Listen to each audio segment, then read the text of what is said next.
Menu reader. Off. Press space bar to toggle.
Jesus Christ.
How much is there?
Finally, damn.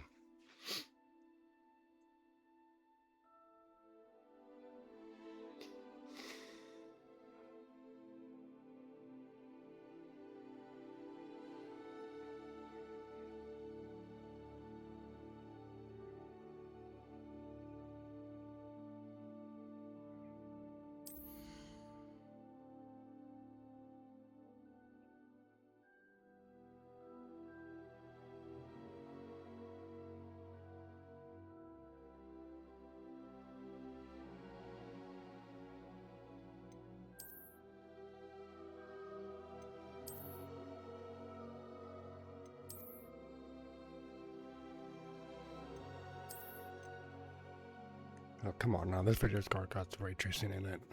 Why not give it to me?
We are pleased to inform you that you have been accepted at Hogwarts School of Witchcraft and Wizardry as a 5th year student. Terms being on September 1st. Preliminary supplies have been collected for you and will accompany you on your journey to the castle. As you may be aware, the degree of the reasonable restrictions of underage sorcery prohibits the use of magic by those under the age of 17 outside school. However, due to your unique circumstances, the Ministry has graciously agreed to allow Professor Eliza Fig to help you hone your spell casting before escorting you from the London to the castle for the start of Term Fest and the sorting seminary. Oh my god. Seminary? Whatever.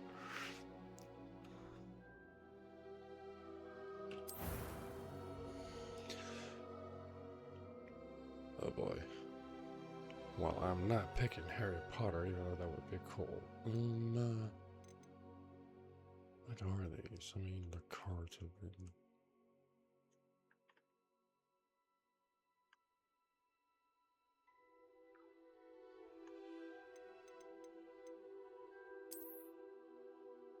That looks like a girl. I guess it was a girl. Excuse me. Sorry. Oh. He looks more than 18. What's this? Oh. Those eyes. Okay.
Hmm.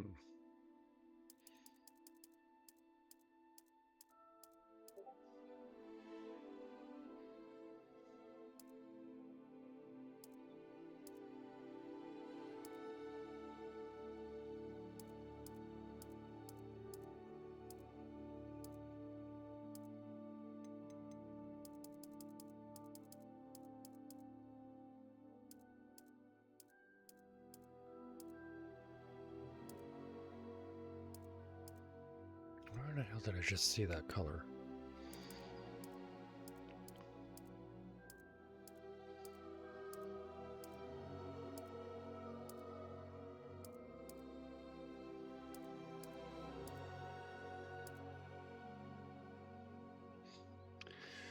Oh.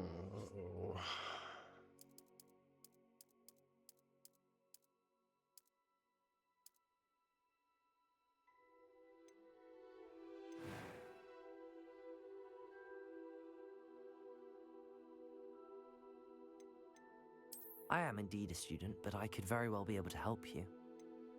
A few cobwebs and some dust. Nothing. It was wonderful. I believe I'm really going to enjoy this class. A few cobwebs and some dust. Nothing to be concerned about. That was quite something. It was wonderful. I believe I'm really going to enjoy this class.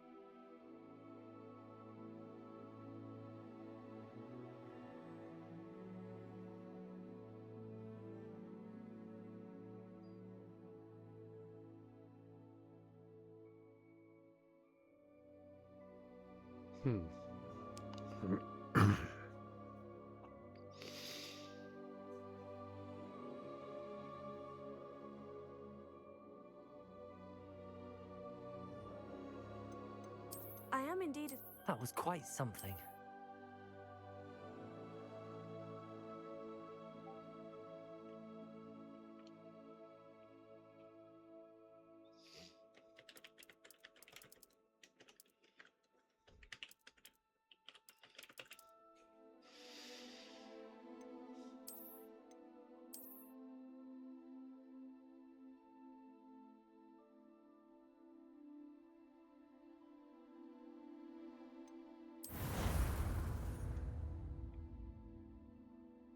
Put me in Gryffindor, please.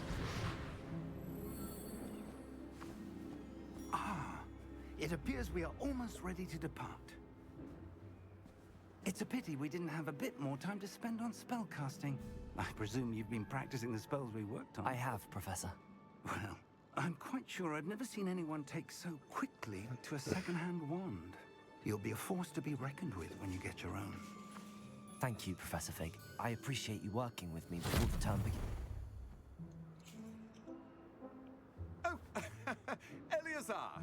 George, glad my rather cryptic description of our location did not thwart your finding us. I've apparated to more vaguely defined destinations than this. Though I confess I may have miscalculated slightly on my first try. Gave quite the fright to some theatergoers in the West End. It's been much too long. When I received your owl, I must say I... Best not speak here, Eleazar. Of course. Why don't we speak en route to Hogwarts? We have a start-of-term feast and a sorting ceremony to get to. Wonderful idea! As long as your young charge here doesn't mind me tagging along. Not at all, sir. After you. Ages since I'd been to the castle. Would be good to see the old pile of rocks.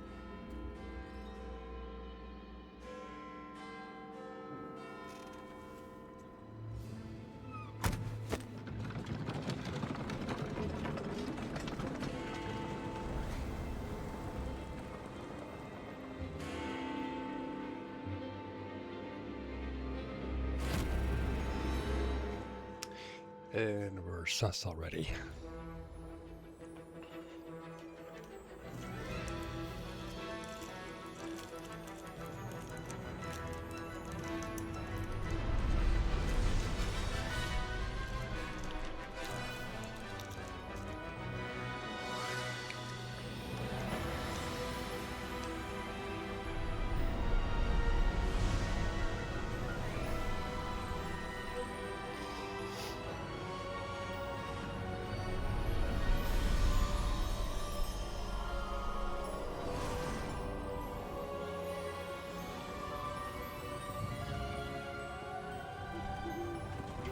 caught you before you left for Scotland.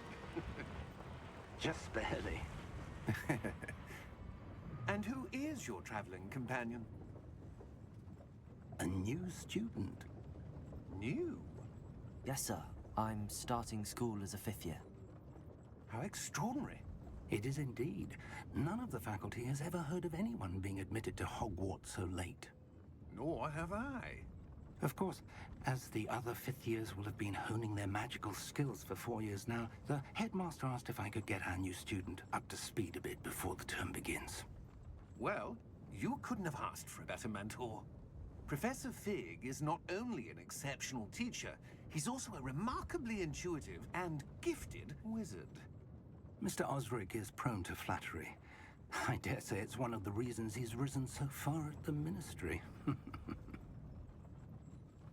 Have you seen this? I have. Opinions differ as to how great a threat Ranrock really is. Although I've yet to convince my colleagues at the Ministry, I believe he is a significant threat. And it was your wife, Eleazar, who alerted me to his activities months ago. Miriam? How? She wrote to me about Ranrock before she died, wondering what the Ministry knew about his activities. Before I could respond, I received this. It was the last thing she sent me, Eleazar. It came to me via her owl, but with no correspondence. I can only assume That she had to get rid of it quickly. To keep it safe. presumably from Ranrock. I cannot open it. Whatever magic protects this is powerful indeed. It looks like goblin metal. That symbol. What's that glow? I don't see a glow. Nor do I.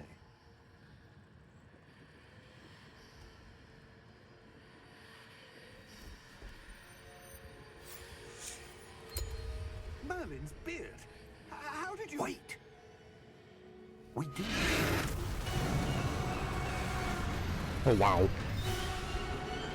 Hang on!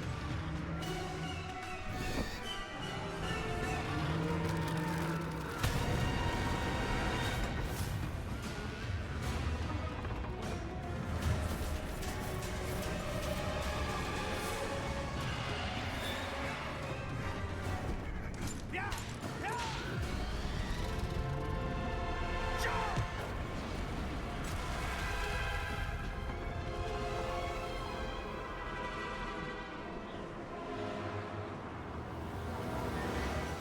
The key! Give me your hand!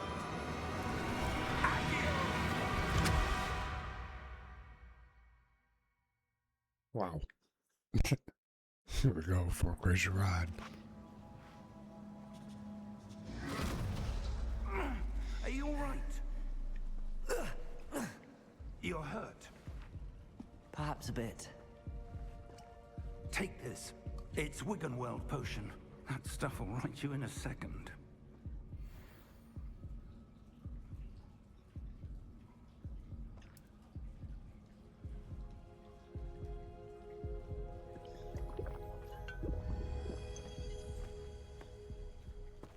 What happened? Poor George. I can't believe he... What the hell got into that damn thing?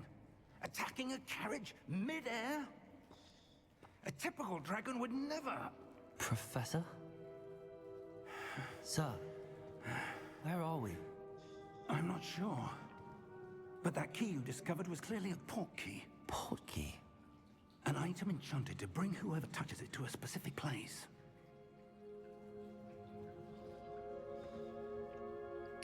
I'm feeling better, sir, if you'd like to look around a bit. I would. But stay close. We've no idea who created this portkey. Or why. Okay, so since I've already started the game and didn't want to interrupt the cinematic terms, we're going to go ahead and save this here.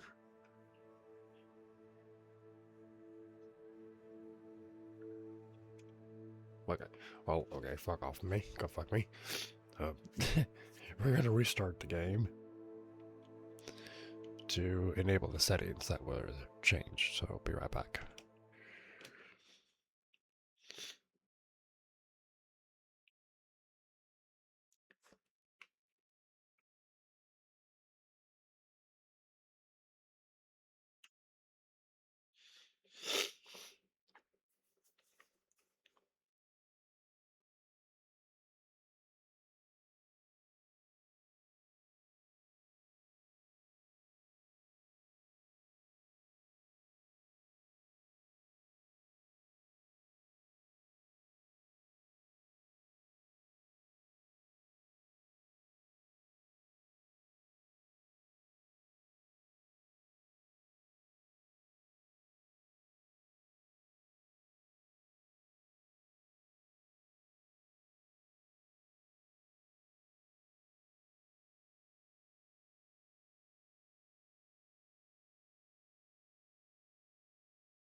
Oops. Maybe.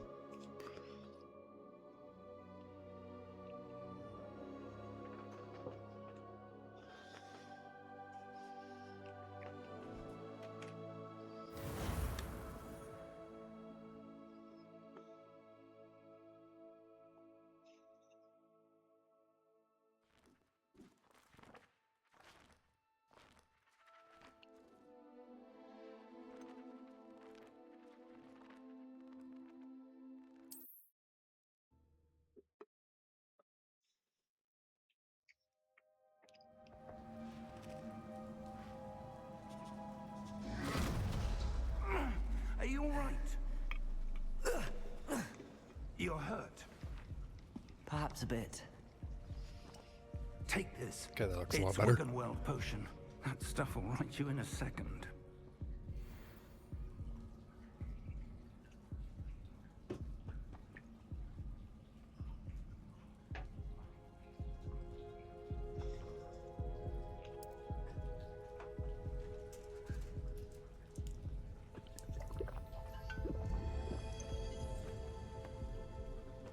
What happened?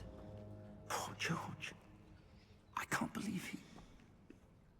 What the hell got into that damn thing? Attacking a carriage mid-air? A typical dragon would never... Professor? Sir, where are we? I'm not sure. But that key you discovered was clearly a port key. Port key? An item enchanted to bring whoever touches it to a specific place.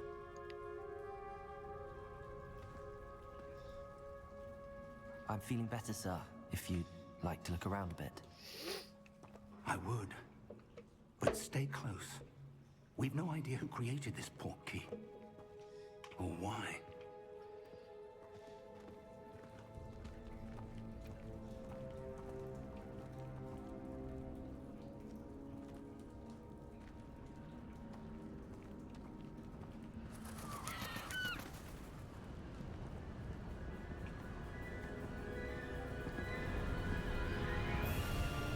How far did that port key take us? Farther from London than the carriage traveled. We're somewhere in the Scottish Highlands. Sir, those ruins. Do you The think... port key was meant to lead us there? I do. This has not been the day either of us expected. But Miriam sent that port key to George for a reason. And I believe that she, and now George, died in pursuit of whatever it was meant to lead to.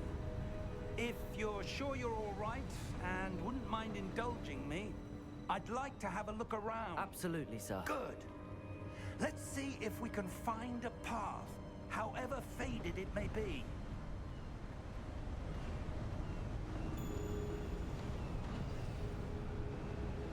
Mind your step.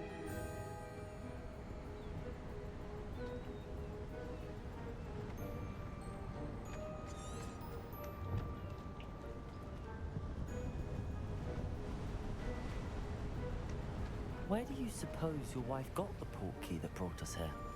A good question. Miriam spent years searching for evidence of a long-forgotten form of ancient magic.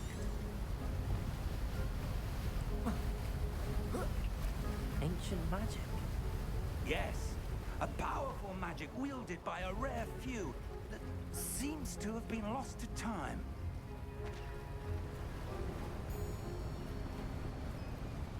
Hogwarts Castle was built by, and is itself a stronghold of that ancient magic. I don't know where she came into possession of the port key, but I am certain it was to do with that search. Ah, there's the path down below. This way.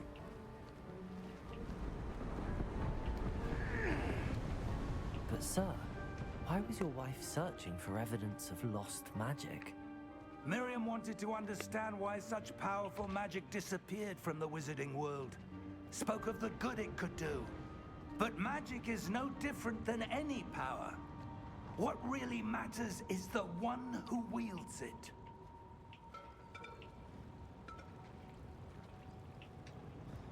Is that ice? It's not cold enough here. It appears to be a sort of enchantment. Someone wanted to block this path. Let's see some of that wand work you were practicing. Focus on the center.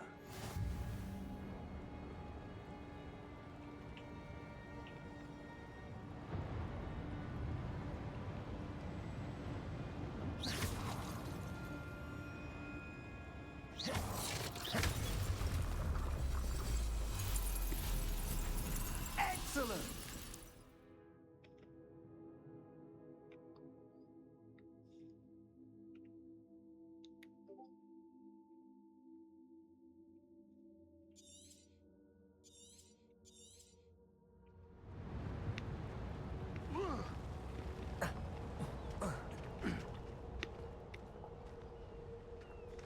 That was a bit rougher than I'd expected. Your wand work's improving with every cast. Thank you, sir.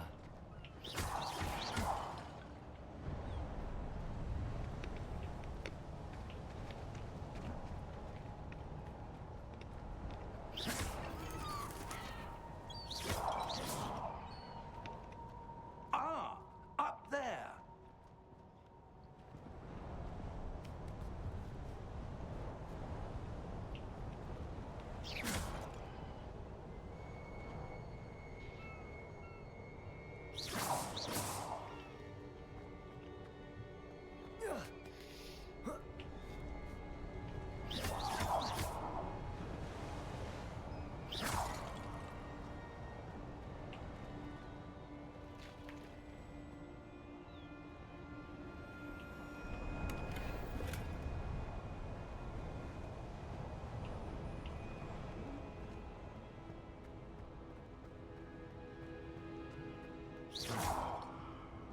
We're close now. It's just ahead.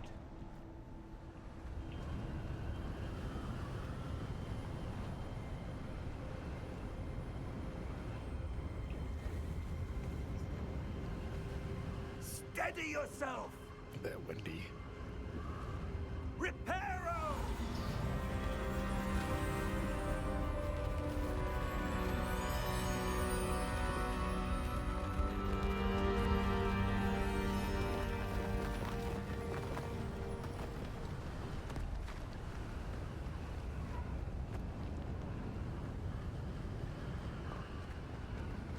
Almost there!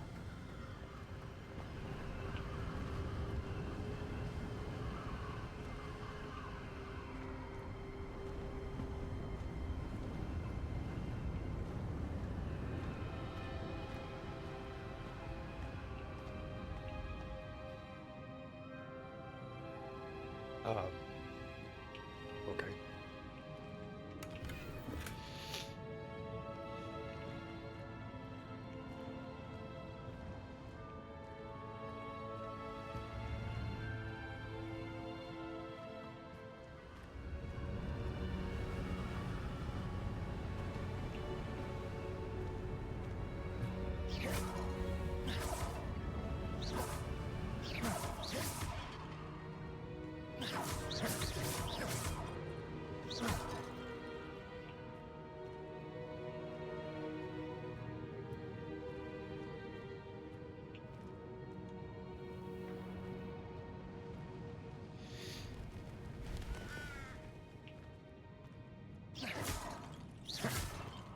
Why would someone have built this here? I suspect they valued their privacy. That portkey led us here for a reason. Let's have a look around for anything that seems out of place. Like this whole fucking structure.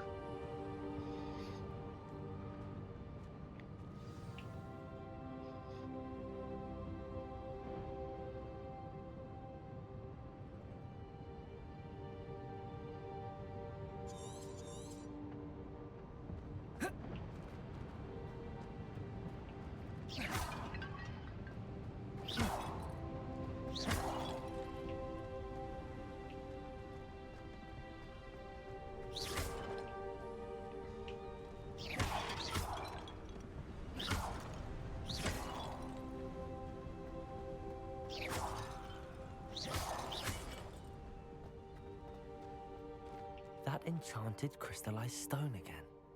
But what could it be blocking? Okay, I was not expecting it to find it that quick. Okay. There's a roll button. Jump.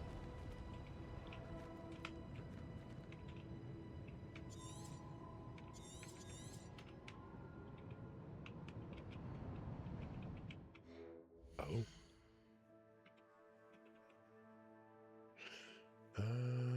Okay, well, let's see here.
I should have done that.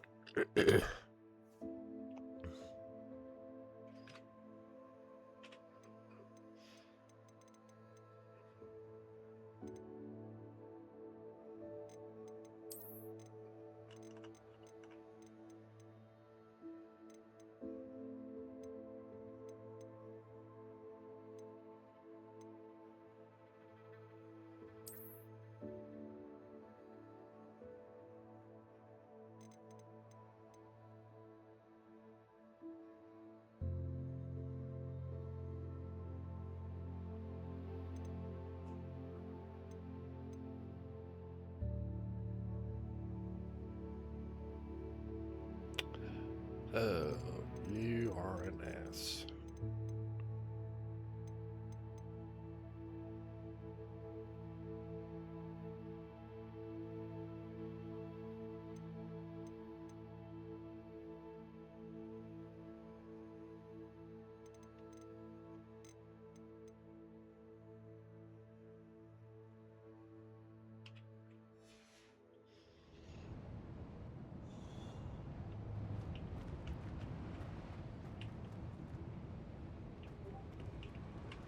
Professor, this statue... This may have been his home.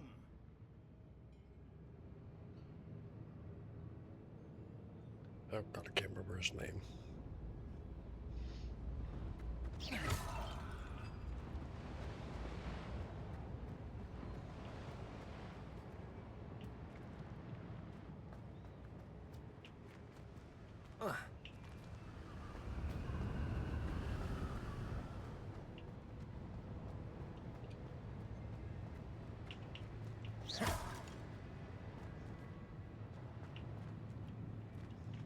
Professor, it's a mural of some kind. Perhaps our host was a noted seer. Interesting.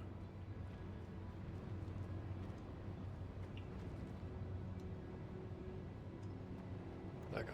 Well.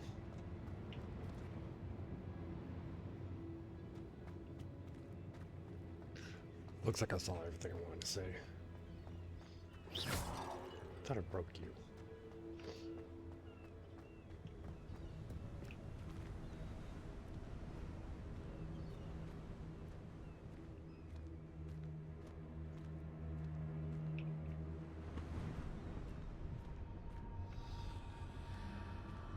What's this?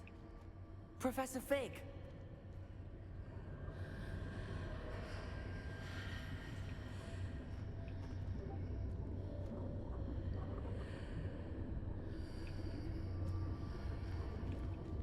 How odd.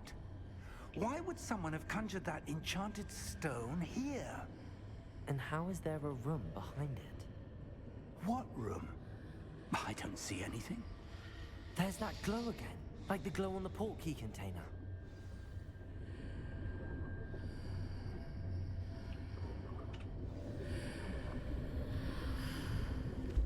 What in Merlin's name? Godric's heart. Where are we? I don't believe it. Sorry.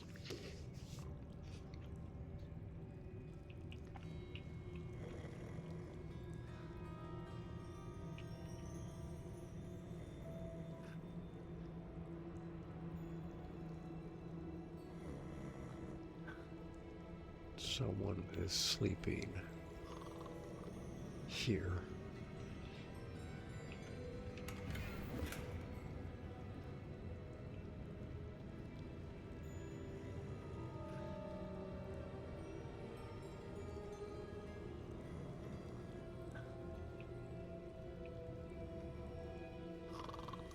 Oh, okay. Wait.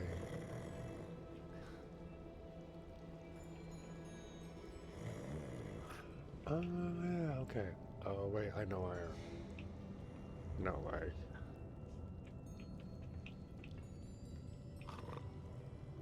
Okay, I know where we are. I've seen the movies. Hello?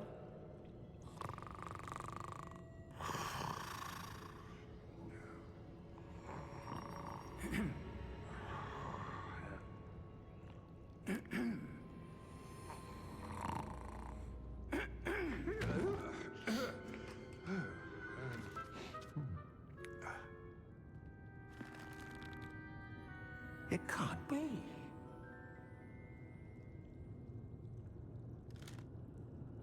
Just a moment. Ooh.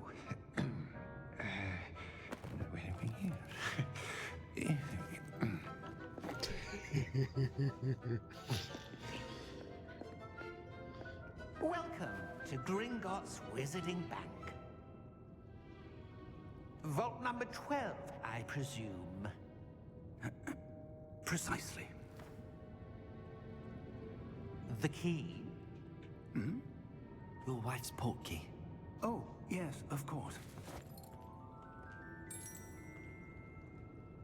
This way, then. Stay close.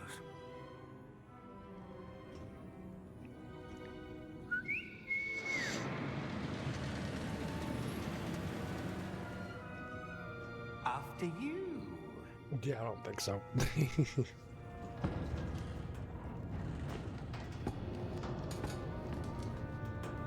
Keep your hands inside the cart if you don't wish to lose them.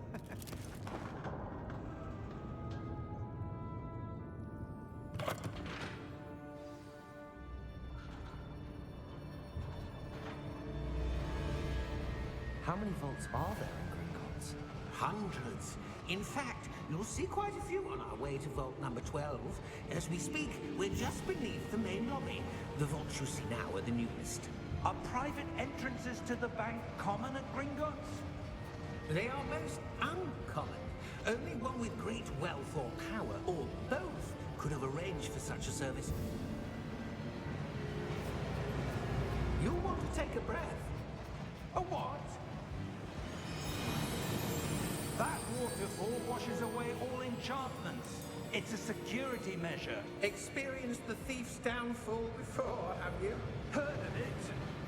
These are the lower vaults that we're passing now. How deep are we going?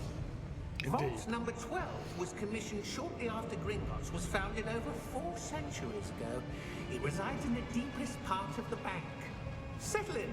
We've quite a distance to go.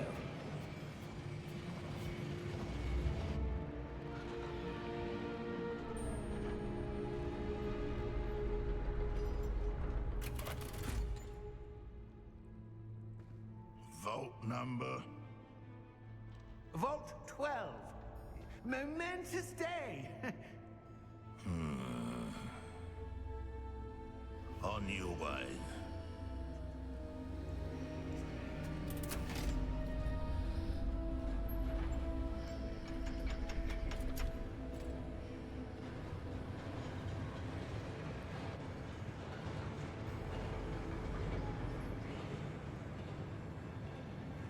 Professor, the armband that guard was wearing was glowing.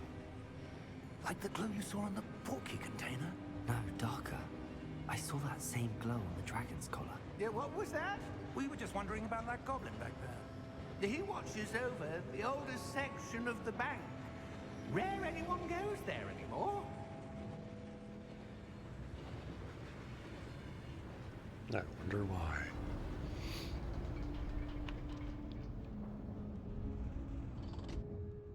Here we are.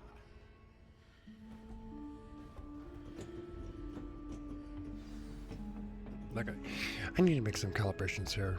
I am sorry. When was the Please last stand time by. this vault was accessed?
Hmm.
Rick's heart. Where are we? I don't believe it. Okay, that looks better. I'm not gonna do this all over again. Oops. Hello?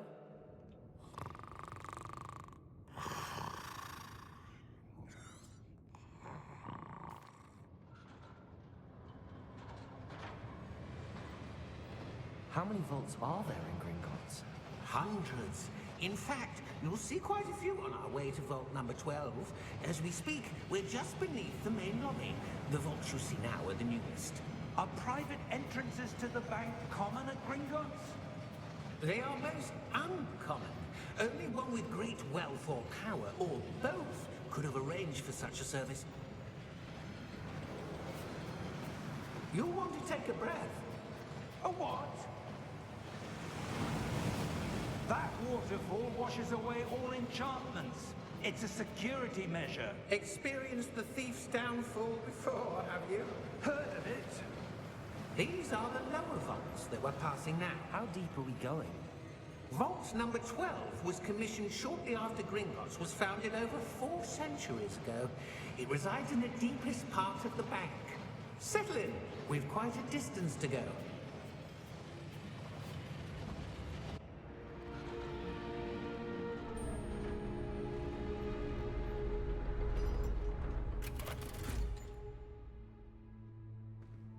Vault number. Vault 12. Momentous day. On your way.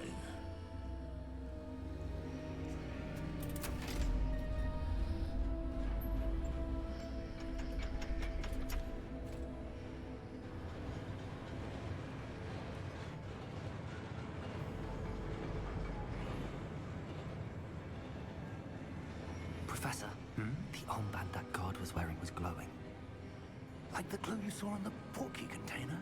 No, darker. I saw that same glow on the dragon's collar. Yeah, what was that? We were just wondering about that goblin back there. He watches over the oldest section of the bank. Rare anyone goes there anymore.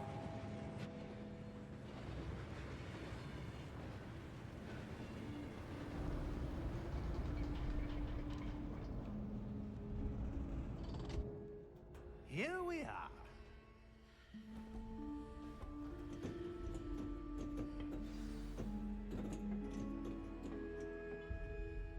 When was the last time this vault was accessed? A goblin has been stationed at my desk for hundreds of years. In that time, no one has visited Vault 12.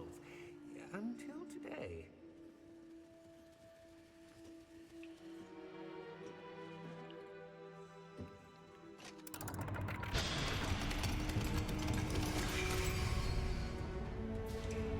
Vault 12. Thank you for your help.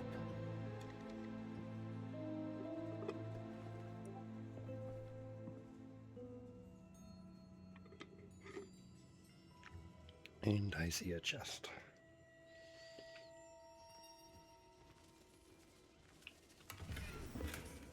$64. Well, at least I didn't say 69.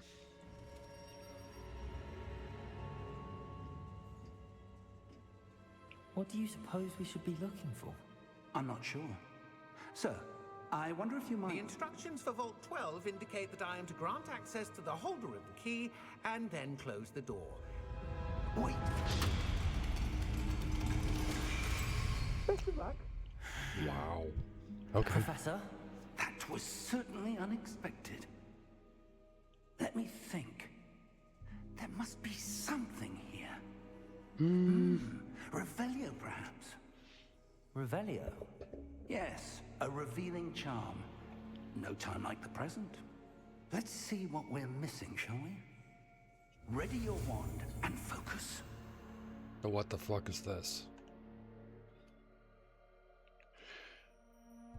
Steady your wand with the mouse and guide it along the symbol path to learn the spell.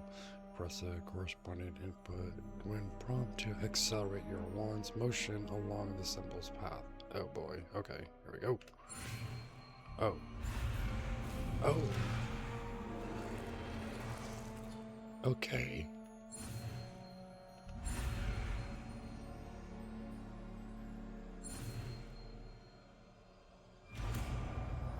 Okay.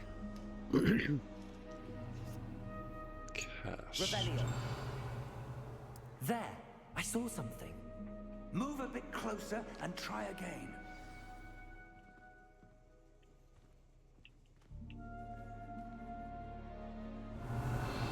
A door. Well, that's a start. There's that symbol again. I don't suppose you see a way to... I do, Professor. That symbol has the same glow as the one I saw on the port key container. If what you can see reveals the way forward, then I dare say we are about to discover the secret of this vault. Lead the way. Why me? It's your wife. Well, it's my mother. Lumos! This is no ordinary vault. I suspect we will need to earn our way out of here. What do you mean, earn our way out? Do you think this is some sort of test? I do. But to what end, I can't say. Stay close. There will be no disapparating if things go poorly. Not out of... Revelio.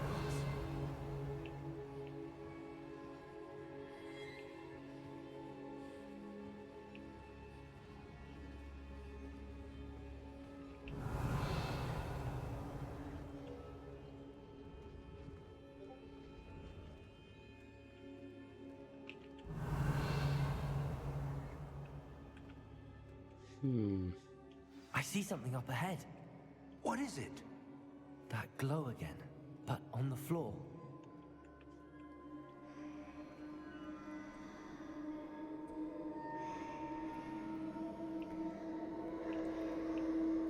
Revelio. It says interact with magics. Oh.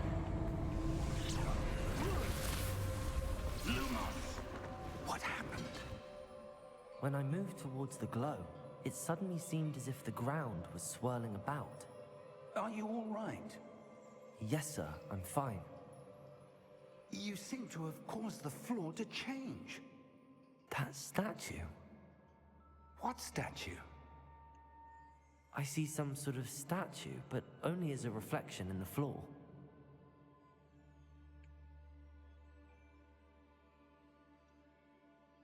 I can't look up anymore. Revelio. I presume this is what you saw reflected in the floor. It is. The reflection's still there, but the statue's positions don't match. Wait. When you moved, the reflection turned in the direction of the light. Perhaps you should cast Lumos. Okay, here we go again. Nope.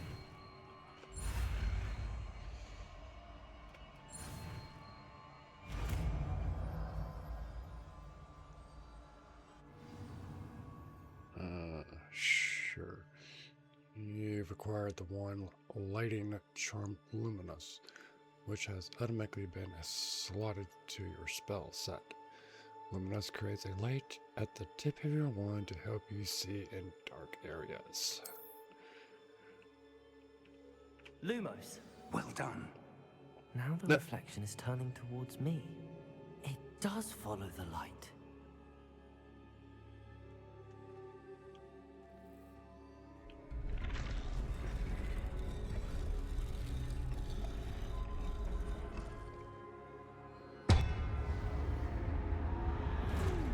Uh-oh.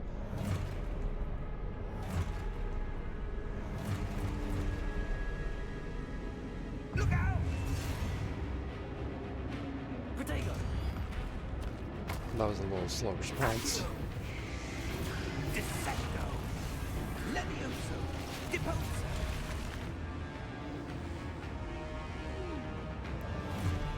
Prototype becoming enemy. Sword of 3. Levioso! Concretego! Expulso!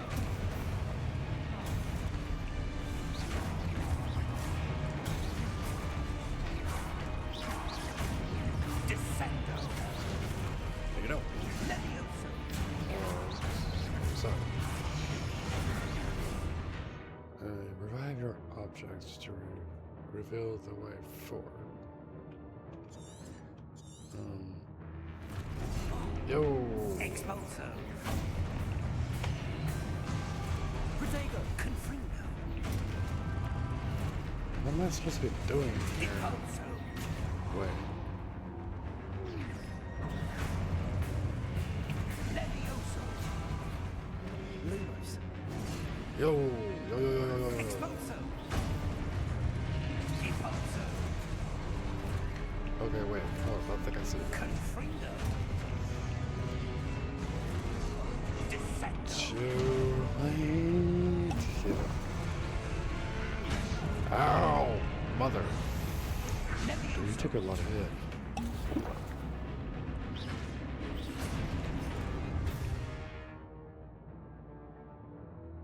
Roof.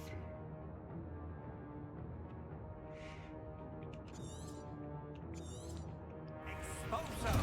Protego! Stupefy! Confringo! Let's see now. Deposo! It's a Levioso! safeguard. It's like a shield. Expulso! Protego! Stupefy! Deposo! Stupefy! Levioso! Protego! Deposo! Lumos! Stay close!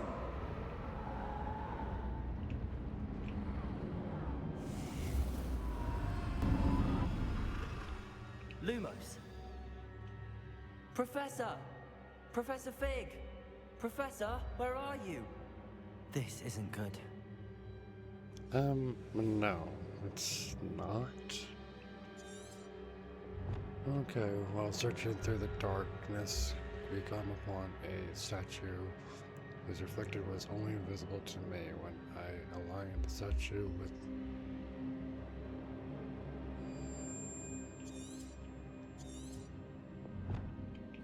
Where am I supposed to go?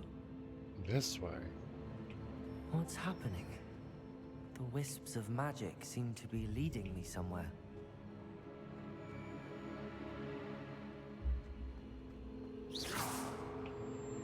Whoops.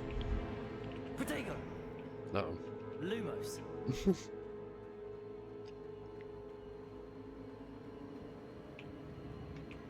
Ah, that's where they're leading me. That glow again.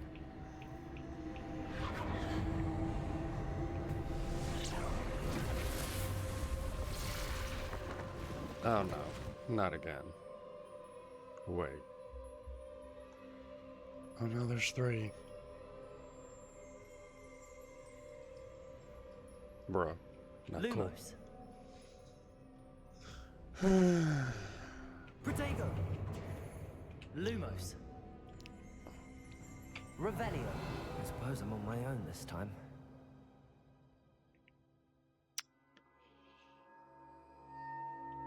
And not quite. What's this?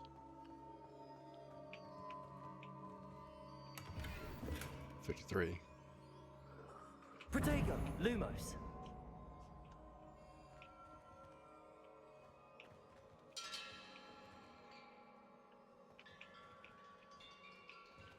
Do I have to do this? I need to align these statues with their reflections.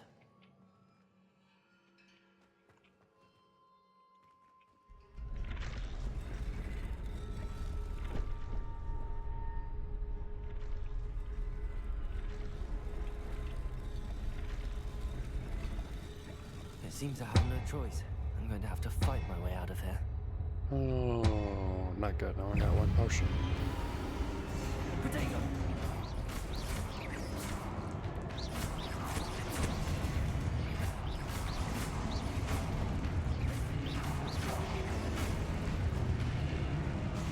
Oh, okay.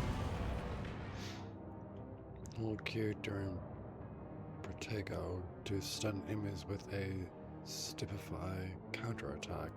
Stunning enemies take extra damage, indicating by golden numbers. Okay. Q.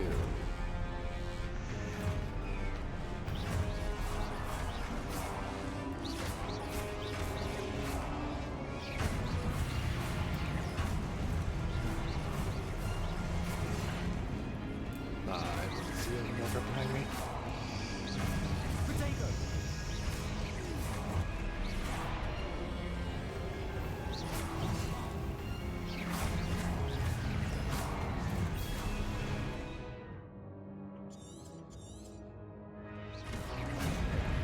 Okay, this is bullshit, yo.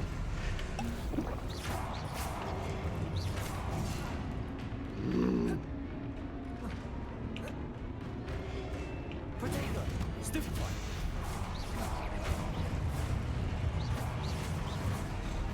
Okay, look. This is bullshit, okay? I'm gonna die. Nope.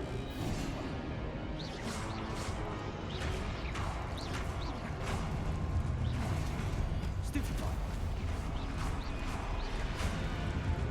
Protego! Stupefy!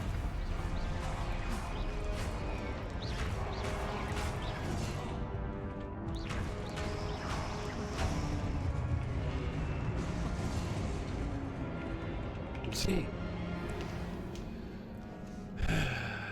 Look, 2 on 1, that's one thing, but 4 is bullshit. Come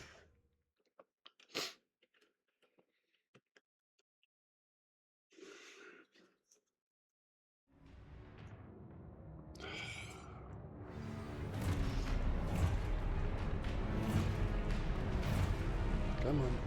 Protego! Bad timing. Try again. Stupefy!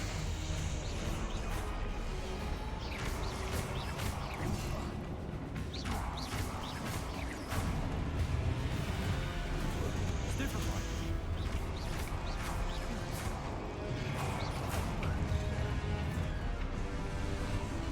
Got 2, come on.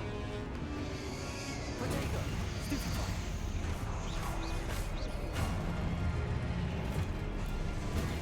Stupefy!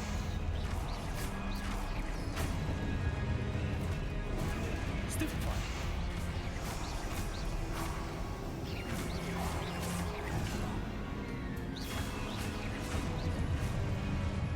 Protego! Bad timing.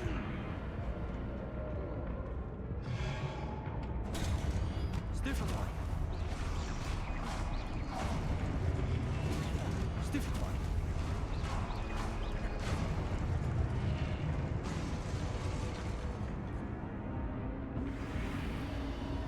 Lumos.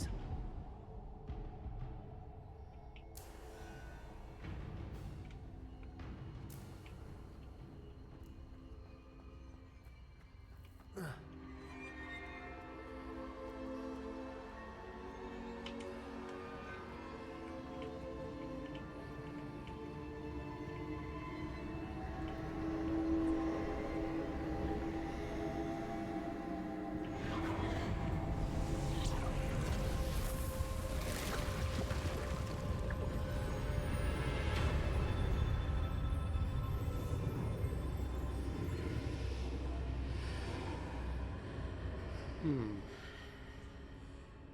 Lumos.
There you are.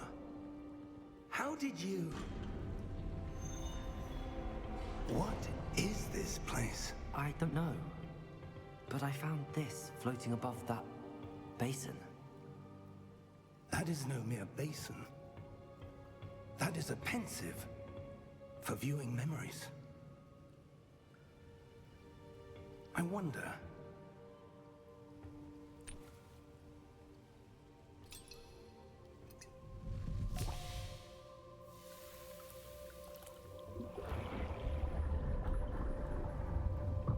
Follow my lead.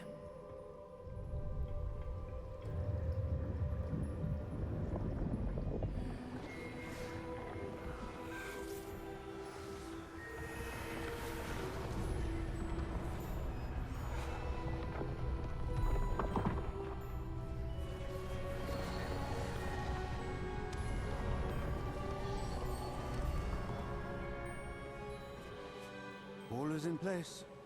The portkey is well hidden. Perhaps too well. I wonder if the path we've created... May be impossible to follow. It will only be impossible for one who cannot see traces of ancient magic as I can. Your ability to see what others cannot will not be enough, Percival. We are entrusting the one who embarks on this path with powerful secrets, with knowledge others will do anything to obtain. Yes, and if we are correct, Charles, the witch or wizard who completes the trials will have proven themselves worthy of that knowledge, and the responsibility that accompanies it. We've done all that we can.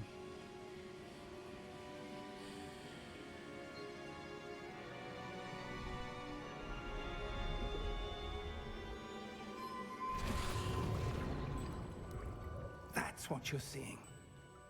The glow that surrounded them. Yes, sir. Astonishing. Can I see magic? Traces of an ancient magic, to be precise.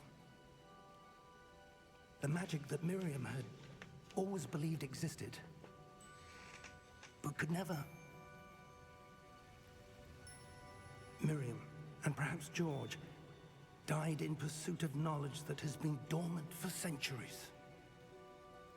And you, it seems, are the key to understanding why. We were... It all looks rather different than it did a moment ago. Someone's coming. Who were they? I don't know. But, sir, you shouldn't be in here. I was right. Ranrock. Seems my reputation precedes me. I was beginning to think no one was ever going to visit Rackham's vault. And why are you here? No need for that. Just give me whatever it is you found here and we can let bygones be bygones. Sir, they have the key to the vault. Choose your next words wisely. I only meant that the instructions to Vault 12 were quite clear. Sir, I must insist. I was to grant access only to one with the key, and you didn't have them.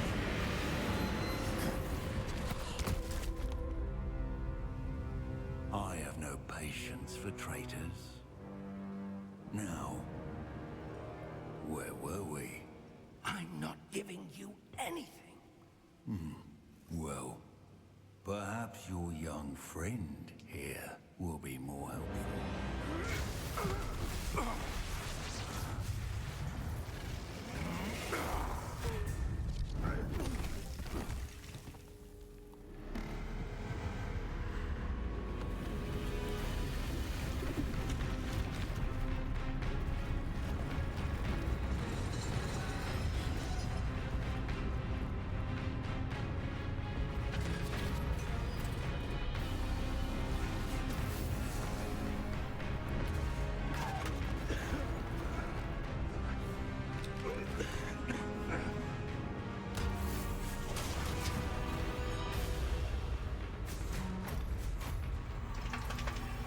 I know a way out. Professor!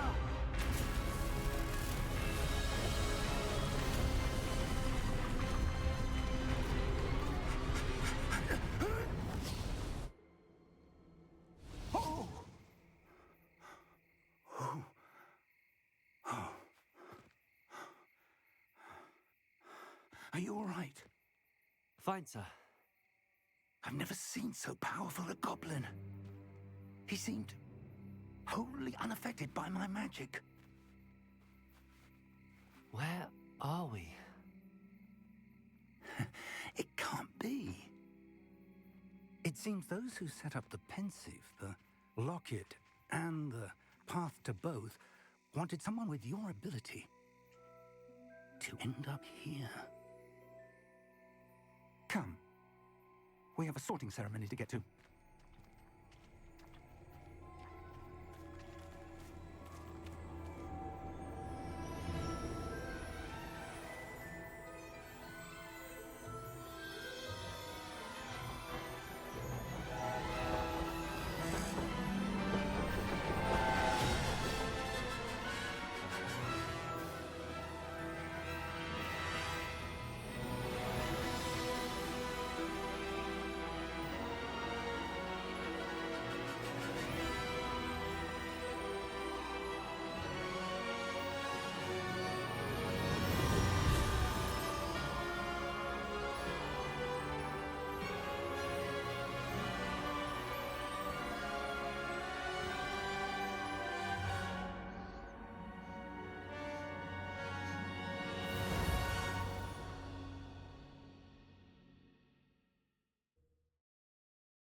Okay.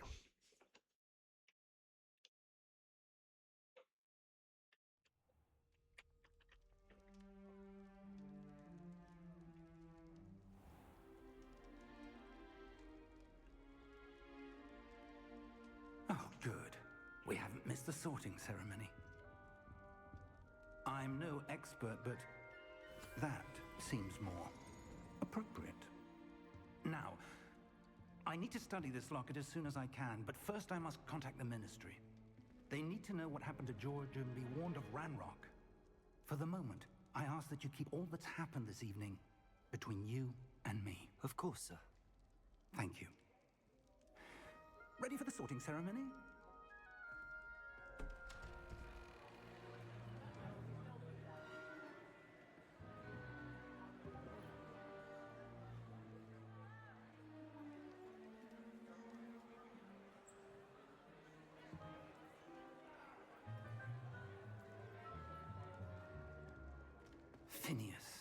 jealous. Black. Prepare yourself to meet the headmaster. Fig, nice of you to join us. The sorting ceremony's over. There were complications. Complications? It seems the goblin problem Enough. has... Goblins. I've no time for rumors, Fig, and I'm rapidly losing whatever patience I had left. If you're lucky, we might still be able to get you sorted this evening. I'll be in touch.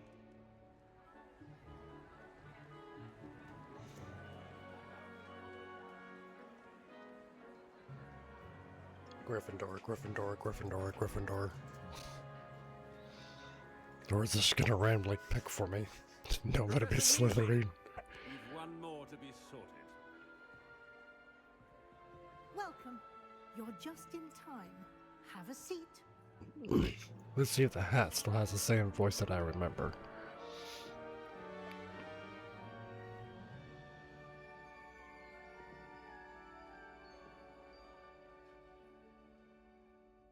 Ah, yes. A bit older than the others, aren't you? Close enough. Come here with preferences and preconceptions. Certain expectations.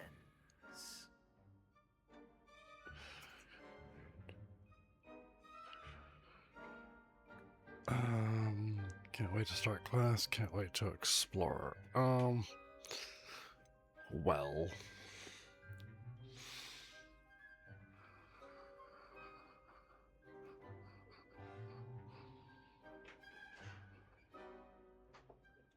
I'm looking forward to exploring Hogwarts and the world beyond the castle and grounds. Indeed. Much can be gleaned by having an adventurous spirit. But your professors have a great deal to teach you as well. I wonder... I detect something in you. A certain sense of... what is it? Daring, curiosity, loyalty, and ambition. Huh.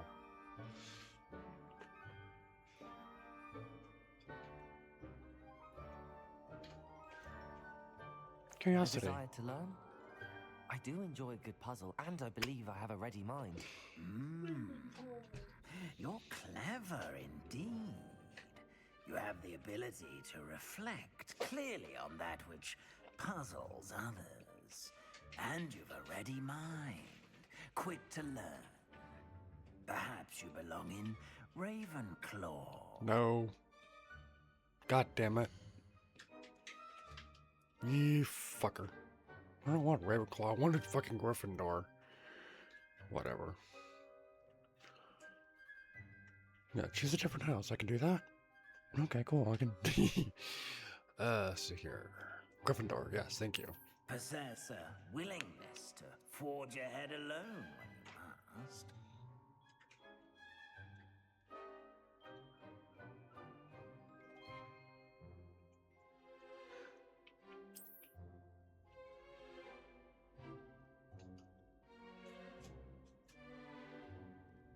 Better be Gryffindor!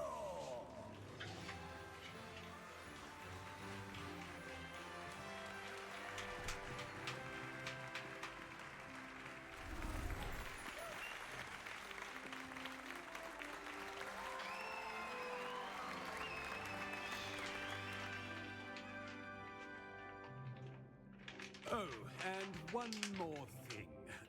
Due to the unfortunate injury on the pitch in last spring's final, this year's Quidditch season has been cancelled. Enough! It's not as though I've banned flying altogether. But don't tempt me. You are here to focus on your academic futures. I'm sure you will have plenty to do before classes begin tomorrow. I said I'm sure you all have plenty to do before classes begin tomorrow.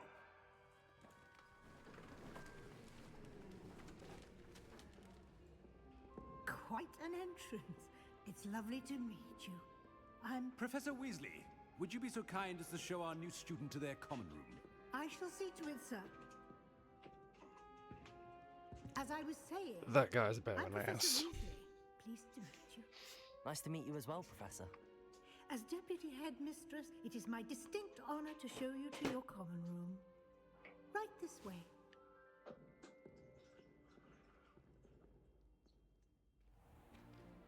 It's most uncommon for a student to begin as a 5th year. This should be quite an adventure. I'm looking forward to it. I remember the first time I entered the Gryffindor common room after being sorted. You were a Gryffindor? I am a Gryffindor. Never could remember the password when I was a girl, however. Password? Password? The password is Grata Domum. Grata Domum. You may enter.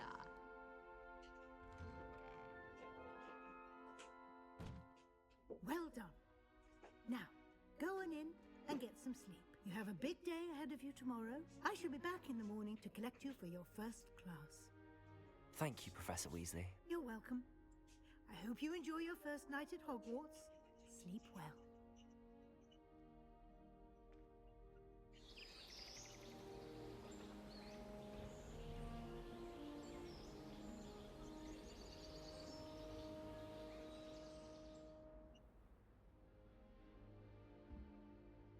Looks like everyone's gone. Better head to the common room.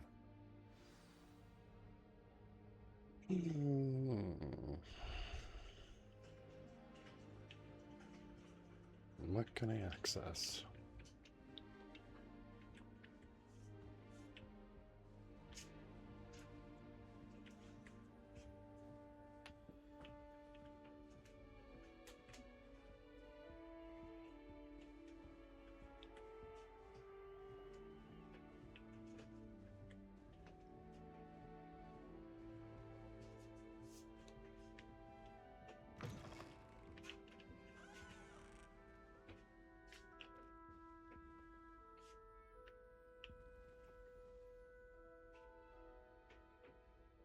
Do I go up or do I go down?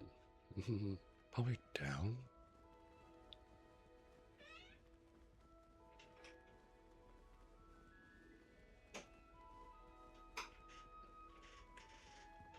No, it was up. Okay.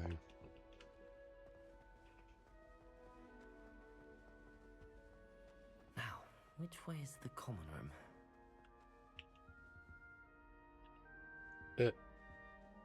Are you kidding? Wait, no, this way.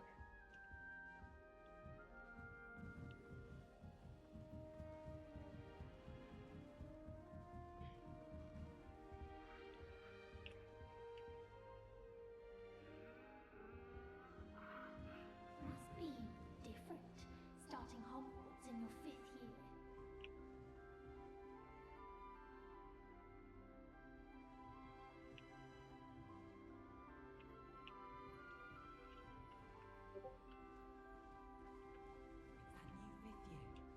They're lucky they didn't end up as Dragonford, like that poor man from the Ministry. Can't imagine starting new school this late. I hope the professor catches her this time. Oh, too much talking.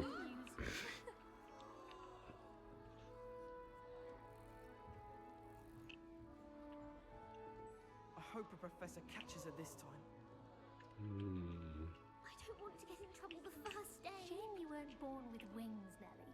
I'm sure you'd use them.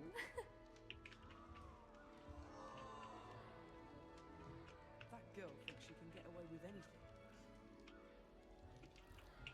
She gets bolder every year.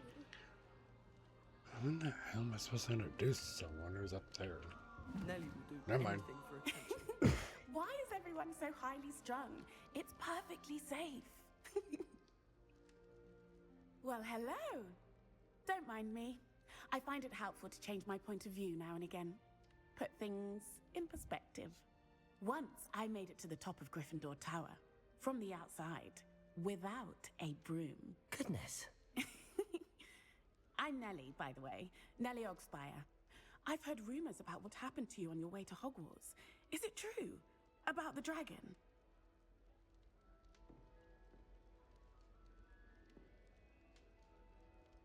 Yes, our carriage was attacked by a dragon. Crikey!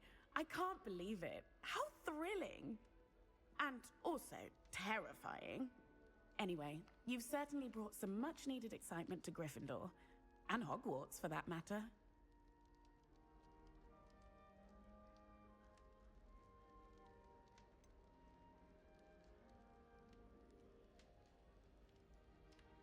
What exactly are the rumors about my journey to Hogwarts?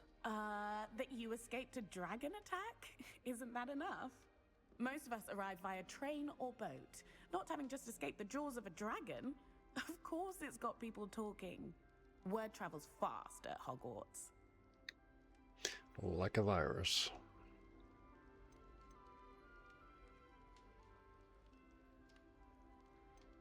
I'd imagine most students have never seen a dragon.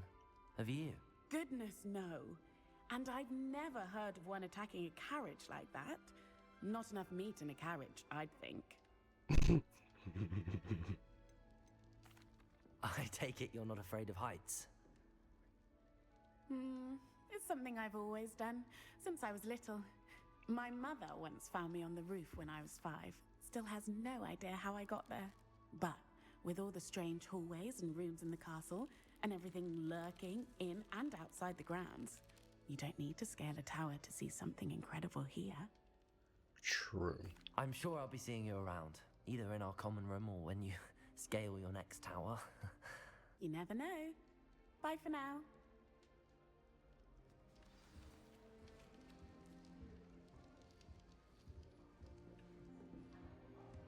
Wait, that's not right. I really thought I had it.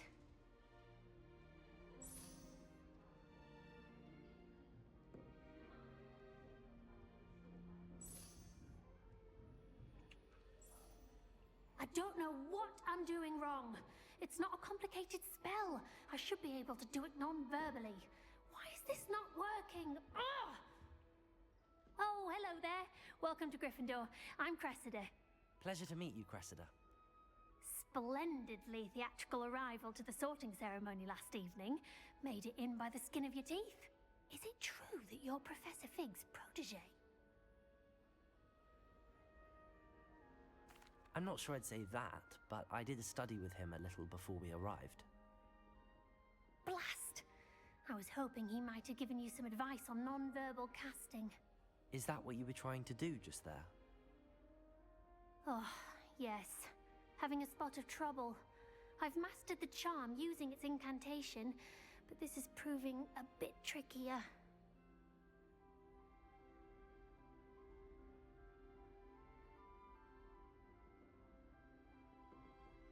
Don't worry, we'll get it in the end. Oh, I hope so. If I can get it, Professor Ronan's sure to be very impressed. I'm just going to keep at it. Is it really that difficult to cast non-verbally? Oh, yes. And if you don't get it just right, the results can be, shall we say, awkward. Once, I tried to cast Depulso non-verbally on a goblet in the Great Hall and ended up launching Professor Sharp's Yorkshire pudding into his face. He was not happy. Do most students know how to cast non-verbally? Not at all. Hogwarts doesn't teach non-verbal casting until the 6th year, and even then, many struggle with it. I'm simply trying to get ahead of the game. Well, good luck with it. It was nice to meet you, Cressida. You as well. Enjoy your first day. Or try to.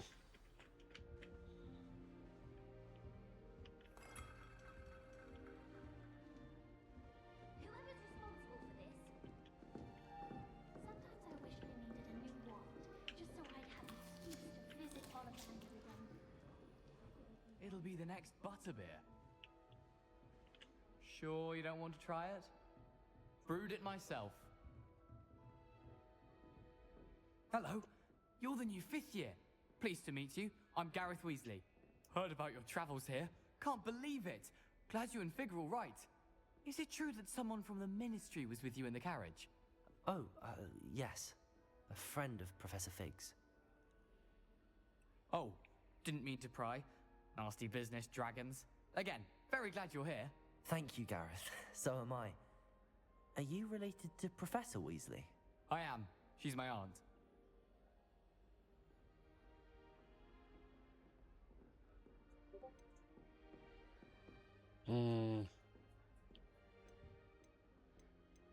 Must be nice having an aunt for a professor.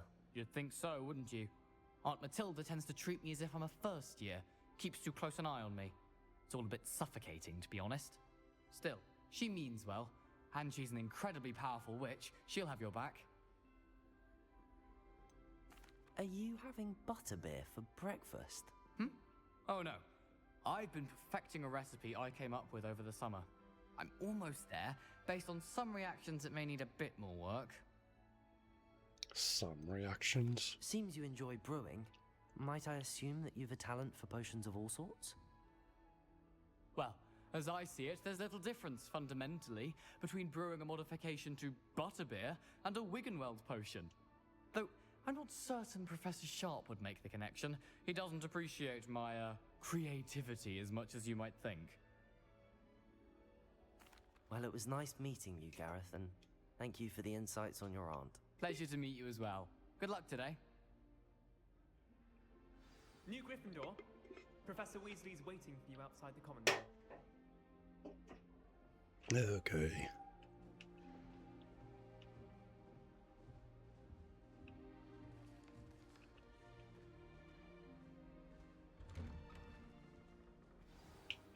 Good morning.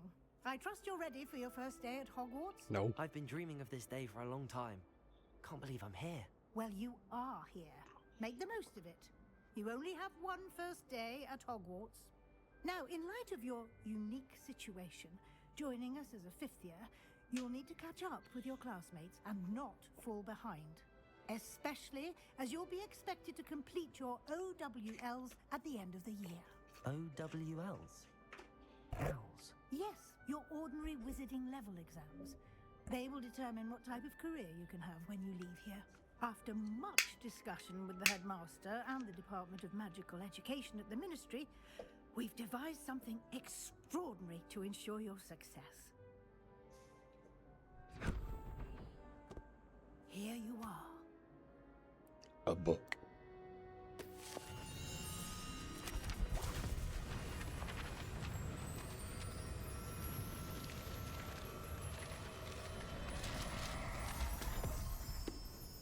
Squish me. What is it? It is a wizard's field guide. It will help you to keep track of what you are learning so that you master all that's expected of a fifth year. Oh It would boy. be wise to take full advantage of this exceptionally valuable resource.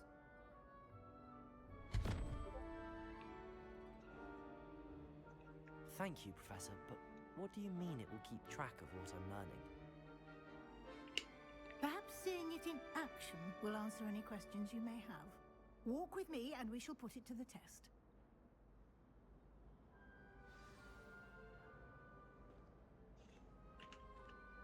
This way. The guide will give you opportunities to practice your magic and educate yourself about wizarding lore.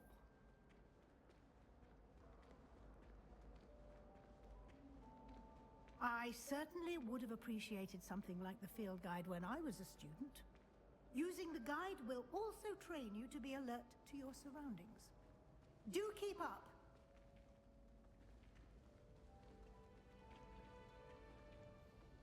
Ah, the guide appears to have some information for you about that painting of poor Barufio.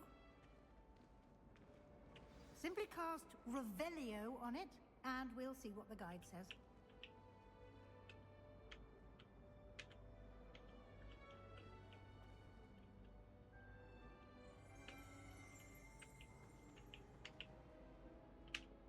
Protego! Revelio!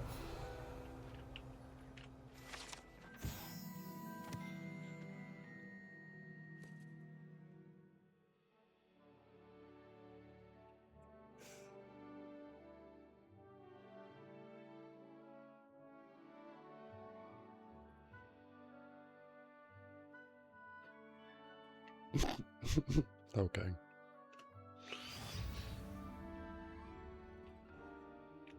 You've unlocked Field Guide Challenge. Your progression towards completing challenges appear here. Field Guide are the only way to acquire experience points or XP. Oh dear. This is your wizard level XP. Earned from challenges increase your level and power. Your field guide tracks your current challenge progress. Select the challenge menu to continue.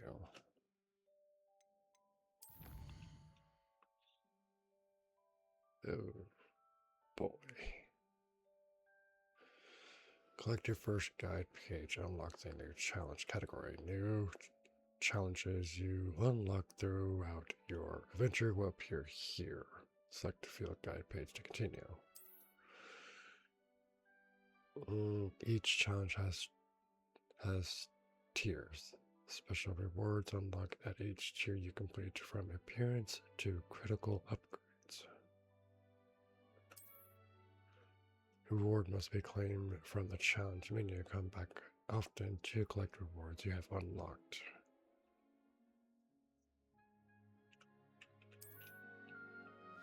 Oh, you're not gonna let me have it?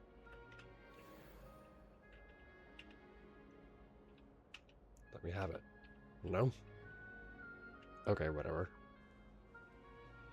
Clever, isn't it? Keep your eyes open for more opportunities like that, inside and outside of the castle. Great. Pussycat. Wait. No time to waste. You've classes to attend.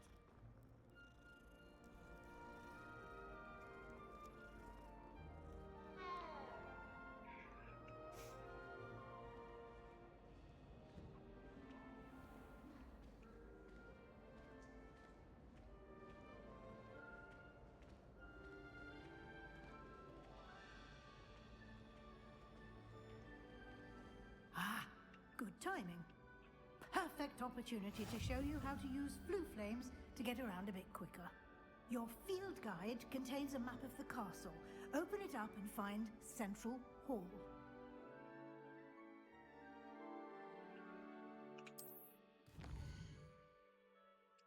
Oh, dear. Hogwarts is divided into two main areas. The left side of the map is where students and professors live, and includes the house common rooms in the Great Hall. Select a South Wing region to continue. Wait.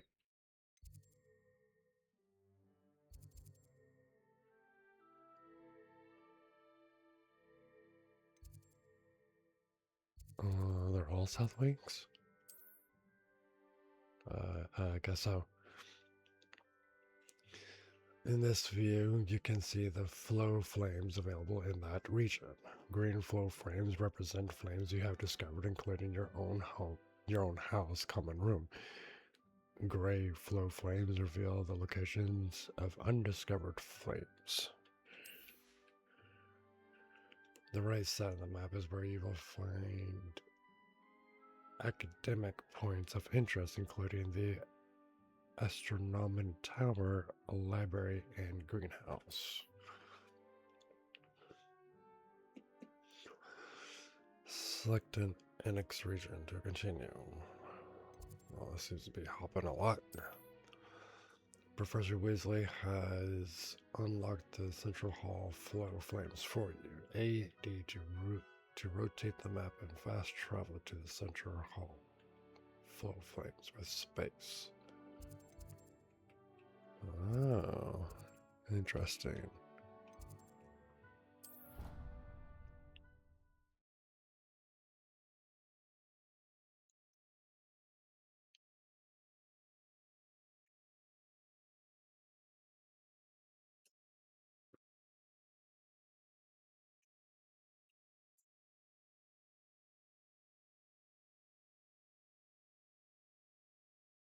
And here we are. Quite the time saver. These stairs lead directly to Central Hall. You can get almost anywhere in the castle quickly from Central Hall. Always something happening here. It's the heart of the hive, our King's Cross station, so to speak. Nothing better than a few pints of butter. That should be all for now. You'll be expected to attend both Charms and Defense Against the Dark Arts classes today. And I'd like to be sure you get to Hogsmeade as soon as possible to replace the supplies you lost on the way here. Can you tell me more about Charms class? What will I learn in Charms class? Exactly what you might expect. Spells, charms, jinxes, all terribly useful. I think you will enjoy Professor Ronan. He's a clever and entertaining wizard, and a talented teacher. What exactly is Defense Against the Dark Arts? Can you tell me more about the Defense Against the Dark Arts class? Defense Against the Dark Arts, as the name implies, focuses on how to defend oneself against the evils that lurk beyond these walls. A mastery of Defense Against the Dark Arts is required for those who aspire to become Aurors. Fortunately, we are lucky to have the ever-gifted Professor Hecat in charge of our students' education in that regard. What's Hogsmeade? You mentioned Hogsmeade, Professor. Hogsmeade. Hogsmeade is the only all-wizarding village in Britain and is home to an array of shops and pubs. You should be able to find all of the school supplies you require in Hogsmeade. You will also, I imagine, enjoy many a butterbeer there with friends in due course. Thank you, Professor Weasley. A lot to absorb on your first day, and you have much to learn. Happily, your professors have agreed to create additional assignments for you outside of class. You'll be up to speed in no time. Judging by your adept use of Revelio earlier, I'd say Professor Fig succeeded in at least showing you the basics. He did, Professor. He's been terribly vague as to the events preceding your arrival, specifically about what happened after that awful dragon attack. My suspicion is that there's more to the story than a search for belongings and an extended trip up to the castle. We did take a bit of a detour on the way here. Ended up exploring some ruins and... I shouldn't say more. Exploring ruins? Well, I presume Professor Fig has his reasons for keeping the details to himself for now. Speak of the devil, Professor Fig, your ears must have been burning. Oh? Yes. You seem to have provided our new fifth year with a solid foundation in the basics of spellcasting. Ah, I'm afraid I can't take all the credit there, Professor. They've a rare aptitude for magic, it seems. Well, I'm just glad you both arrived in one piece. Perfectly good boats and carriages to Hogwarts, and you chose to fly in the path of a dragon. I wouldn't say I chose the dragon's path, Professor. Rather unfortunately, it would seem that it chose us. Very well. Enough chit-chat. I need to get to class myself. Might I rely on you, Professor Fig, to explain the details of the field guide's map? Of course. Thank you. Good luck today. And remember to use your field guide. It will be invaluable to you. And invaluable to me, as I'll be using it to keep up to date on your progress. Yes, Professor. Come and find me in my classroom after you've attended both classes today, and I'll explain more about those assignments I mentioned. And we'll see if we can't get you to Hogsmeade for those supplies.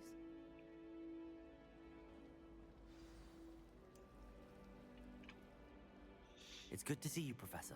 And you. I was hoping our paths would cross today, before you immersed yourself in studies. Did I hear you and Professor Weasley talking about exploring ruins?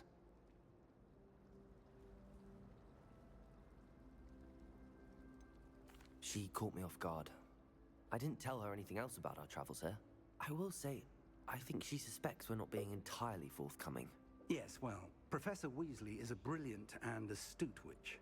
It was right to keep the details to yourself for now. We don't know where this path we've embarked upon will lead. It may require a bit more flexibility with your time than she would approve of. And she may feel obliged to share details with the headmaster that would be better left between us. Understood, Professor. Good. Now, as capable as you are, I believe the ability you possess obliges you to be well trained. Happily, you have the benefit of an exceptionally skilled team of witches and wizards to guide you. Speaking of guides, and so that I may avoid another not-so-subtle reproof from Professor Weasley, why don't I show you the clever enchantment we included in the field guide's map? Unfold it and have a look.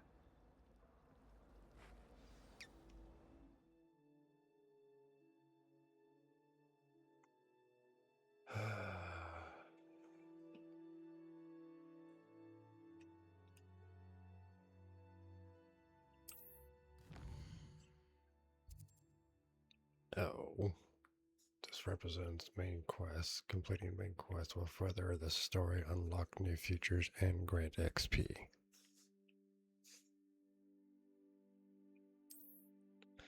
Some quests are locked by spells and or level requirements. In these cases, you will need to be the required level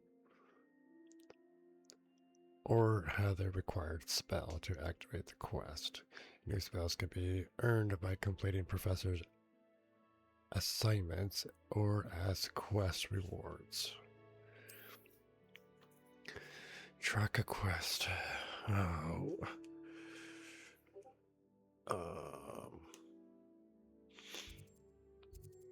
Let's see. Charms class. The field guide map shows Professor Ronnie's class in the astronomy wing.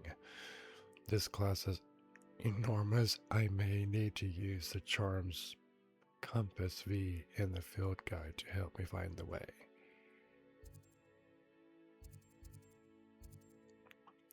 Defense against the Dark Arts class. The field guide map shows Professor Hecat's class in the lower section of the Academy wing. I could get lost in this castle. I may need to use the Charms Compass in the field guide to help me find the way.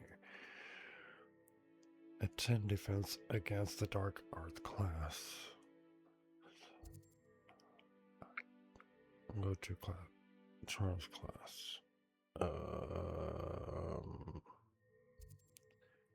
Why must you give me selections? Damn it.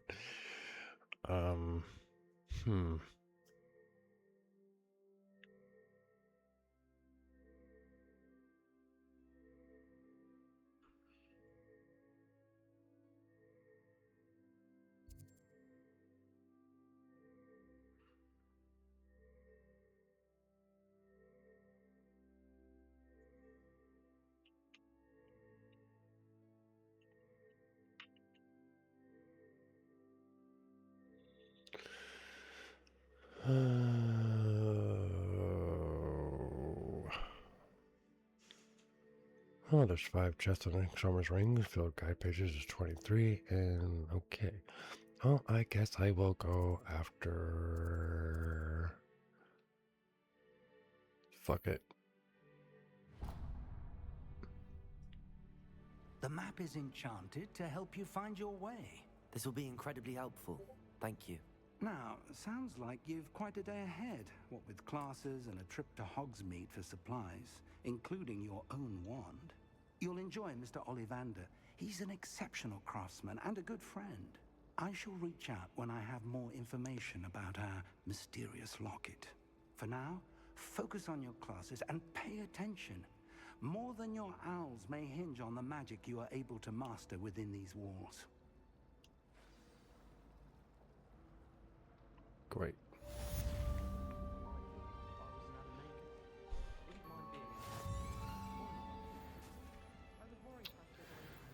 Okay. Oh, apparently there's paintings and stuff here. There's chests here. I wonder what the money's for. Oh wait, that's a stupid thing to be saying. Is there any chests here? Bravo, Gryffindor. Willing to risk your life at a moment's notice.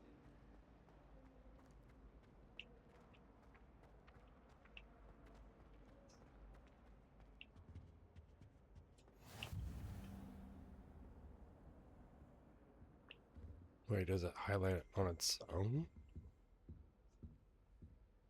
Looks like it does. How nice to see you, my young friend. Creepy. Statue talking.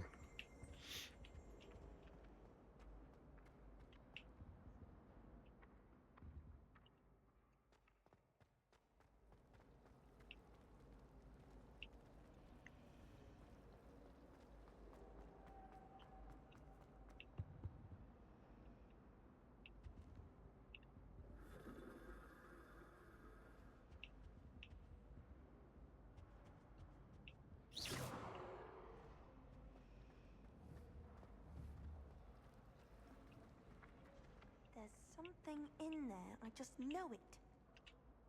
Hello. I don't believe we've met. Oh, hello. I'm Lenora. Pardon me if I seem a little distracted at the moment. Everyone thinks I'm utterly balmy. Samantha thinks I'm potty. But it's this painting. I never noticed it before. If I know Hogwarts, and I do, an empty frame doesn't appear for no reason. There's something more to this. Have you gained any insights about the painting since you've been studying it? I did discover that casting Lumos has an effect of some kind. But I'm not sure what to do next. Are there any other empty paintings like this around the school? Yes, a few. This entire place is somewhat of a riddle, to be honest. If I can work out the riddle of this one, I'll know what to do with all of them. As good a place as any to begin. If I have the time, I may look. Could be intriguing. I've been racking my brains long enough. I hope you'll have better luck than I have. Do come and find me if you stumble on something illuminating that solves the mystery. Lumos. That spot must be a clue. I should look around in case it's nearby.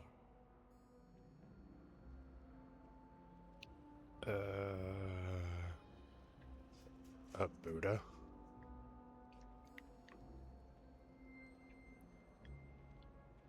Where is this at?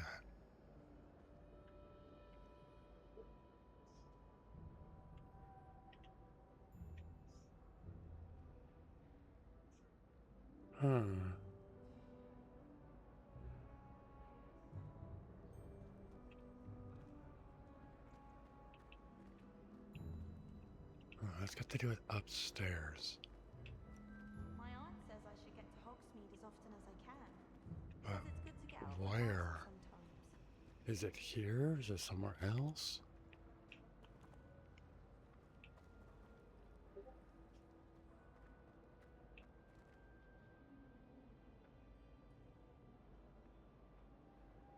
How in the world did people write proofs? Someone's bound to solve the riddle of the empty painting soon.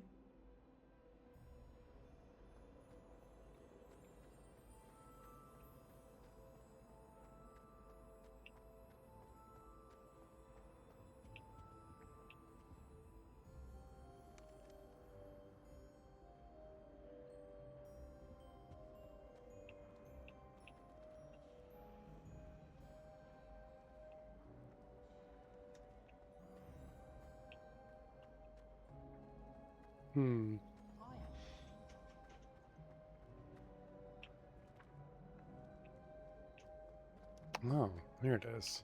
This looks like the location from the painting. What could be so special about it?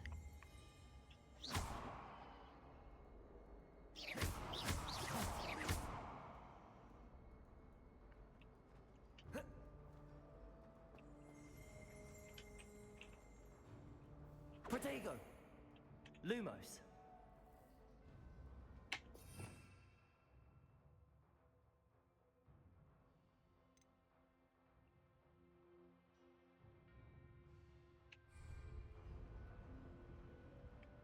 Revelio.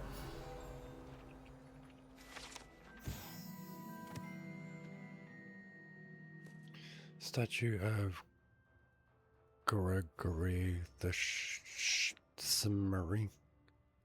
This statue with an integrating granite despite the medieval wizard Gregory, whatever, summary. Summary. The wizard famous of inventing Gregory's uncutus. Okay, these words. I hate my reading.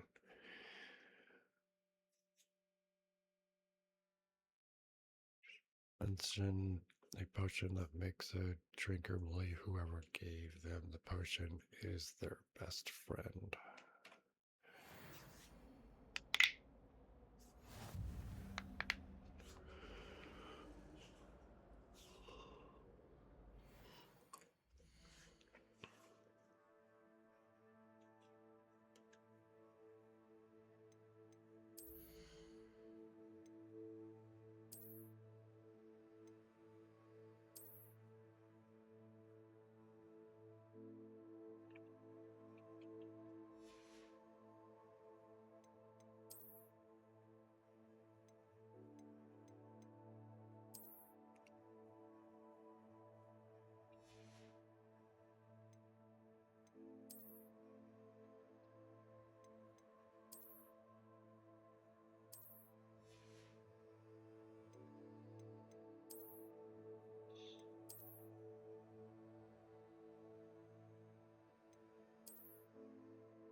Protego!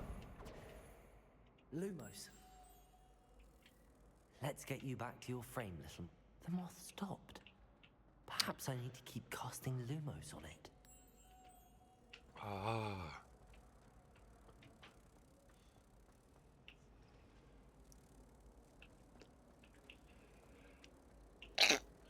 Sorry. I do look forward to going home from holidays. Mum's pumpkin pasties are the best I've ever had. I knew there was a connection. I should tell Lenora that I solved the puzzle of that empty frame.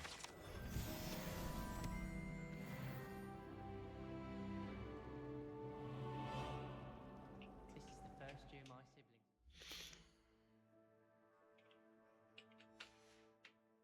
Hogwarts together. Our poor mother doesn't know what to do.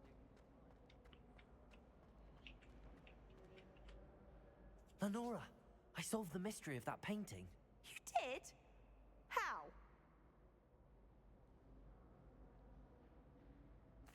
I found the location depicted in the painting, and then I cast Lumos to guide a moth back to the frame. All very logical, I suppose.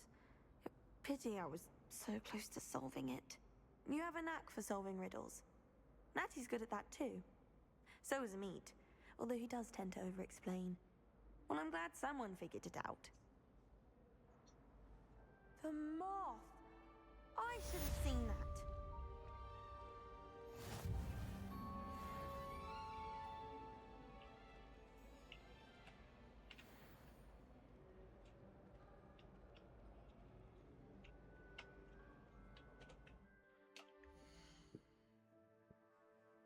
Nobody piss her off.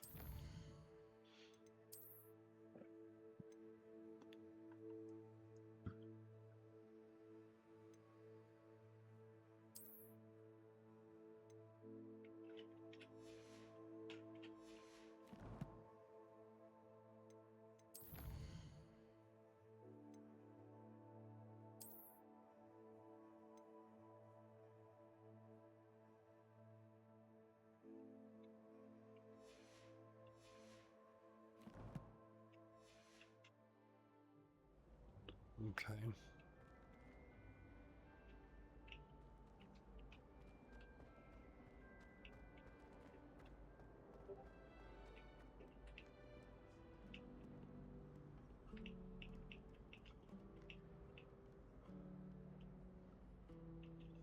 Lumos. Protego.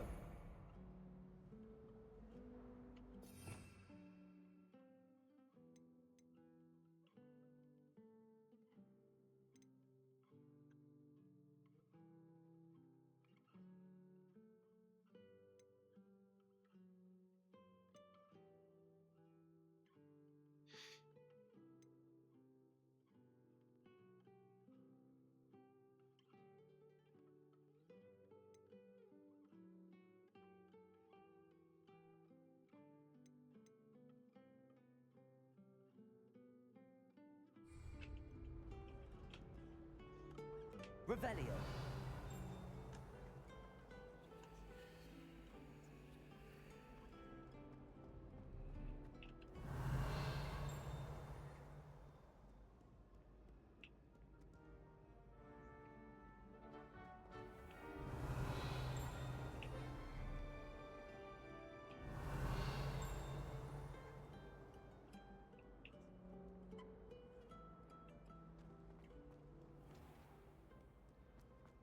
Revelio.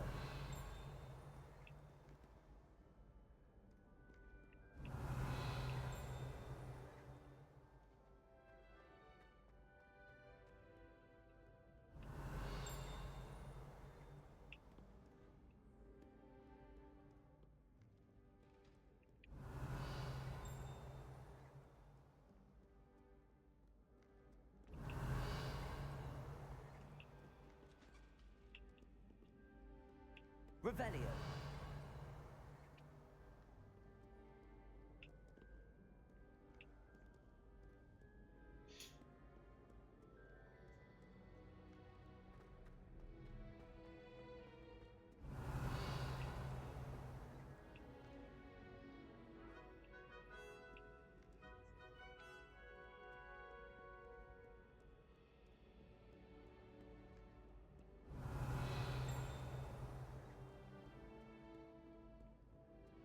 Revelio.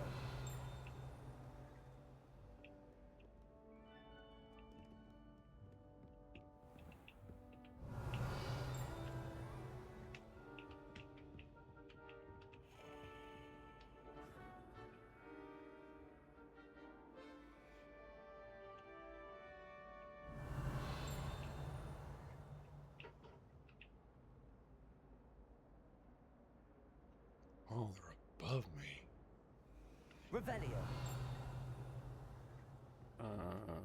Okay, hang on.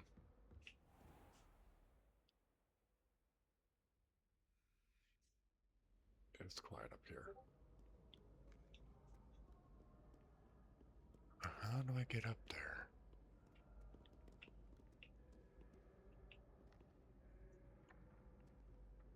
Over here?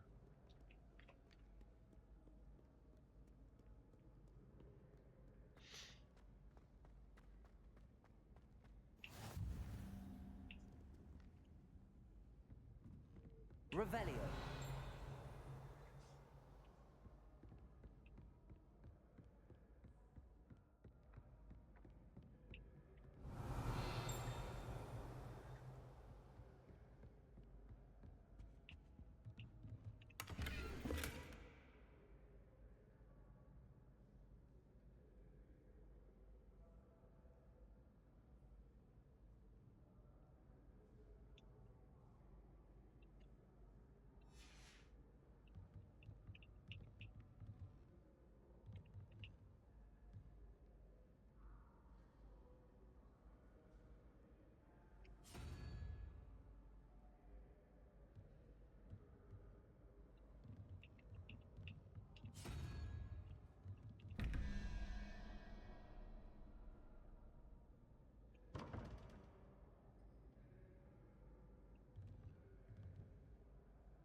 Okay, let's see here. I can just brute force this.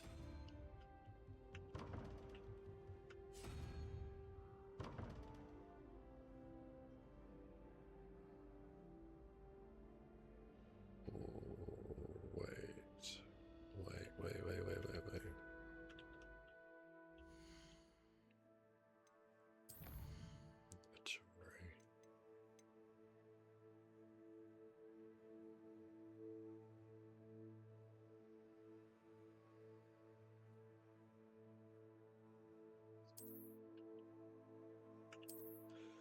Okay, so the owl is 0. I don't understand this. Owl.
What number?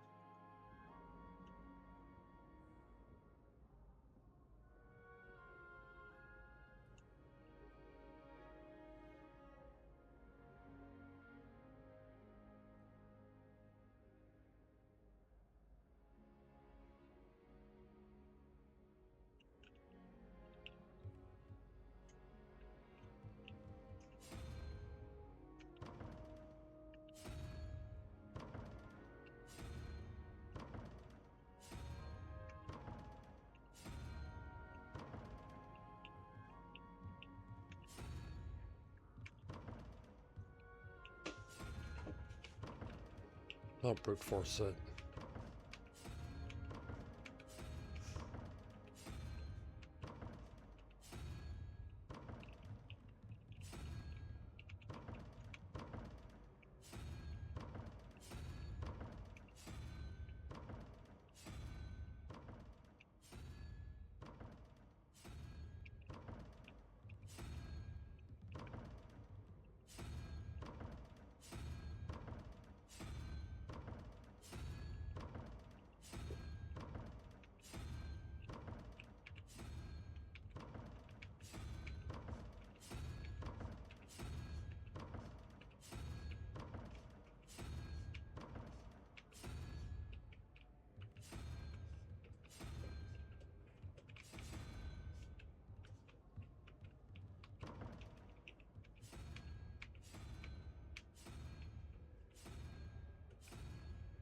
God damn it.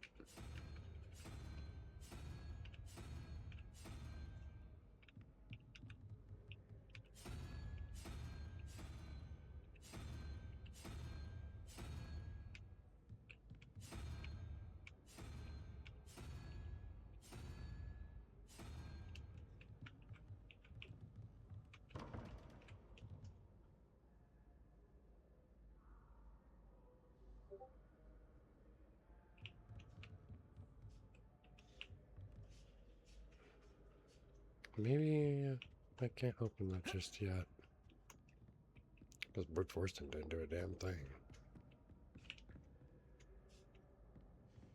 Protego! Revelio!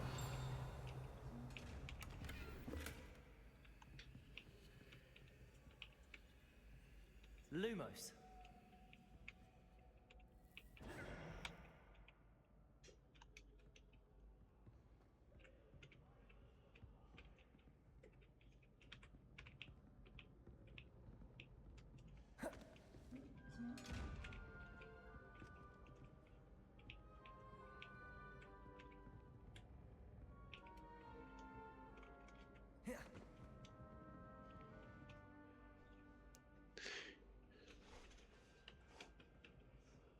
Hang on. Nobody there. Okay, I need key bindings here. There's gotta be what is sneak. Maybe sneaking is what I need to do.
Lumos! Protego! Revelio!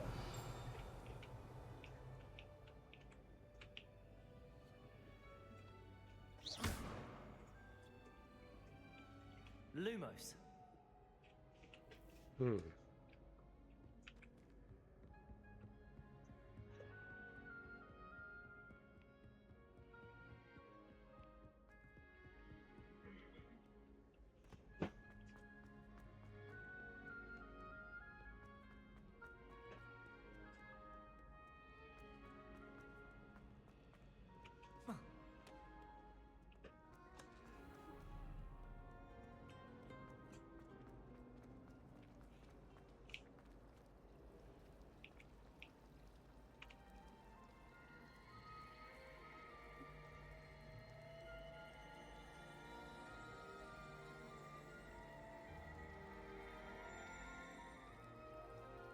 a relief to finally have an answer as to why that portrait was empty. I can appreciate Hogsmeade all year round, but there's nothing like it after a fresh snowfall. Protego! Revelio! I travel somewhere every day.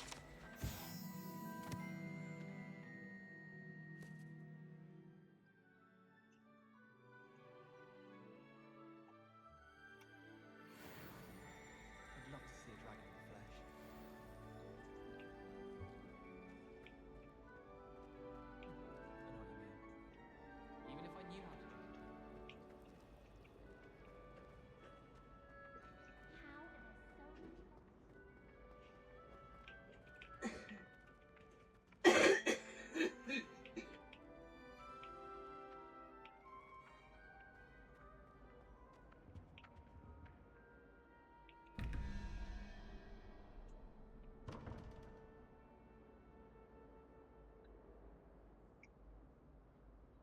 What? Are you kidding me? Oh.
Protego! Revelio!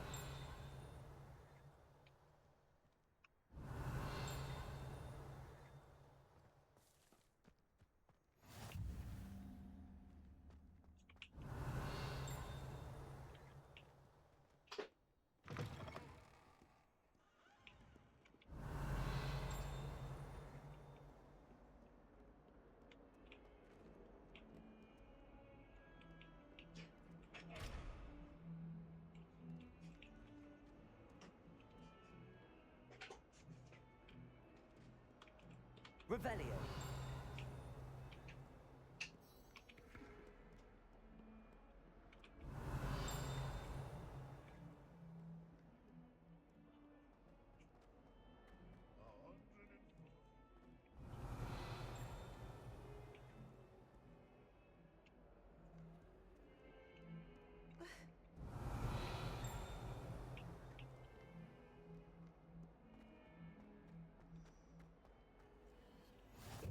Off on another adventure, are we? Revelio!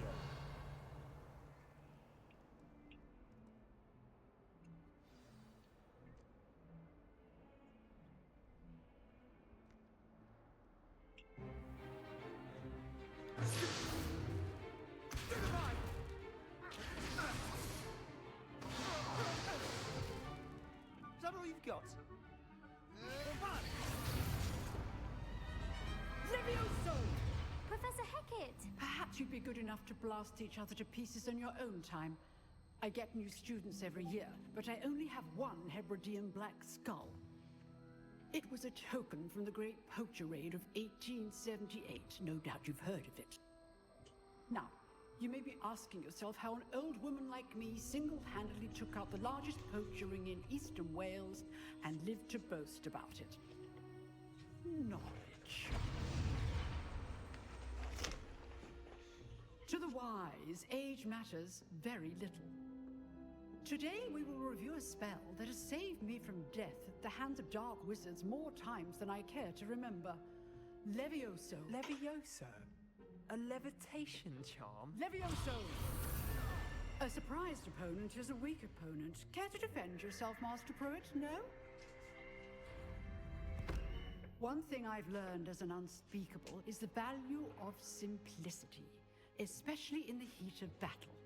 Now, let's practice what we've just learned, starting with something small.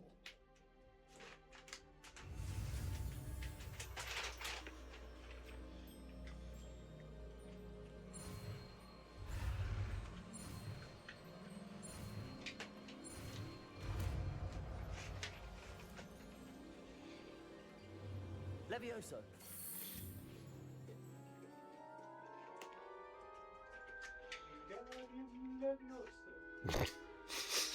Now, let's try something a little larger. I've actually played the game.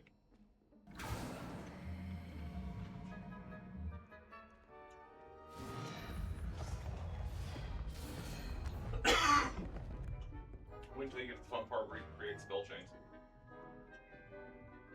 And start actually killing things.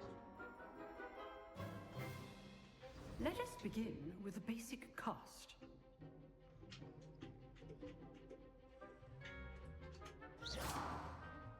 See how the dummy deflected your cast? This time, cast Levioso first, then the basic cast. Remember, a surprised opponent is a weak opponent, as Master Pruitt so artfully helped me demonstrate earlier. Levioso! Good. Well done.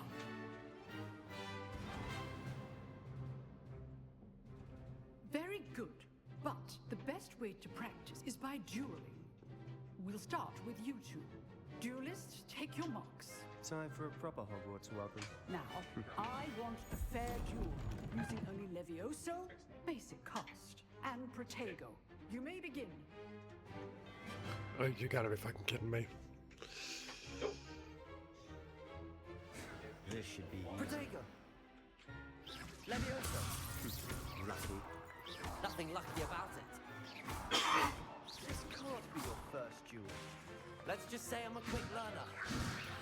I do enjoy a lively duel.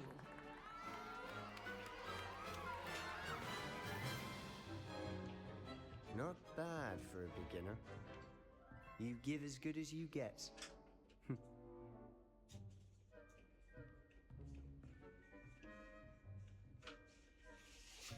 I put you on the spot, and you rose to the challenge. Points to Gryffindor. Thank you, Professor Hecat. Glad to have the opportunity to practice.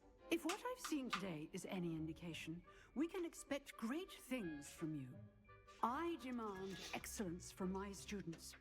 They are capable of achieving it, and they must achieve it. A classroom duel is one thing, but battling dark wizards, or as ever more likely, goblins, is a different kettle of Grindylows entirely. Understood, Professor. So, I'd advise you to keep practicing whenever you can. Perhaps Mr. Sallow will have some ideas for you. Again, well done today. I shall reach out soon with additional assignments. All right, that's enough spectacle for one day. Class is dismissed. Nice work. I enjoyed that. Well, that duel was quite something. Everyone will be talking about it. It was certainly good practice. Practice? It felt more like I was dueling an expert. Sebastian Sallow, by the way. Didn't expect a new student to be so deft with a wand. Then again, perhaps this wasn't your first duel.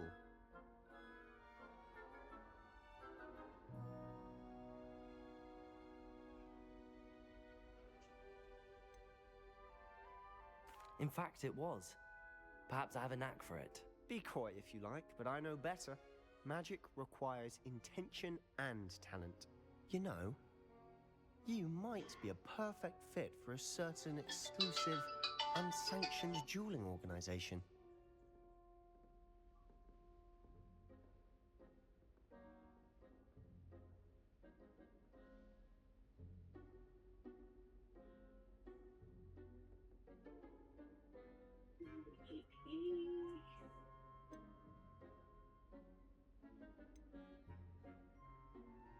Exclusive and unsanctioned.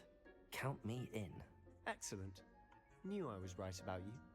If you want to get the most out of your time at Hogwarts, you're going to need to break the rules now and then. Whether it's joining a secret dueling club, or sneaking into the restricted section of the library, you just have to be clever enough not to get caught. Thank you, Sebastian. I'll keep that in mind. Good. Pleasure chatting with you. I'm sure I'll see you soon. Perhaps somewhere unsanctioned? We'll see if your performance today was sheer luck or actual skill. Look for Luke and Brattleby near the clock tower entrance. If you're interested. Till next time.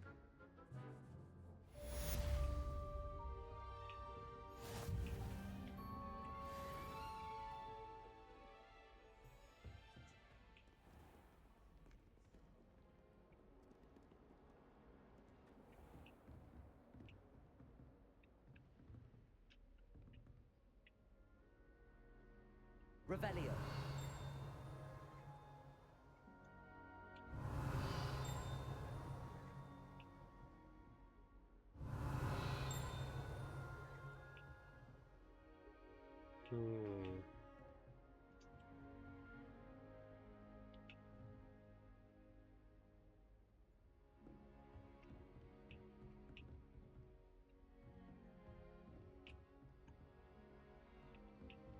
Huh. Always thought Levioso was for first years. Not anymore.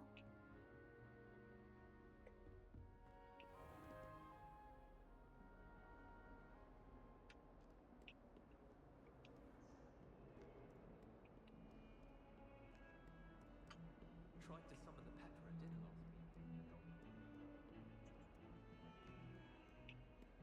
week. Protego. Revelio.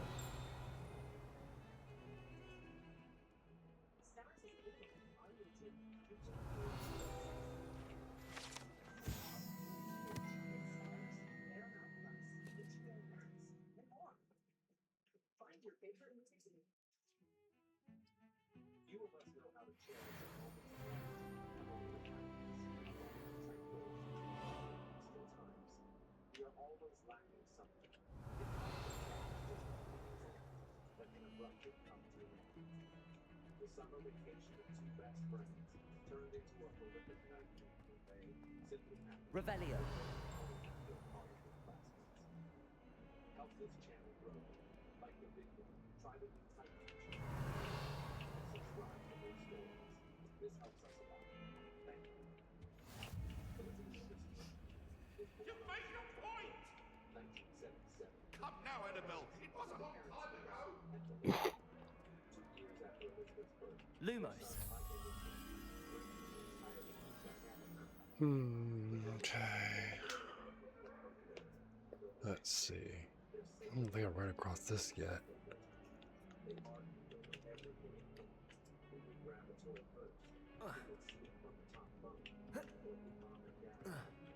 Of course, I can't jump on that. Why not?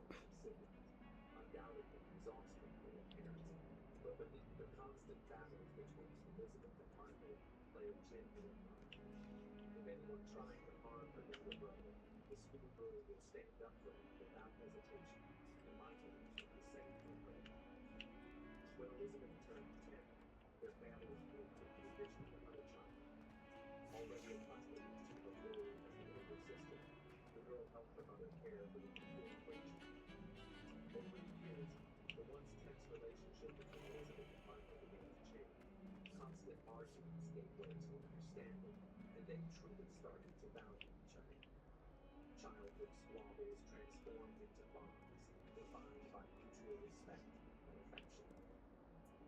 The Peckett family lived in a modest 3-bedroom, 2-bathroom house in northwestern Maine, in a cozy neighborhood not far from the local elementary school, and just a few minutes' drive from the Jester Park shopping center, which housed a large swimming pool, a ball game field, and a golf course. This area was ideal for raising children. From a young age, Elizabeth was known for her wide smile and positive attitude. But she had one flaw. She absolutely hated washing her hair. The girl had gorgeous curly hair, and to avoid brushing, Elizabeth would simply tie them into a bun. When her mother Might as well be forcibly surrounded by tied Jarvies. her hair, she would scream so loudly that the neighbors... Revelio. Despite her aversion to washing her hair, Elizabeth had a cheerful personality that left a lasting impression on everyone she met. School wasn't the girl's top priority. She was more interested in socializing with peers than meeting kids. Her father, Adolf, jokingly said that Elizabeth cared more about looking pretty than being a top student. Yet, while she was one of the most popular girls at school, it didn't take long for those around her. Revelio. Wasn't superficial. It was her unique personality that made her shine. In her teenage years, Elizabeth went through a brief rebellious phase. Okay, so There were occasional arguments with her parents about her I have not. to sneak out of the house. Elizabeth used her bedroom window. Her father was candid with his daughter, explaining that men and boys of any age might try to take advantage of Bro. He advised Elizabeth to be cautious and not trust anyone until she knew her better. To prevent Revelio. her parents transferred her from a public high school to a private campus. But this didn't curb her rebellion. Another painting area. Was expelled from the school. Prompting her to reevaluate her outlook on life. She distanced herself from her old group of friends and decided to start anew. Elizabeth transferred to another high school, where she surrounded herself with people who supported her on her path to self-improvement. It was here that she met a girl. Revelio. In terms of appearance, the girls were complete opposites. Jennifer has straight golden blonde hair and big blue eyes, but they both embraced the same 90s fashion. Jennifer Lee Ertman was born on August 15, 1978, student to Sandy and Randy Ertman. Jennifer was their only child, a miracle after years of child tests. Sandy became pregnant with her daughter at 35, which made the parents cherish their long-awaited child immensely. Revelio. Jennifer had a great sense of humor. A single chuckle from her could instantly lift anyone's mood. She was definitely... Jennifer's interests were diverse. As a child, she loved go-karts and had a huge collection of baseball. What are you up to now? In her teenage years, she was obsessed with popular music bands, plastering her bedroom walls with posters. Jennifer was an exception. A house girl with a heart of gold. Sandy and Randy instilled in their daughter the right values, teaching her to be honest, Lumos. and respectful.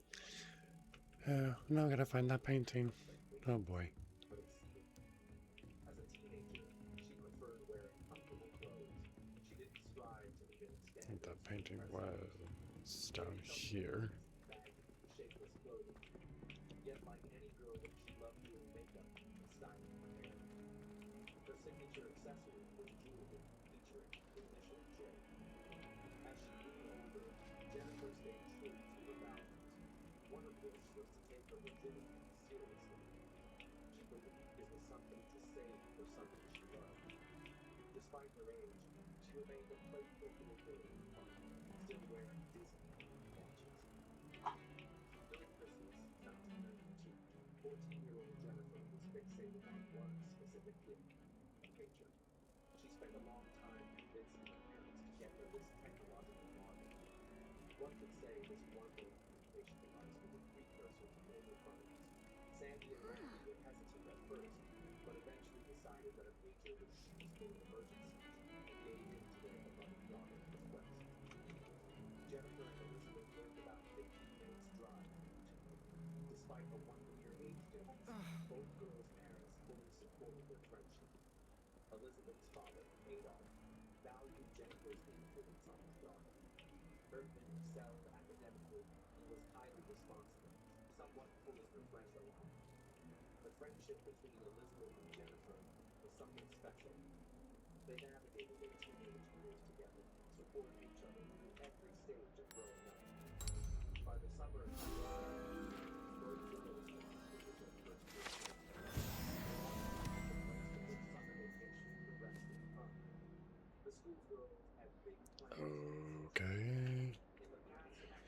disappeared. Okay, so I need to go up now.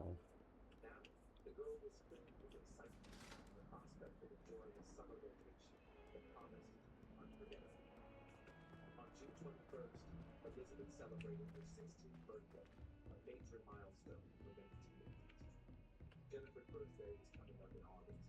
She would turn 15. For her special day, Elizabeth received a particularly memorable gift that made the occasion even more unforgettable. The birthday girl unwrapped a small, beautifully packaged box, and her eyes lit up. Inside was a delicate purple silk bra adorned with This cat is stalking me. the item that made her feel elegant as Christmas. It was her first truly grown-up gift, giving her a sense that she was entering new phase of life. The purple bra became more than just a birthday. This is a bathroom. It was a symbol of her transition to womanhood. This lacy item embodied her growth, independence. This is up another floor. Could it be? 4 days later, on June 24, 1992, No, wait. Jennifer and Elizabeth planned a girls' night out. They intended to grab a bite and hang out until it was time. Revelio. For her, curfew was at midnight sharp, and she never missed it because she was very responsible. Her parents trusted her. They knew she had the pager and a small amount of cash for emergencies, like calling a taxi. That evening, around 4 p.m., Sandy stopped by Jennifer's room to say goodbye. The girl was sitting in front of the mirror, brushing her golden hair. Her friend's father was to drive her. Her mom hugged her daughter and said she loved her, receiving the same heartfelt words in return. Around 5 p.m., Randy drove Jennifer to Elizabeth's house. She used to kiss her father goodbye, but recently she stopped, considering it too childish. The man reminded his daughter not to be late, and she promised to be home by midnight. Around 5:30 p.m., the girls decided to walk to a nearby Mexican restaurant to buy tacos. Then they headed back to Elizabeth's, when they heard a car. Revelio. At first, the school doors were a bit startled, but then they heard a man's voice. The driver asked where the lovely girls were headed. The phrase could have scared the friends, but they recognized who it was. It was Adam, Elizabeth's dad, coming home from work. The man teased the girls on purpose to lift their spirits. Elizabeth and Jennifer laughed and waved to Adam, signaling they belonged. Later that evening at 8 p.m., Elizabeth's mom, Melissa, drove her daughter and her best friend to meet another friend, Gina, at the Silver Creek apartment complex, just a 5-minute drive from Jester Park. The girls' plan was simple: hang out until 11 p.m. to make it home by midnight. Professor Ronan tends to go on a bit. The high school We sometimes have to remind him to finish the lesson. where they were greeted by Gina's mom and younger sister. The girls settled in the bedroom, simply enjoying their time in each other's company. It was a typical summer night. Here, Laughter and behind you. There is an open seat here. Thank you. Hello, I am Nettie. So you are the new student. Have you met Professor Ronan yet? Shall we begin? Welcome to Year 5 of Charms. Now, this will be a crucial year in your education on the art of charm work. But I am confident that we will take hold with the passion and rigor requisite of such a challenge. Right, now, everyone, please open your textbooks to page 517. But before we begin, can anyone here tell me the difference between the incantations of the color change and growth charms? Anyone? Anyone? I am afraid it is too late to study now. My, the summer months must have really taken a toll on you all. By the looks of it, you all spent your holidays practicing Obliviate on one another. Do you even remember how to perform a basic summoning charm? Well, it seems that we are in dire need of review. Everyone get into pairs and take positions on opposite sides of the classroom. Now let's put those textbooks to use as the blunt objects you so believe they are, and take turns summoning them out of one another's hands. Only one book will be needed per partnership, Miss Dale. Thank you. Get into place now.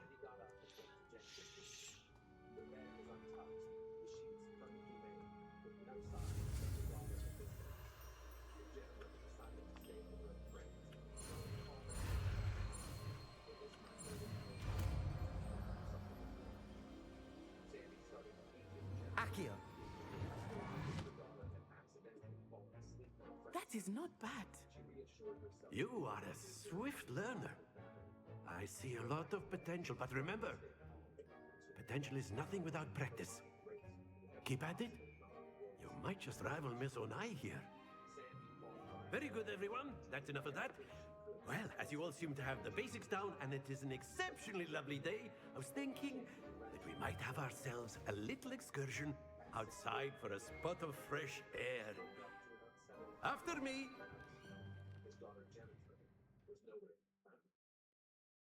Hmm. Didn't want Randy to know their daughter was hurt, as he insisted on following house rules without exception. He wasn't a tyrannical father. He simply wanted to protect his child from trouble.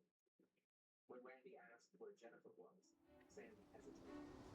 She didn't mind, but she still told I've always found that fun goes hand in hand with mastery, as I'm sure the Quidditch players amongst us would agree.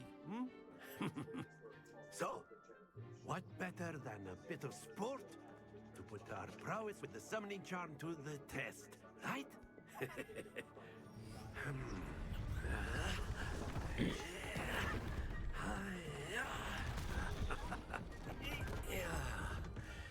What the hell? So why don't we have our newest student start us off? Why me? Very simply, cast Accio on one of the spheres and relinquish your charm at the last possible moment. Now, think of this like gobstones, if you will, but instead of throwing the marbles out, you are summoning them toward you. The trick is to pull the sphere as far as... Very good!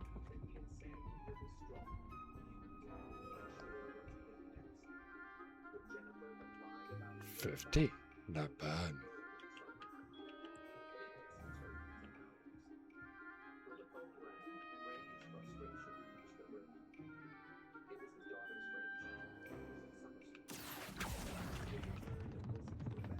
That's it!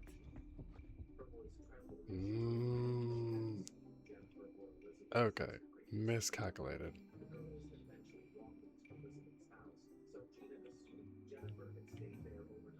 Accio. Excellent control there. 130. Uh-oh. Okay, good. Very good. Points to Gryffindor. But there's certainly no sport in playing without some friendly competition. Miss Onai, would you care to give our new student a bit of a challenge? Come on up. You'll be the blues, just as before, and Miss Onai, you are playing red. Clear? Yes, sir.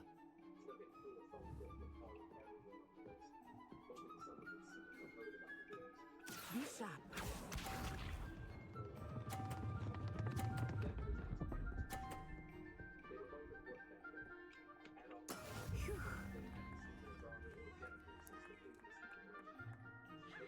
Accio. Too soon. Fuck. Splendid! Watch this.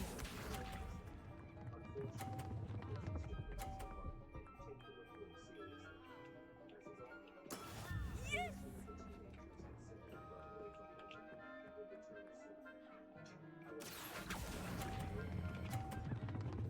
Uh-oh. Stop rolling. Oh! Brilliant. Let us see this. It fell. But it's still counts. I still got the points. That is how it's I know it fell, so it does. Damn it. Too much force. Wait. Can I knock hers out? Do not think I will start going easy on you now. Akio. Oh no. God damn it. Can we redo this? That's it.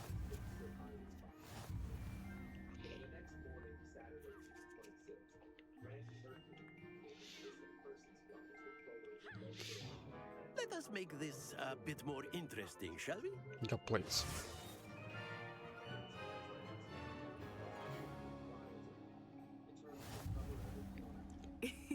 I think we are well past interesting at this point. I'll say. Enough chatter. Focus now. You will need it. This round settles it all. Be sharp.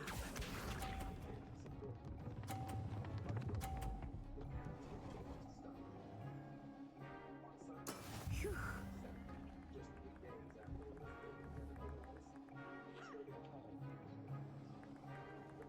Akio. Uh-oh. No! God damn it. Don't lose your composure.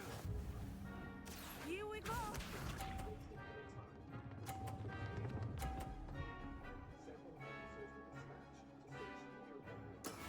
Yes!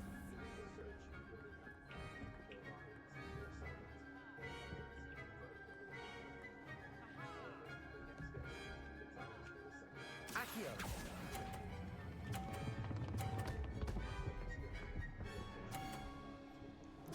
Uh-oh. I screwed up. Excellent control there. I should have knocked it out.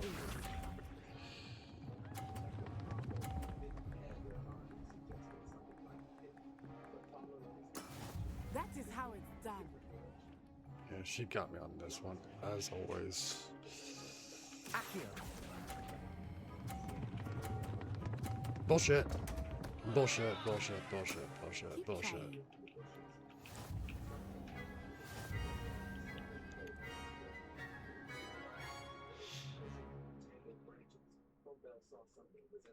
Very good, both of you. Well done. Fuck you. The first body found was that of a young girl. She was lying on her back. Her shirt was pulled up over her chest, exposing a purple silk bra and covering her face. Her arms were crossed above her head, as if she had surrendered to her fate. One leg wore a high-top sneaker, while the other had only a white sock. Below, the girl was completely naked. Having lain in the woods for several Class is days, dismissed. Gather your things on the way out. investigators didn't get Well done back there. You took the loss in stride. Didn't want to go too easy on you. Took me weeks to become proficient with Akio. Took weeks for me to get anything right when I transferred here. It gets easier, I promise.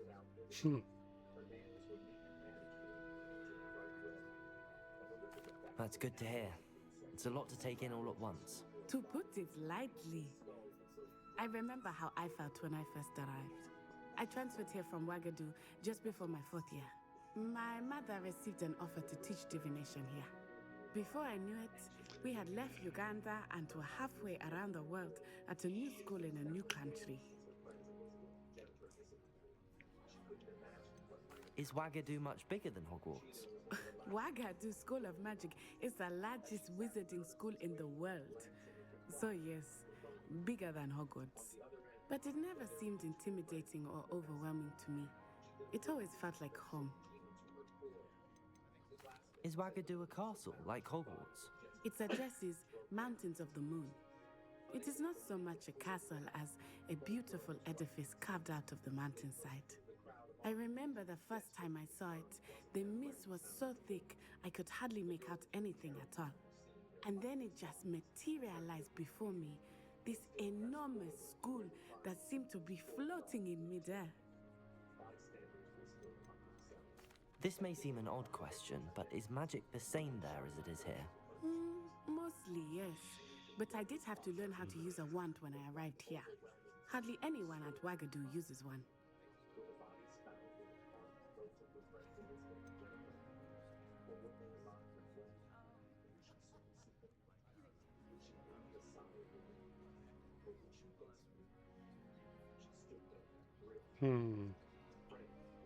Spells cast without a wand must be less powerful than those cast with a wand. No, not at all. Wizarding magic cast without a wand is just as powerful. I find wandless magic to be much more instinctive. Not to mention quite convenient if one is without their wand. I must admit, however, that I am growing quite fond of using a wand. It seems very dramatic. It's nice to learn about another wizarding school. Thank you for asking. I do miss Wagadu, but I am glad to be here at Hogwarts. Ah, I think Professor Ronan wants to talk to you. Better not keep him waiting. Until next time.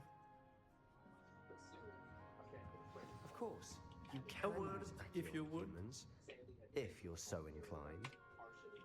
You wanted to speak with me, Professor? I did. I trust your first charms lesson lived up to expectation? Well, an outdoor competition wasn't exactly the lesson I was expecting, sir. What charm is there in the expected? Miss Onai is a talented witch. Take it in stride. One often gains the most from the battles one has lost. Of course, Professor. It was a challenging match. Miss Onai is always a fierce competitor, though I sense that she is a bit distracted of late. Now, Professor Weasley has asked that your professors give you instruction outside of the ordinary curriculum. Expect to hear from me soon regarding a special assignment that I am preparing for you.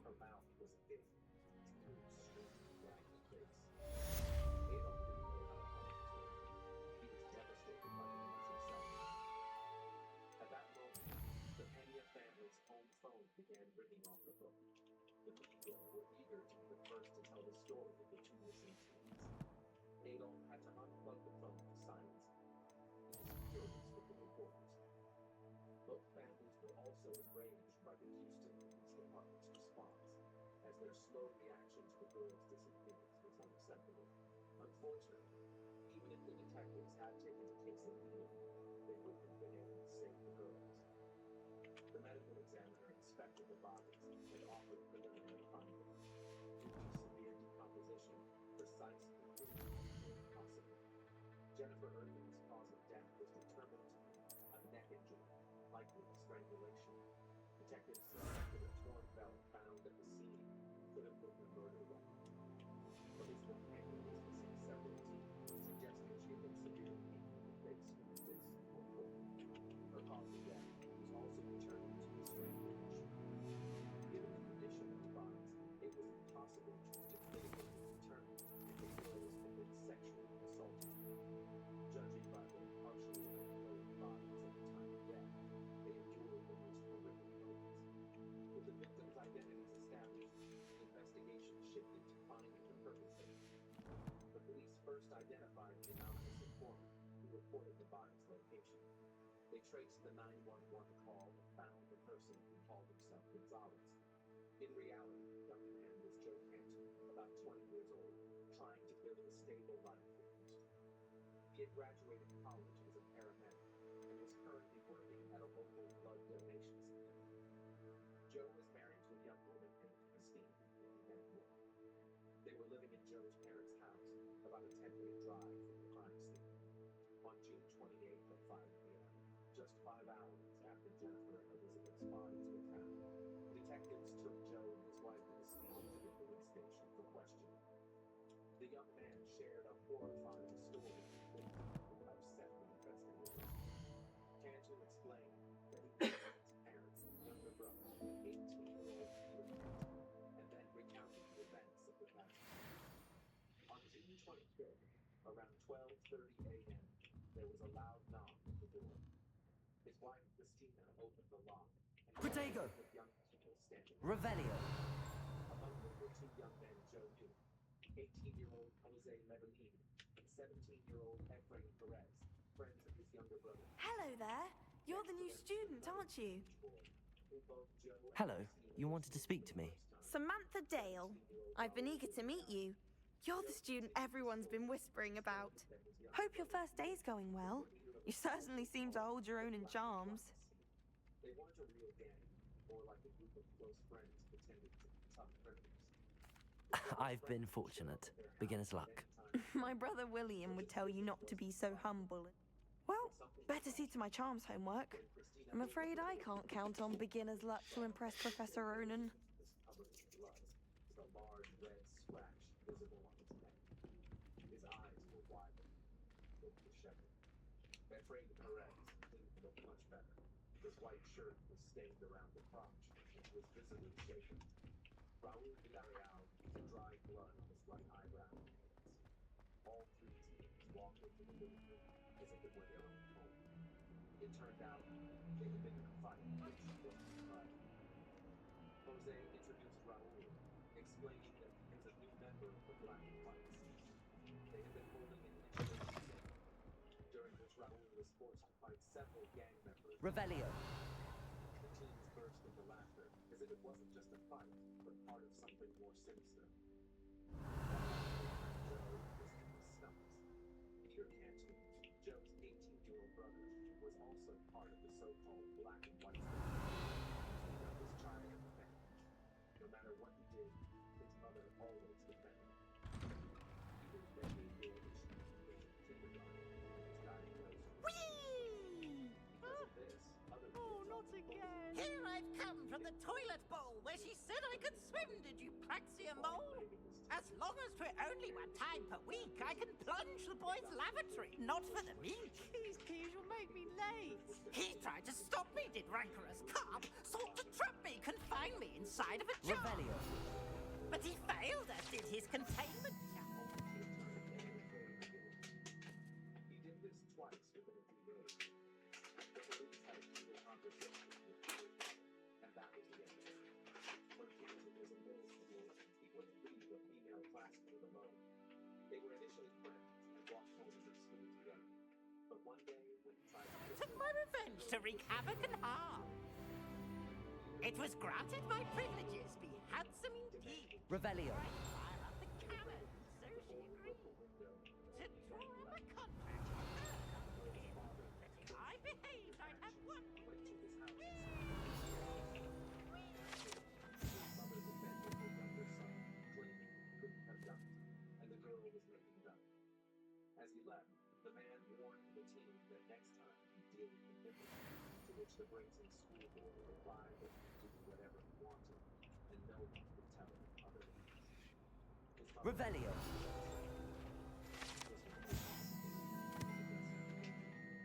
A few months later, he attacked a teacher, leading to a temporary suspension from school. When he returned, the teacher had to resign to avoid being the target of constant attacks from the defiant student. Over the next few years, Peter Cantu continued to get into trouble, often breaking the law. His mother blamed Cantu for his friends, Jose Medellin and Efrain Perez. By January 1993, Cantu faced charges for assault with aggravating circumstances involving a deadly weapon. He was required to check in at the police station twice a month. The second member of the group was Sean O'Brien, whose mother abandoned him as a child, so he was raised by his grandmother. The elderly woman never planned to have grandson, believing he was already deprived of maternal love. He began taking advantage of this from a young age. But something didn't go his way. Sean was screaming and throwing tantrums. By age 5, the child was practically uncontrollable. O'Brien did poorly in school, tormented animals, and tried alcohol in elementary school. At 8 years old, he broke one of his grandmother's dresser drawers. She didn't store it, but decided to fix the furniture herself. Unfortunately, she stumbled awkwardly, and the heavy dresser fell on her, smashing her head. She suffered a traumatic brain injury, even after surgery. Revelio. So Sean was sent to live with his biological mother. In 5th grade, the boy attempted suicide by drinking an entire bottle. He made several more attempts.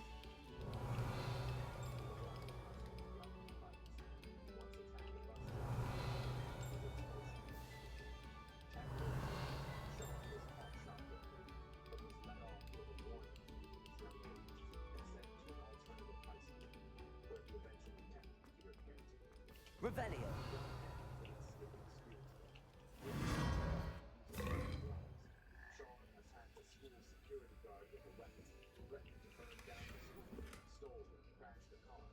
got even worse. He pushed his biological mother in the chest. O'Brien had other assaults to his name, but no charges were filed against him. The third gang member, Efrain Perez, grew up in poverty in a family rife with arguments. His parents divorced when he was very young, was constantly shuffled between different partners. His childhood was never certain. Revelio. Relatively well, until Efrain moved to Houston and met other Spanish-speaking boys in his class. That's when his string of troubles began. My cousin was transfigured into a Fought mountain. with other students and skipped classes. He tried to contact his parents and guardians, but no one was that good. Another member of the Black and Whites, Jose Medellin, I've always said that travel broadens the mind. the two 16-year-old teens stole a car. The car Jose was driving broke down. Perez was pushed Revelio.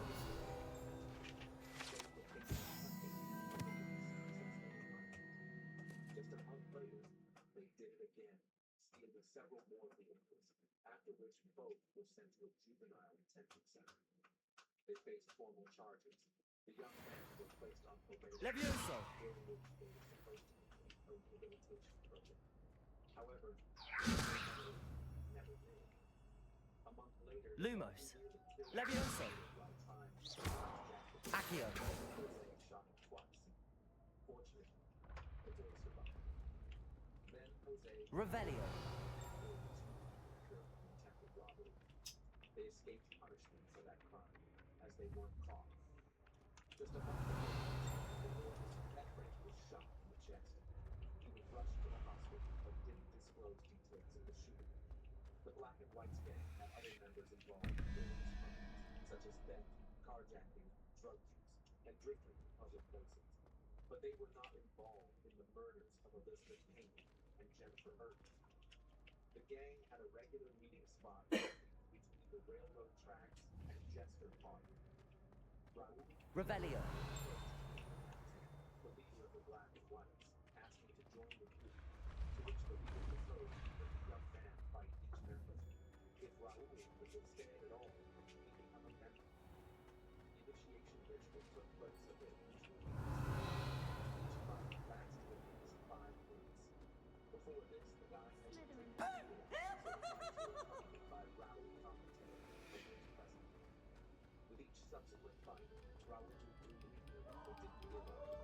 He was desperate to prove his toughness and determination. Revelio. Carried out until the pit, fell, and couldn't get up. So the guys left him there as he went to the railroad overpass to discuss the initiation and make a decision.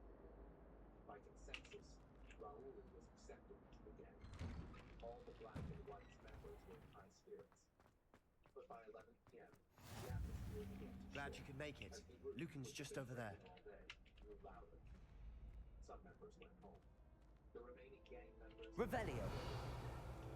soon, the drunken guys noticed Raul walking along the gravel toward Jester Park. Accio. He had decided Levioso. at that moment, the four girls had no idea where was parked right in front of them. Joe Canton described the rest of the night to the detectives.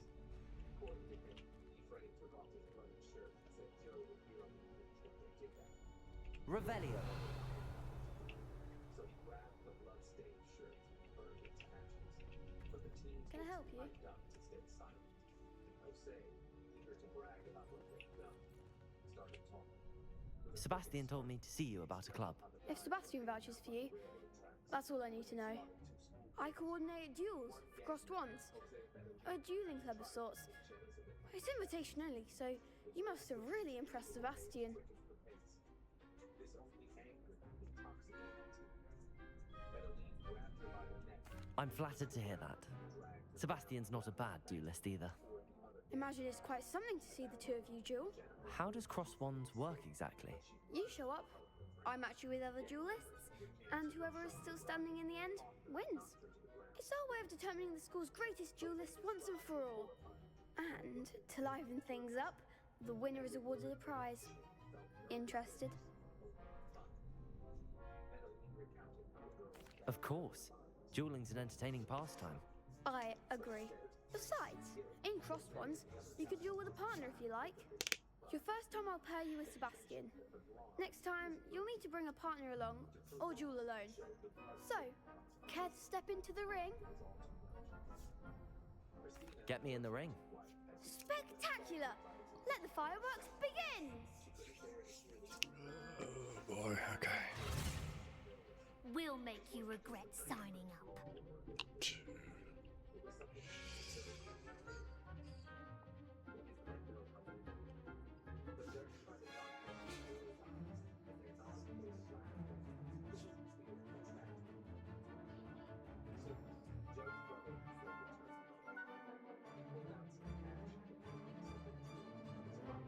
Including a gold chain with a J pendant.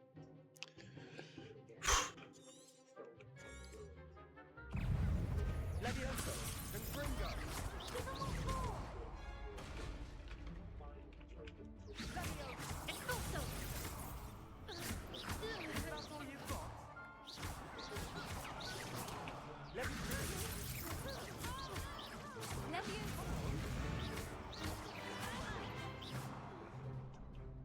Levioso! Act like a winner!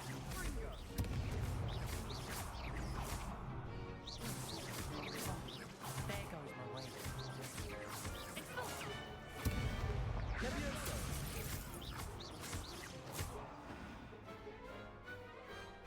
Some big hits that round. Nice work. Sebastian wasn't wrong about you. There's strong competition ahead, but keep this up and you could be the next school champion. Brilliant. Count me in. I shall. Now, it takes time to organise these duels, but check with me later. I may have something lined up for you. Again, congratulations on your first Crossed Ones victory. Well fought. Hope to see you back here again.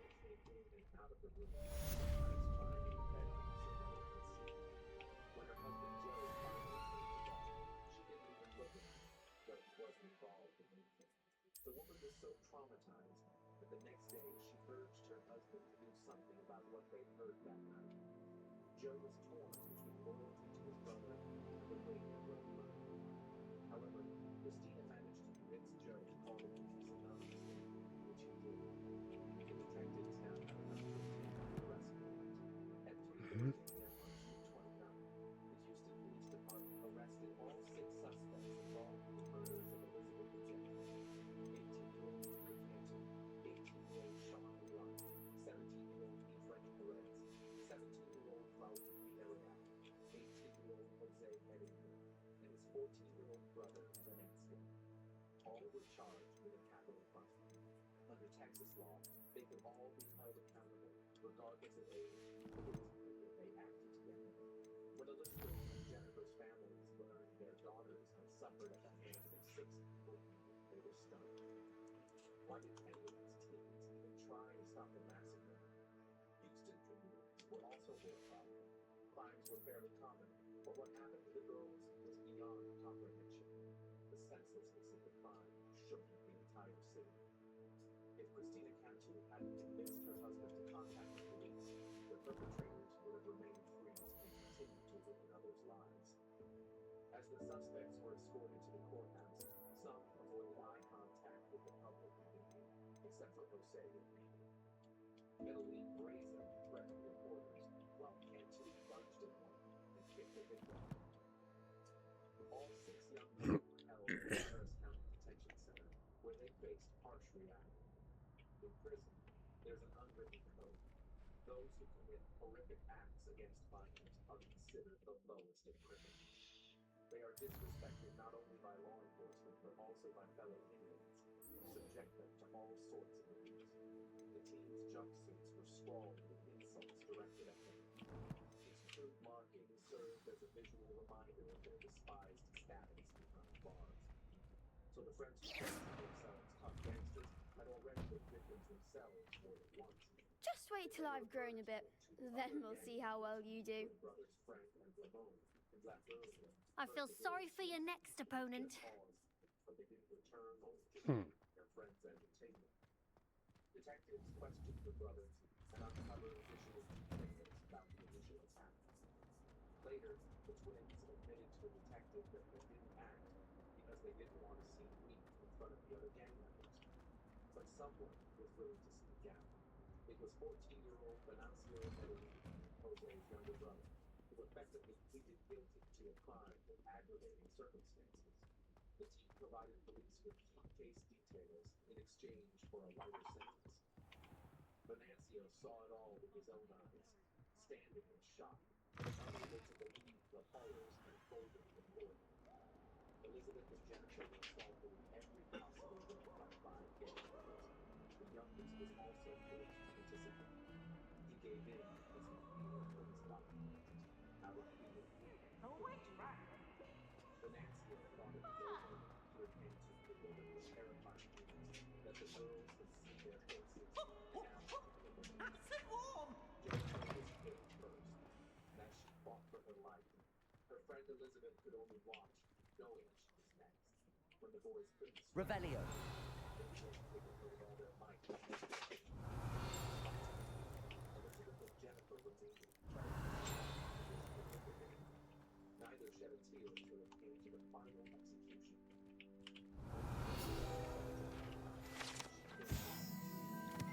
14-year-old Venancio Medellin was sentenced to 40 years in prison, the maximum term for juveniles. His sentence was reduced because he testified against 4 gang members, all except his brother. The Erdman and Pena families were furious over the looming sentence. Their frustration grew when state authorities didn't file additional charges and tried to further soften the punishment. The team issued an emotional statement expressing deep regret for what happened. He often lay awake at night, haunted by the thought that he would intervene and stop the others, but didn't know if he could have. He was 14, not part of the black and white gang, and simply uncompetent with his older brother Jose. July 1st became a day of heart-wrenching. What about the room, Professor? I was thinking the same thing, Deke. Perhaps you could help. The service was filled with somber music. Jennifer's Oh, excuse, Deke. Oh, Dick. Okay, sorry. Not Dopey. Ah, there you are. her best friend. Jennifer was always known for her loyalty and bravery. I trust your first classes went well? They did, Professor. I heard as much from Professors Hecat and Ronan. Seems Professor Fig taught you quite a bit during your brief detour near, what was it you said? Some ruins? I'd wager there's a good deal more to your travels here than what you've told me. Isn't there? Vigils and memorials were held across the state in honor of the girls. The parents were touched by letters of support from condolences from around the world, including from President Bill Clinton. The district attorney demanded the death penalty for Peter, Jose, Sean, Efrain, and Raul. The trials for the 5 defendants were scheduled. Have you and Professor Fig not discussed my training? He continues to be reticent about the details, mentioning only a few spells. Revelio, was it? And Lumos?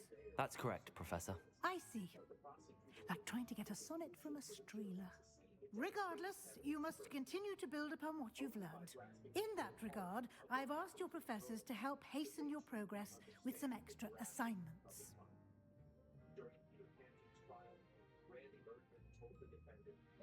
Professor Ronan did mention something about that. In fact, Professor Ronan will meet you outside momentarily to assign your first one. Now, regarding the trip to Hogsmeade I mentioned earlier, we've arranged to replace the supplies lost on your way here, including seeds, potion recipes, and spellcrafts. Thank you, Professor. And Mr. Ollivander will connect you with the perfect wand. You've managed your classes well with a borrowed wand, but you'll find the magic you cast with your own wand to be far superior. Can you tell me more about the potions shop, Professor? J. Pippin's Potions stocks a wide array of potions ingredients, although they rarely sell recipes. Professor Sharp asked that they have a couple of particular recipes on hand for you. I've never heard of a spellcraft before, Professor. What is it? A spellcraft is a recipe of sorts used when conjuring objects. I shall explain more about them when you begin working with transfiguration magic.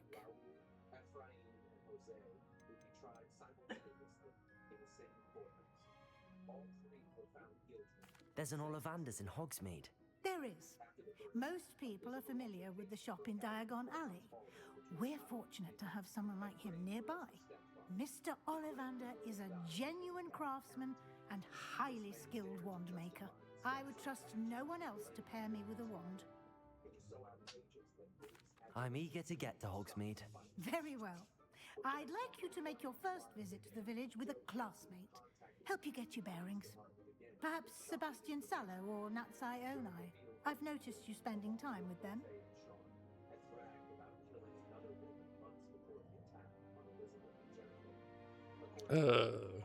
I'd like to go with Natty.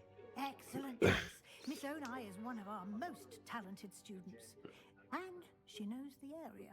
She'll keep you well clear of any of Victor Rookwood's undesirables en route. Rookwood?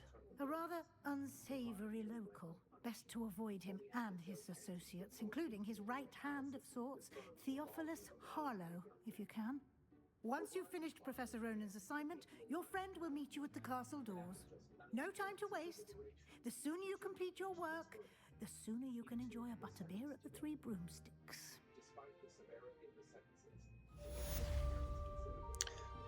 Butterbeer sounds like liquor.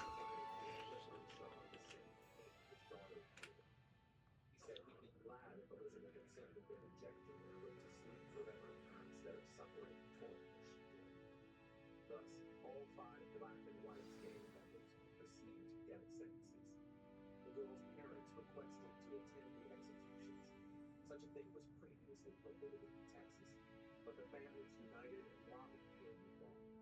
They wanted the person who witnessed justice served. In 1996, after persistent efforts from both families and others who had endured similar tragedies, the Corpus Christi Criminal Justice Bureau made a landmark decision. They changed Texas policy, allowing victims' families to witness executions. After this change, about 75% of victims' families took advantage of the opportunity. However, in 2005, something devastating happened. The Supreme Court ruled that individuals under 18 at the time of the crime would not be sentenced to death. The sentences for Perez and Villarreal were automatically commuted to life in prison. Revelio. In 2029. This means they still hope the criminals will never be released from prison. These vicious monsters must bear responsibility. On July 11, 2006, Sean O'Brien's execution took place. The condemned man pledged to apologize to both families, but it no longer mattered to him. At 6:19,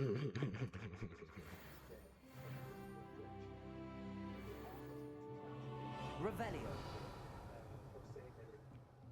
Then, in August 2010, the gang's leader, Peter Kenton, was sent to the afterlife. He refused to make a final statement before his execution. This brought the parents a sense of closure. They even felt some relief, knowing 3 of those there you are. You have a new spell to teach me, Professor. Indeed I do, and an exceedingly useful one at that, the mending charm Reparo.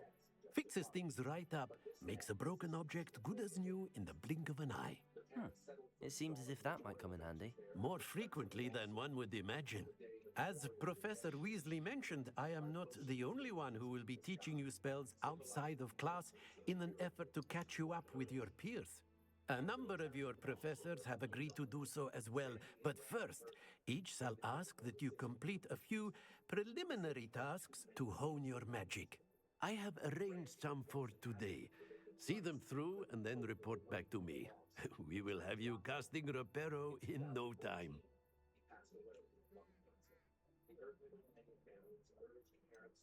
Why must I first complete tasks to learn Reparo? No lesson or lecture can compare to first-hand experience, and these tasks should provide you with just that.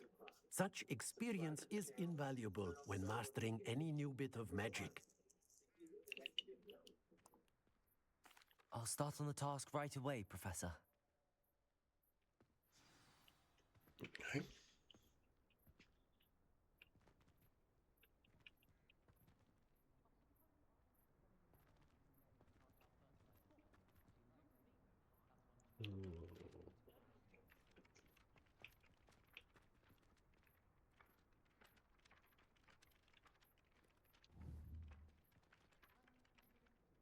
Accio.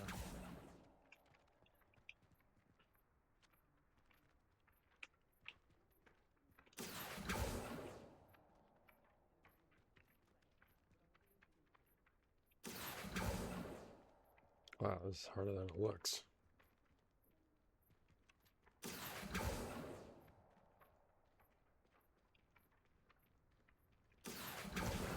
Got it.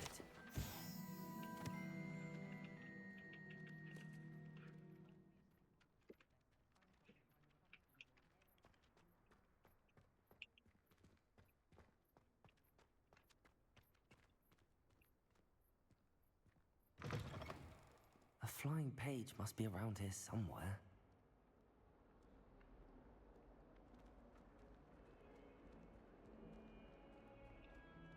Revelio.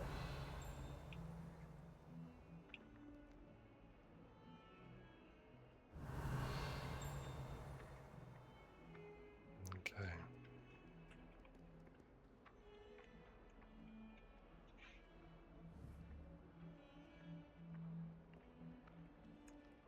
Accio. Brilliant.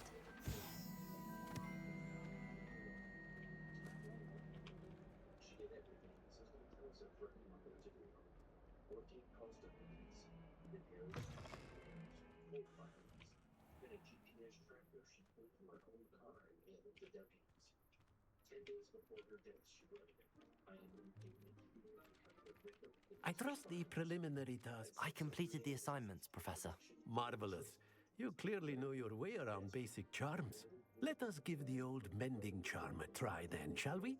Remember to be deliberate in your enunciation and movements. I want to see some Yes, sir. Remember, your wand is a conduit of your magic.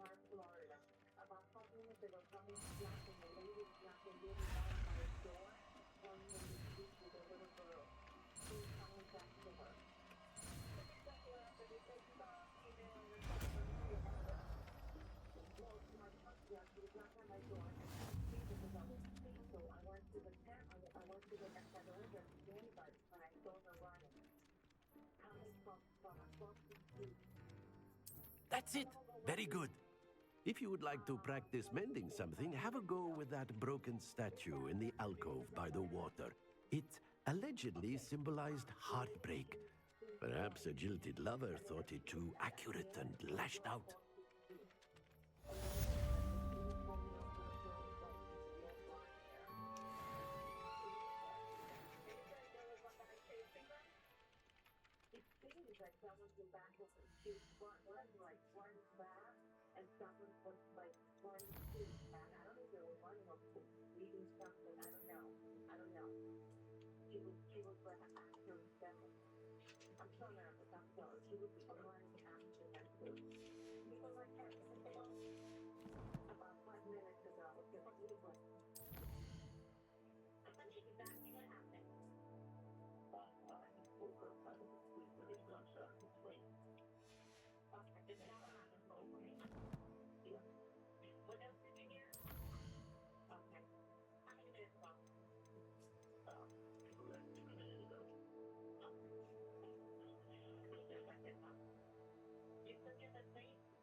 February of 2024, Mary filed for divorce from her husband, Nathan Hughes. He was a former U.S. Army vet with a 2-term defense contract. He was no stranger to violence, and he possessed a dozen firearms and 6 silencers. Along with the divorce papers, she also filed for a domestic violence restraining order. A judge agreed with Hughes to surrender all of his weapons. My father said he used to like it. 18 months later, in September, those weapons were finally returned. The mission was buried in the building, The couple had agreed to share custody of their daughter and open early uncle Tom. It was a compromise Mary liked to hold, but it was peaceful. Instead, she tried to warn him. She told the boy Nathan was manipulative, unpredictable, and violent. She believed he was biding his time, waiting for the right moment to happen. The next year, she got through to every exploration. Someone had scribbled. Handy resource indeed, your field guide. I'm most pleased to be included. The boy struggled as she crouched beside a Mitsubishi Outback. In the rear room, hidden behind the rear axle. Reparo. She traced Levioso. two Lumos. back to Nathan's Accio. She mailed the device to the sheriff's office and sent them photos of videos. She followed it by Revelio. Levioso. Reparo. But in a sworn statement, Mary My said aunt she has some potions with listed every date she tried. No one ever called her back. She discovered a backpack packed behind tools in her garage. Inside were duct tape, rubber gloves, zip Revelio. plastic bag, syringe, and a handwritten note describing 3 ways to kill her: air embolism, sight medication, overdose, and waterboarding. Reparo.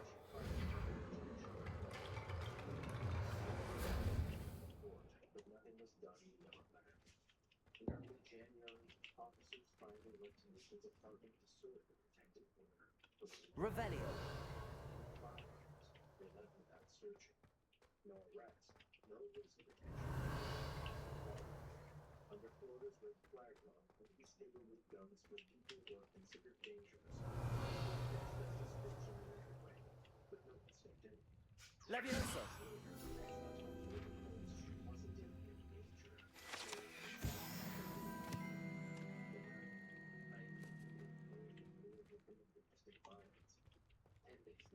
Protego. Revelio. 6:02 a.m. on February 16th, 2025, Nathan walked up the driveway of Mary's home. Her father, David, was on the patio drinking his morning coffee. Nathan raised a silencer which six-sounded pistol, fired a single shot to the back of David's head. Inside, Mary heard the gunfire. She grabbed her daughter, Sylvie, and ran barefoot to the street, screaming for help. Mary ran on multiple doors. Accio.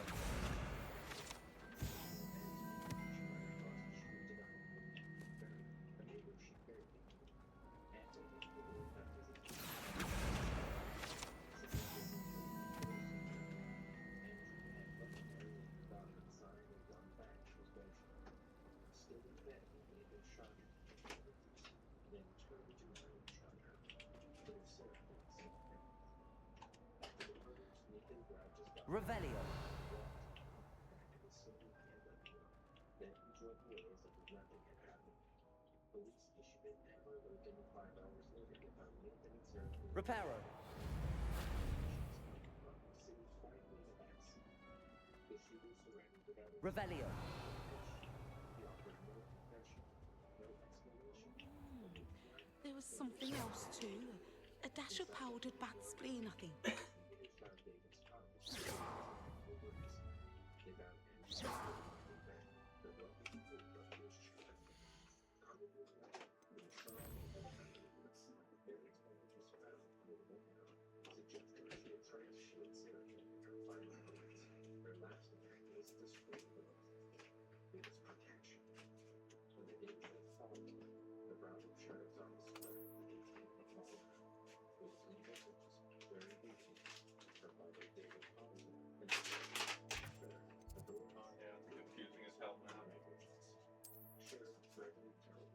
Enough on the case. Fucking confusing. And difficult to use.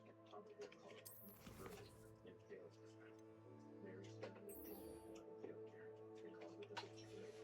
Legal experts review the case later said deputies had at least 3 opportunities to reinvent the Florida law. One judge described the entire response as an institutional collapse.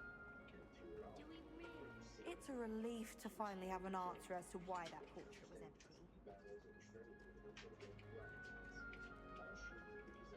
Revelio.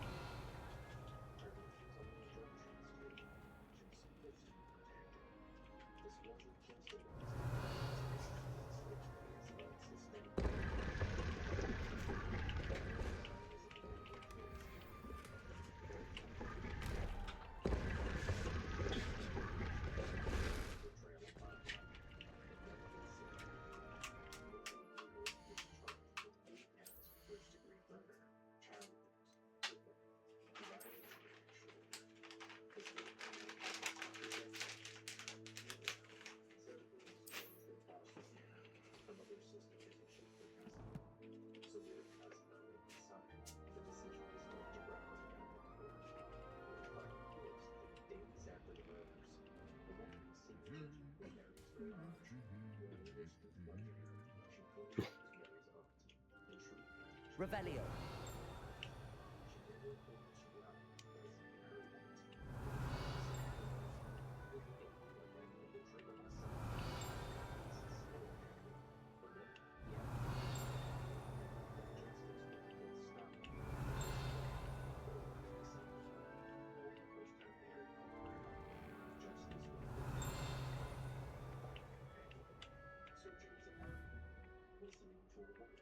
Reparo. Accio.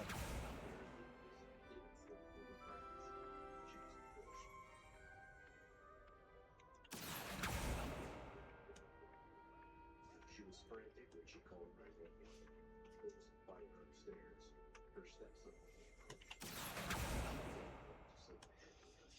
But when firefighters found out when a far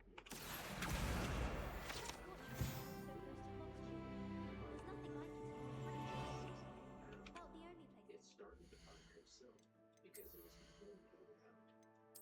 Oh my God. Of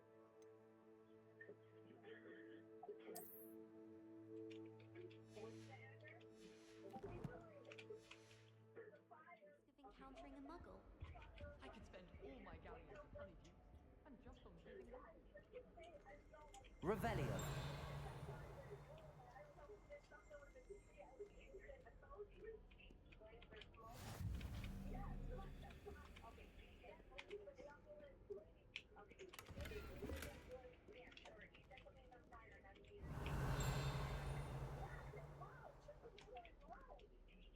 Don't get me started.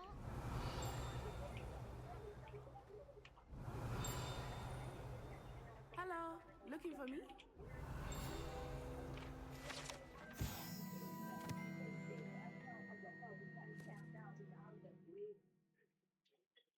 Okay, what's your phone number just in case you need to give you a call back? Okay, is the fire out now? No, it's not. Please. Excuse me, I'm trying to get information. What's going on there? Oh my God, all the power in the house is out. I don't know if it's okay, just get out of the house, okay? Yes, okay, well, like the other part. Natty, I hope I haven't kept you waiting long. Not at all. Professor Weasley tells me that you need to go to Hogsmeade. You must be eager to have your own things again. And to see the village. I've been looking forward to it. Good. Shall we set off? I intend to give you a first-rate Hogsmeade experience. When firefighters arrived, they found 56-year-old Kimberly Sullivan standing outside, holding a dog. She was visibly shaking. She told officers her stepson was still inside. Seconds later, firefighters carried him out. He was skeletal, barely responsive. Smoke inhalation and burns had left him in critical condition.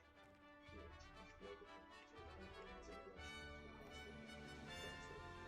That's when he was set the fire in place, using filtered air and sanitizer. His late mother's jacket. I was glad Professor Weasley asked me to accompany you. Really? Yes, I had planned to extend an invitation to you myself. I thought you might enjoy a butterbeer in the village. The timing of Professor Weasley's owl was perfect.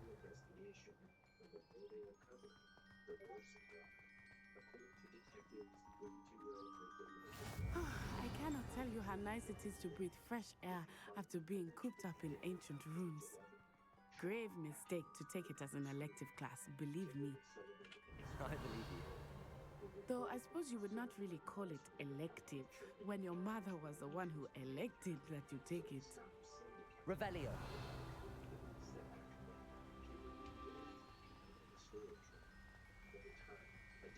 Hogsmeade is beautiful this time of year. Everyone will tell you to visit at Christmas, but that's one of the few times of year I would rather be indoors. Not much for the cold, are you? Oh, I do not mind the cold so much, but it has taken some getting used to. I did not grow up around snow.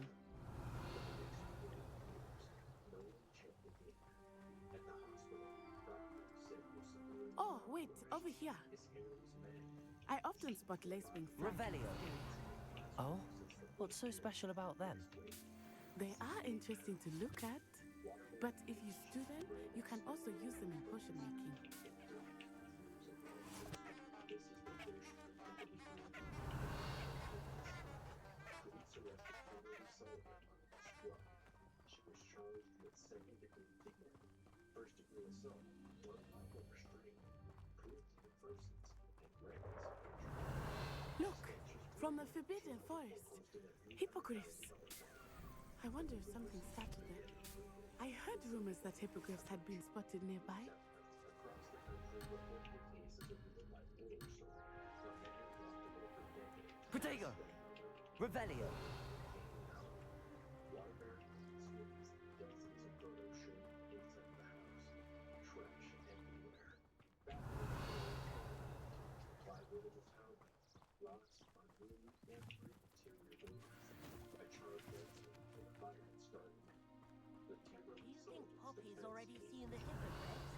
Absolutely. I always heard of it specifically Even too. France Hoof and Sugarfoot. But there was no proof of restraint. That's the Forbidden Forest on the left. It's off limits to students, as the name implies. Why is it off limits? The professors claim it is too dangerous. I think that calling it forbidden only makes it more alluring. Ah, there's Hogsmeade over the crest. Past that ruin. Meanwhile, the man whose name had been redacted was recovering. The state who wrote these proper facts. This is not the way to run the parents or the born. I am choosing a new way for myself. Revelio!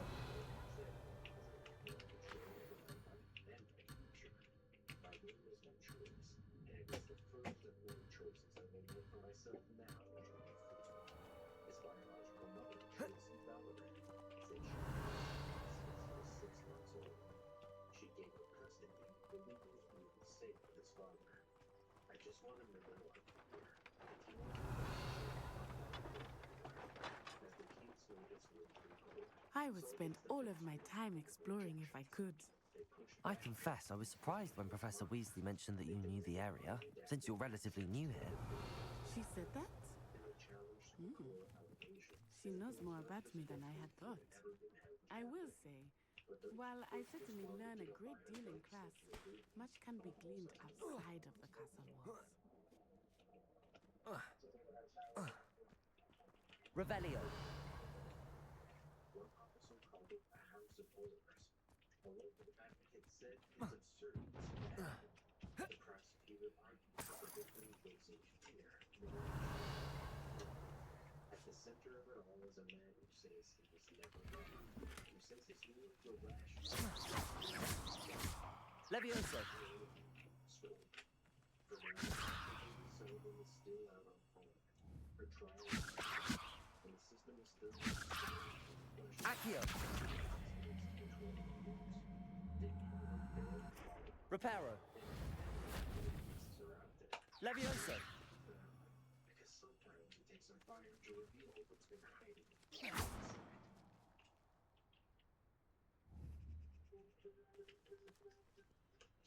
walked across Accio! his hands raised. Levioso! Another flame too big for his hands. A third said he looked confused. And one officer saw a threat.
Levioso!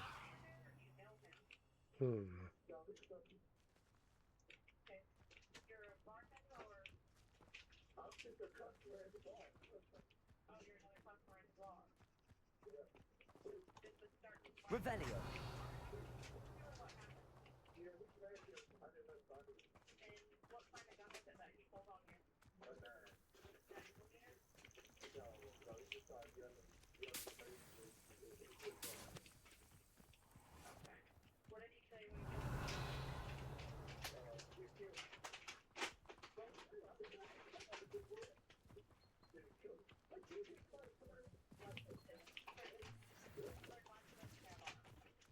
Revelio.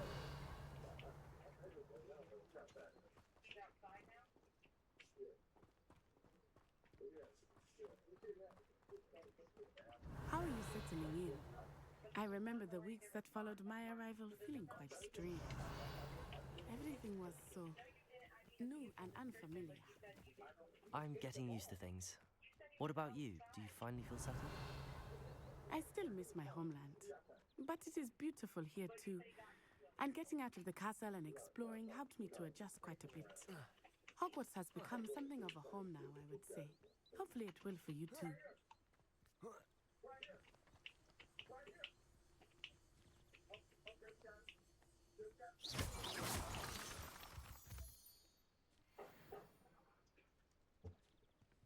January 11th, 2025, the night Revelio. inside Tablet 51 will be done. Said further to shit things. The main question was 24 minutes and 1 extra minutes.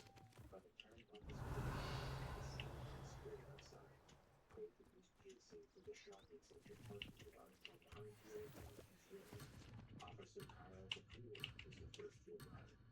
According to police, McClure issued only a dozen commands. Stop, raise your hands, get on the ground. Colton didn't respond. Revelio. A sudden movement. 2 gunshots. Colton was hit. He died instantly. The gun, later confirmed as a Cat 9mm, had already been stashed in the bar. Mr. Moon! He is the Hogwarts caretaker. Looks a bit worse for wear. Hello, Mr. Moon. Have you met our new 5th year? Pleasure. You might want to turn back, Miss Onai. Turn and run. Is everything all right, sir? Oh, it looked right at me. Eyes big as saucers. What did Mr. Moon? Jemmy, guys. Ugly and airy and terrified. I shall be at the castle where it's safe. Good luck to both of you.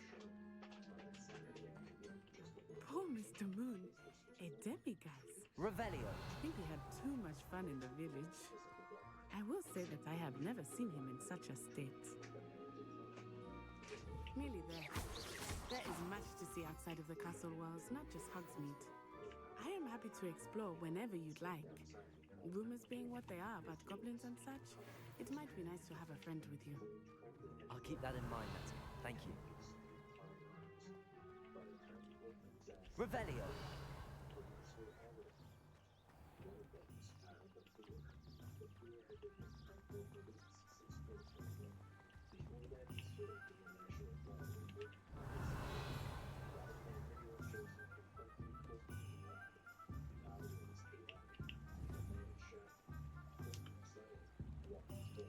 Accio.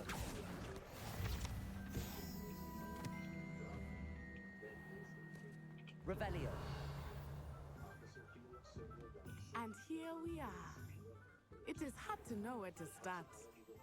The 3 Broomsticks is the place for butterbeer. And you can get any sweet you can imagine at Honeyduke's. I could not choose a favorite shop here. It changes with every visit. I can tell you that you are certain to find everything you need in Hogsmeade.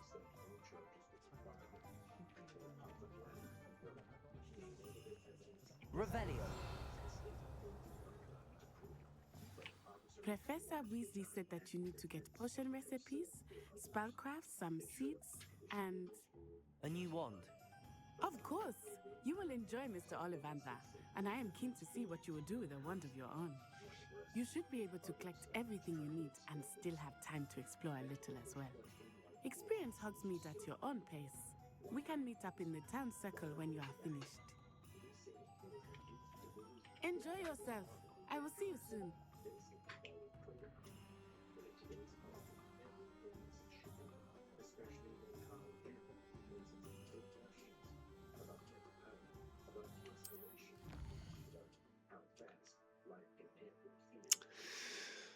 Oh boy.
Point of toiling can be done. Revelio.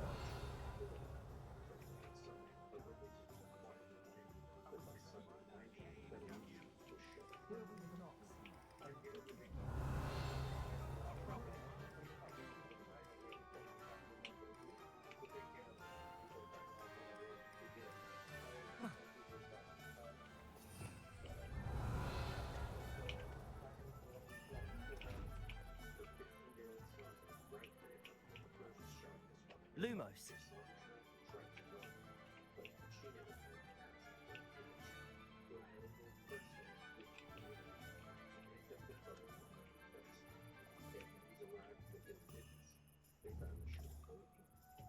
Levioso. Reparo. Accio.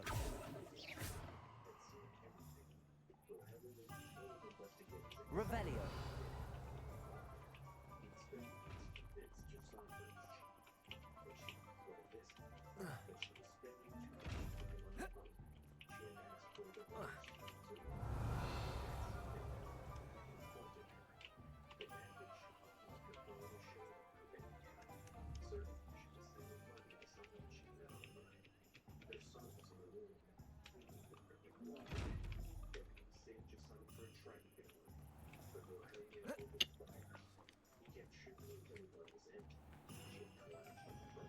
Revelio.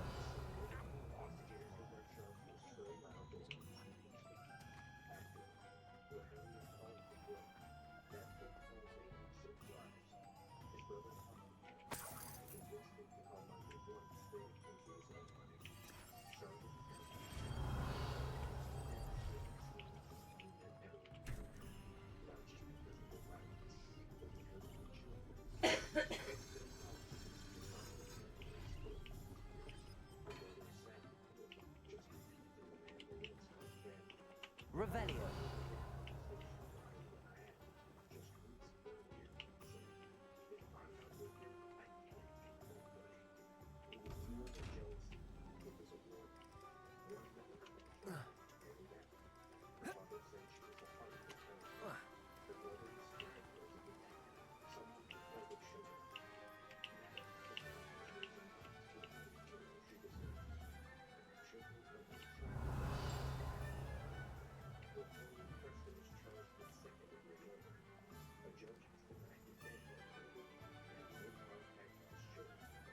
Accio.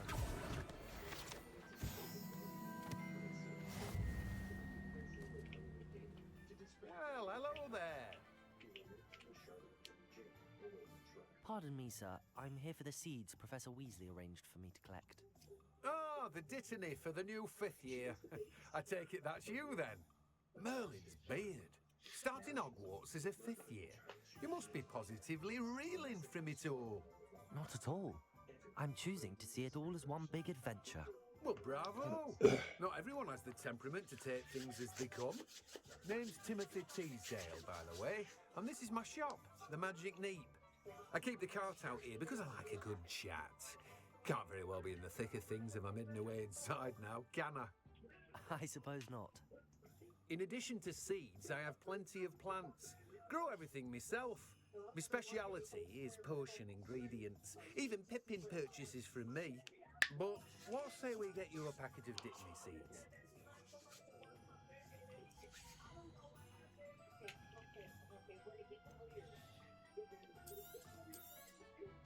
Do have a look around. Plenty of ingredients to pique your interest, I'd wager. This shit's expensive as hell.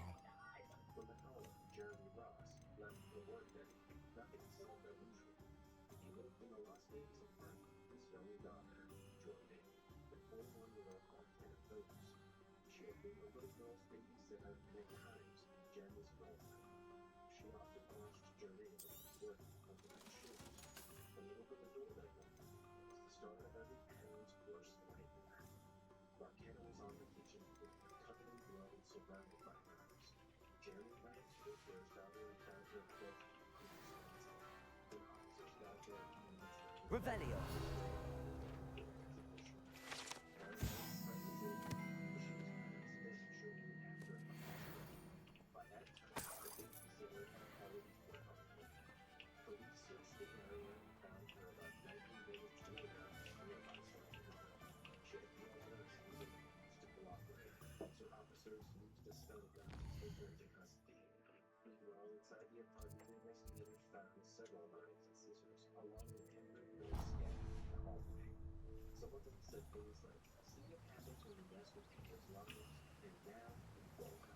Revelio.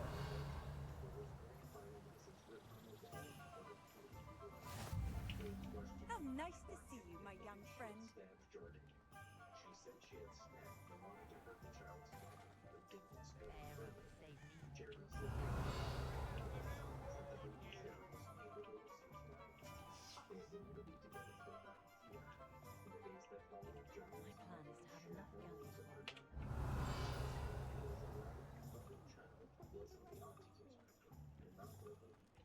They were out the other day.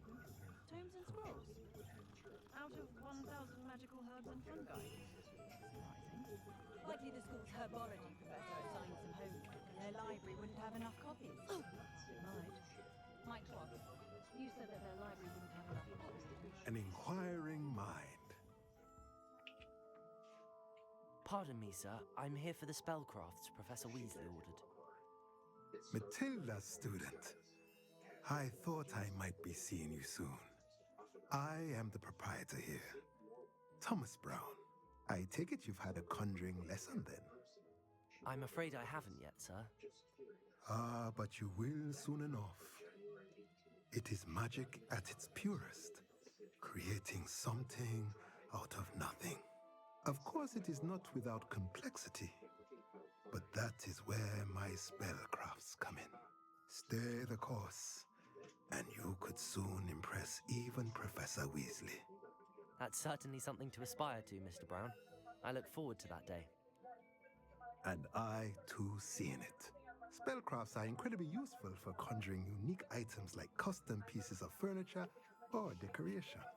But I shall let Professor Weasley do the teaching. For now, let's get the spellcrafts you need. A potting table and a potion station, yes? I believe so, sir. Good.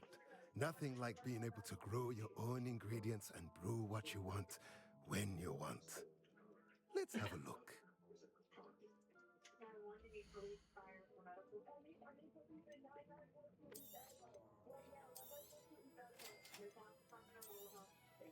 If you're interested, feel free to take a look around at the rest of my inventory.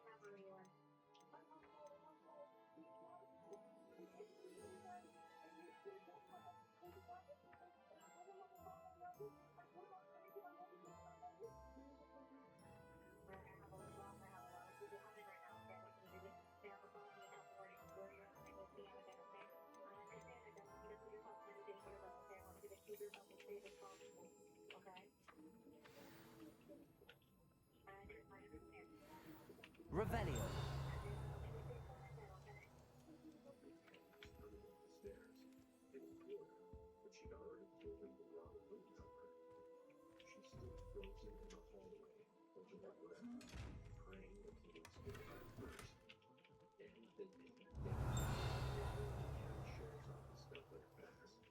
Suspect was already gone, but not far. He had her other phone in his car, and it was still active. Revelio. Deputies tracked his signals for the time. They alerted other units. Florida Highway Patrol joined the search. When they spotted the suspect's vehicle, the traffic signal didn't stop. Instead, they put officers on a high-speed chase through the streets. It ended with a crash. I love herbology. I refuse to handle Chinese pumpkin cabbages with bare hands. Deputies pulled the driver from the vehicle, placed him on the grass. He looked at me. 26-year-old said that I should not. Now faced a long list of food charges. Robbery with a firearm. I wouldn't mind.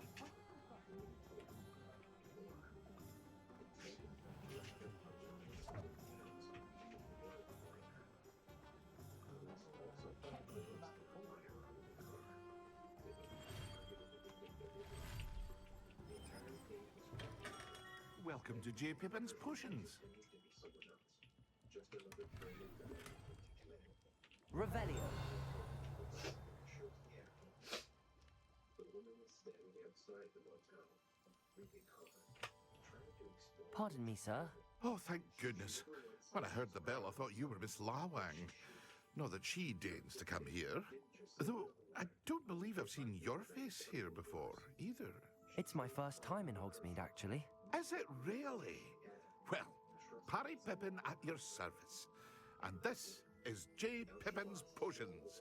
Potions for all ailments. You'll have read it on the sign, of course, but Grandfather always made me say it in full. How may I help you today? Professor Weasley sent me to collect some recipes. I'm new at Hogwarts. You're the student she sent the owl about. I set your things aside immediately. I suspected if you're anything like I was at your age, you'd want your potion supplies. Is it not the most fascinating art, potion making? Rivals anything you can do with a wand, I've always said. Are potions really that versatile? They may not be as showy as spellwork, but make no mistake, they are just as powerful. They can heal, destroy, protect. You'll discover all of this soon enough. As it's your first time in, I should mention that it's not just potion recipes I sell. I also offer ready-made drafts for all manner of uses, and I unveil new ones from time to time. Pop in when you can so you don't miss out on anything. But for now, let's get you those recipes, shall we? What can I do for you today?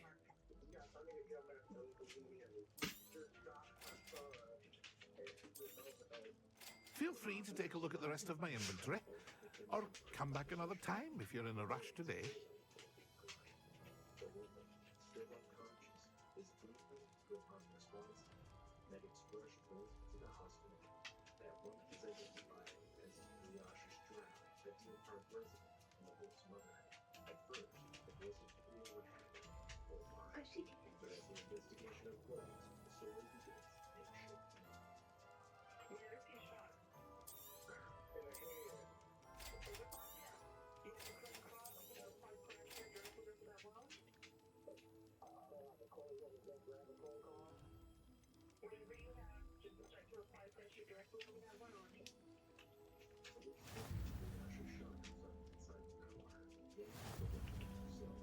They find no signs of a struggle, no evidence of forced entry, just a closed garage. Revelio. They also found something else, signs of a possible overdose.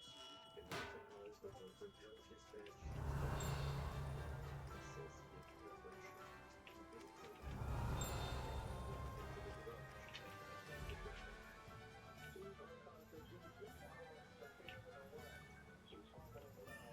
Reparo. Levioso. Accio.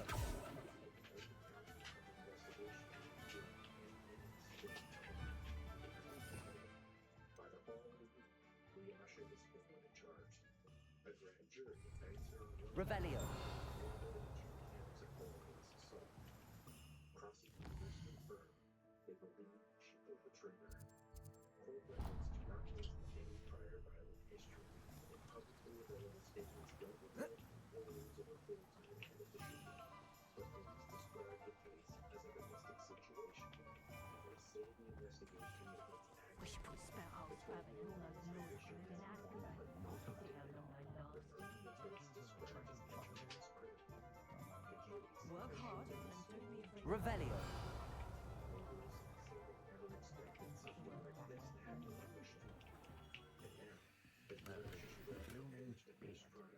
The question is no longer just what happened, but why? Why did the quiet Sunday end with the mother and son unsure? I'll be right with. Ah, it's you. Just a moment, please. Hello, sir. I'm looking for... For a new wand, yes. It's about time. Yes, about time? Well, you're our new fifth-year student, are you not? Oh, what am I saying? Of course you are. Gerbold Ollivander's the name. But of course, you'll have heard of the Ollivanders, I'm sure. Finest wand makers in the world. It's a pleasure to meet you, truly. Now, come with me. Let's find you the perfect wand, shall we? No, not you. Yes. Powerful core. 10.5 inches. You might do. Here, give this one a try. Well, go ahead, swish. How odd. Once more, come on, really swish it. Oh dear. Well, this isn't a good match at all, is it? We'll find you something, not to worry. No, not you. Perhaps. Yes. A rare wood, 13 3/4 inches, dragon heartstring. Let's give this one a try.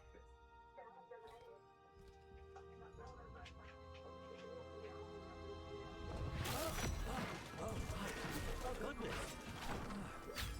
Looks like it's back to the shelf for you. This is proving to be trickier than I had anticipated. How perplexing. Where are you? Perhaps you? There you are.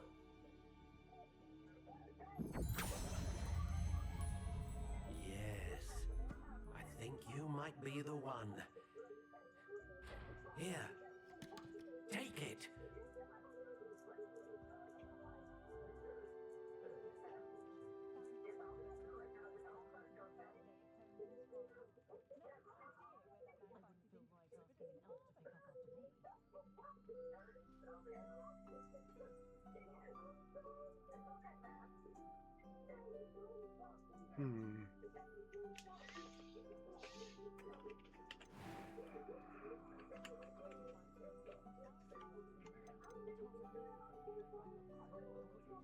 How intriguing.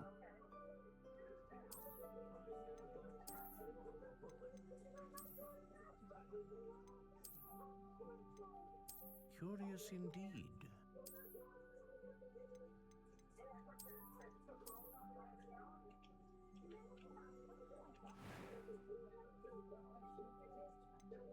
How intriguing.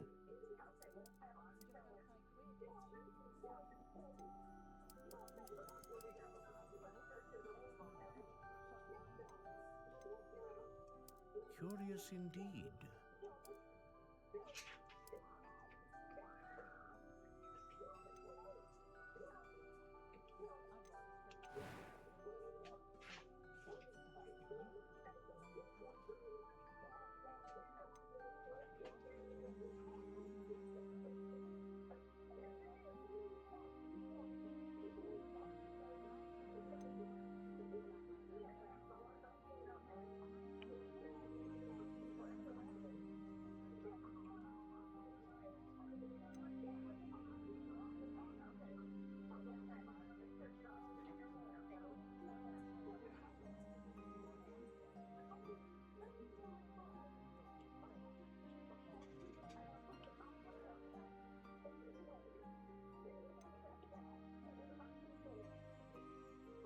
Constant magic, huh?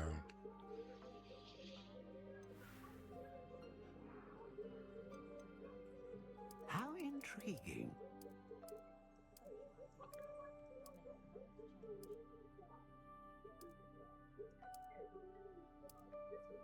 Curious indeed.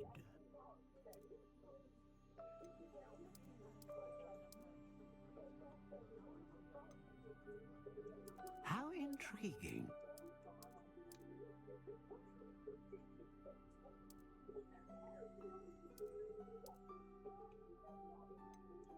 Curious indeed.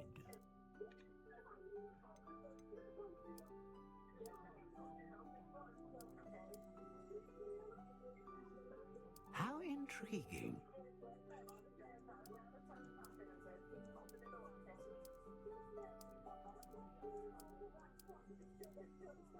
Curious indeed.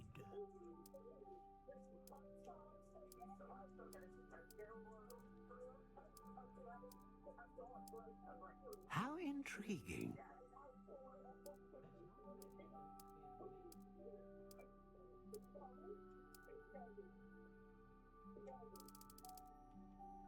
Curious indeed.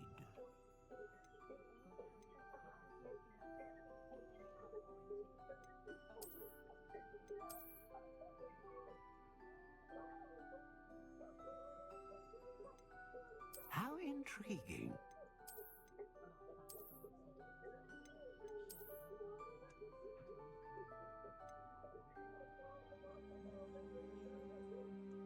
Curious indeed.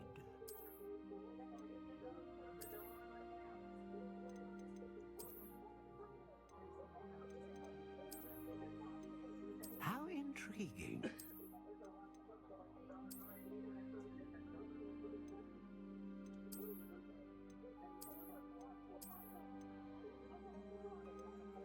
Curious indeed.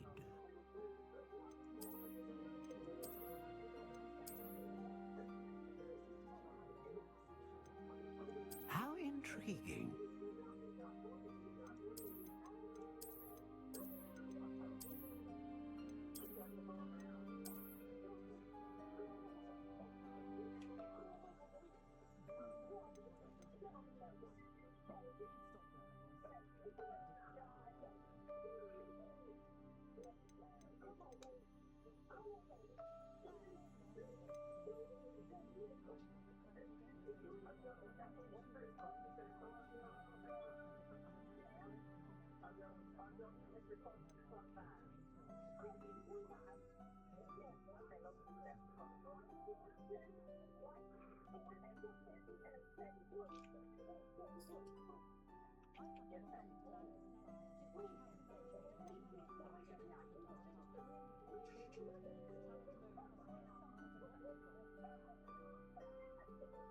A dragon heartstring wand is most powerful and learns quickly.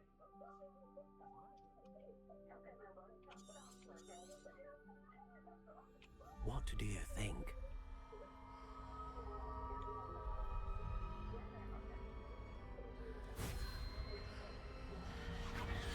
Extraordinary.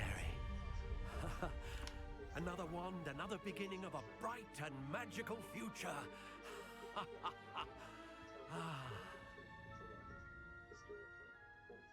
Now, how did that feel? Good.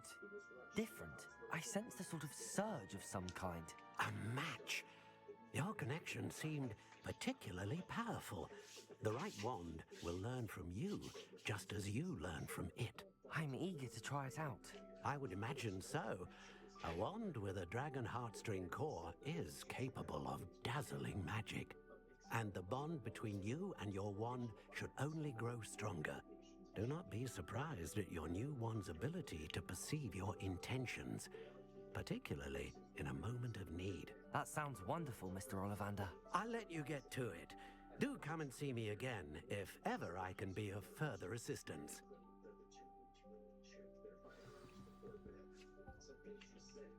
Well, that's everything. Better go and find Natty. Revelio.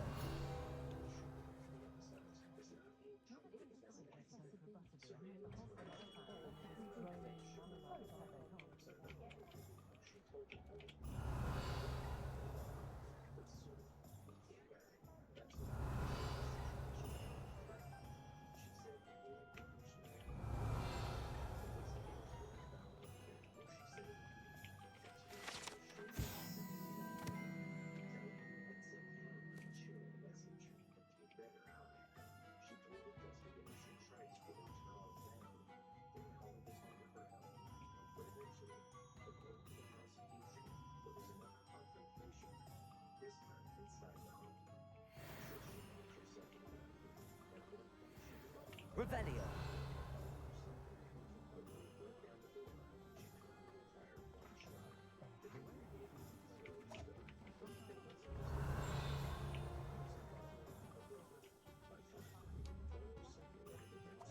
Accio.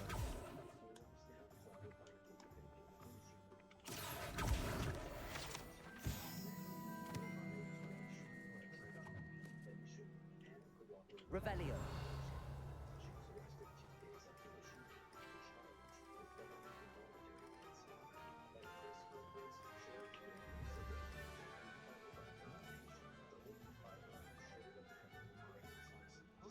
Accio. Revelio.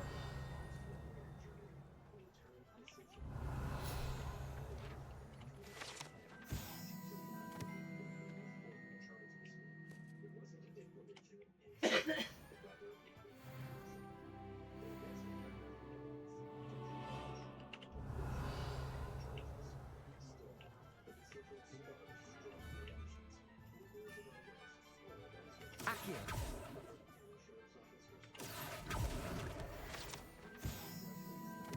Revelio.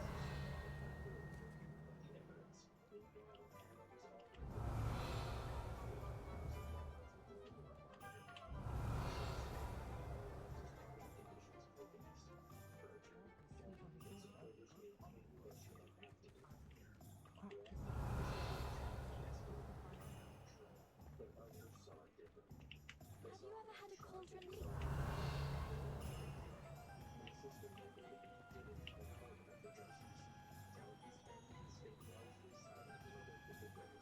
Accio.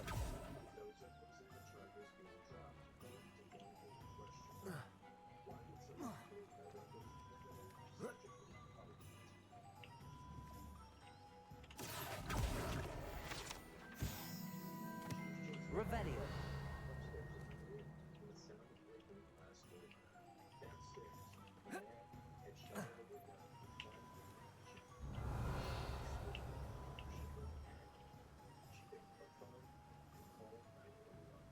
Accio.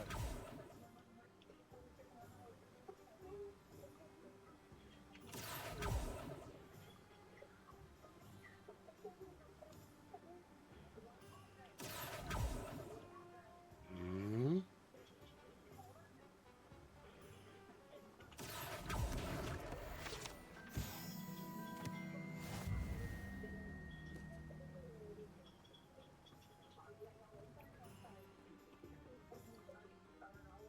Revelio.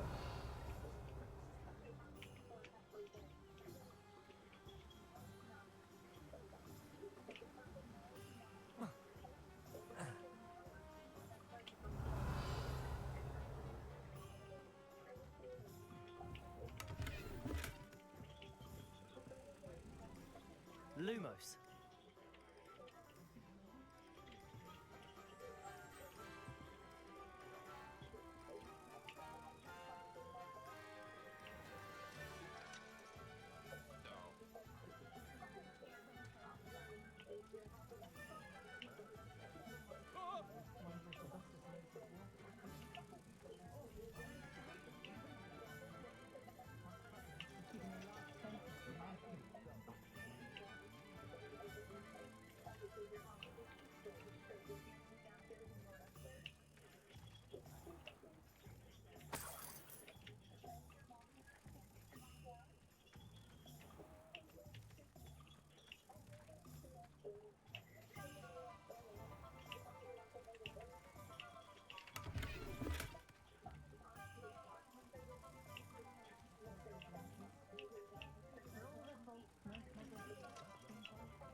Protego! Revelio!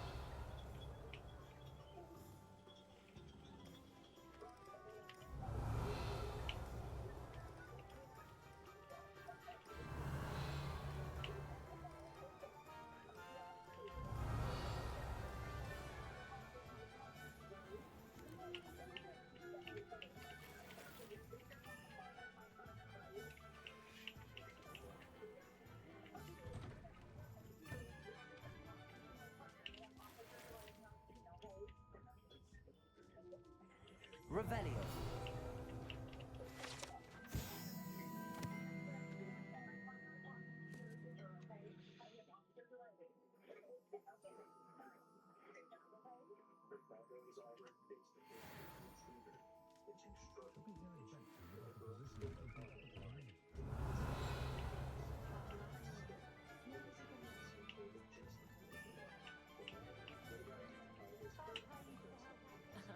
Revelio, certainly. You can't Revelio. imagine how inconvenient travel was before I invented flu powder.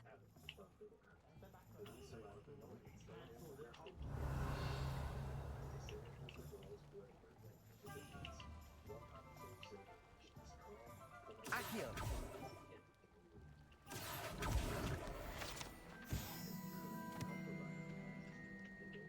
Revelio.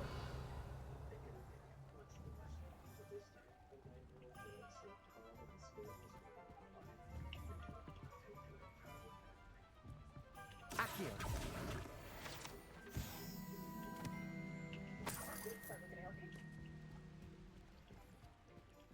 Revelio. Accio.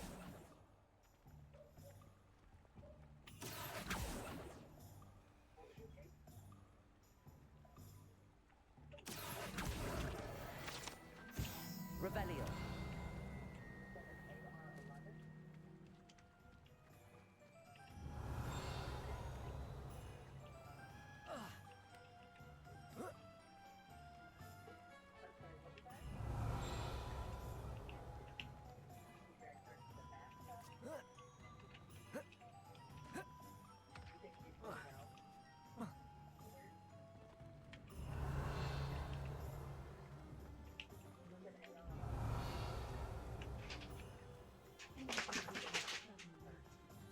Revelio.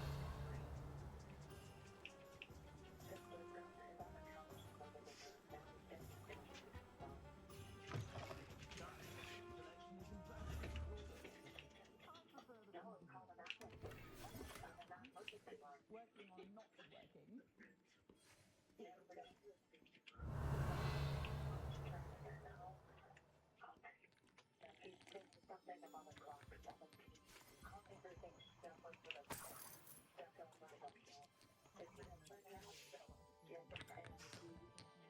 Revelio.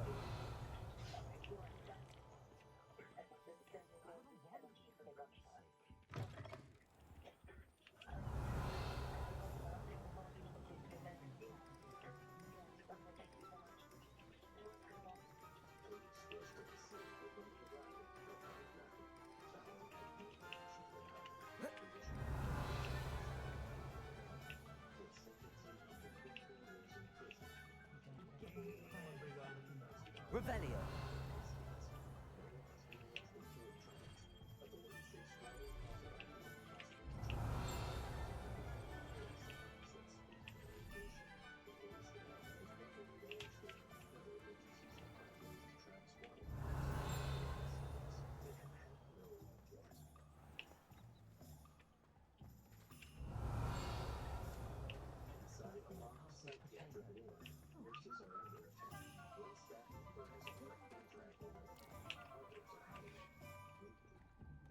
Revelio.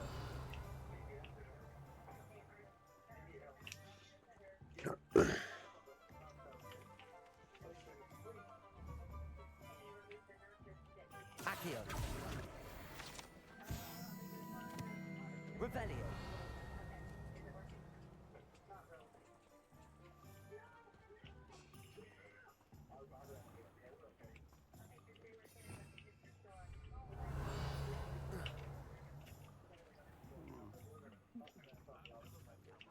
Lumos.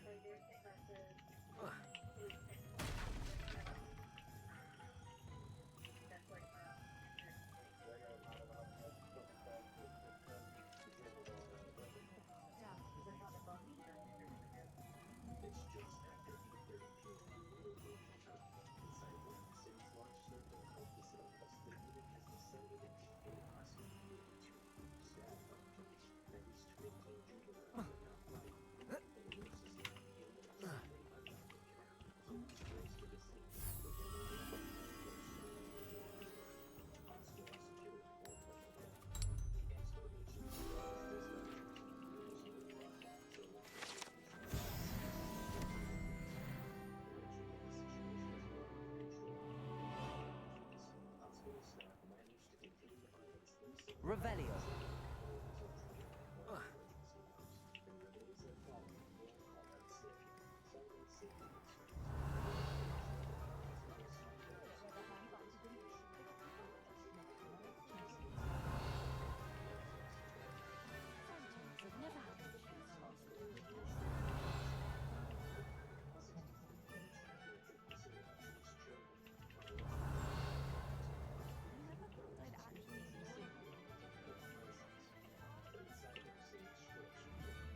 Accio.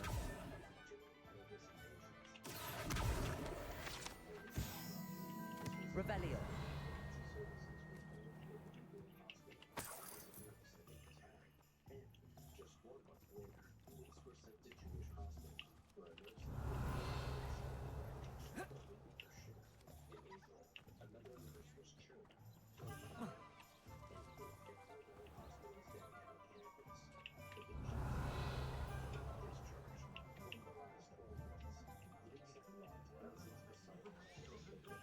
Reparo.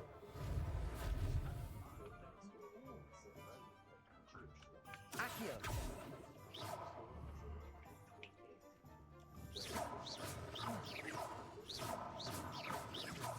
Leviosa. Reparo. Revelio. Reparo. Accio.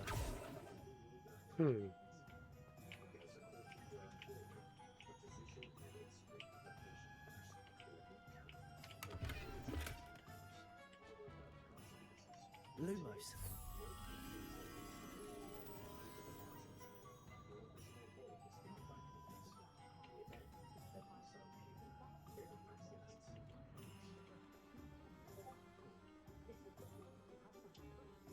She's calling across the lawn, barely conscious.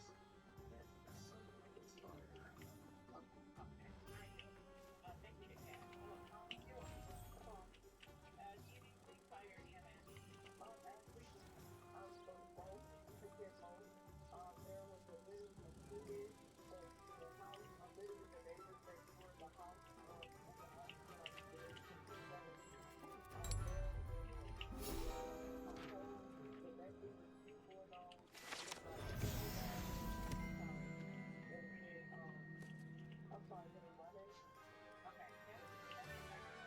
Protego.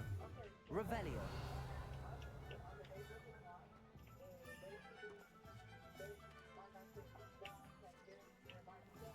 No, of course.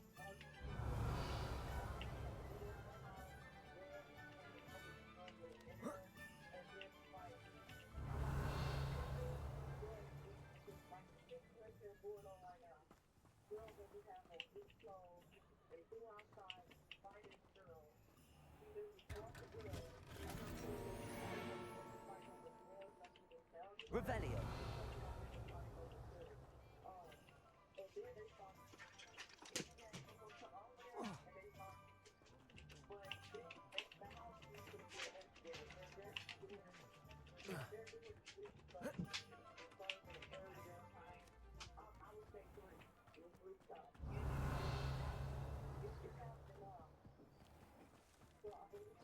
Not much of the dark arts that frightens me.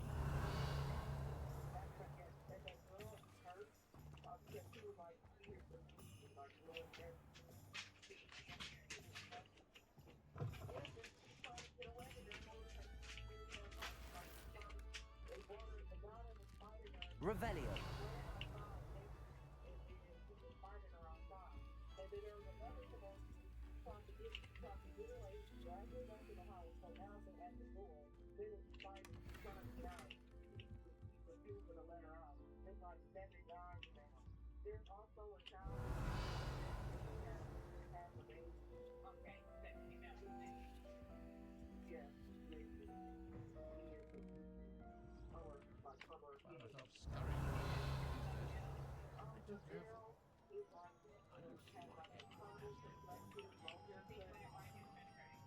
Revelio.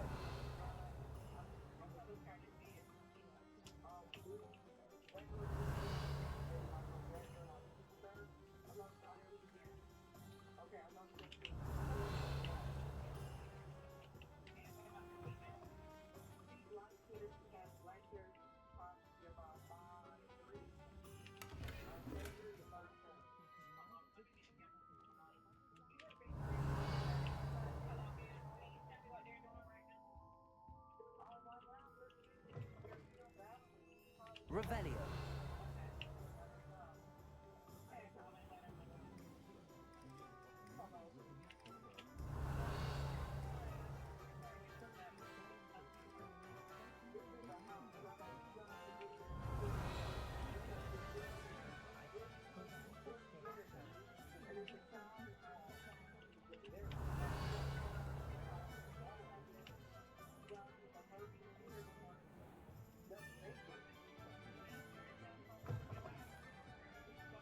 Revelio.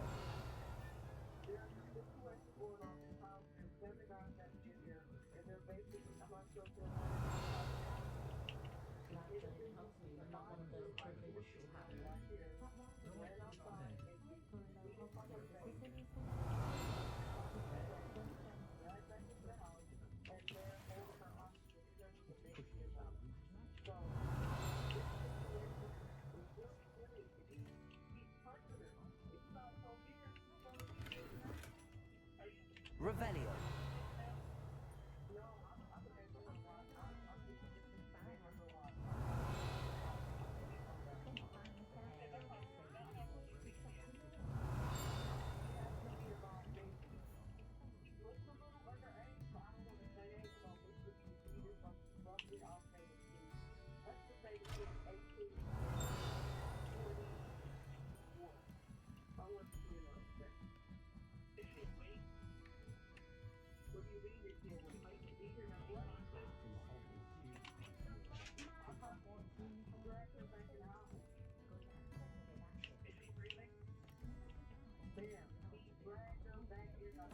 Revelio.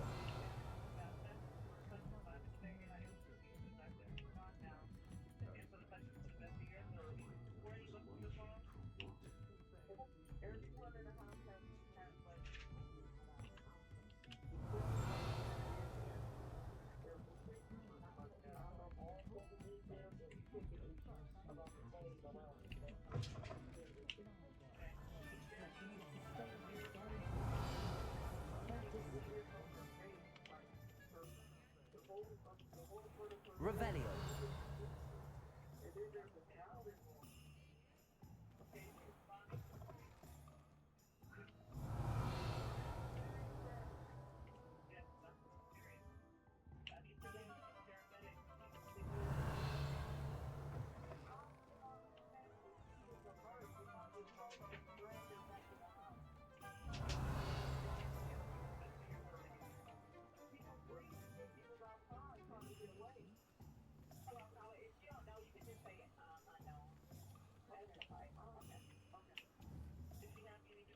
Accio.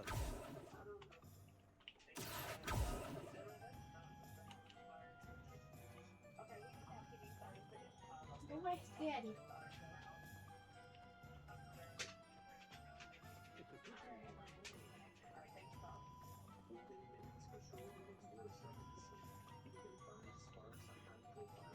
Revelio.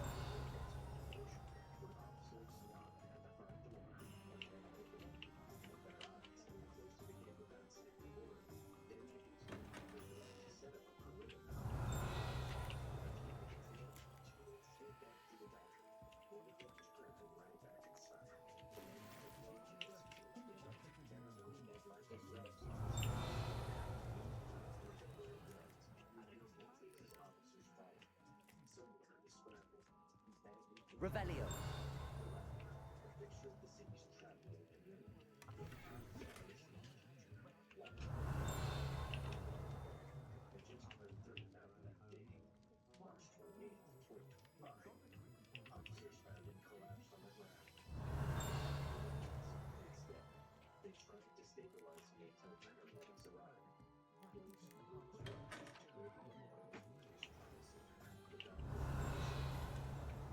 Accio.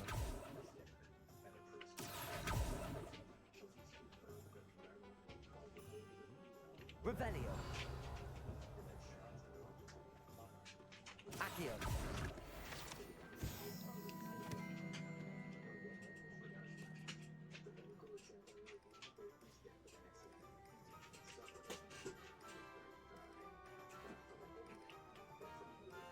Revelio.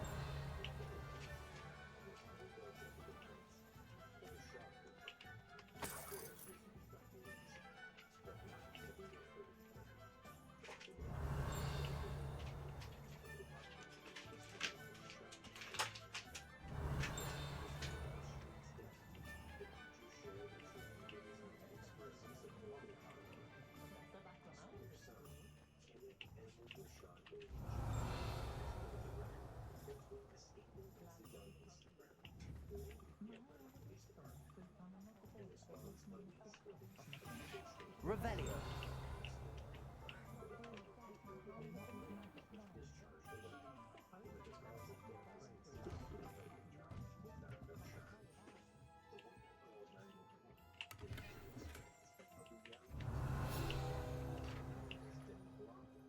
Was later arrested and charged with trying to but it all appeared to be a hoax.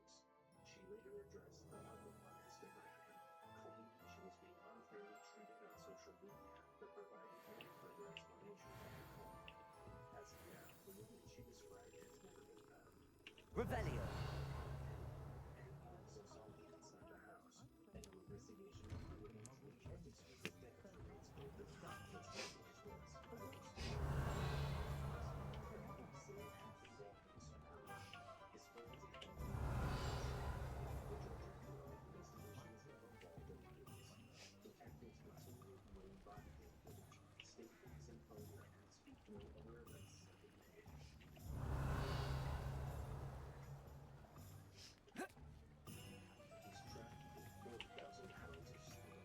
Revelio.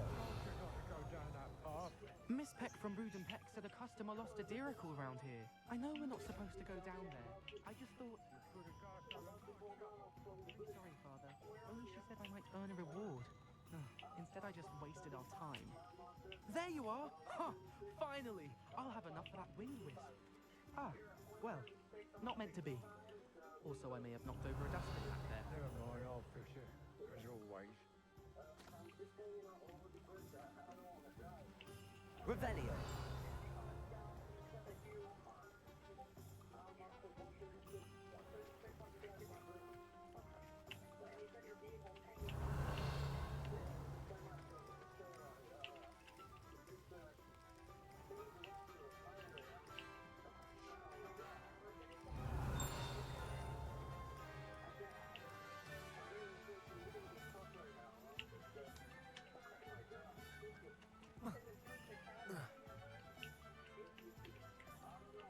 Revelio.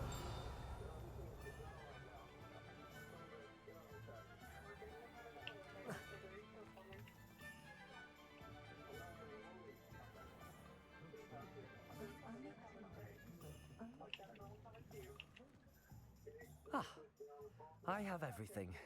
I see what you meant about not being able to pick a favorite shop. We should walk around a bit more. Perhaps today is the day I finally pick one.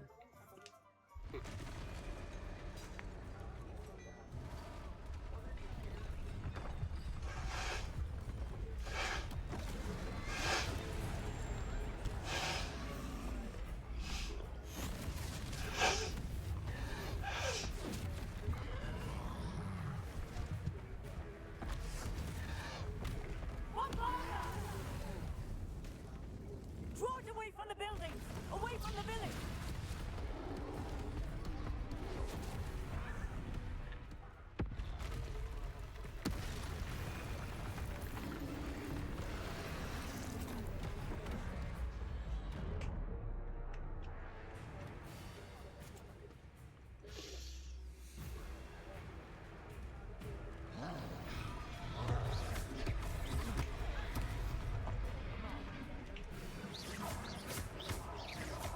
Are we weakening him at all?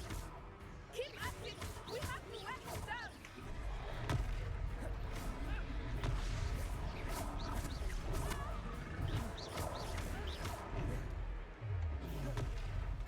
What was that? I was trying to beat him at his own game. I like it! Do more of it! Look out!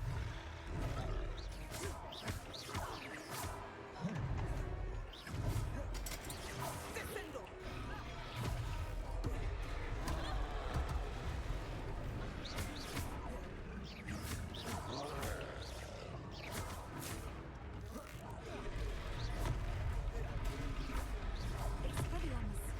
Look! He's faltering! Took him long enough. We need to make sure he stays that way! Expelliarmus!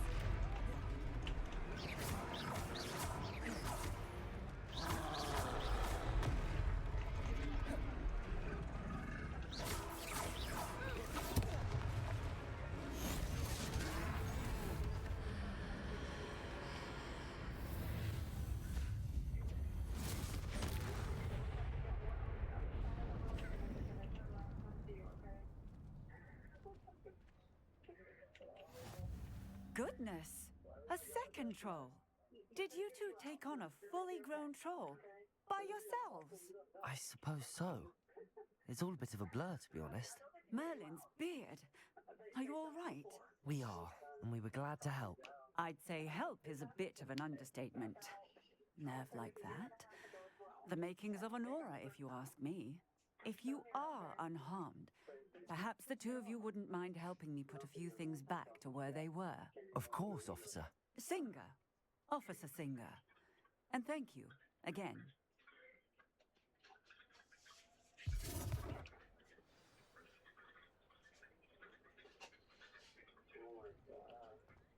Oh, Reparo. A moment, if you would. I will see what he wants. One less thing for Officer Singer to worry about.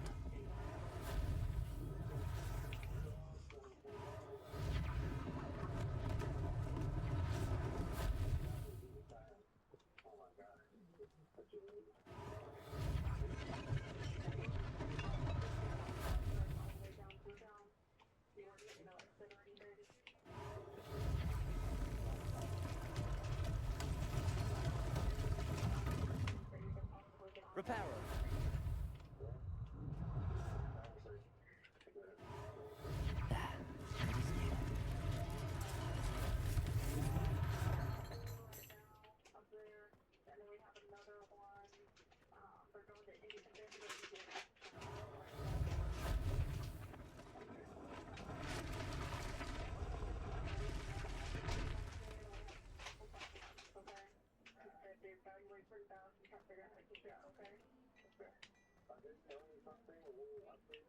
Reparo. Lucky they didn't do more damage.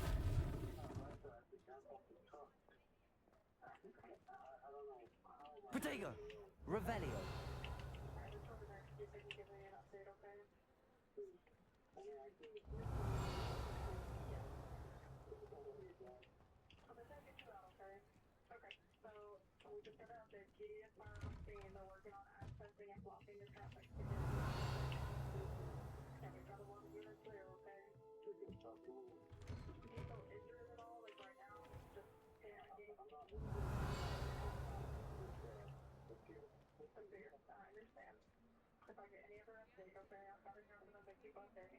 Revelio.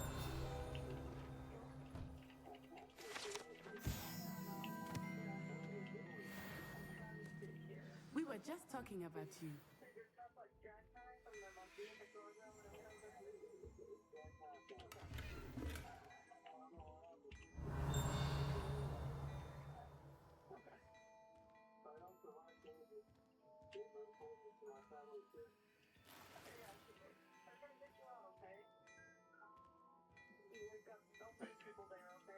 Revelio.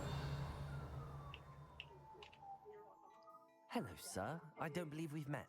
Allow me to introduce myself, Augustus Hill, clothier extraordinaire.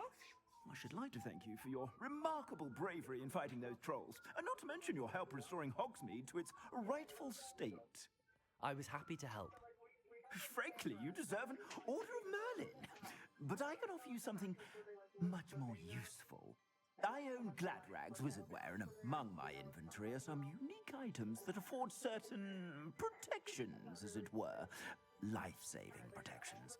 And as I suspect this won't be your last dangerous encounter, I'd like to give you one such set of robes, in thanks for what you did today.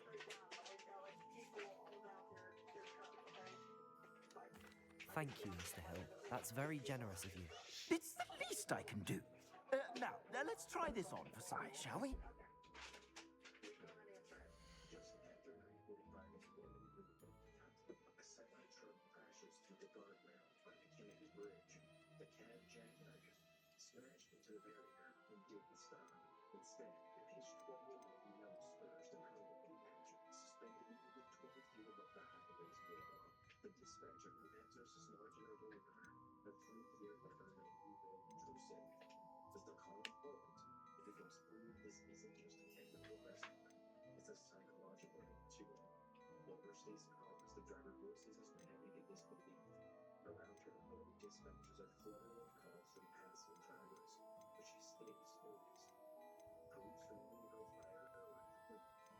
shut down the bridge and set up a high-alert alert system. The same team that responded to a similar rescue on the Clark Memorial Bridge between Hogwarts and again, this time on I-65. On traffic cameras, you can see the precision of the operation. A firefighter is near midair, suspended above the wings of highway, as he descends towards the dangling cab. The driver can't see what's happening from inside. He can only wait to go. Then, a harness and a secure line. Moments later, he's pulled to safety. No major injuries, just a rescue engine and barely internally. After the call, the nurse stands by waiting her desk for 5 minutes. Then she puts her headset back on and takes the next emergency. Officials praise the coordination of dispatch, police, EMS, fire. Mayor Craig Newberg said his office is working with the state transportation department to explore new safety measures for that stretch of interstate. The driver's name hasn't been released, but the people who answered on the phone and on the bridge will remember him. So will we. What an extraordinary introduction to Hogsmeade. I would say that we, and you in particular, have earned at least one butterbeer. Shall we head to the Three Broomsticks? Sounds like a good idea. Wonderful. Just down this way then.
Revelio.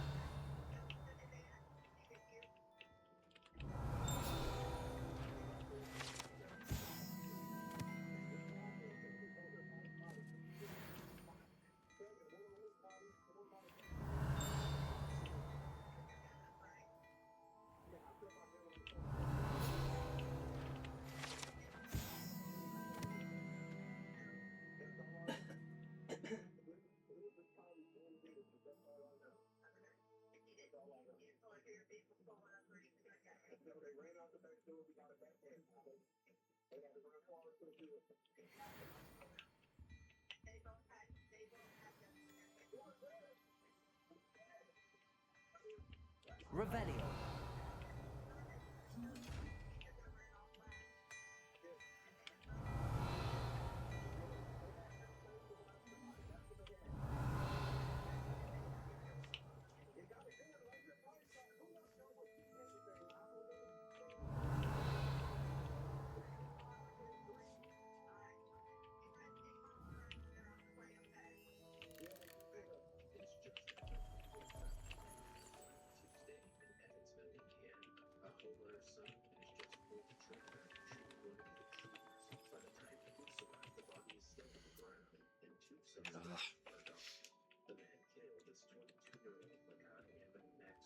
Investigators found a gun next to his body and a pair of glasses left behind.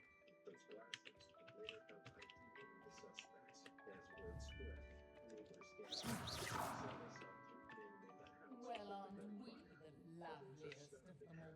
And I don't say they One neighbor are. put it bluntly, saying it didn't go well for the robbers. Police later confirmed the homeowner's son was 22-year-old Cameron Thomas. His brother Christian Thomas was also at the scene with investigators in dialogue. During the search, police uncovered evidence of narcotics activity in the home, including Sam's wife, bags of marijuana, and teenagers in case. Christian admits to moving the drugs and the gun out of the house after learning of the shooting. He won't say but both brothers are arrested on drug charges. Then the arrests of both men. The glasses found on the scene belonged to 21-year-old Jason Trump, who was picked up first. The next day, 22-year-old Clifton Carpenter is accepted. Both men are charged with felony burglary and murder, not because they pulled the trigger, but because of a heinous felony. Under that law, if someone dies during the commission of a violent crime like burglary, everyone involved will be held responsible. Would begin such limitation because of complicated legal case involving self-defense, state gun laws, and unresolved questions about why the suspects targeted the house in the first place. Police say the investigation is ongoing. Cameron, the shooter, has been cooperative. He told officers he feared for his life. Whether he'll face additional charges remains to be seen.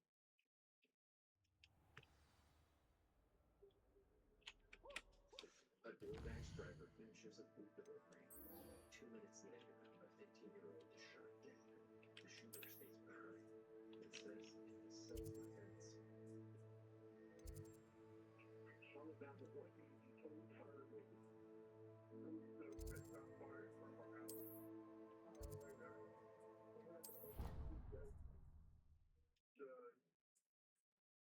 Right from the house,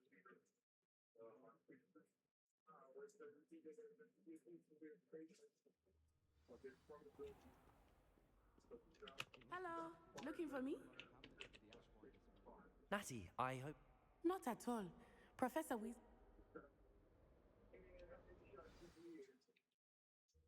I heard 3 o'clock before.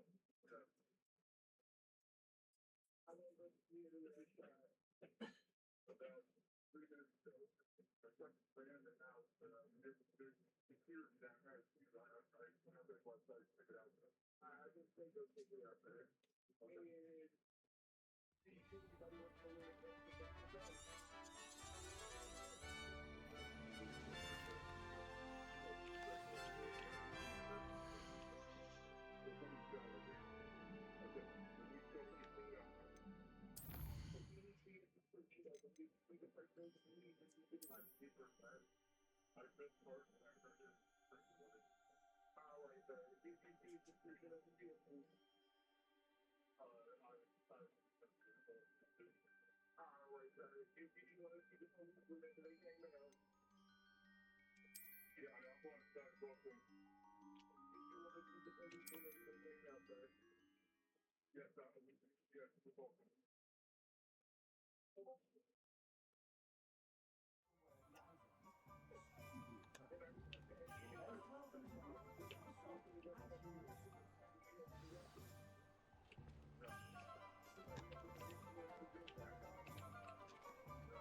Assuming it is not too busy, you might even meet Serona, the owner. She is a charming hostess and a powerful witch. Good one. Revelio. The first two voices are neighbors, just blocks apart. They've heard something, but no one's sure what. Fireworks, speculation. Then comes a third voice. This time, someone sees it. A man. You said you could get to the child when they came to Hogsmeade. That all you needed was a distraction. I gave you a distraction. I just watched a student take down your distraction.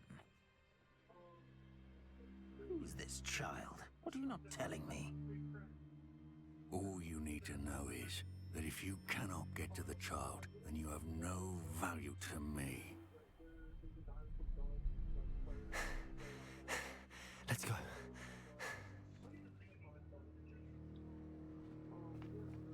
Did they see us? I don't think so. What was that goblin doing with Victor Rookwood? Ranrock is working with Rookwood. The goblin from the Daily Prophet. I knew I'd seen him somewhere. Quickly, let's get inside the 3 broomsticks.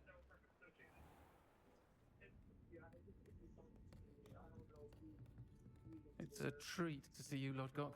I shall let you know if I hear anything. Thank you, Serona. You be well.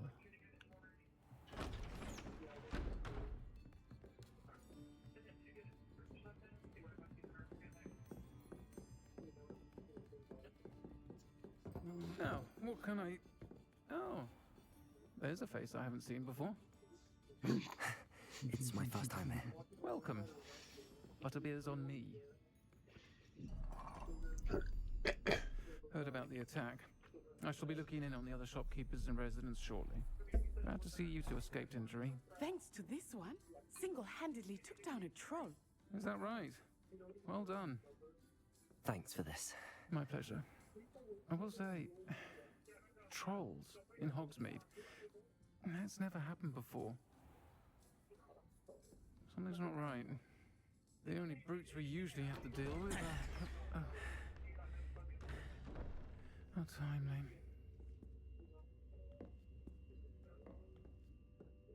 Was that Lodgok I saw leaving just now? Your clientele's not what it used to be, Serona. Not to worry, Victor. Once the two of you leave, the caliber of my clientele will greatly improve. I wouldn't do that if I were you, Theophilus. Come now. No need for theatrics. I'm only here for this one anyway. My friend is enjoying a well-earned butterbeer. Only want a quick word. Perhaps you didn't hear me. I said, my friend is busy. One would think you all had enough bloodshed for one day. Come, Theophilus. The 3 broomsticks isn't what it used to be. Let's take our galleons elsewhere. Can't drink butterbeer forever.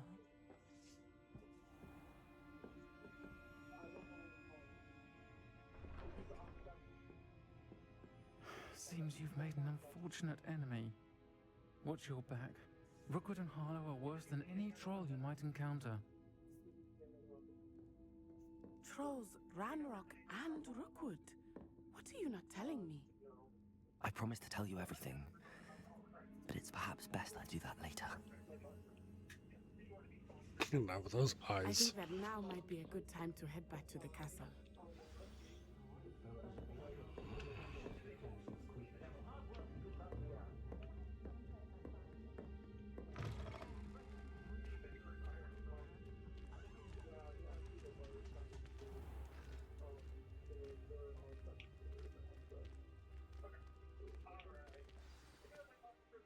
I am certainly glad Sirona was there.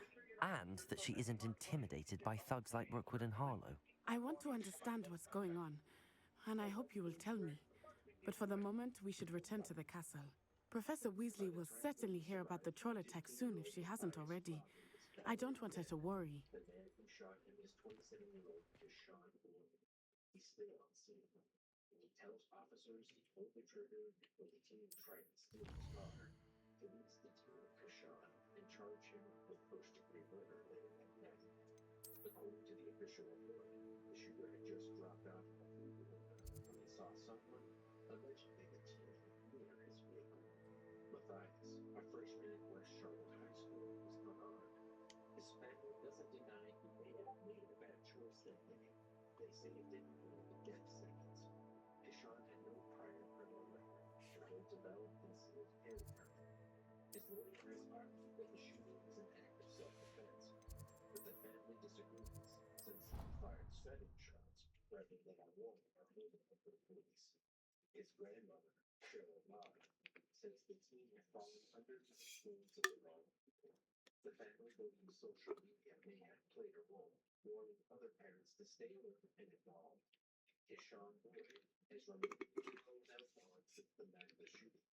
In early February, a grand jury returned a formal indictment for first-degree murder. Police say the investigation remains active.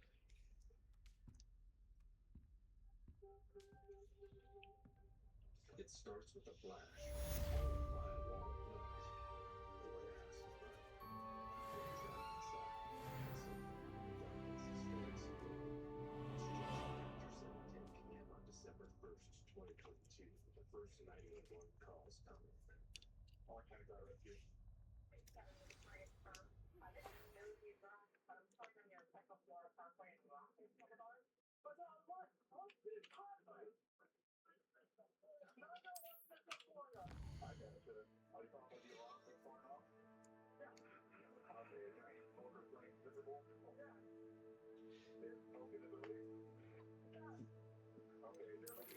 Hmm.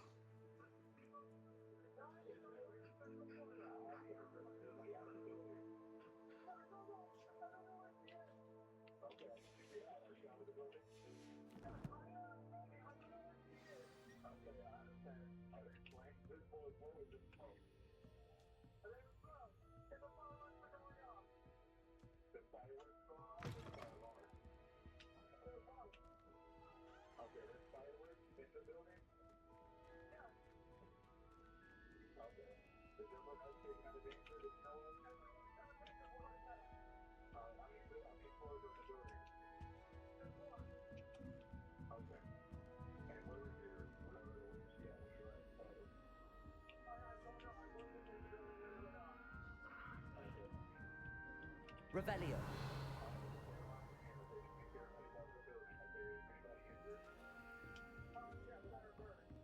I think Madam came down as well.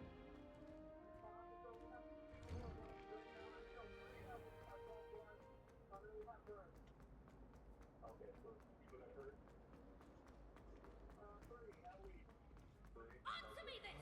Today, I received a letter thanking me for a conversation I never had and a purchase I never made!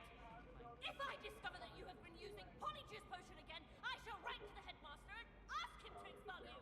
Mark my words! I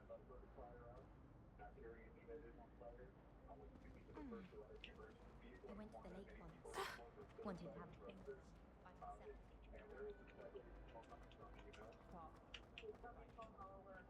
Oh.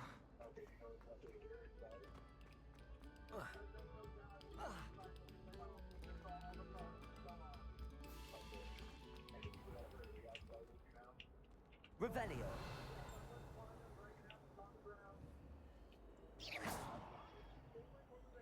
Levioso. Reparo. Accio. Hmm.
Professor, I'm glad to see you. And I you. Thank Merlin you're in one piece. I heard about the attack. Trolls in Hogsmeade? Sir, the trolls were wearing armor. It had that dark glow like the dragon collar. Goblin silver! Ranrock used it to control the dragon. But how? And why send trolls to... They were there because of me. I overheard Ranrock talking with Victor Rookwood. Ranrock was in Hogsmeade? With Rookwood? The trolls were Ranrock's distraction so that Rookwood could get to me. And he would have, had Serona and the patrons at the Three Broomsticks not intervened. This is great news indeed. If Ranrock's goblins and dark wizards are after you, they want what we found in that vault.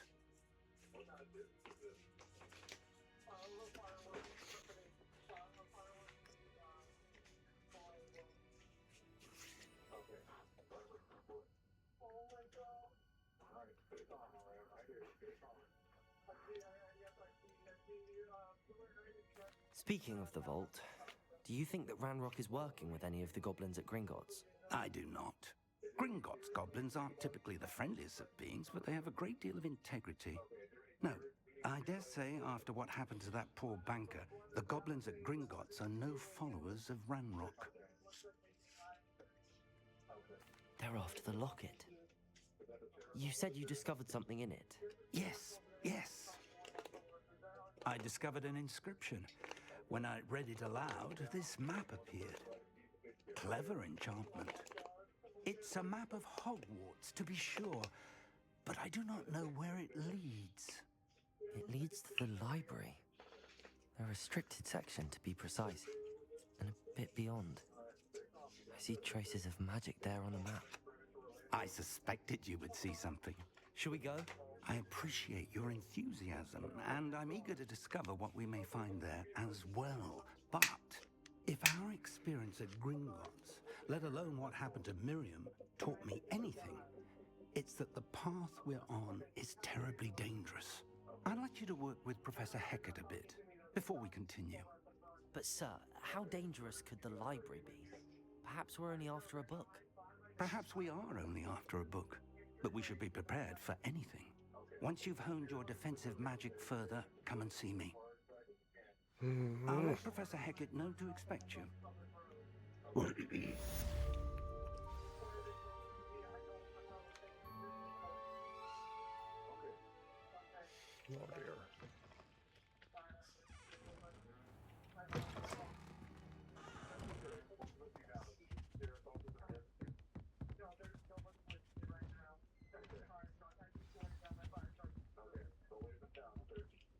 Revelio.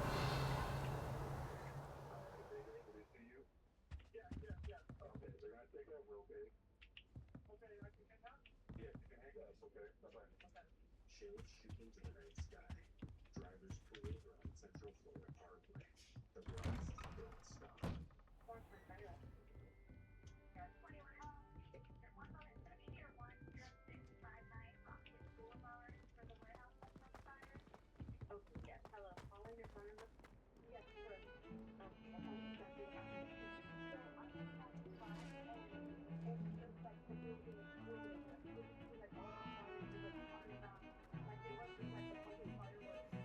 I'm sorry, I'm sorry! If only a new student to help me with my sad predicament. Are you all right? Zenobia Noak, the girl whom everyone at school hates for no reason.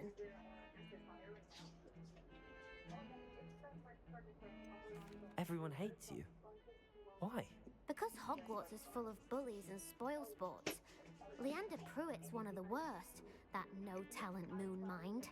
I wanted to make some new friends, and so I brought my collection down to the common room. My gobstone collection, that is. I was hoping someone would want to play. Are you familiar with gobstones? Little balls, like marbles. Grand game. And if you lose, they spray you with a foul-smelling liquid. I haven't much interest in a game that sprays you with odors. Only if you lose, which I never do. Or at least, not often.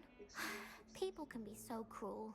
Just because they're sprayed all over with smelly gobstone spit, it's their own fault for losing.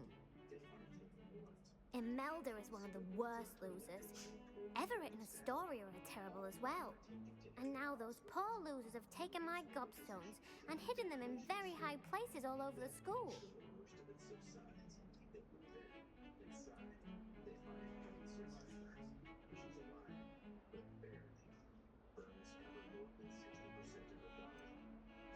Sounds as if you caused the smelly situation and they responded accordingly. I didn't make the rules. Anyway, I can't work out how to get them back on my own. I don't think I know the necessary spells yet. I need someone, perhaps a selfless and talented fifth year to help me.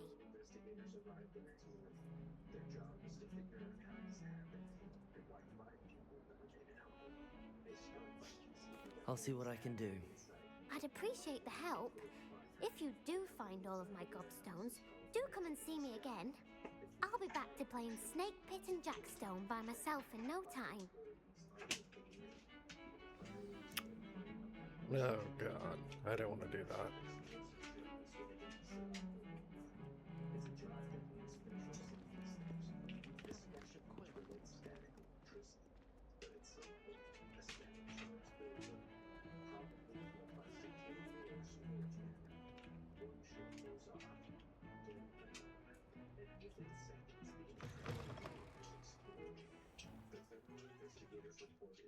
I'd better keep an eye on high places around the school for Zenobia's gobstones. Revelio!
I believe we have some Revelio. Discuss.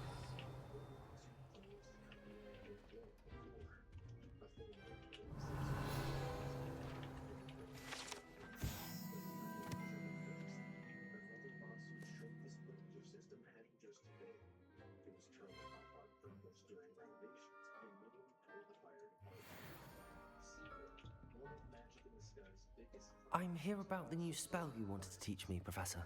Good. Professor Fig indicated a certain urgency to you completing your defensive magic assignments. As such, you are to learn Incendio, the fire-making spell, handy for lighting torches, burning away spider webs, and, when necessary, defending against those who would wish to do us harm. Sounds versatile. Quite. But before we get started, I'd like you to complete a few tasks. You may be surprised by some of them. Astonishing how much students don't think their professors know. When you're finished, come and see me. Then we shall begin working on Incendio. You know where to find me once you've finished. Oh.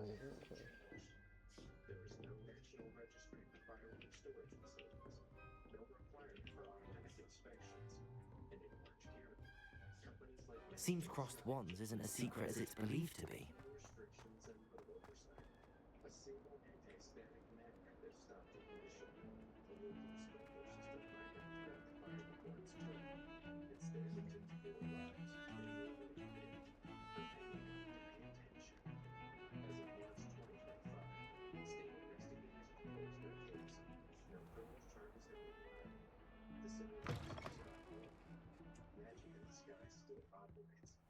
And the warehouse, now a burned-out shell, still stands on Central Florida Parkway.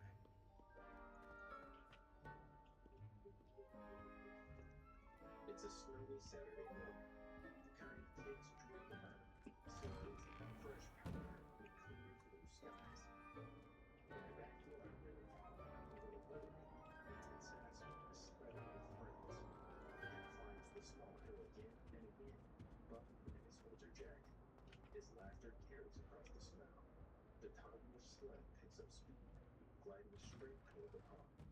No one realizes how thin the ice has grown. In an instant, it gives way beneath him and even vanishes into the freezing water.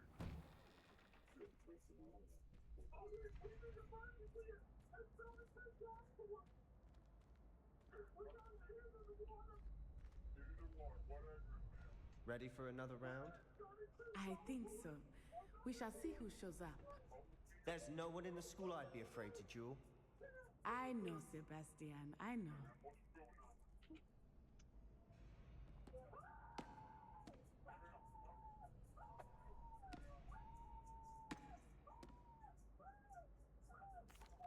Hello, Lucan. Is the next round of crossed wands all set? Why, yes it is. I've got a great match lined up. Ready for another round? I'm ready. Let's do it. Brilliant. Are you dueling with a partner?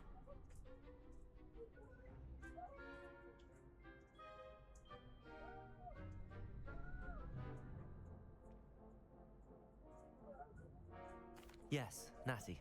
Then let's get to it. Ready to get thrashed? Apologies in advance.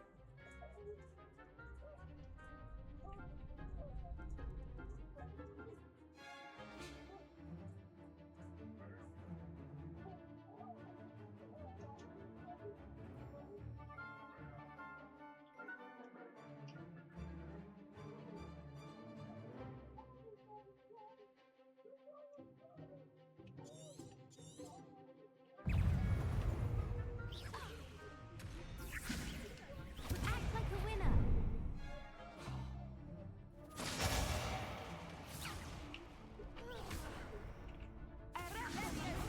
Protego!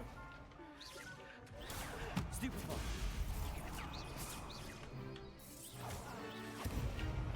You're better than that!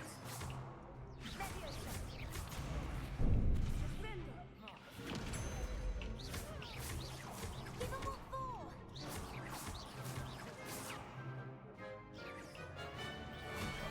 Accio! That's all you've got?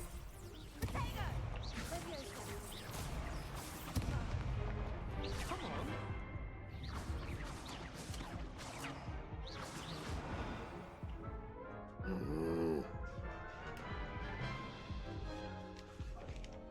Oof. Glad I didn't bet on you that round. Care to go again? It's gonna be a minute. I'll give it another go. Glad to hear it.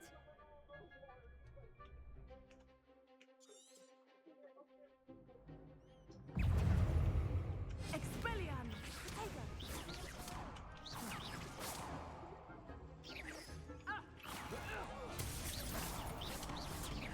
Levioso! Accio! There goes my wager. Revelio. Revelio. Accio.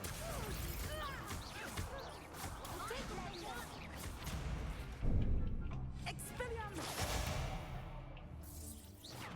Descendo! Arrest momentum! Levioso!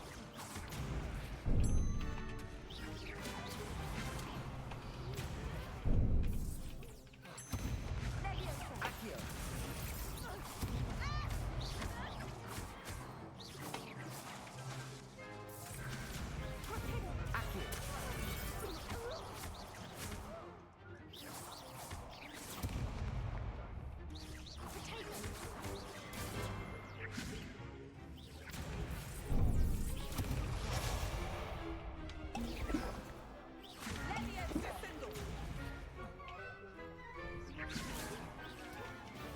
Protego. Revelio. Accio.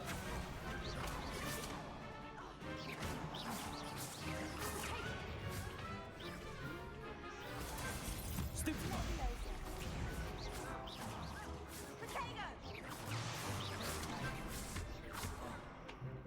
Accio. Protego. Stupid one.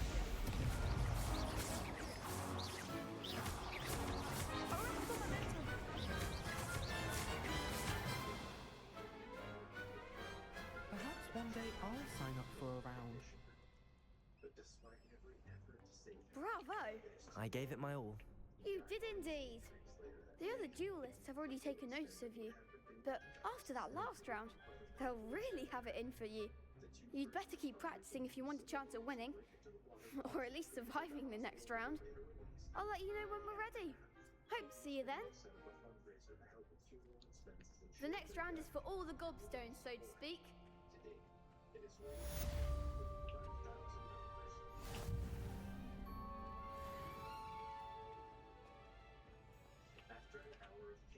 Hello, Lucan. May I use the training dummy? Of course.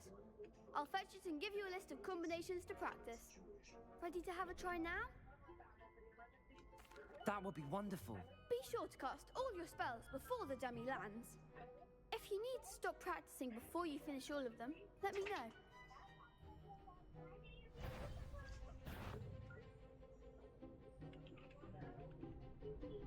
Accio.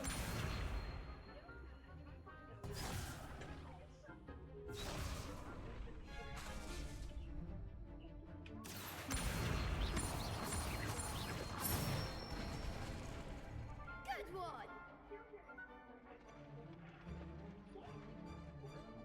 Levioso. Nicely done! Levioso. Next time, perhaps!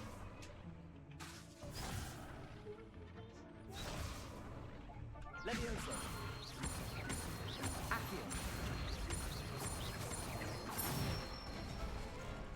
That's it! I'd say that's enough practice. You looked good out there. Thank you, Lucan. I say better to discover one's weaknesses during practice than during a duel. You'll be a fearsome challenger now.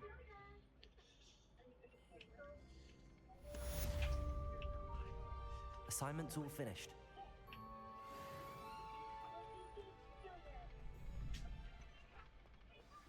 Turns out the initiative was very real. At least if anything.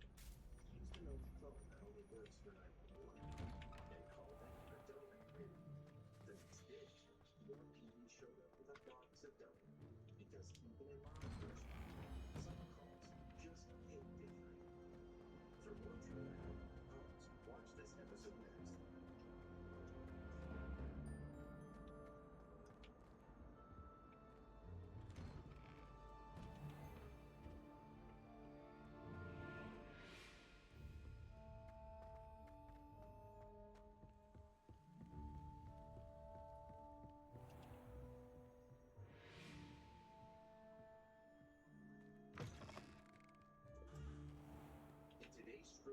one video. I deep dive into disappointing dispatchers. Although there are thousands of dispatchers who have saved lives on the other end of the call, police did not go as they should have. Some of the carelessness by the call handlers had fatal consequences. Let's start. On the evening of February 15th, a woman in Colorado tracked down Michael Becuse using social media and told him that his cousin's family... I trust Mr. Brattleby was able to accommodate you and that you found success in your endeavors. I finished all of the tasks you gave me, Professor Hecat. Glad to hear it. Then you should be ready to learn Incendio. Should be, Professor. Yes. I'm sorry to say, I visited enough careless colleagues at St. Mungo's to assure you that fire is a fickle servant. Your spellcasting has impressed me thus far, but please maintain focus.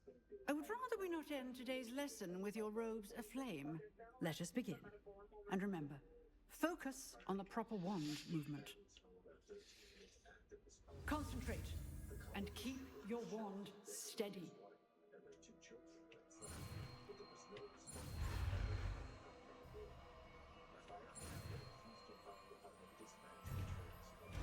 Shit.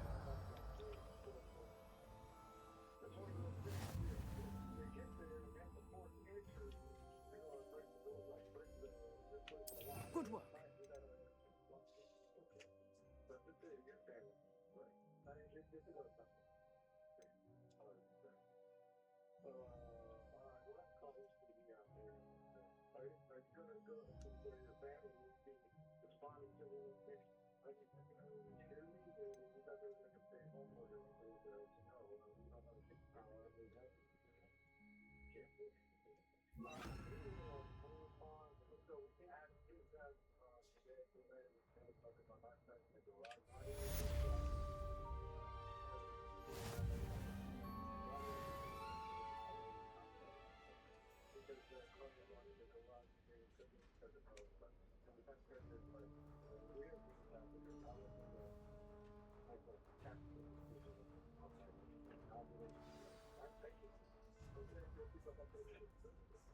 The dispatcher then contacted the firefighters at the family's house, but he didn't tell them they might have been poisoned by carbon monoxide.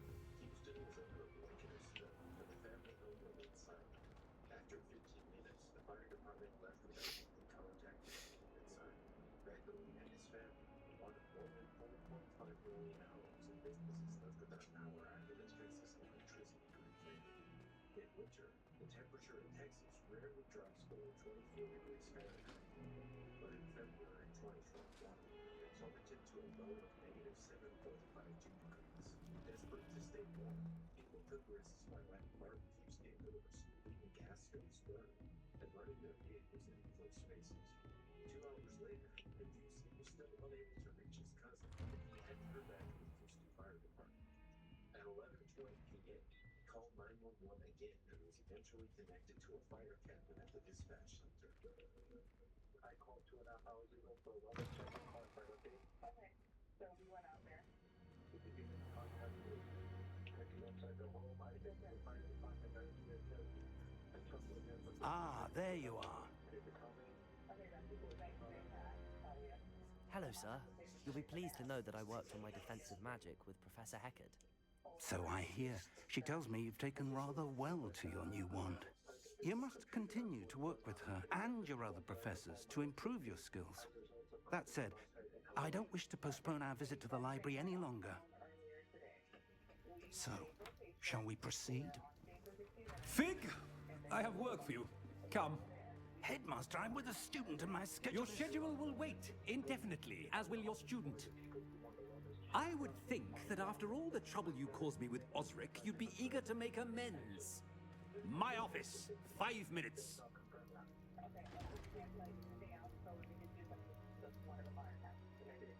That man is exasperating. Unfortunately, our trip to the restricted section will have to wait a bit longer. But, Professor... We have no choice. It would be unwise to provoke our illustrious headmaster further. I shall find you when I've completed whatever toils I must endure.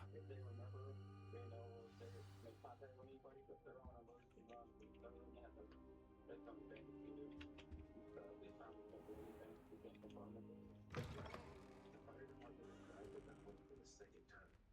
was still no answer at the door. Unbelievably, Houston Fire Department dispatch called the PC again with more questions before they entered the home. Sebastian mentioned sneaking into the restricted section. Perhaps he'll have an idea.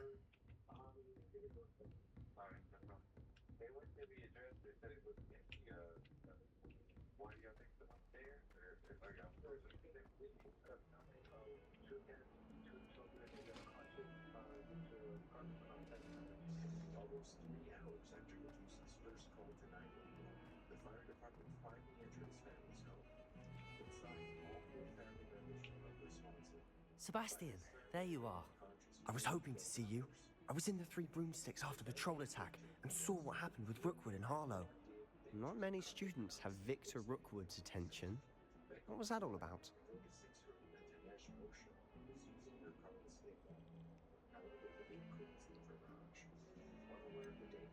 I've never even met him. Perhaps he mistook me for another student. If you say so. I won't press you now, but you will have to tell me what's going on at some point. You might need me. So, why were you looking for me? I need to find something for Professor Fig, but it's in the restricted section of the library. He can't get it himself? He was called away by Black at the last moment. I suppose I could wait to get a note from him, but... You want to show some initiative. Precisely. You mentioned being clever enough not to get caught in the restricted section. And I am. Meet me outside the library tonight, and tell no one.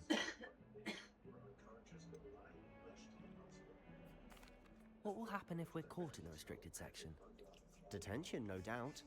But a word of caution or two will help. For one, avoid Peeves, the poltergeist. Aside from wanton destruction of property, he loves nothing more than telling on the likes of us. How concerned should I be about the librarian? Madame Scribner doesn't take kindly to clandestine activities taking place amongst her precious books. So do all that you can to avoid her. She and I have had our entanglements, but I can hold my own against her. You may not be so lucky. Thank you, Sebastian. I'll meet you later.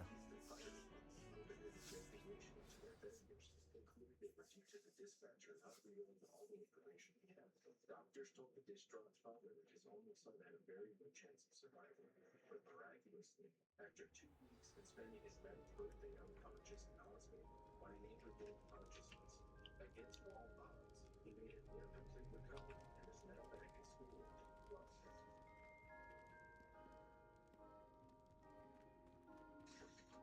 A Virginia deputy shot 32-year-old Isaiah Brown multiple times after responding to a 911 call. See there?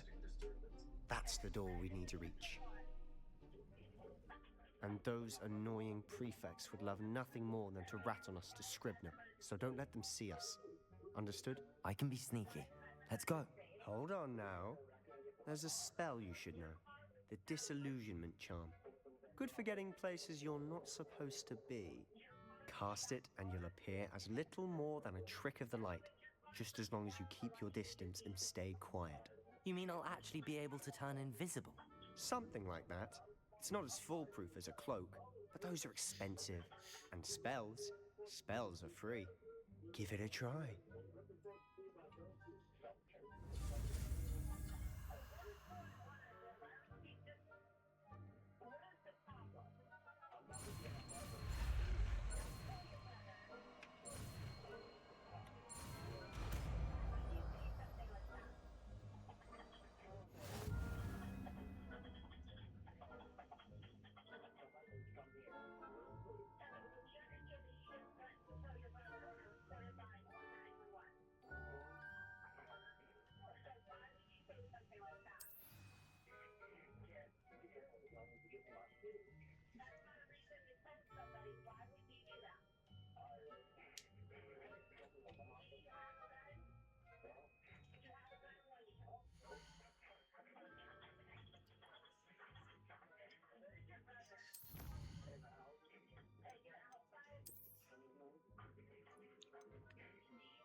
Protego! Revelio.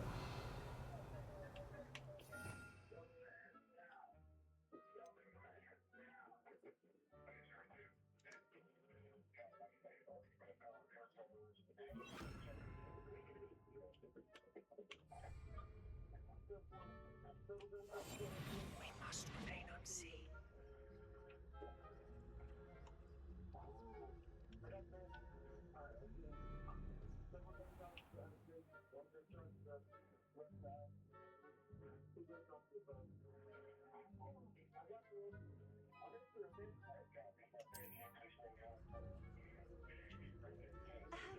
If I can see you, the prefects might be able to as well.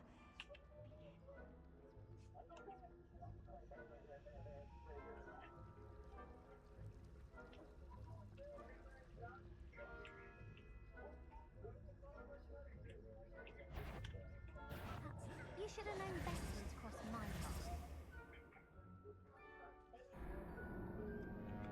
path. Okay, this is not easy.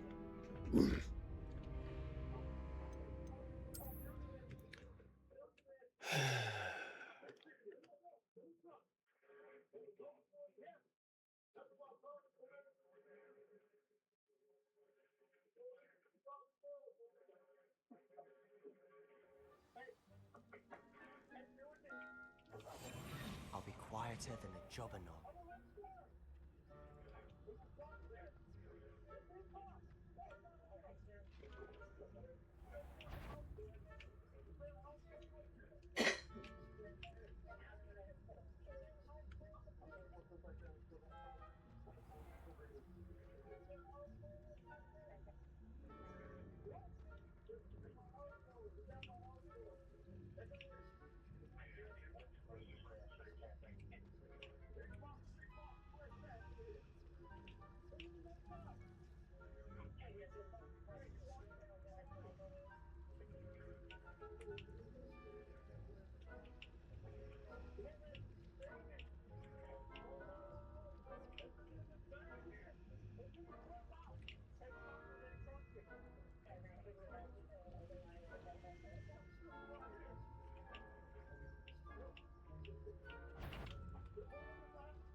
Blast. The librarian's still here.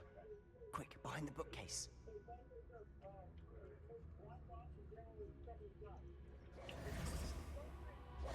Damn. You told me the librarian would be gone by now.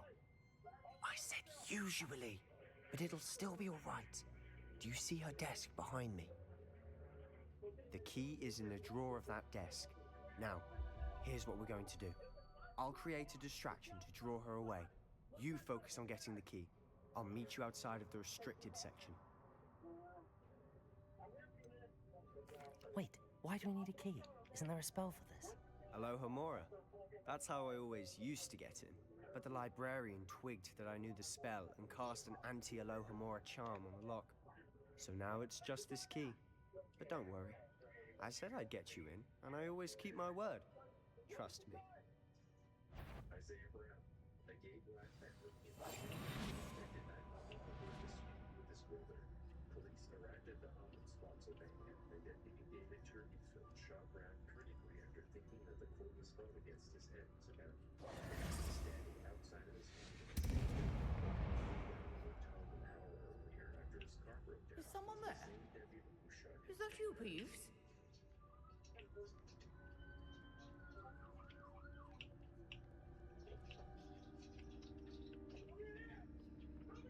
Goodness gracious, what a mess!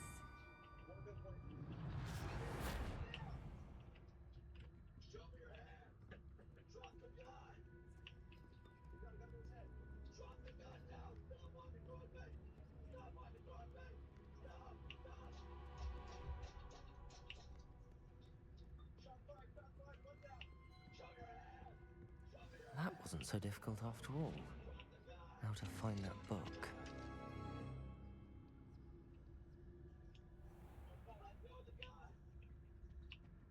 Oh, that one's charmed to look more useful than it is. It's fooled me twice. Never judge a tome by its cover, I say.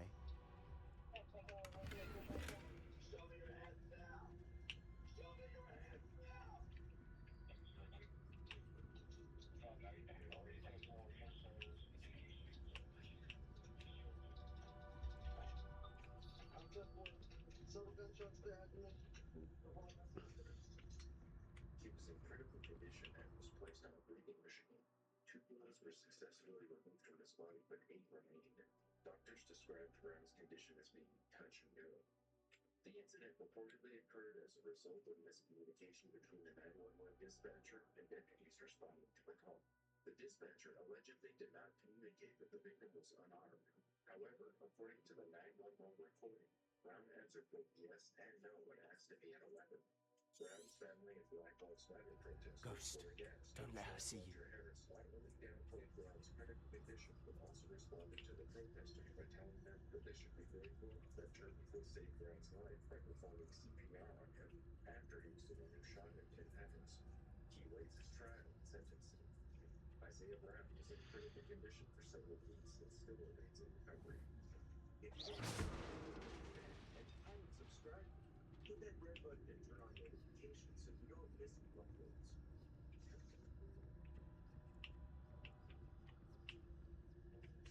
NFL player Richard Sherman's wife called 911 in July 2021. Her husband was drunk and threatening to end his marriage.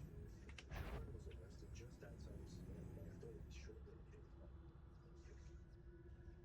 I need officers to my house now. My husband's drunk and moving. Let me so happy. Understand.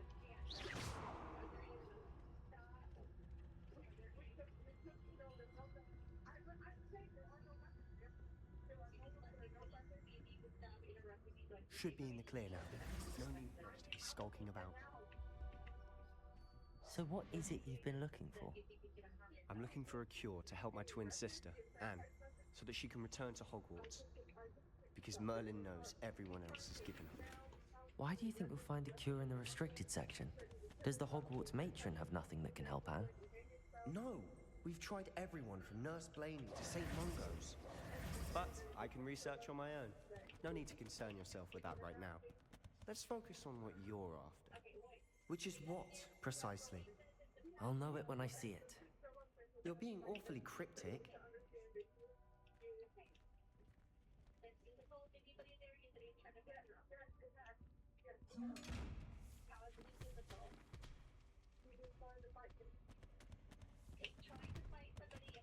Secrets of the darkest arts.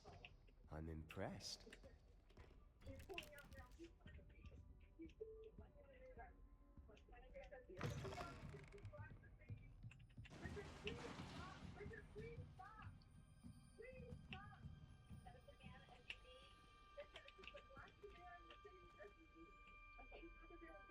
Levioso!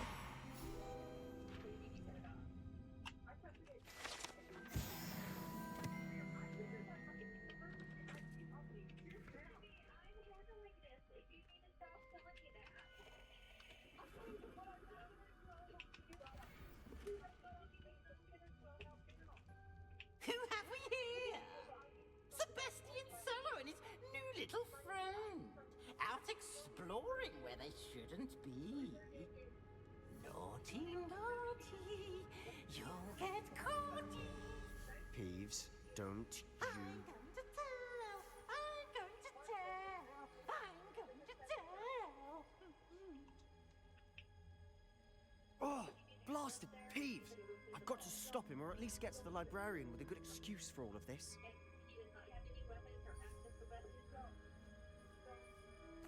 Wait, I don't want you getting into trouble for me. I have a way with the faculty when it comes to disciplinary matters. Besides, I like having friends who are in my debt. Now go. Good luck in your search.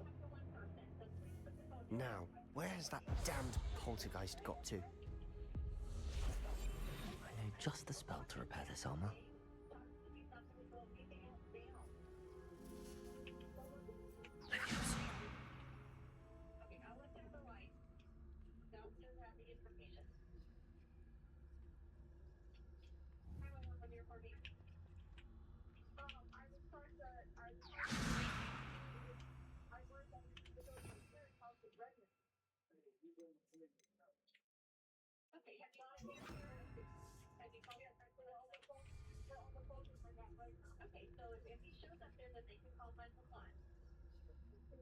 I should use Repairer on this broken armor.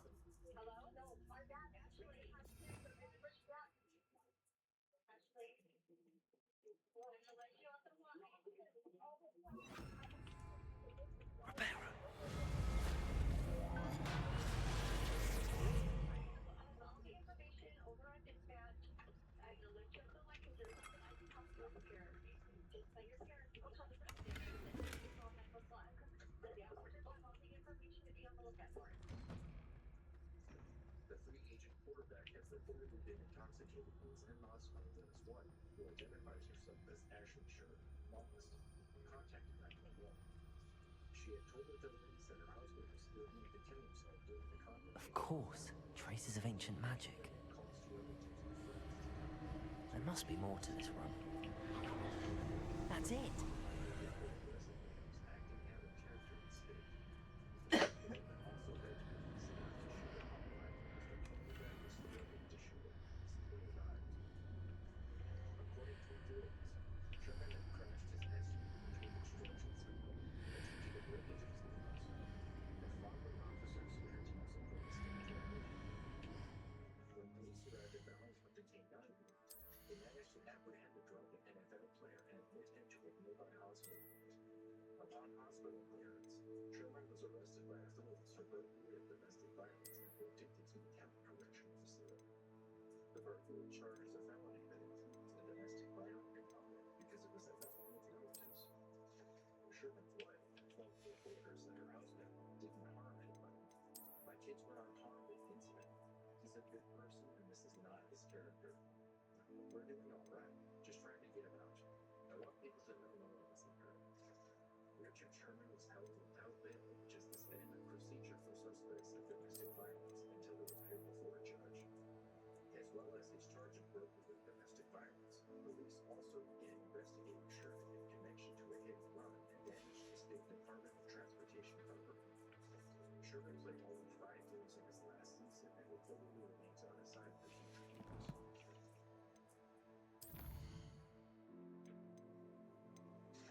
A father was left dead and his fiancée in the hospital after a hit and run on the Baltimore-Washington Parkway in Maryland. It was around 9:15 p.m. on February 1st, 2015. The couple had just finished changing a tire on their vehicle when they were struck by a speeding car. Thankfully, their 2 teenage children, who were with them at the time, were unharmed. But when the man's 13-year-old daughter called 911 to report the incident, the dispatcher did little to alleviate the child's distress.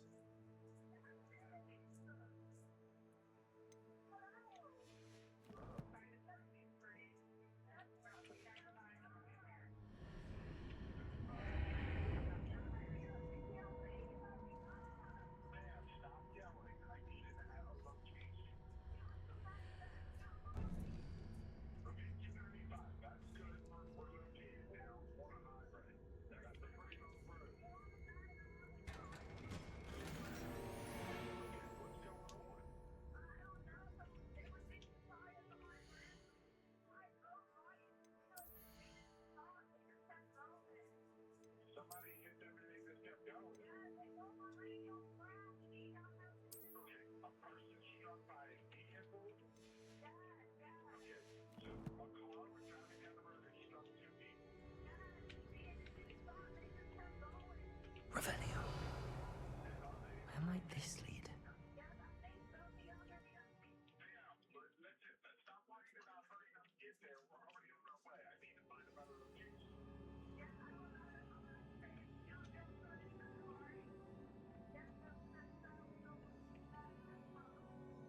I'm sorry? I don't need the GPS. I was just finding out some information. Okay. Reparo.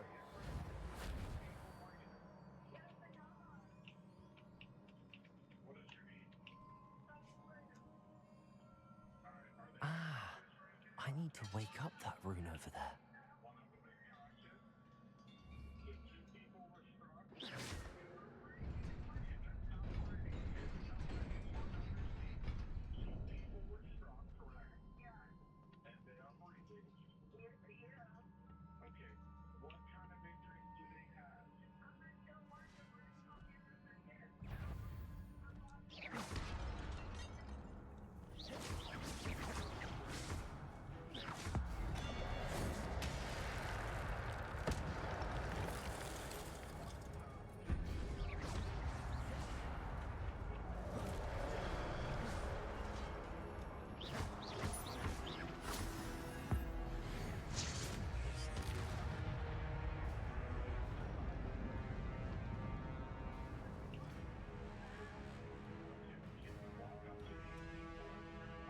Not surprising. Cards at the ready.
Levioso. Reparo.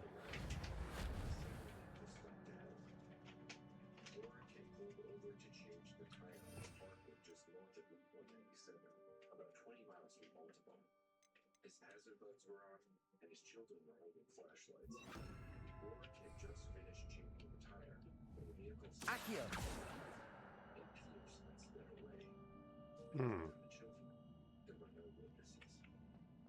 38-year-old Rick Warwick and his fiancée 28-year-old Julia Pierce were rushed to the hospital, but the father of 5 had sustained fatal injuries and died that Sunday night.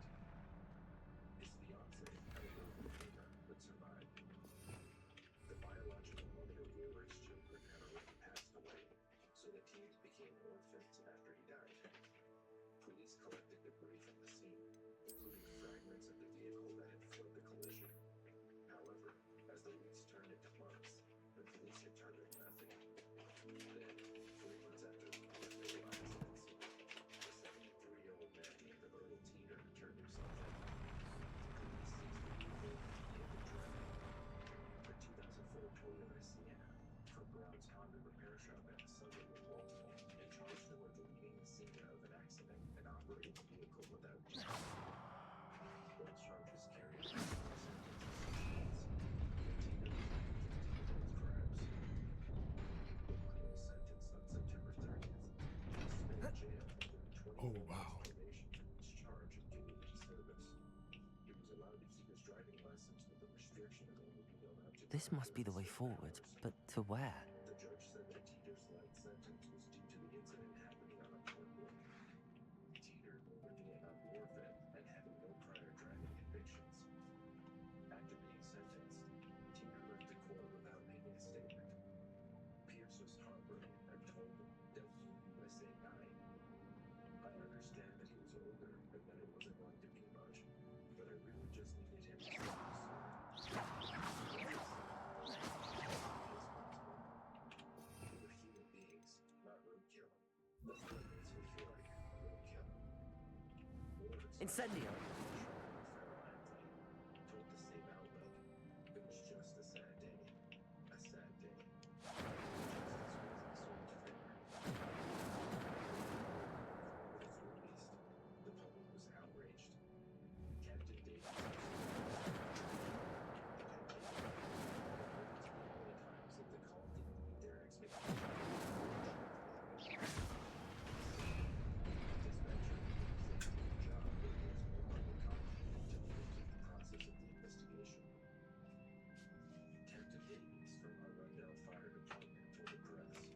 nearly there. Best keep my wits about me. Okay, I see.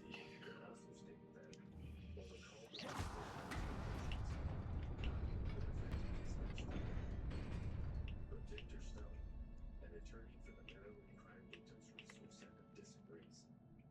The Chicago Tribune reported him saying, if Teeter had actually called 911, even if it had meant them getting there a handful of minutes earlier, I think there's a chance they could have saved. Levioso! An attorney who argues for Teeter Accio! that if the hit and run had happened on any other road in Maryland, he would have faced up to 5 years. Teeter died almost 6 years later, in December 2020, at the age of 78. As for the Levioso! he no longer works for the fire department and won't be taking any more calls.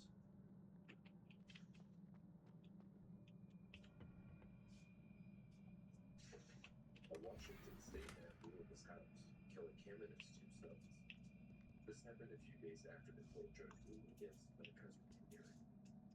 An anguished call from the caseworker handling the case came in after reporting that she was smelling gasoline. Oh boy. An explosion ripped through the normal quiet neighborhood. Hey, I want to supervise visitation for a court-ordered visit, and what is it is happening? Parents, the biological parents, think it's not what can I do? It's 8119, and I think it's 89. I don't know what the address is. Let me get my card, see if I can find it. Nothing like this has ever happened before at visitation, so I'm really shocked. And at the same when it was this time, they still look at me as, okay, it is what? Oh, but I think I need help right away. He's on a very short leash for CFHS. Yes, get involved. And this is the craziest thing. He looks right up and closes the door. Are you there? Yes, ma'am. I'm just waiting to know where you are. Okay. It's 8119-189 Street, 2 hours, 98375. And I got to pull out of the driveway to get my gasoline and you won't let me in. You want to pull out of the driveway and make no gasoline? I'm talking to you. You won't let me in. You won't let you out of the driveway? You won't let me in the house. I'm to get to the house and you won't let me in. It's a supervised visit. I understand. Whose house is it? John Howell. And you don't live there, right? No, I don't. No, I'm contracted to the state to provide supervised visitation. I understand. And who is there to conduct supervised visitation? I am. And the visitor is John Howell. And he is the husband that I supervise. So you supervise and you're doing the visit? Yeah, I supervise yourself. I supervise myself. I'm the supervisor here. Wait a minute. If it's a supervised visit, you can't supervise yourself. I do supervise myself. I'm the supervisor for the supervised visit. Okay, well, aren't you the one making the visit? Or is there another person you're supervising? No, I'm the one that supervises. I pick up the kids as their grandparent. Yeah. And who visits with the children? Josh Howell. Okay, so you're supposed to be there to supervise Josh Howell's visit with the children. Yes, that's correct. And he's the husband of missing Susan Howell. This is a high-profile case. How did he gain access to the children before he got there? Okay, so he entered the house and he locked you out.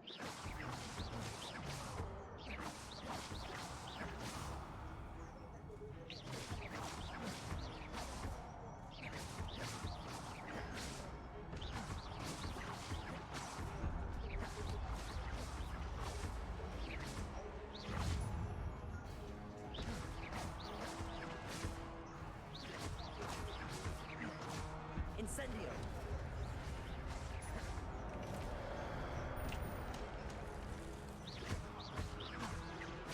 Incendio!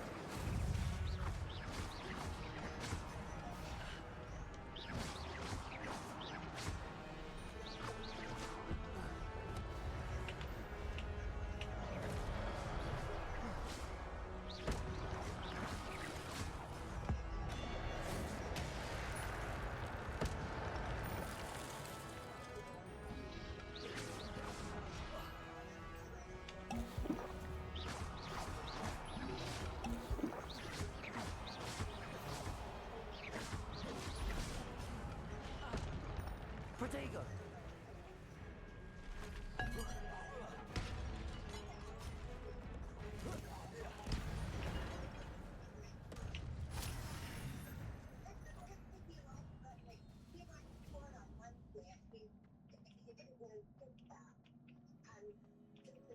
It is a book after all.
You wanted to see me? Headmistress Fitzgerald? Professor Rackham? Miss Isadora Morganach, welcome. Professor Rookwood? Professor Bakar? We understand that you are adjusting well to life at Hogwarts. I am. I am glad. Especially in light of your unusual situation, starting as a fifth year. As it happens, I was also admitted to Hogwarts as a fifth year. I've never heard of another like us.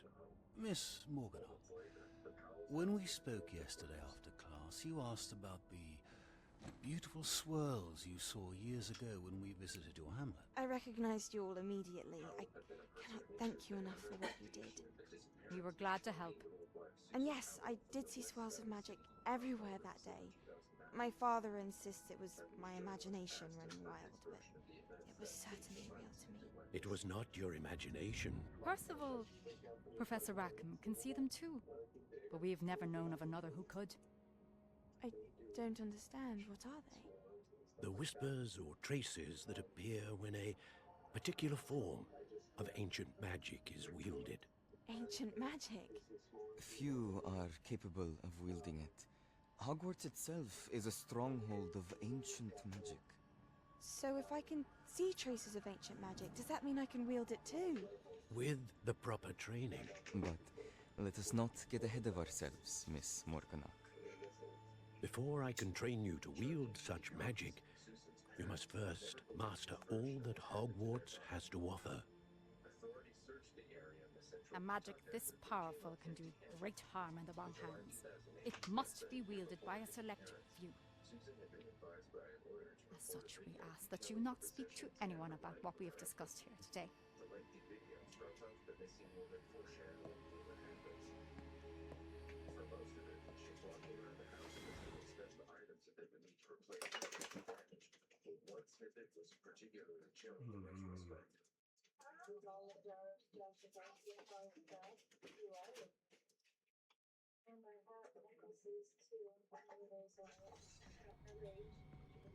Sebastian.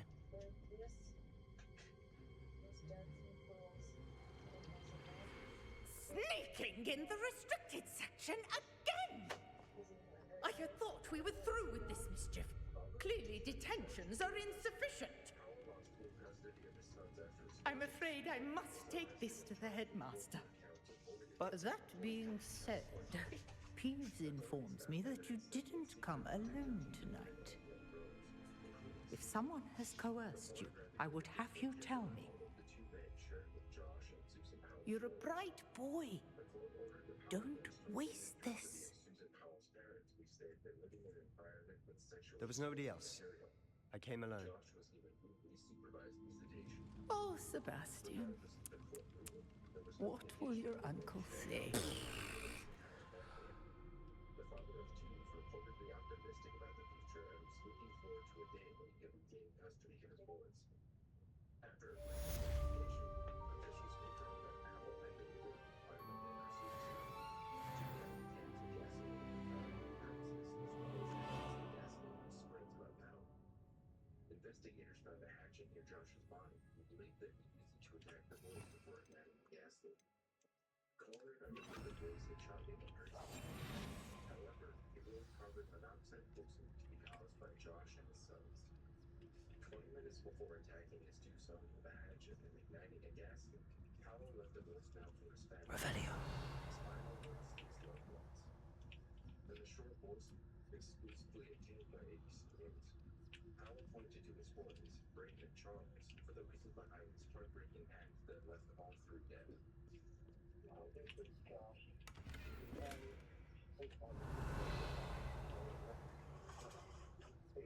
Without my village, and I'm not able to go on anymore. I'm sorry to everyone I hurt. Goodbye. Powell's sister, Elena Powell, called 911 prior to the explosion, saying she had received weird emails earlier that fateful morning, but she didn't think much of it. Powell's family attorney, Jeff Bassett, also called 911 to report his client had sent an email saying, "I'm sorry, goodbye." The deaths of the Washington man and his two sons may mean the disappearance of the children's mother may never be solved. Susan remains a missing person, but given the fates of her sons, it is Revelio. likely that she was murdered by her husband Josh.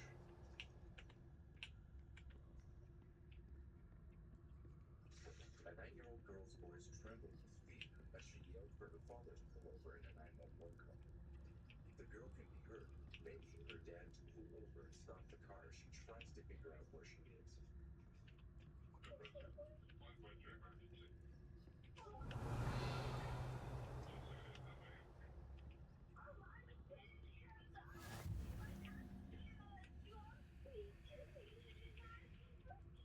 Revelio.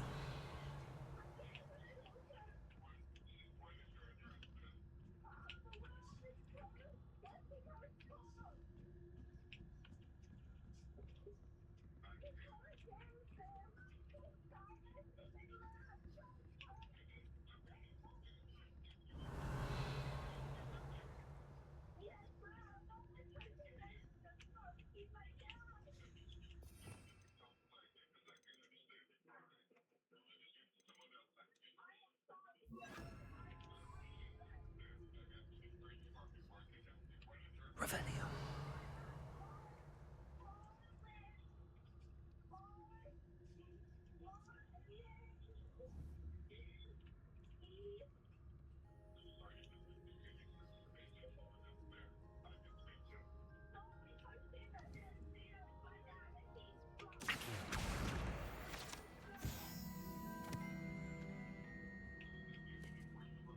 Revelio.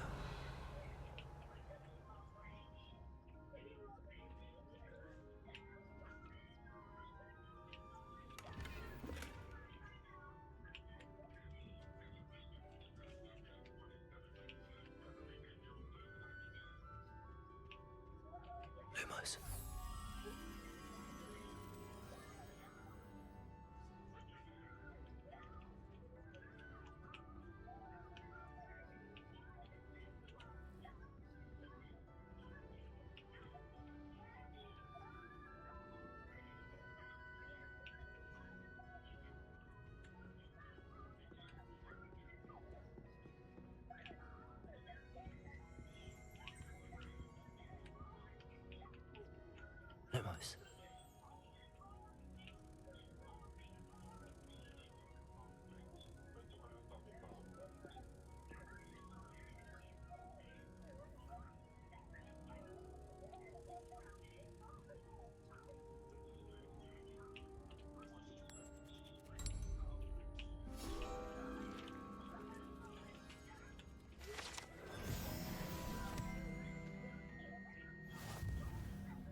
Revelio.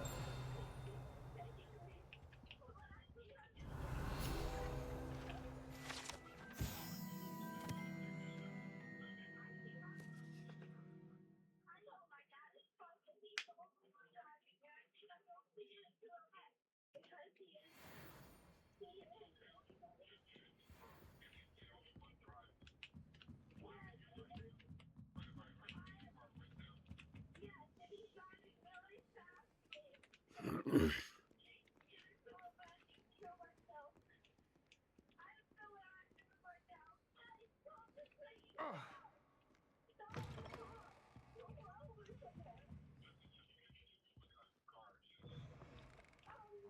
find it too distracting myself. What?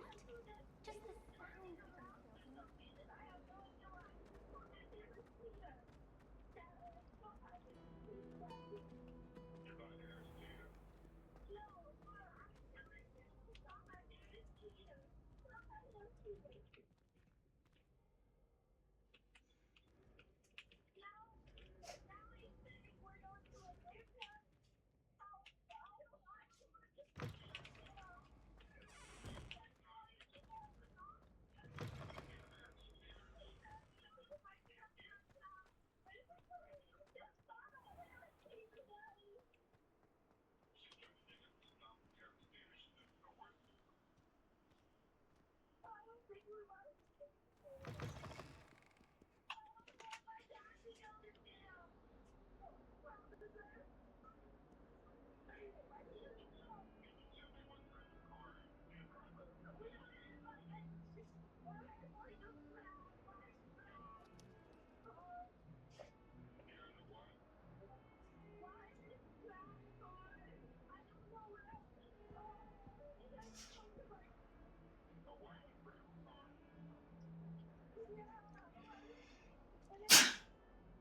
Damn it.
You cannot be serious.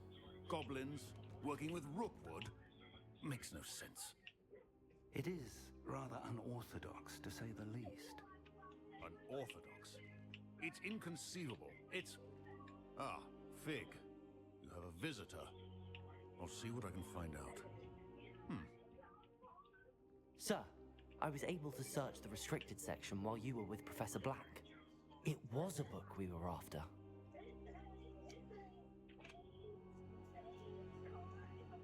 What? That's... Wait. You accessed the restricted section? But how? Thinking on it, perhaps it's best you spare me the details. Fair enough.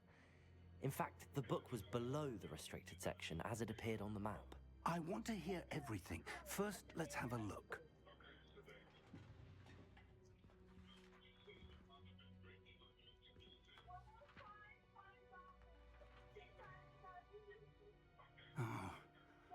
Oh dear. Some of these pages seem to be missing. It appears someone has got to the book before us. Still, I will need time to study what remains. Perhaps we can still salvage something useful, though it may take some time. I wonder why it was here, below Hogwarts. I think I know, sir. I saw 2 more memories where I found the book. Another pensive. Godric's heart. The man we saw before, Percival Rackham, was a professor here. The first memory showed him and 3 other professors using ancient magic to restore a hamlet from a drought. Miriam was right. And the second memory? They were talking to a student who started as a 5th year, like I did. She could see traces of magic too. Why those memories? Perhaps this book will explain. I'll have to take it with me to London. The headmaster has insisted that I speak directly to the minister about George's death.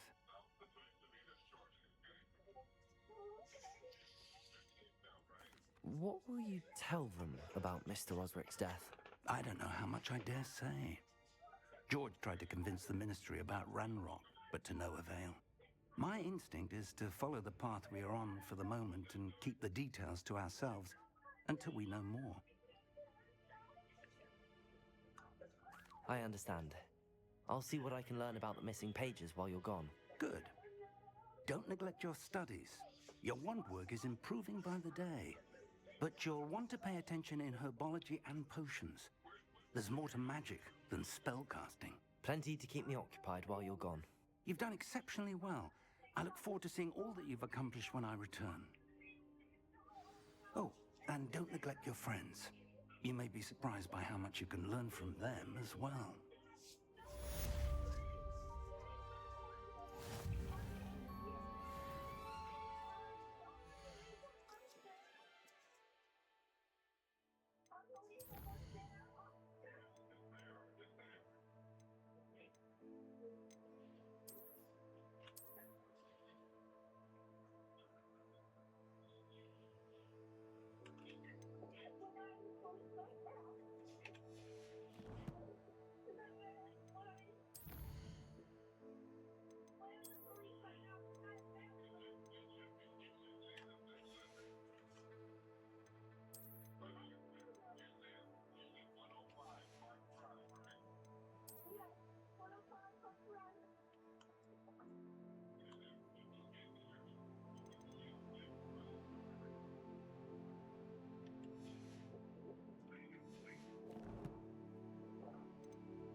Arrested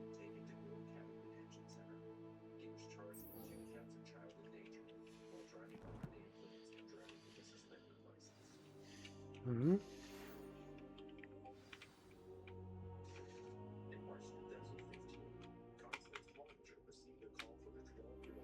Professor Fig and Weasley have asked that I teach you an additional defensive spell.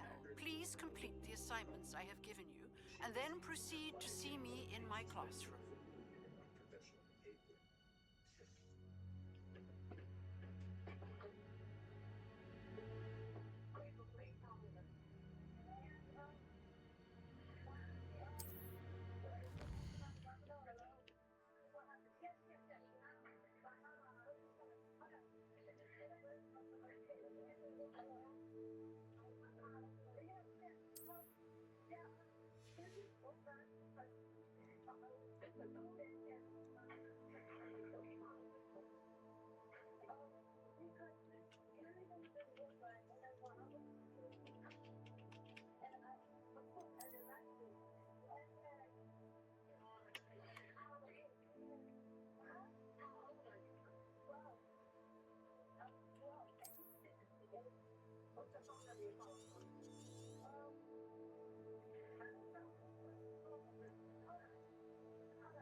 I've always said that travel broadens the mind.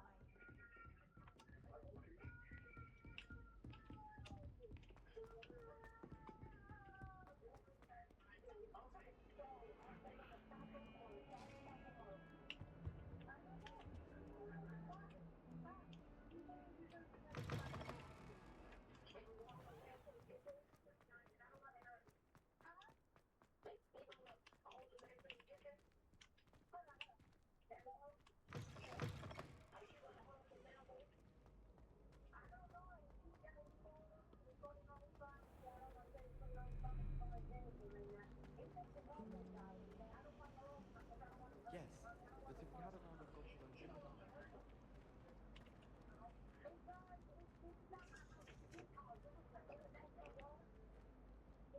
party.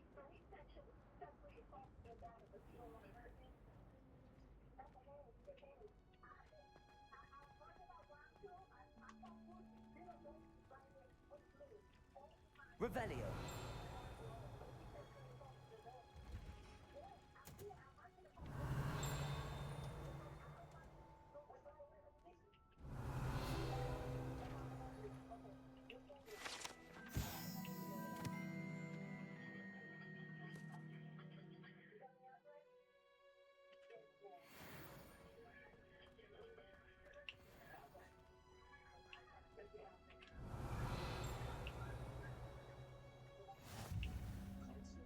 Revelio.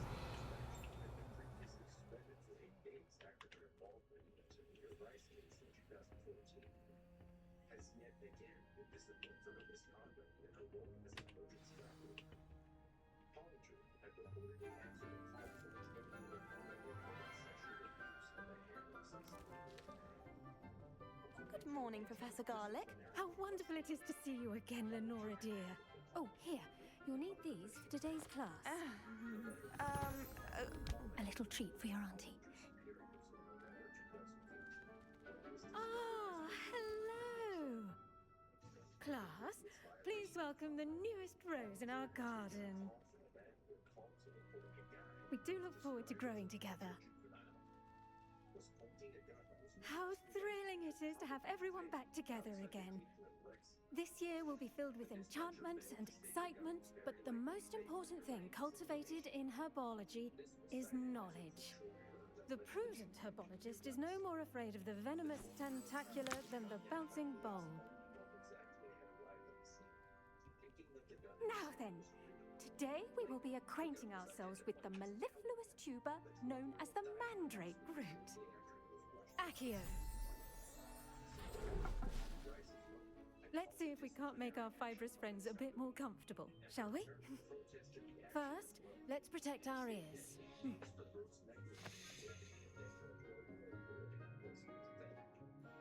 Now, everyone, grip their mandrake by the tendrils and give it a firm tug.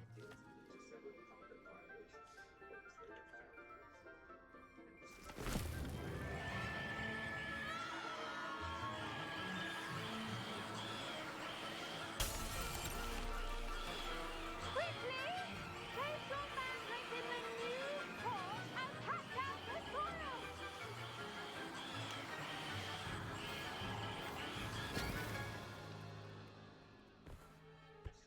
In November 2008, a single-engine plane crashed into a Baltic marsh. The soil should envelop the root like a warm, dirty blanket, putting the mandrake right at ease. Reparo! I'm very sorry about that.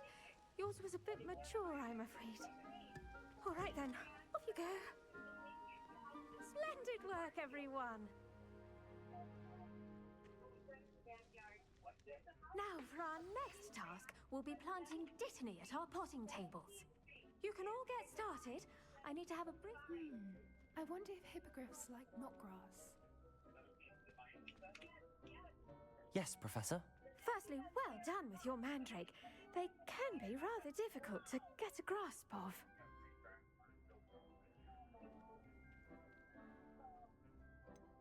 I'll say, nearly went deaf. Well, yes. Of course, the cry of a mature mandragora can be fatal, so remember to keep those ears protected. Now, as I mentioned, next we'll be planting dittany. Let us find you some seeds. I already have some, Professor. Pick them up in Hogsmeade. You visited the Magic Neep. Wonderful! A prepared student is bound to bloom. I've arranged for you to have your own potting table here in the classroom. Wasn't easy to spare one on such late notice. Plant the seeds there now, and you can return to harvest them later. Even with soil, sunlight, and a bit of magic, they will take time to grow. Let's see how to balance my star thistle arrangement. Niffler's fancy or roses? Dittany's restored. I should think Professor Garlick would be more careful with her mandrakes.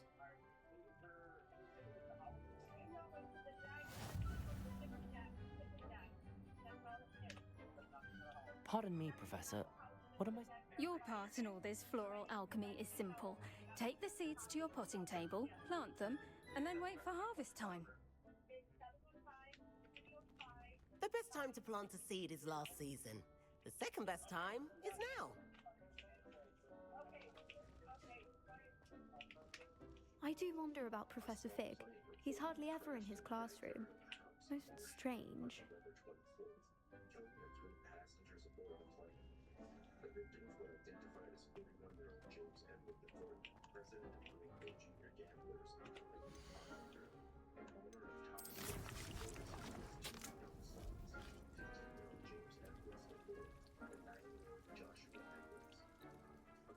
Elizabeth Watson, vice president of the group Intruder Gamblers, the family reportedly lived in Marshfield, where every school's hunts to occupy was 200 times a week. Marshfield is located about 40 miles southwest of Untel, Wisconsin. This crashed truly a tragedy for the Edwards family, Marshfield Police Chief George Durant told news reporters.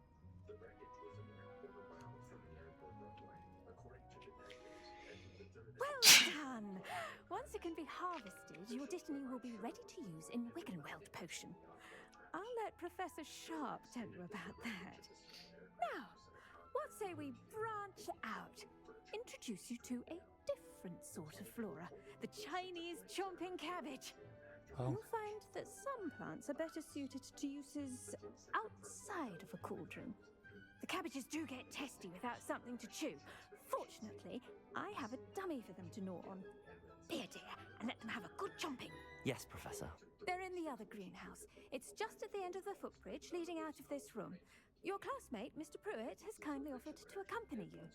Come back and see me when you're finished. Oh, and mind your fingers. They do bite.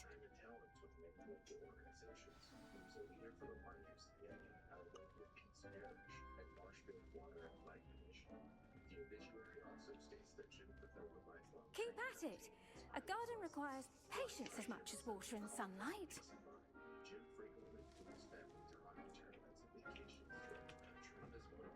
Hello. Saw you on your way to Hogsmeade the other day. Nice to meet you. I'm Leander. I'll be showing you the Chinese chomping cabbages. Up these stairs will take us there, but your lead.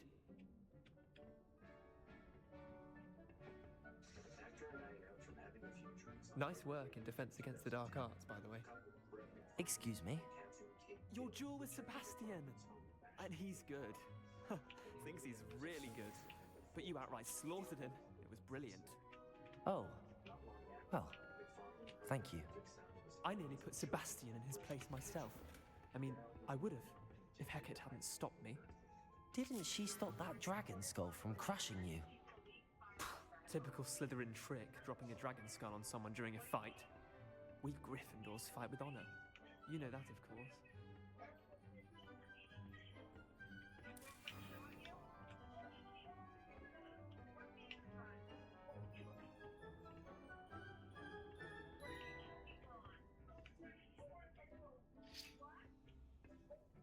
Revelio.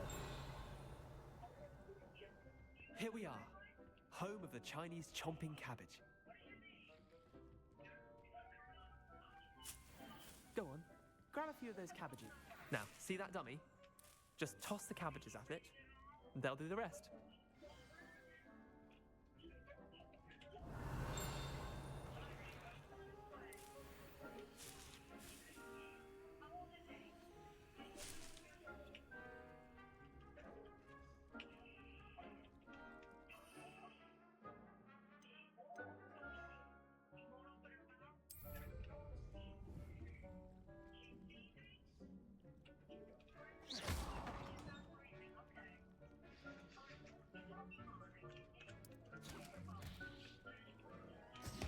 Look at that! They'll chomp on anything they can get their mouths on. Mum planted some in her garden last year to keep the gnomes out. Did save her the de-gnoming, but they left her honking daffodils in tatters. Vicious little bastards, aren't they? My kind of plants. Not like stupid booba tubers and bouncing bulbs. The kind of plants that'd have your back in a fight. Not saying you can't go it alone, but, well, imagine that wasn't a dummy.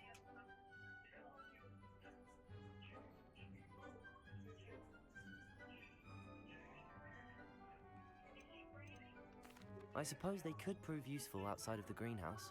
Nothing wrong with a bit of backup, even if it is from a cabbage. It's chaos out there. Trolls in Hogsmeade and such.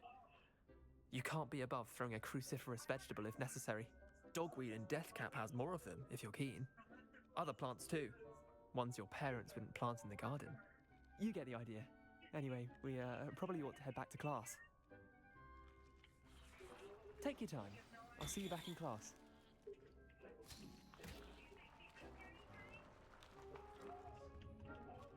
Revelio.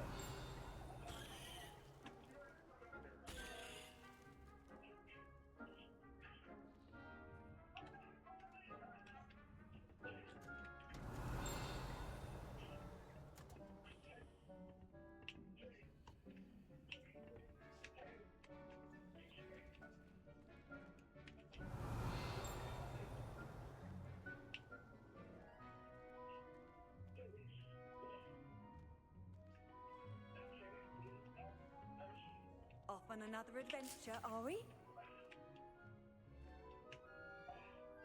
Revelio. And with that helpful reminder as to why we should always wear our dragon hide gloves, I shall end our lesson here. Terribly sorry, Mr. Clopton.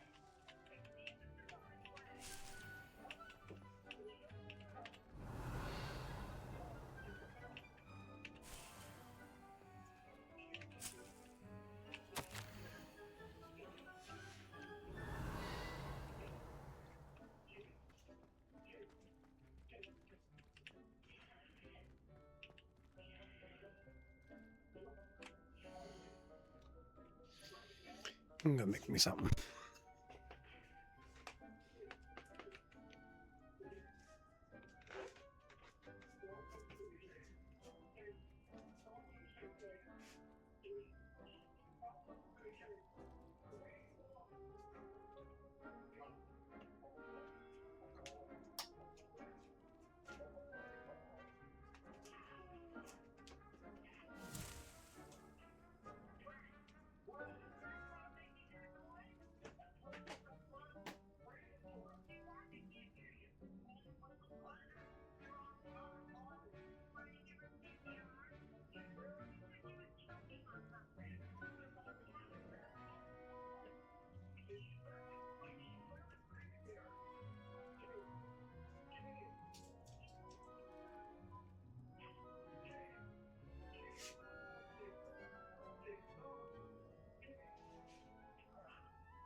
McFarlane had put up a sign that pointed to his house from a marked road, but Hurricane Irma had recently swept through the area and torn the sign down. Despite a large portion of her job providing life-saving guidance in emergency situations such as sudden choking, Coldorn didn't ask if Gil showed any signs of being in the area or she was able to speak or make a sound. Dispatchers at Bonsdale County Sheriff's Department received 72 hours of certified training, and according to their guidelines, these were questions that she should have asked. Meanwhile, the ambulance crew had difficulties finding the body and hiding the area. Mashpee Fire Chief George Baker told CBS Boston, "Our response was hampered a little by the weather, with a very dark road and cold numbered homes and mailboxes. My folks responded as quickly as they can. It took 6.5 minutes for the ambulance to arrive, and by that time, Gil had already passed away." Her distraught fiance told reporters, "She died in my arms." It's hard to think of anything worse than seeing someone you love die right in front of you and not being able to help, McFarlane told CBS Boston. "I tried and tried and tried, and nothing was working.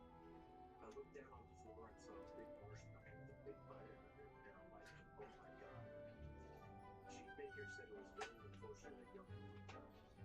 Barnstable County Sheriff James Cummings released a statement in which he took full responsibility for the mishap by a one-off call. "The dispatcher who failed to follow procedures when taking the 911 call is allowed to remain in a position of taking emergency calls. The Sheriff's Department conducted an internal investigation.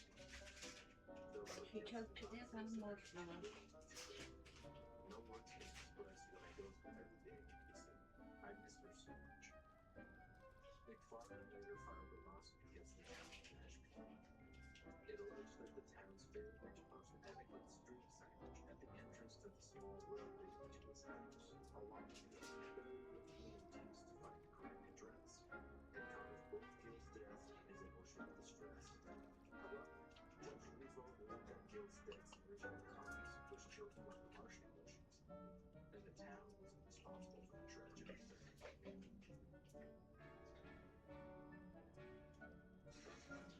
On Tuesday, February 24th, 2009, 20-year-old Megan Ryan dialed 911 to report that after attempting to cut his ex-girlfriend's neck, her Uncle Jeff was trying to slice his neck. What makes this even more disturbing is that it all happened in the presence of 5 children under the age of 6.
In addition to a struggles with mental health. Jeff had troubles with alcohol. He was charged with drunk driving in 1985 and was fully driven the truck. He had been sober for years, but on the afternoon of the attempted murder-suicide, he had fallen off the wagon after drinking.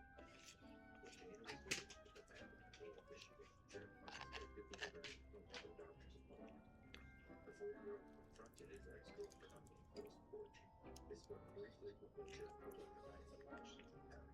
The next week, the victim's coach tried to escape angry and was closely followed by Jeff. The colony companion was inside the therapist since Troy boyfriend.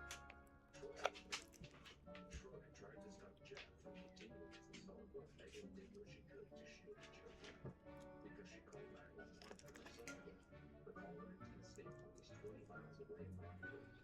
Then, adding additional time to the response, her call was mistakenly forwarded to the Kent County Sheriff's dispatchers rather than Willow City. This was the second time Megan had called after her first call with the CNA to make matters worse. A lone interim police chief was near the home. The call came in, but police protocol required him to wait for backup. Jeff managed to stab Jana in the neck before Troy, who was 21 at the time, convinced him to stop. Troy wrapped a sweatshirt around the 29-year-old's neck to stem the bleeding. 10 minutes had already passed since making call 911, and the police were getting close. Jeff picked up the larger knife. When he saw the patrol cars outside the house, he put the damaged part of the knife to his neck, said something about not going to prison, and to his family's horror, cut his throat. Jeff's wound was fatal, but Jana was still bloody. She was rushed to Jana's Spectrum Home Waterwood Hospital, where she had surgery. Miraculously, Jana survived being stabbed 4 times in her neck and once in the chest. State police later admitted to problems with the 911 call, since the first dispatcher had only been on the job for a few months. A memorial service was held for Jeff on March 7th, 2009 at Lower Church of Lansing.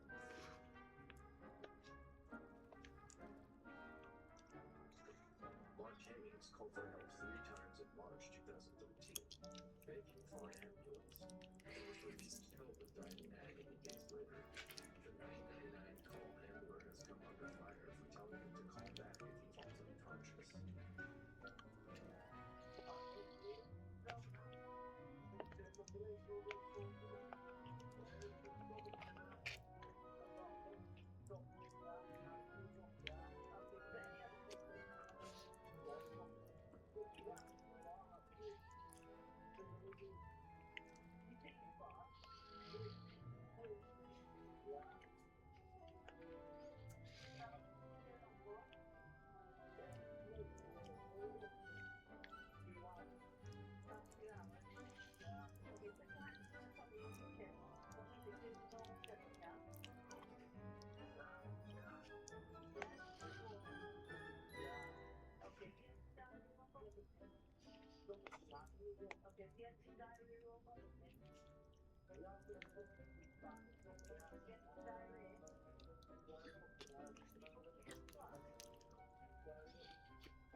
Although he pleaded for help and had been asked if he should go to the hospital, the dispatcher said he should try a warm bath. The 41-year-old was suffering from painful gallstones, which could have been resolved with routine surgery. Having received no medical treatment over the Easter weekend until eventually on April 1st, his carer found him in agony on the floor of his minor Stoke-on-Trent home and raised the alarm.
This time the ambulance took him to the University Hospital of North Staffordshire, where he was diagnosed with pancreatitis.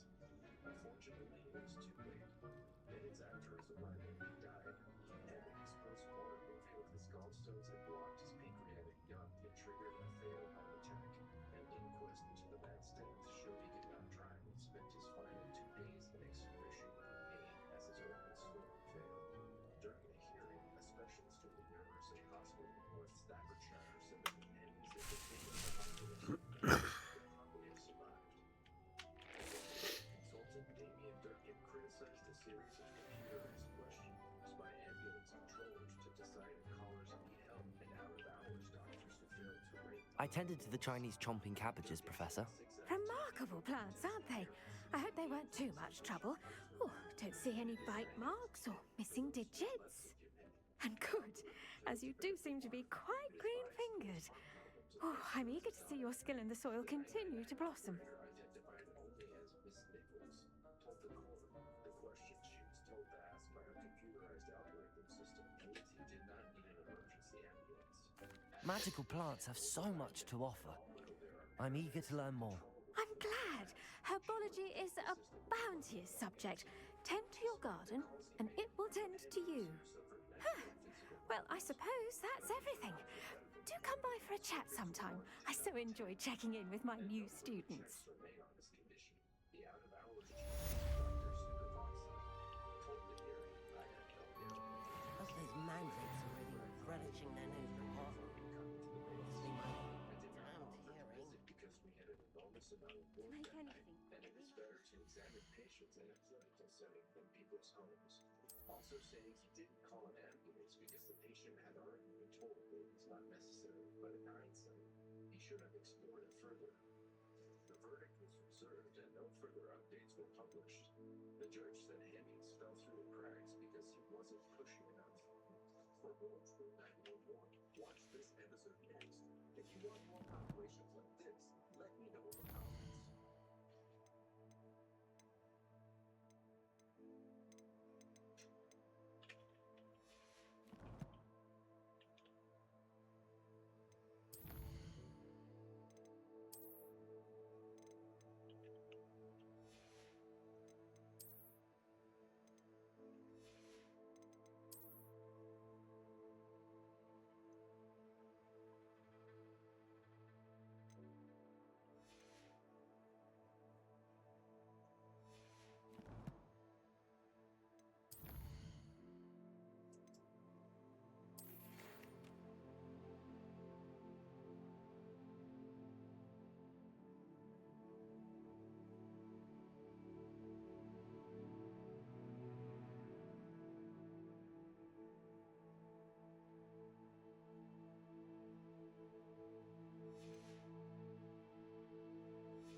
Did you know that you can use the mandrake to defend yourself? Why, the very idea.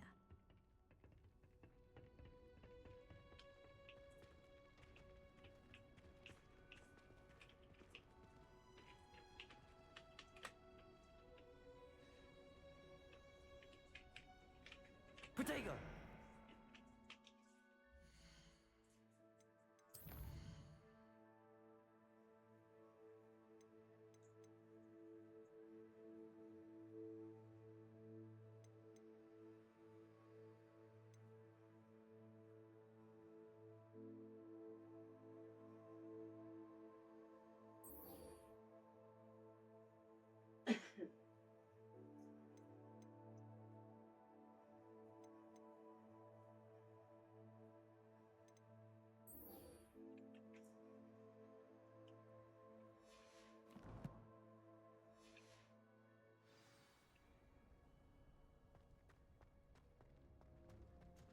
Professor Hackett is an enigma. Oh.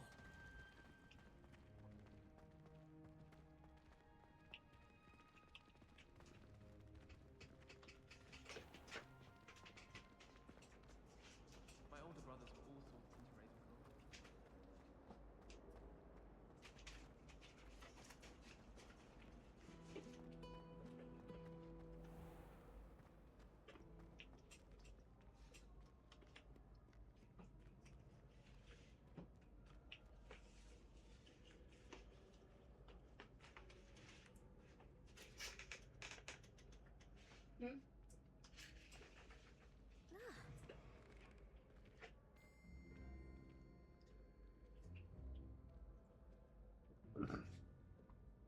Cheese.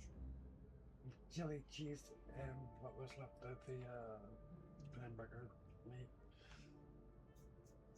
No, somebody had a field day with the hamburger meat.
Incendio!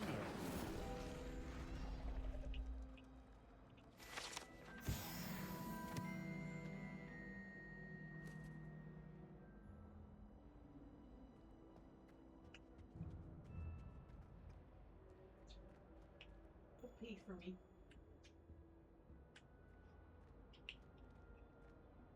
I'll hold this till I get back from going to pee.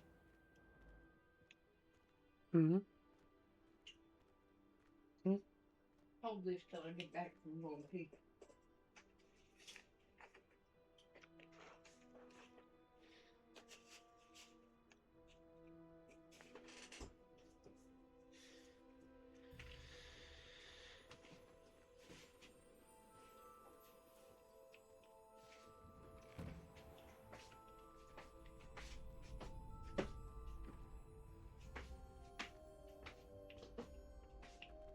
Huge champion coming through.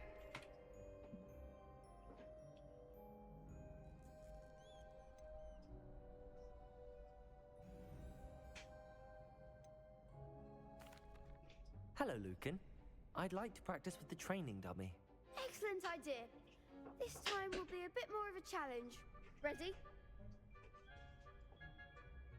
That'd be brilliant. Wonderful. I'll set things up. Remember to cast all the spell combinations before the dummy lands again. If you need to stop practicing before you finish all of them, let me know.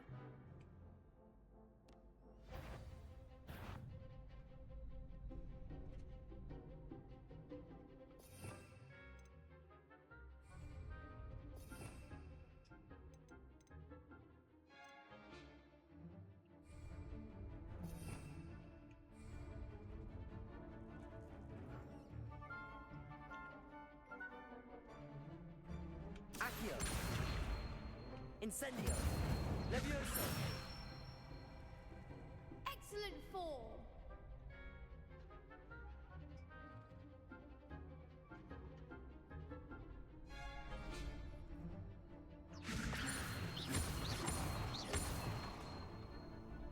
Incendio!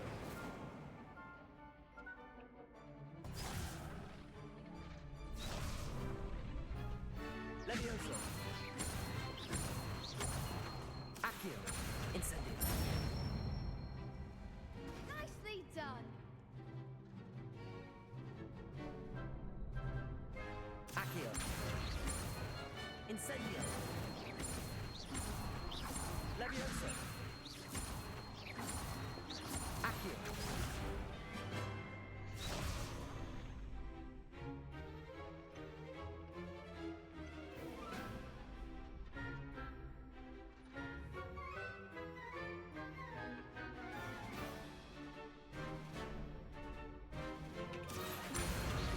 Incendio! Levioso!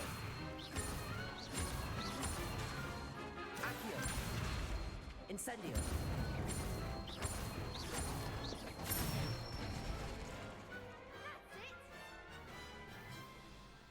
Impressive wand work. I'd hate to face you in a duel.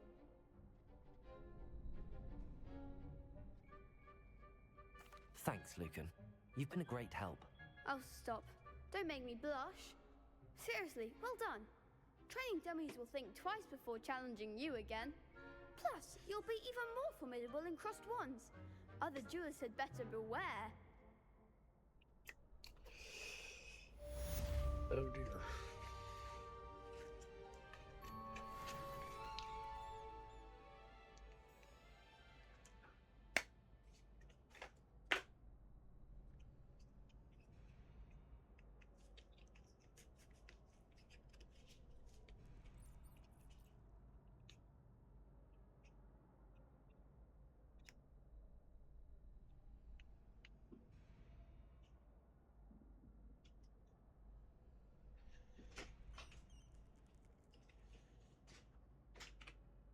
Hello, Lucan. Is the final round of cross wands ready? Big match today. It all comes down to this. The moment that we find out if your training and dedication is enough to win it all. Ready for a shot at glory? God, I didn't think I could quit peeing.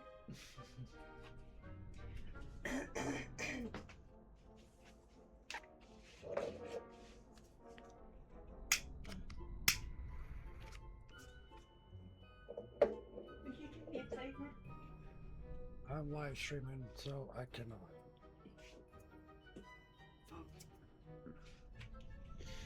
I certainly am. Brilliant. Are you dealing with a partner?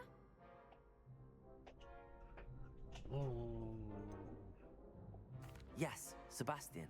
Then let's get started. We can make this a real victory. That's the spirit. Oh. Not good. 2 on 4.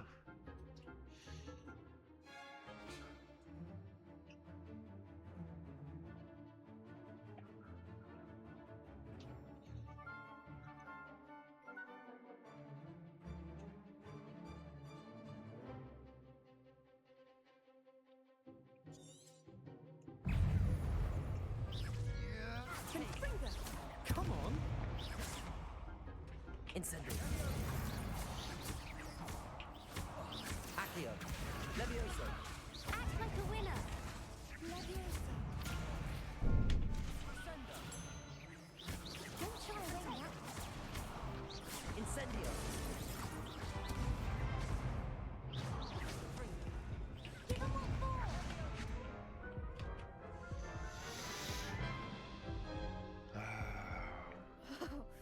They made a crap's breakfast out of you that round. Care to try again? Yes, I'm ready now. Very well. Good luck out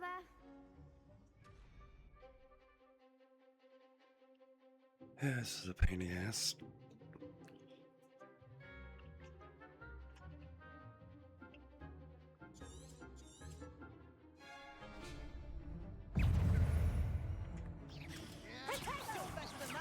Accio. Incendio. I'm the one.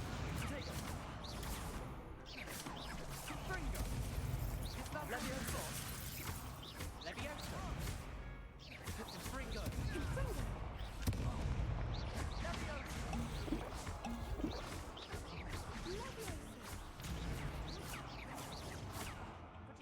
Levioso.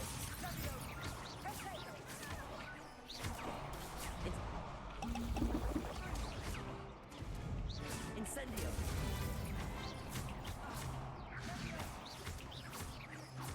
Levioso. Accio. There goes my way. Accio.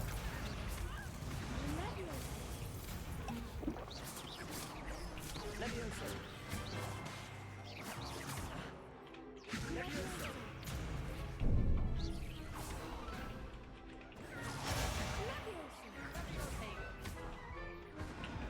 What the hell?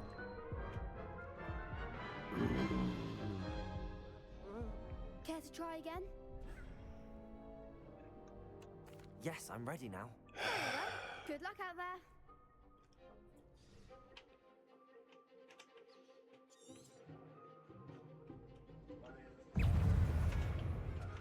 Fringo. Act like a winner.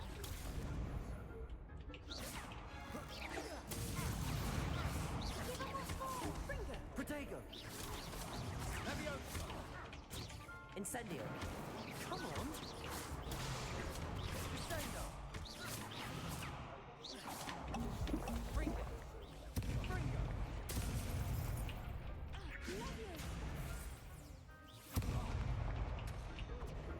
Hey, Fringo. Incendio. Try away now. Stupefy. And Fringo. Damn it. You call that an attack? Care to try again? Yes, I'm ready now. Very well. Good luck out there.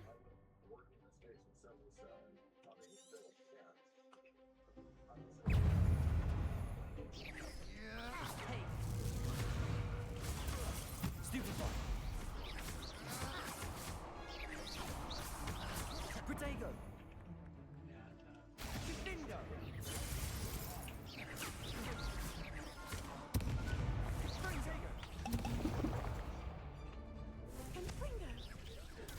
Stupefy. There goes my way.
won the tournament! I'm just pleased to have done as well as I did. And we're pleased to have such a gracious champion. Now, to the victor goes the prize! And so it is my great honor to present you with this simple yet elegant token of supreme dueling accomplishment. Thank you. It's been an honor. You earned it. You are a duelist to be reckoned with. Now that we've definitively crowned the tournament winner, I suppose I should get back to my schoolwork. Wonder how my herbology plants are doing. I haven't tended them in ages.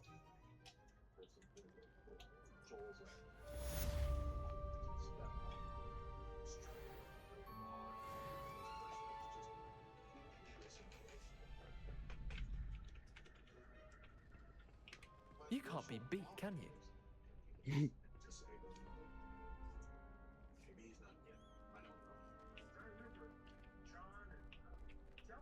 Lost to a new student?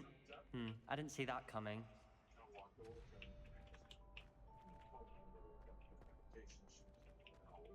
Protego!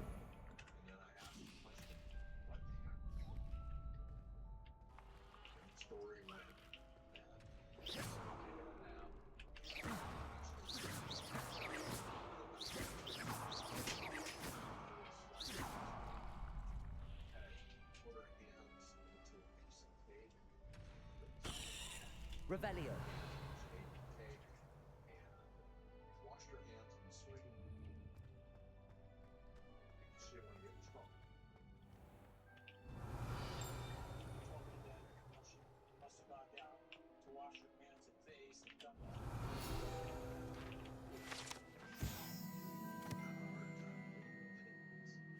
And a 7-day soul. Did you jump in to get her? How did you get her on the swing? Well, I think I used a hook. I think I pulled her to the edge and then I carried up the deck to the dining room.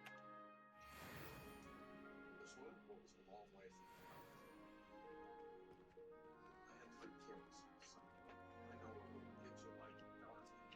It was creepy to me.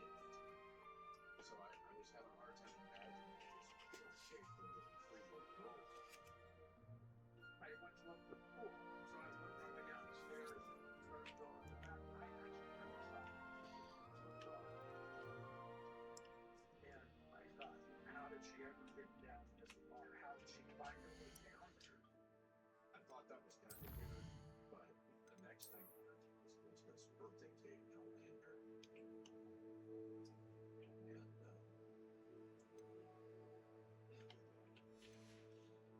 I looked down and there were 2 handprints pushed into this cake.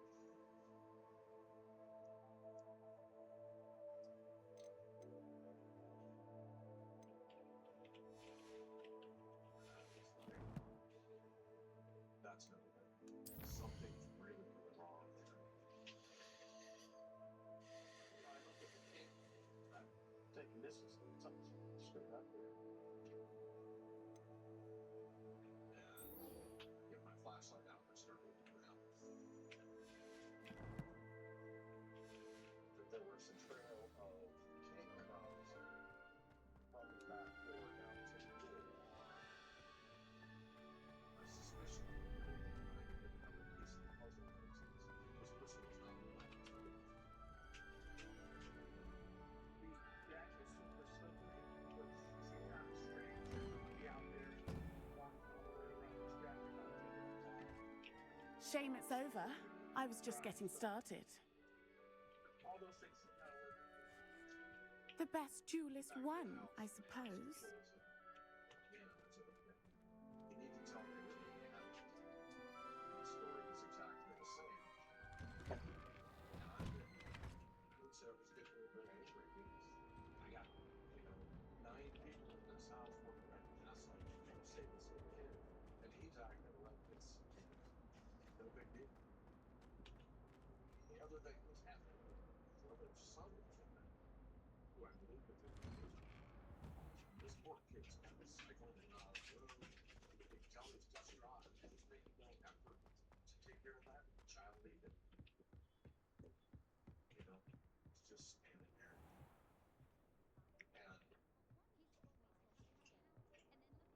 door opens. Just horrible smell. And it's actually wrong. The one piece that I cannot get out of my mind, I never will, is it was one of those cries from a mother that just Revelio.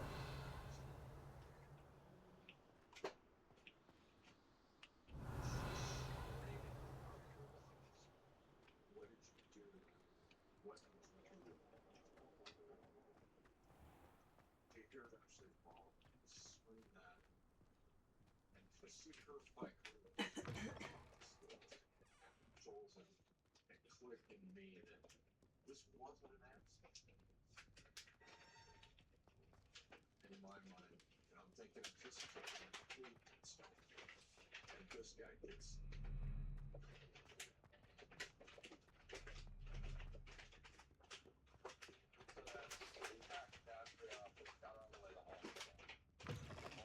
Stacy got her into one of our vehicles to get her up to the hospital.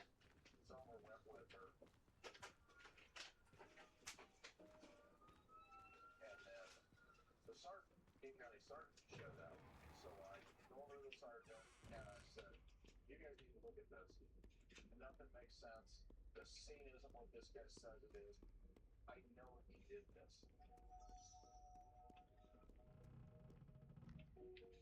And I'll never forget, he looks at me and he goes, and I'm like, what do you mean he's looking? Well, he's a cop.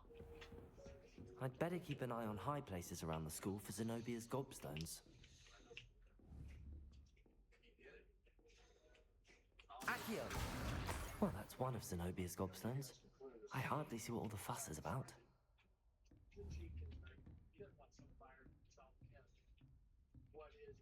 Revelio.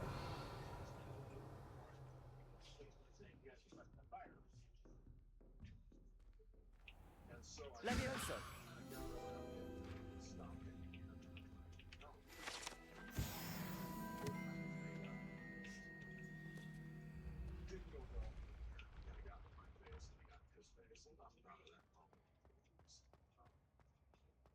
But I was angry because it seemed to me that they'd already, this guy's a cop, there's a guy in his child.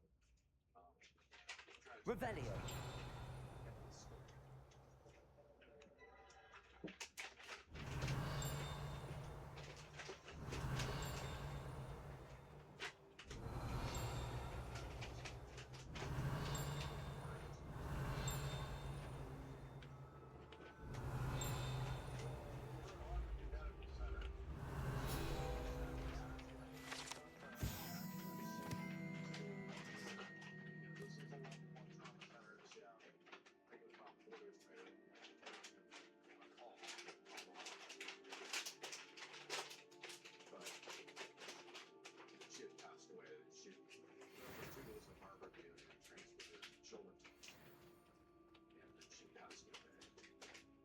Revelio. I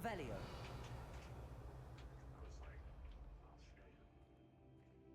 You know what? It's a little kid. You deserve that.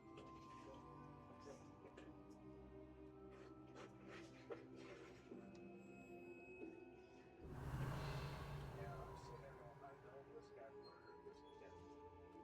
This poor innocent little girl. I don't know how he did it, but I know he did. And I wanted to make sure that the truth came out, no matter what. You know, when you join a fire department, you do it because you're committed to making people's lives better. Revelio. I grew up over in the Big Peninsula here in Washington.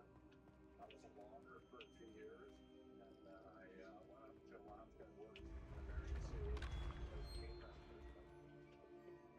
And then decided that, you know, I wanted to do something that was fun, something that would give back to the community.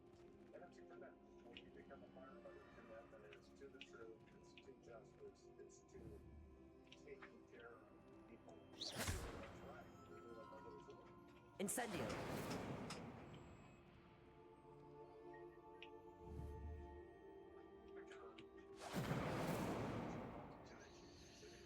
Accio. Levioso. Wait and see what happens. How Tom's going to come out. So, didn't really do any of the intel before we came back. And they came back with that Revelio. I'm like, there's no way.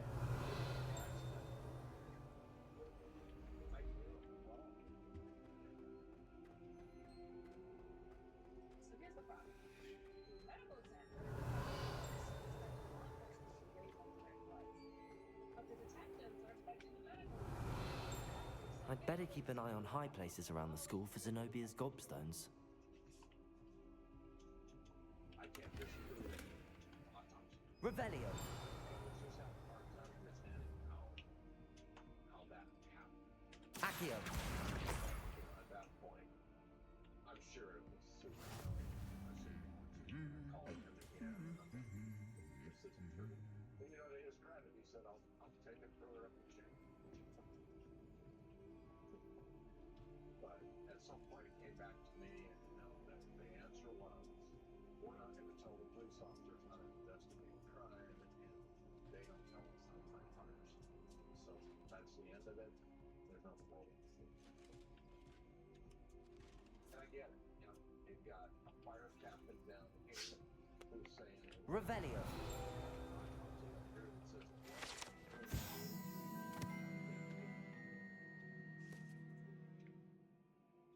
2016, police would tell them Miss Stacy Ferguson, her daughter Ashley. About a year after her divorce from her husband, possessions gone. It claimed to be a day trader, as well as a former police officer and a former firefighter. Revelio.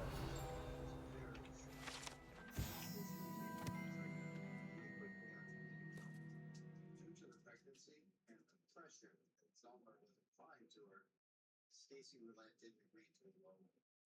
And after they were married, she and Ashley moved into Zelma's house as their primary residence for most people. When you start fighting this thing and nobody wants to listen to you, it's that's the only thing that made it crazy.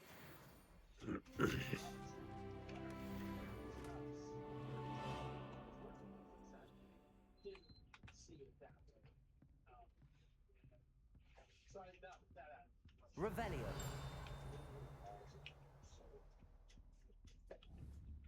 Accio.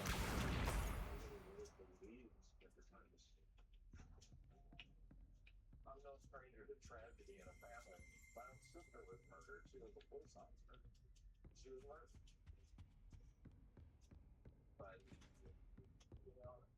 those are the kind of things you expect. I'd better keep an eye on high places around the school for Zenobia's gobstones. If you want a call where somebody murdered a child, and then there's nothing you can do about it. We have a pretty good justice system in this country, but yeah, it was pretty much a closed case. There's nothing where it was obvious nobody was going to do anything. And that's kind of where it ended. What do you hear?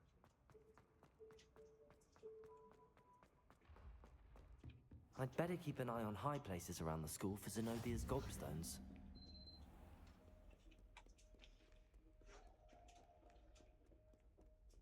The case was closed, I believe, in December of 2003. But in 2004, Ashley's father's family filed a lawsuit against Joel. The tragic story of 3-year-old Ashley drowned in the river 22 years ago is taking the doctor today. Stacy Ferguson, her mother, has filed civil case against her stepfather at the time, Joel Zelmer. The conclusion that the medical investigation of accidental damage. Obviously, Miss Ferguson did not accept this. She believed that Zelmer was responsible for this. So she hired a civil attorney. She was the one who initiated the investigation. I'd better keep an eye on high places around the school for Zenobia's gobstones.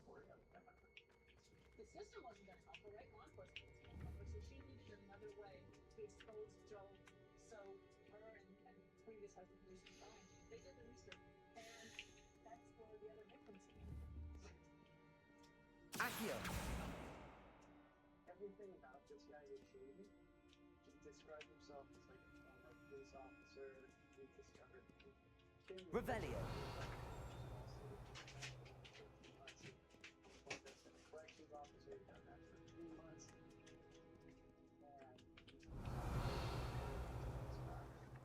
kind of a fraudster.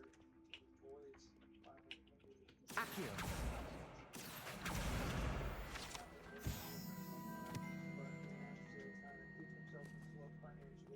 I'd better keep an eye on high places around the school for Zenobia's gobstones. Just looking back at his past, Incendio! Accio! he was trying to convince his mom stationed next to some hearing loss. Revelio! I'll do everything. I just want a piece of the redaction. I want a cut. And when Stacy once said to him, you know, she was going to record about fraud, he said, don't mess with the man's money. You know, he made her fearful at that point. But he had a doctor in his pocket. He had a doctor who Incendio! Accio! manipulate a physician. So imagine what he could do to intimate partners. he just had this ability to charm young single mothers, very small children, into relationships. All of them reported after the fact. You know, it felt unusual at the time how quickly both of them lived together were getting married. How often he would say, "Give me $5 house if I could go off and do other things." After I'd known this man for a week or two. First of all, he only dated women who had infants and toddlers. That's kind of scary, right? And each one of those infants and toddlers, they were injured in some way. One little boy, his legs had I'd better keep an eye on high places around the school for Zenobia's gobstones. Accio! broke the child's leg.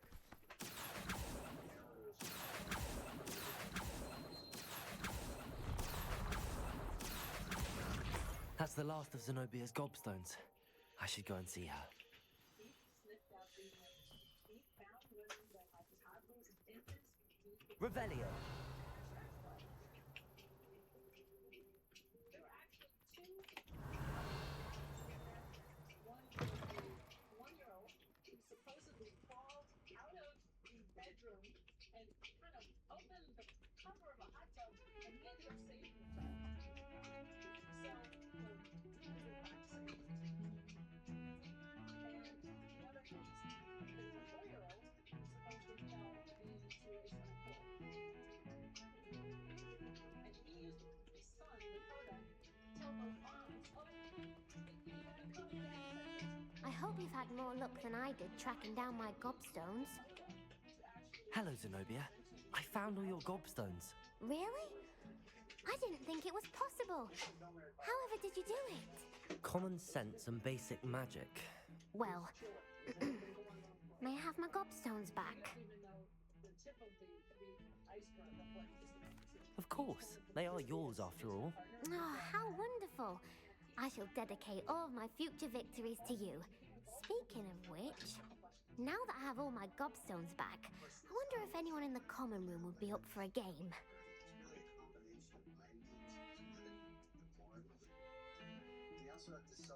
I'm sure they'd be willing to play after the trouble spent getting them back. It's a fine idea. Isn't it? Oh, we'll have so much fun together laughing as all the losers get sprayed, which won't include me. Very well, off I go. Wish me luck.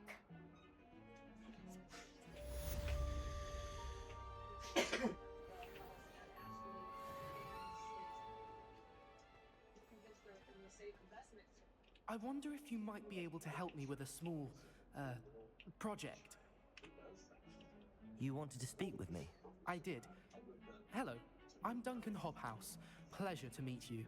I've heard all about you, of course, confronting trolls and dragons. The civil case brought against Joe Zoner has been dismissed on the phone claims by insurance company. That's nice to hear. I have had my share of adventure. I hope my reputation's warranted. I'm going to presume your reputation is in fact warranted, in which case, you are precisely the person I need. You see, we were learning to repel boggarts in Professor Hecat's class, and, well, mine unfortunately took the shape of a puffskein.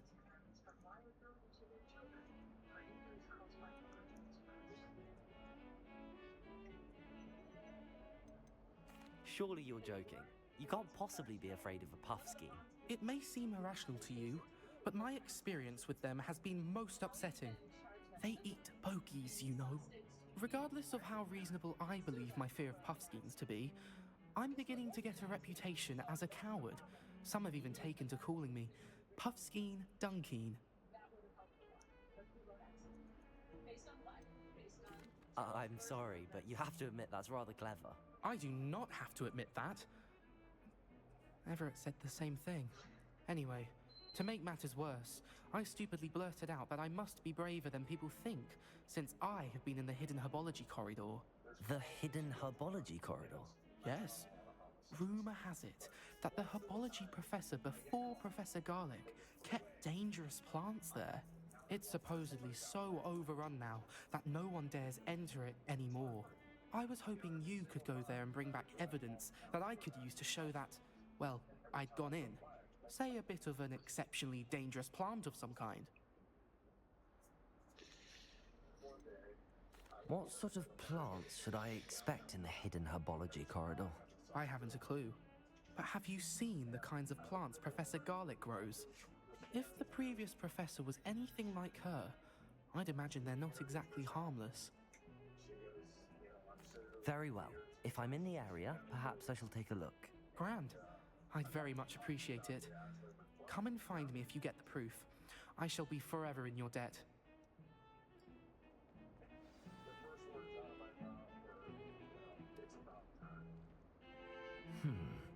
Hidden herbology corridor.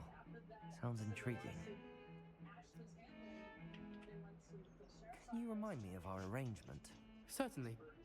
I need you to sneak into the hidden herbology corridor and bring back some sort of dangerous plant. Then I'll tell everyone I found it. That should get people to stop calling me Puffskein Dunkeen.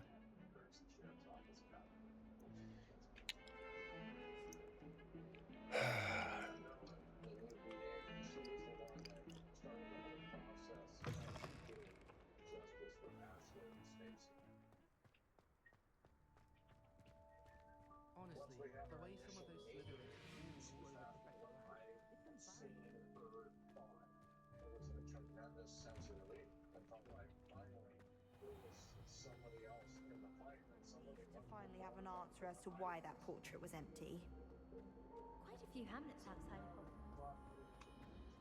At that time, the investigating prosecutor determined that the fight was but they thought so Zelma was about to get and at that point we were starting to speak to medical field and expertise in patient disorder. Never a dull moment when I So my area specialist knowledge at that point was bodies found in water. And I was in a hotel room and I get a call from a detective saying we have this case, a little 3-year-old was found in a swimming pool. Would you be willing to look at it? I was like, sure. I like to keep a bit of wiggle room. The first thing was she's female. So roughly 80% of drowning victims in the US are male. And I always teach, anytime you have a female, whether she's an infant or a 100-year-old woman, treat the case as a homicide. So this is Station 77. This is where Bill and I will. So Andrew, I've never met you. I really want to know how you came into The first thing was looking at those city photos. And it was so sweet. the police took a lot of photographs of this.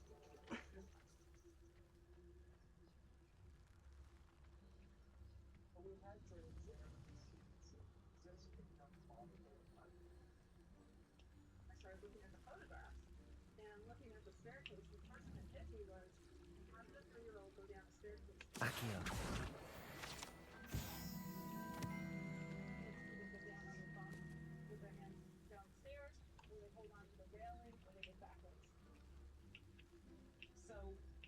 there's no handprints here.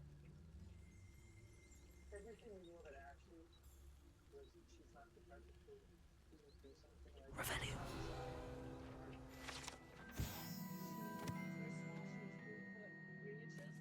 She had a wandering eye, and she had some other visual problems. So she needed a hand to go down the stairs. And would she have gone down in the dark? Well, turns out she's really so scared of the dark that she needs night lights. And when the police reopened the case, they did investigate many different witnesses. 100% of the people said she never went on the dock. She lives in Zelma's house in a very isolated part. There aren't a lot of neighbors who could see into his backyard, and one of the officers who made his way down to the pool to check it out fell.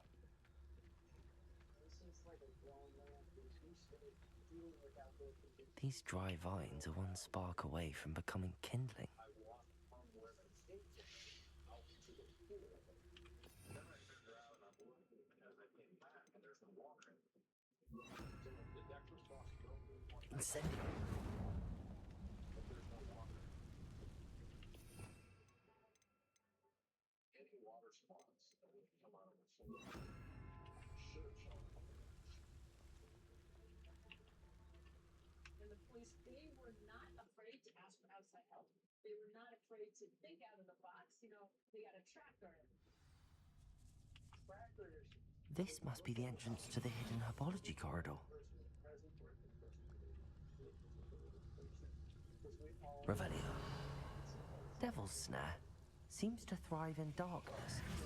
Perhaps it doesn't care for light. Lumos. They saw evidence of some footprints had gone down there. Because they had. We all knew they had. But they did not seem to disturb Lumos. Sandals were also analyzed, and they found debris on the sandals that were inconsistent with the cloud ground. That means is the debris or the pieces of debris, you know, they thought they were crossing as well. The she had fallen into that hole and had been kicking, which is what we Everything's talked about. That would belong to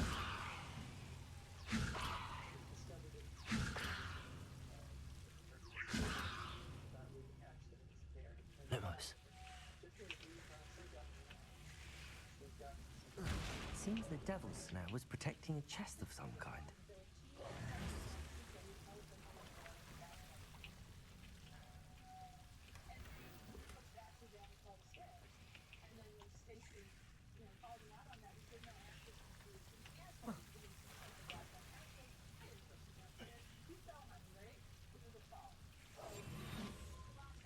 Lumos. I imagine a piece of that enormous venomous tentacular would be enough for Duncan to prove his bravery. And Ashley did like Joel Zelma. She didn't want to left the home, but she had traditionally said. In the fact that after that night, Stacy was pregnant with their child, and he's threatening to take ownership of that child. And she was at a critical point. Not only was she pregnant, but she had recently had left him the month prior, and she had come back. He knew he was losing control. So she left. She had the courage, the ability to move by. After Ashley had died, the Zelma really formed a good relationship with the young man and Joel. Zelmer's schemes didn't stop. He went right back out there on the market space. Even farther than today. And becoming kind of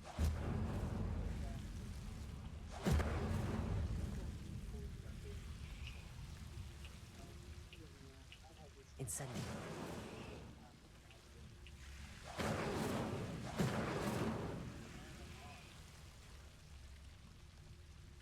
since that long history, very some music stuck up in single moms, access to occupied proximity, Lumos. the women block work, the state work,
Lumos. Maybe hope that he doesn't make back.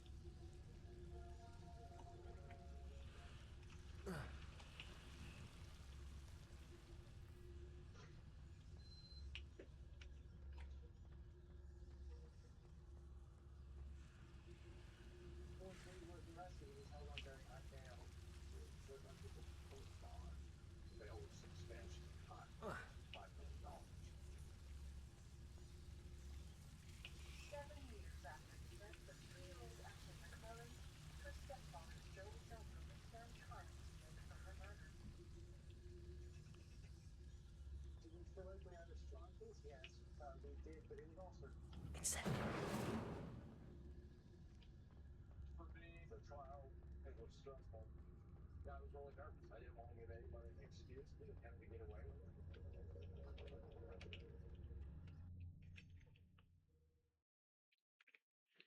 the trial itself was about 6 weeks.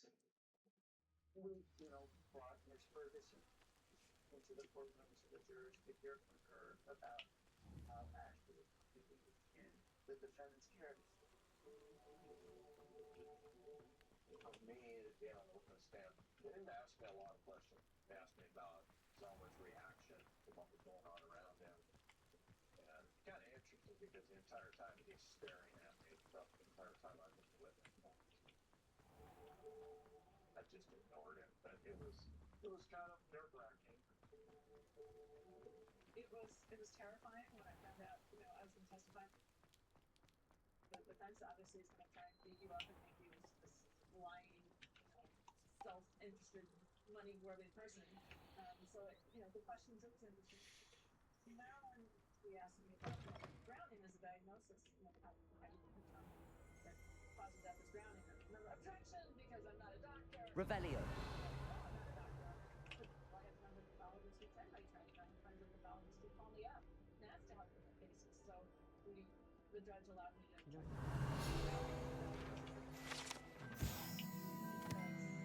Because she went to a pool or I told you under a bathtub or I suffocated, you have no obvious injuries, no physical injuries that are not toxic. So if you don't look to exclude other possibilities, that's a pretty weak diagnosis. And the only reason that the medical exam can go accident as a matter of fact was, as you said in your own report, the death was consistent with the circumstances of the close control. So I think that was a really important piece in the trial because otherwise, how do you possibly get cases on the side that's ruled as an accident? Then we introduced some of these other ones. Not sure we should study for the astronomy exam in the library. Incendio. Just when I think I'm finished with the sword, I remember what the time is. If it's not 12 until past 20, the car. Revelio.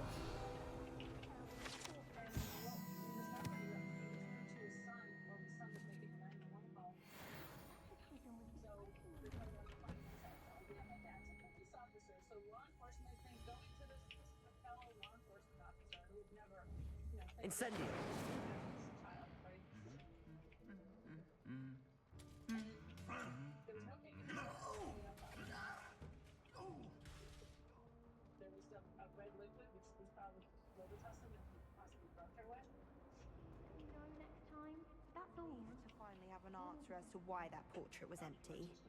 I did not go back. Acceptable.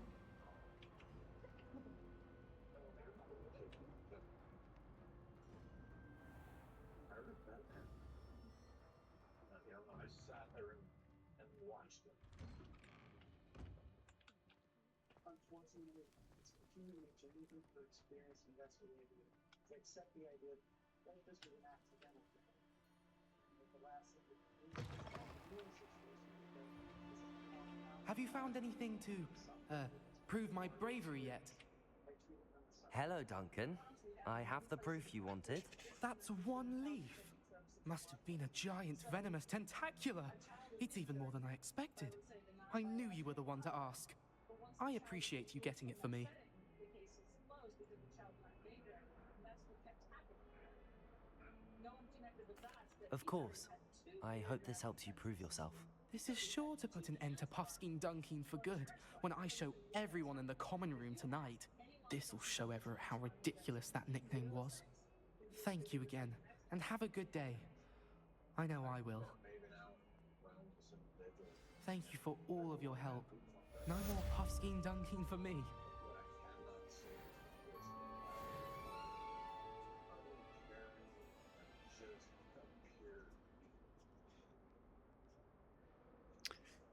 Okay. Protego! The jury deliberated a pretty long time. Well, when I was in there, the defense asked me a couple of questions. The prosecutors, every couple just asked my one follow-up question. And that was it. And I always felt like, oh, that's it.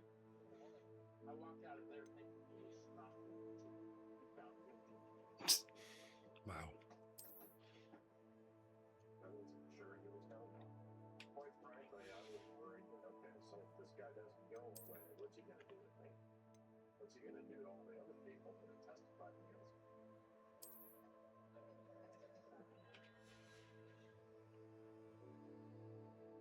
They ultimately found the defendant guilty of second degree.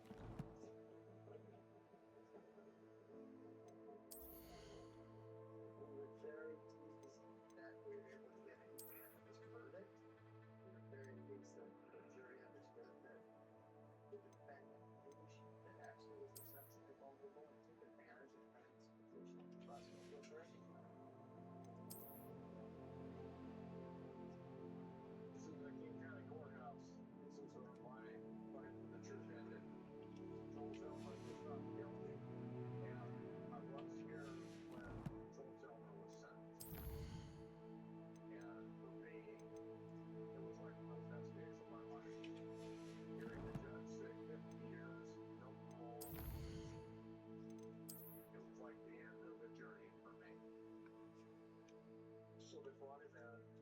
The judge passed the sentence. I'm thinking, oh, that's great. Nothing will go back down. And then there was commotion as they kind of turned and then walking. And he's walking by. I looked him in the eye because he didn't look right at me. And passed it at about 2 feet. I just looked at him. He said, have a nice 50 years. And then that was over. It was done. You know, hearing the verdict that he got 50 years, the first thing I said was, I hope he dies in that prison and he will never get out for somebody else.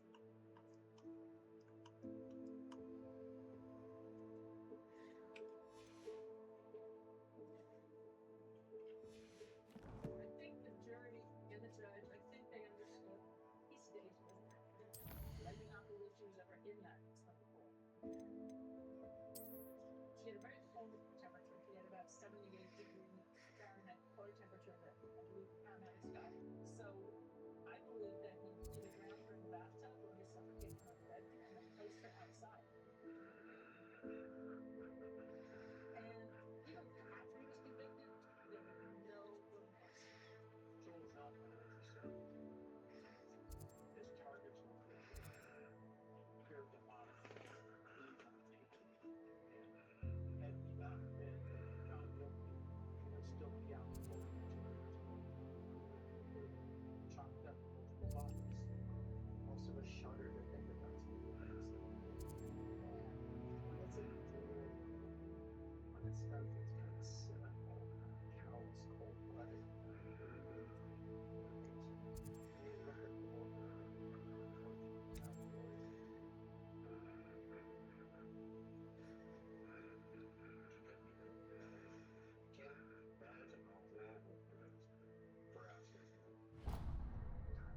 can't even imagine what that poor woman went through. Losing her child. The reality is, Ashley's mother, you know, she could have a grandchild with Ashley. She could be living. She was robbed.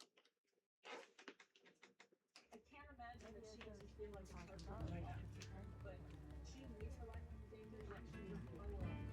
Not just homicide loss, but the abuse. Not playing out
does that mean? What does that mean?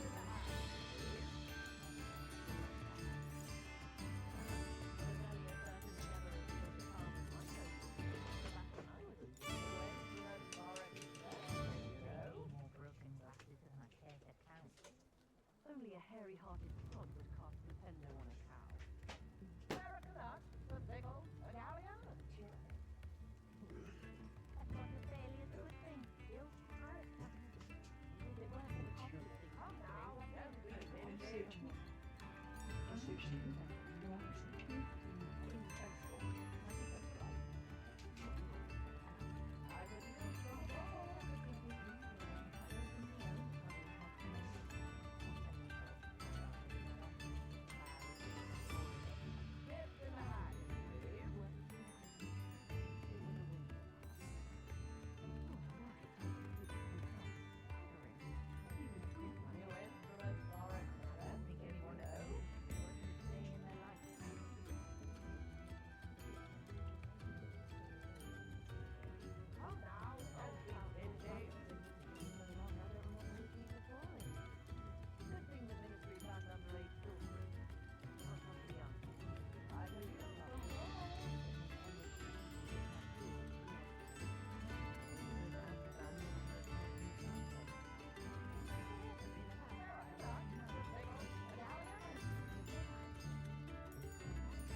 Sell the equipment, then crap out.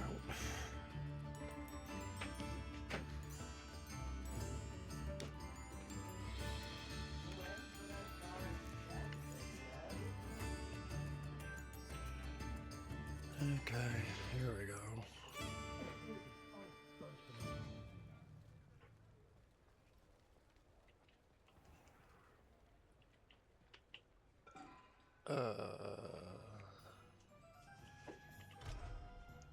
It's locked.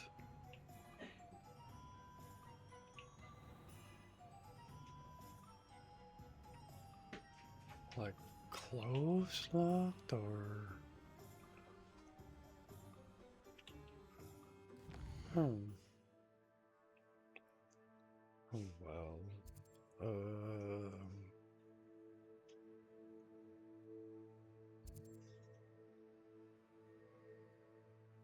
That's the wand shop. Maybe they can help.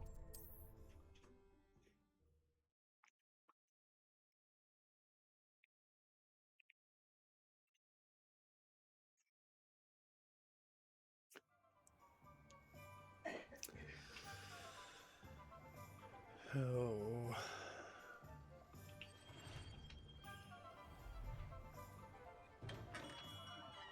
Come on in. Healing potions are a specialty here, should you need any.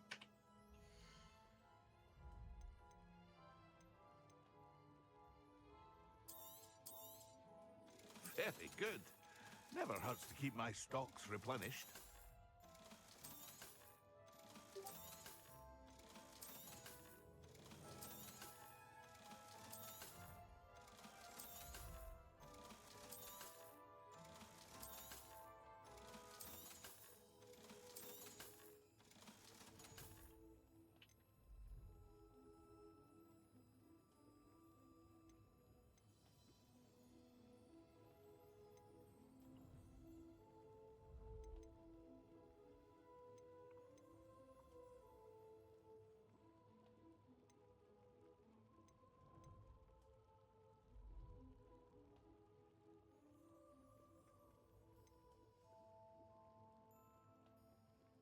Okay.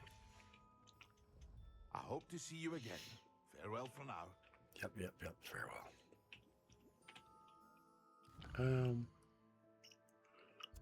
Okay, so everything's sold. What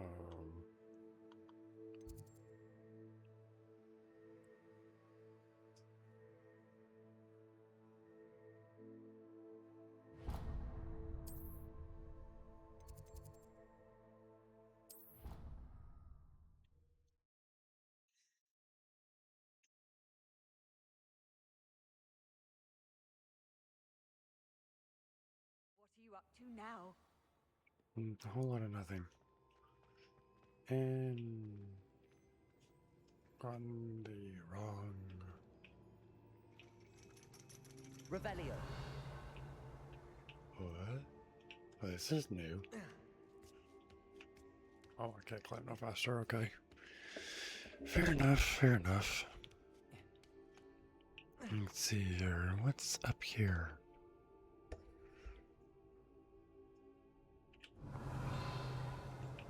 No.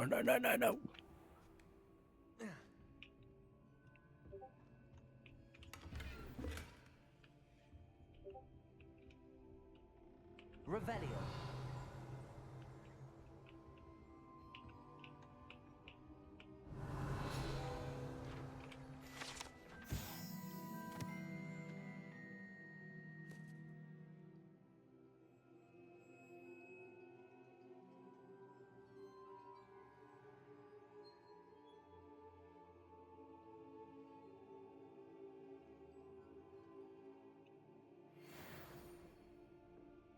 Oh, that's kind of harsh. Revelio.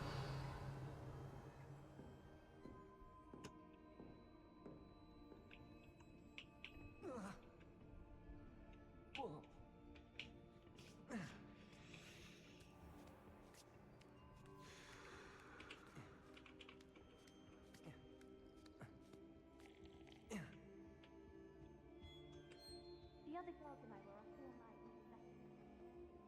How nice to see you, my young friend. Wait.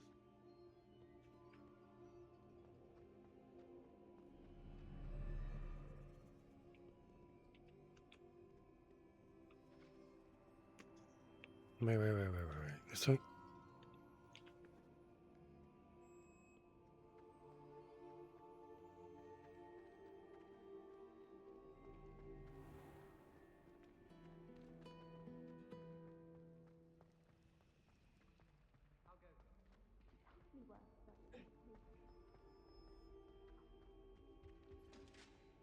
Shouldn't there be auras or someone from the ministry guarding the school after the incident in Hogsmeade? Professor Black would never allow that. It would make him look completely incompetent, which he is.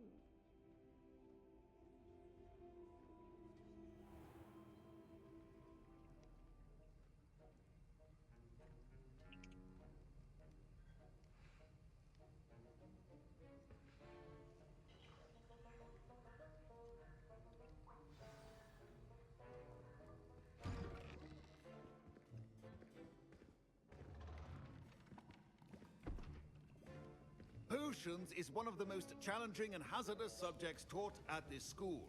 As fifth years, you will be required to reach new heights of both discipline and intellect. You will begin this term by brewing a Wigan Weld potion. Mr. Takar, can you tell us why this particular potion might come in handy? Yes, Professor Sharp. The Wiggenweld potion can be used to sterilize and even heal a variety of injuries. It can heal some injuries, but not all. Points for Ravenclaw. Before today's class is completed, each of you will have brewed a Wiggenweld potion of your own. You never know when you might need it. Please begin. Oh boy. Use a strong, even motion when crushing your ingredients.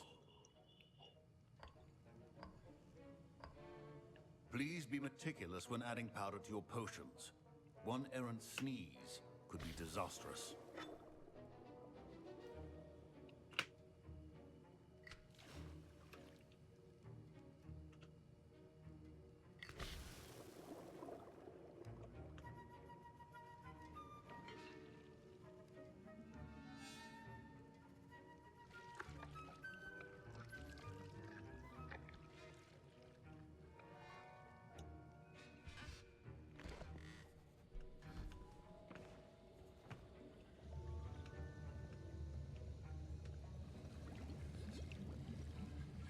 I see most of you have not forgotten how to stir.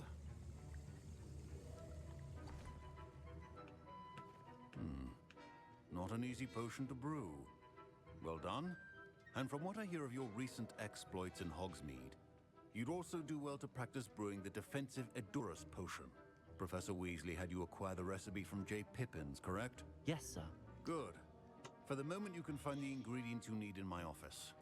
But in the future, you'll be expected to provide your own ingredients. Some can be harvested from the plants you grow in your herbology class, and rarer ones can be purchased. Others, however, may be harder to obtain, and will require you to be a bit more resourceful. Come and see me when you've finished brewing, and we'll see if it was skill or luck the first time around.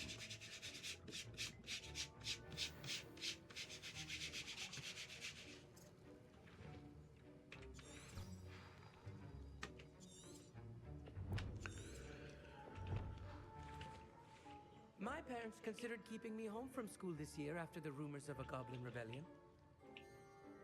Did I hear Professor Sharp say that you have permission to go into his office? Yes, but why does that matter to you? Brilliant! And it matters because you can be a part of something truly creative. You remember me, don't you? Gareth Weasley. Ah, yes. We met in the common room. Listen, anyone with a troll-sized brain can brew an Edurus potion. I'm working on something that's certain to be spectacular. I'm just missing one tiny last ingredient that will add that extra spark. I suspect that's where I come in. You're as clever as I'd hoped. I simply need a single Fwooper feather. As you'll already be in Sharp's office with his permission, perhaps you could grab it for me.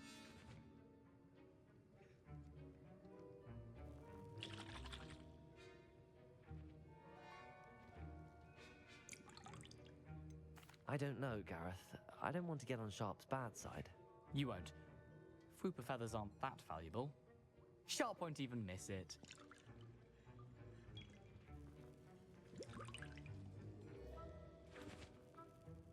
Very well. I'll bring you a Fwooper feather. Brilliant! Wait until you see what I'm brewing. Hurry back to me when you have the feather.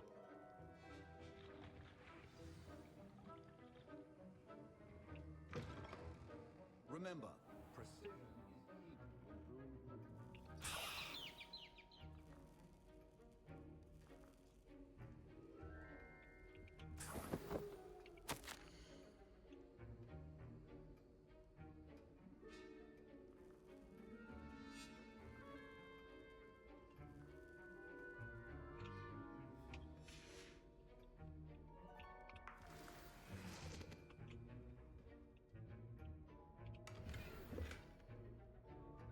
Revelio.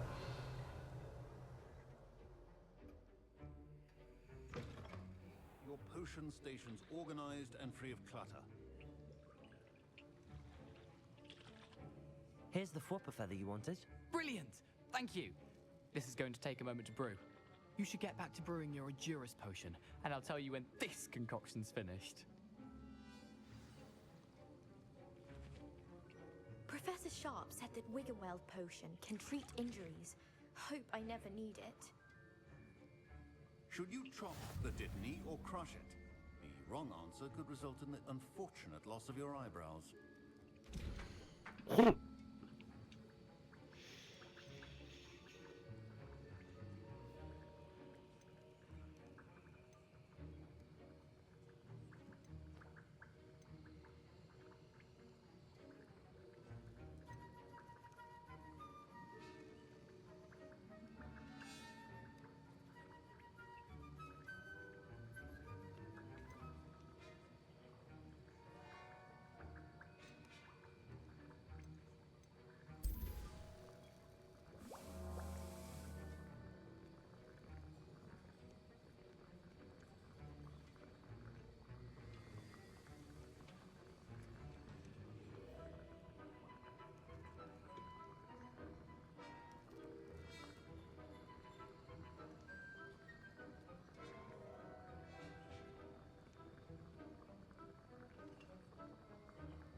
And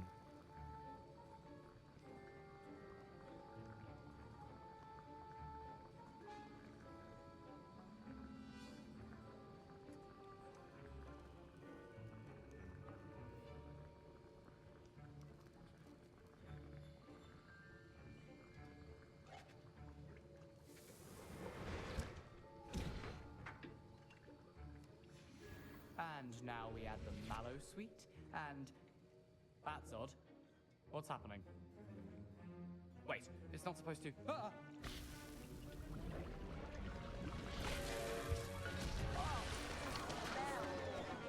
Gravity dog! What happened? Well done, Garrett. What now, Mr. Weasley? Sorry, Professor. Professor Sharp must have... That'll be points from Gryffindor. Again. Mr. Weasley did not do this on his own. His accomplice will answer to me as well. Oops. Time to face up.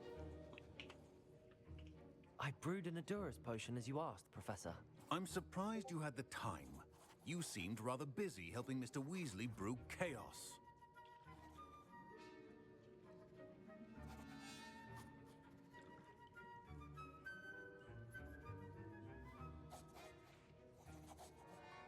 I'm sorry, Professor. I was merely trying to help a friend. Taking responsibility for one's actions does go a long way with me. I shall assume that you've learnt a lesson. As for the work you did today at your own cauldron, I will say you've done well. I confess I was skeptical given the advanced nature of this class and the fact you're a new student. I'm glad I was able to meet your expectations. A rare occurrence. And you do well to remember that you're not a potions master quite yet. In addition to having a solid grasp of how to combine various ingredients, you should gain an understanding of the ingredients themselves. Pay particular attention in herbology. The plants you nurture there are often essential to the potions you brew here. Now, I recommend that you find a safe location in which to practice brewing. You cannot leave a hot cauldron simply anywhere. That'll be all. I think each of us has had enough excitement for one day. Don't fret if you run out of ingredients. I simply grow most of what I need. My Wiggenweld potion's utter rubbish. Wish I could just replace it with one from J. Pippin's. Fine job brewing your first Wiggenweld potion. Ugh, my robes are going to reek from Gareth's inspiration for the rest of term. I was impressed that you were able to answer Professor Sharp's question about the Wiggenweld potion. Oh, you're the new student. I've heard much about you. Thank you. I'm Amit, by the way. Pleasure, truly. And I've never seen anyone brew such a flawless Wiggenweld potion on their first try. Well done.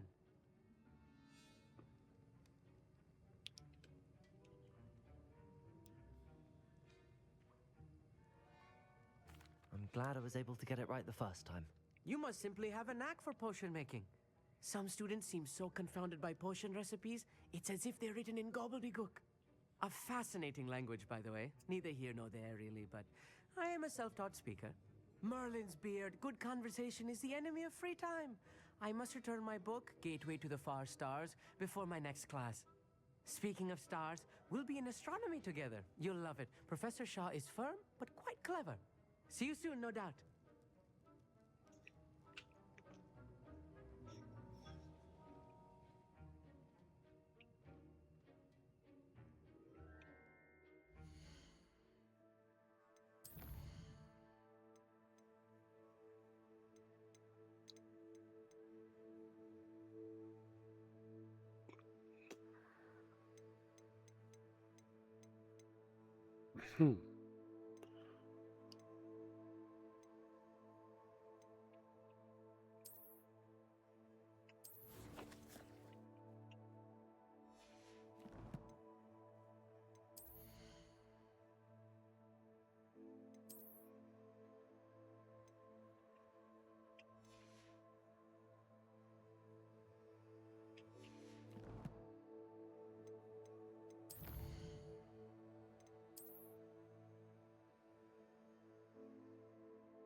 Revelio.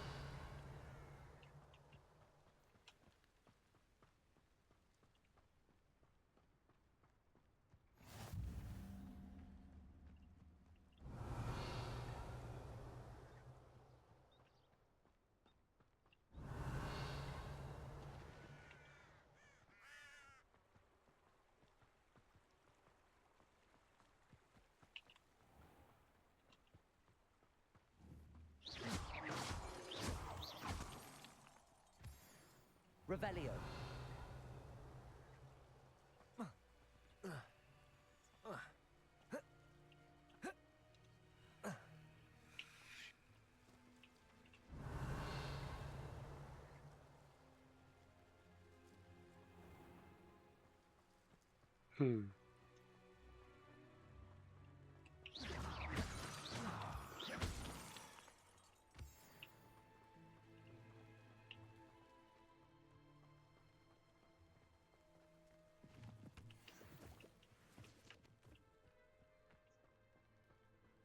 Revelio.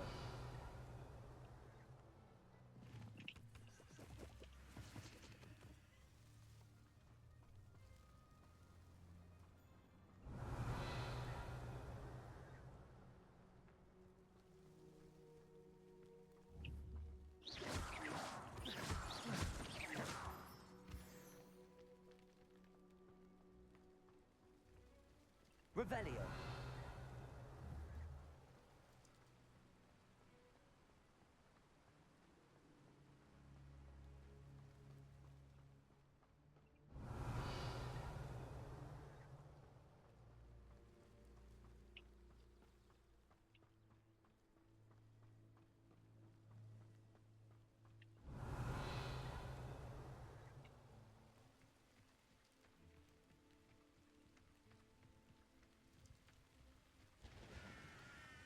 Revelio.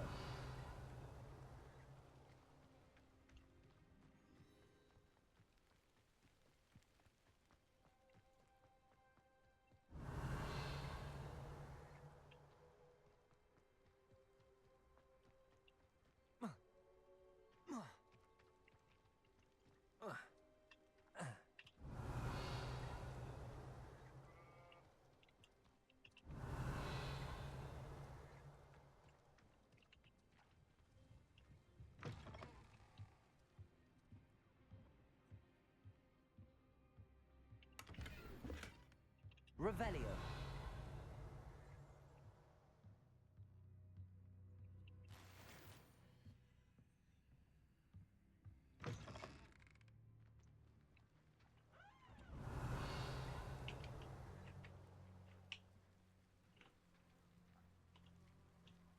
I should investigate.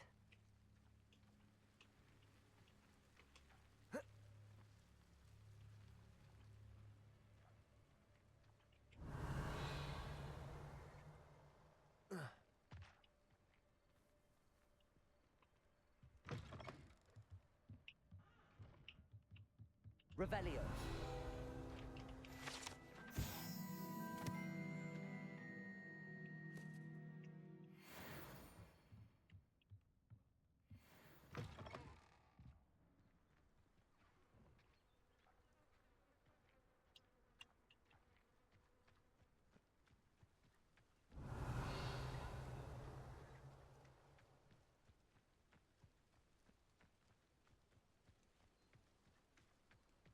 Revelio.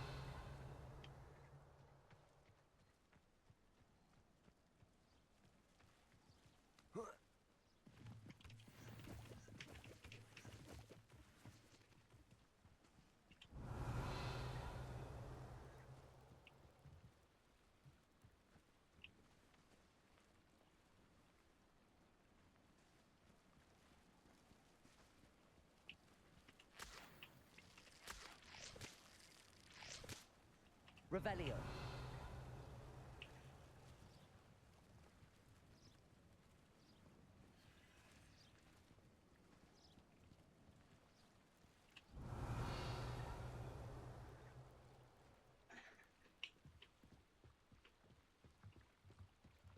Might I beseech you for some assistance?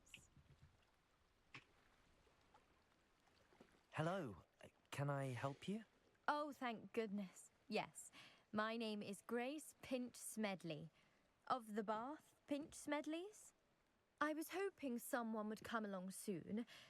I was about to defy my father's wishes and would never have forgiven myself. You see, I need to retrieve something from the bottom of the lake. Might you be the one to help me?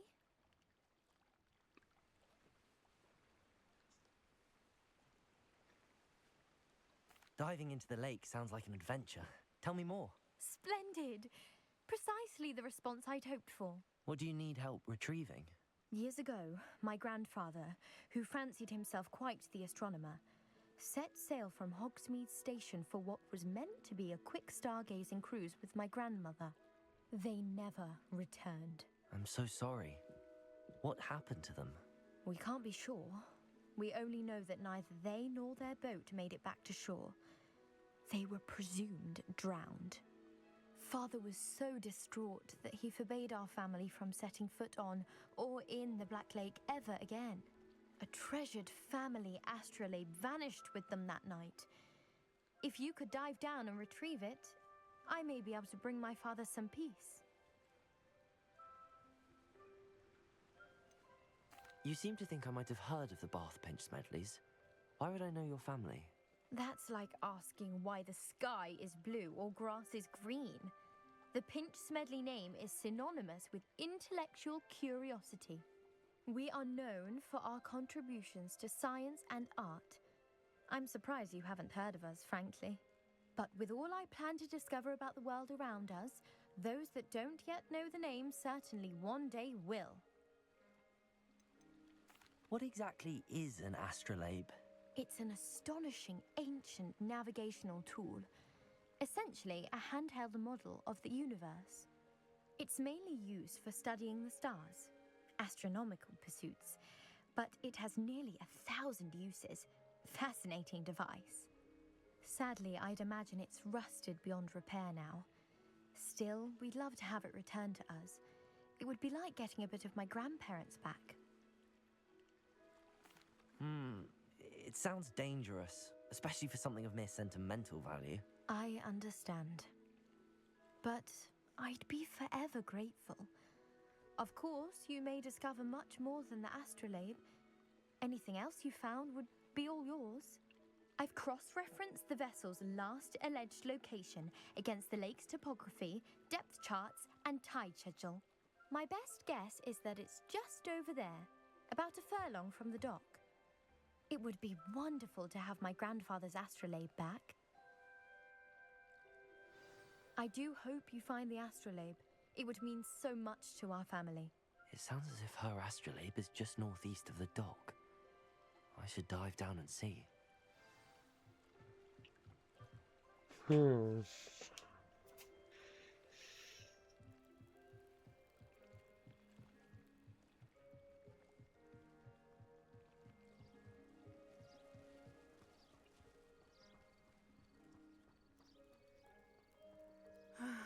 It is good to see you, my friend.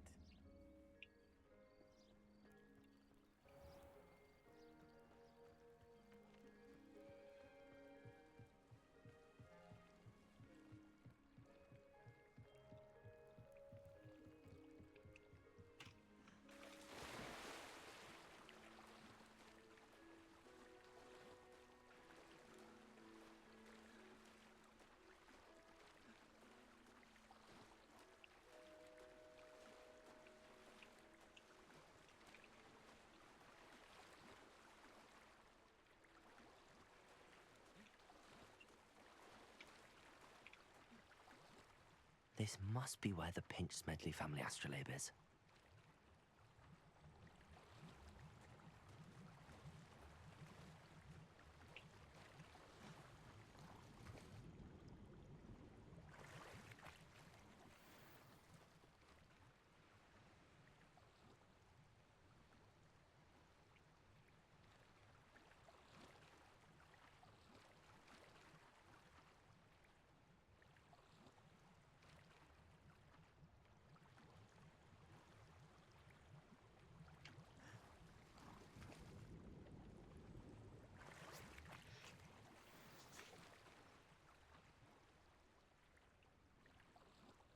should let Grace know that I found her family astrolabe.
I trust you didn't find the dive too terribly difficult. Hello, Grace. I followed your bearings on a dive in the Black Lake. Oh, how incredible! Did you find the astrolabe?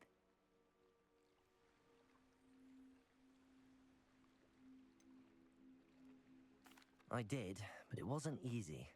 I shall need to be compensated. I see. That's fair, I suppose. A reward, so to speak, for finding the buried treasure. Thank you for recovering it. You do well to keep an eye out for more spots to dive. A diver of your caliber is certain to find all sorts of things down there. Thank you again. And I do hope you keep diving. You certainly have a knack for finding treasure.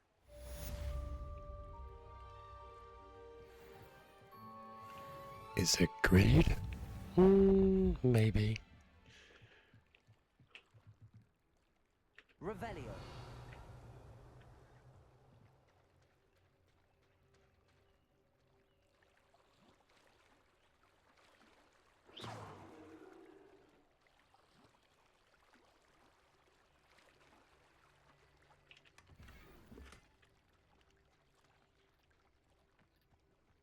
I never thought Ramrock's loyalists would go this far.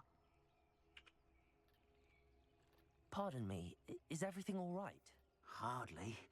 I've just lost my business and almost my life. You'd best look elsewhere for wares. I've nothing to sell now. I never thought it'd come to this. Be on your guard. Ramrock and his loyalists will spare no one. They attacked you? Oh, Ramrock has no patience for goblins who won't join him. While I too would like to see goblin kind treated by wizards as equals, bloodshed is not the answer. When I said as much, they turned on me, struck me till I nearly passed out. Took my carts, my belongings, even that which is most precious to me, my paintings.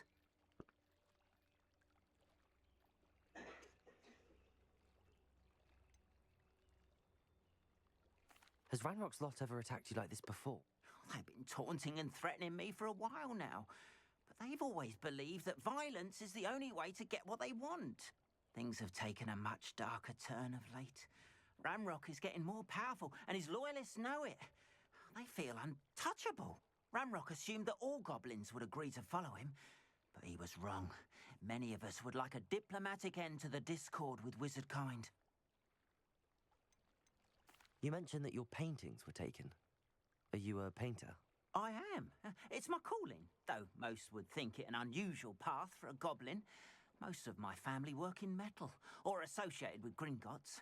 I'd wager my finest brush that Ramrock's lot have no appreciation for any of my work, and it'll be tossed aside for kindling. Without my carts and my livelihood, who knows when I'll be able to paint again? I'm sorry this happened to you. I shall certainly keep an eye out for your carts. That is very kind of you, but I think they took them to their camp southwest of here, just past some ruins. Too dangerous to try and retrieve them. I did enchant the carts to return to me if I ever lost them, however. Slim though the chances may be, I'm holding out hope that some of what was taken is returned to me. It was nice meeting you. I wish it had been under better circumstances.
Hello, sir.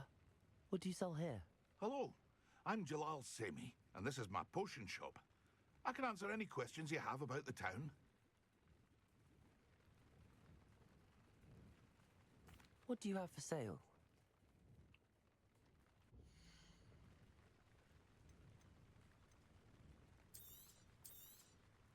I'll have no trouble selling this. Thank you.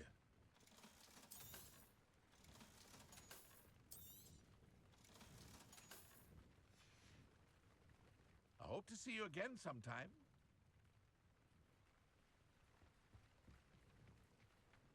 After what Ranrock did to that goblin banker at Gringotts, I shouldn't be surprised at what happened to Arn.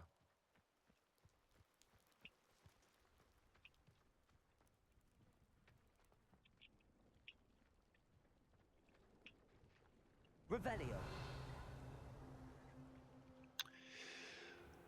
Okay, here we go. Protego.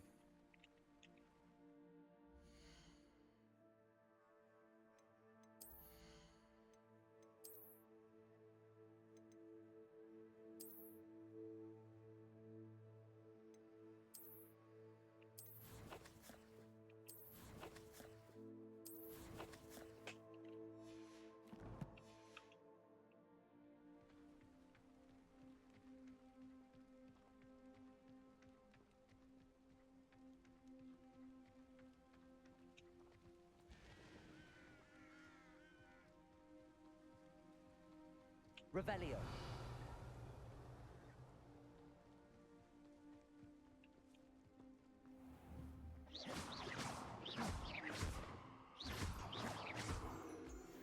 Revelio.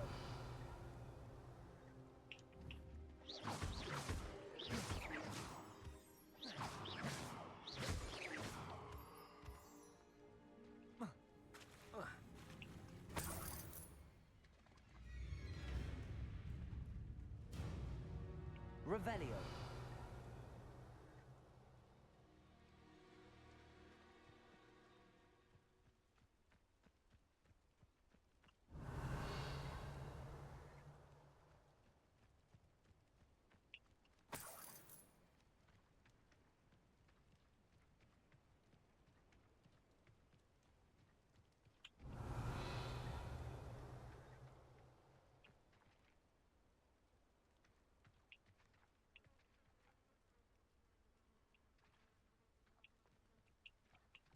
Revelio.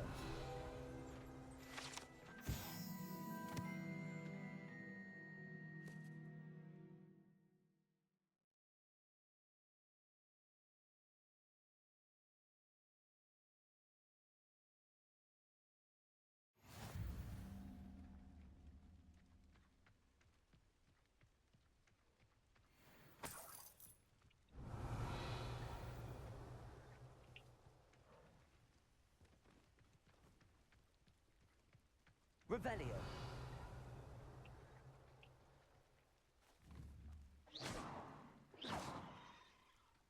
Levioso. Accio. Levioso.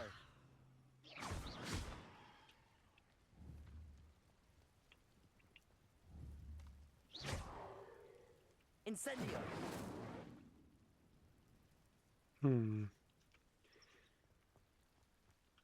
Revelio.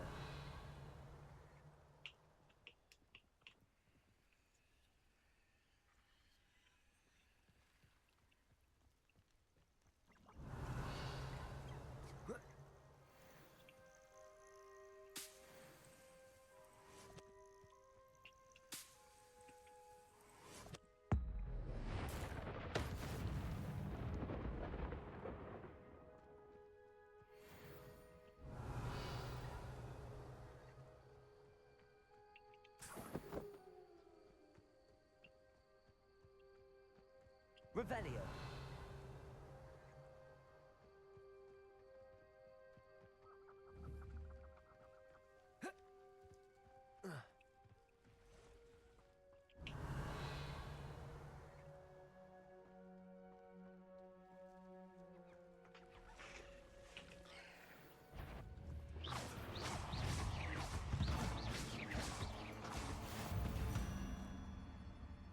Revelio. Past the ruins. I'm on the right track.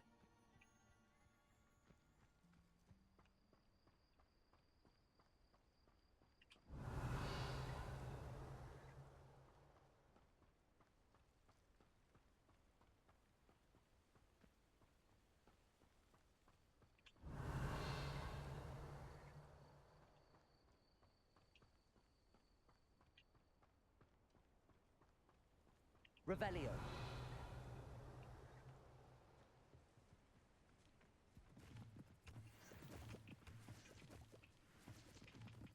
An encampment. This must be it.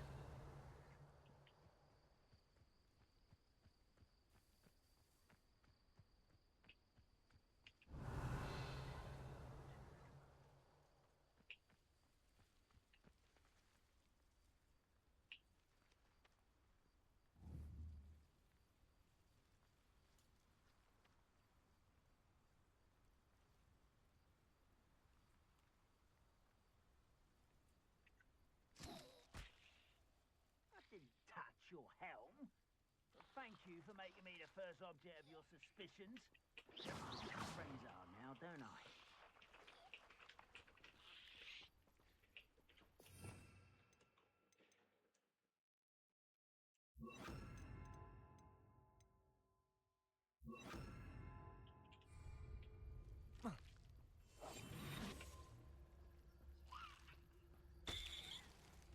Looks as if there's more than one way to enter. I could fall dead asleep on my feet, I could.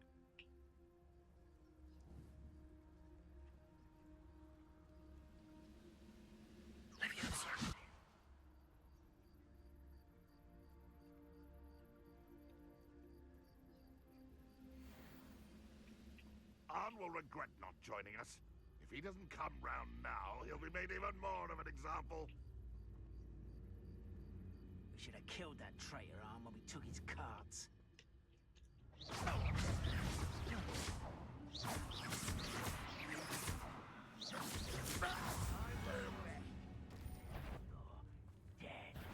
Enjoy suffering, do you?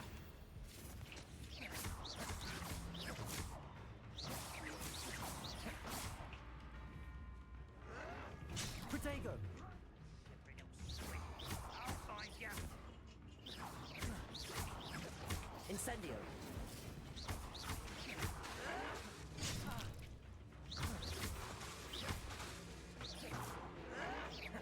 Why to drag this out longer than necessary? How many of you are there? Regret coming here. Protego!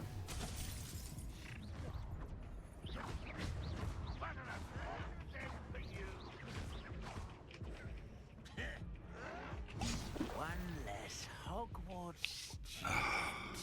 Damn, they're... Okay.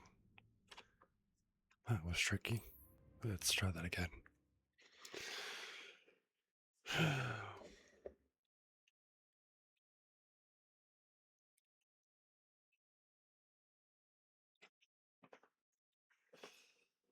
We have a caster somewhere.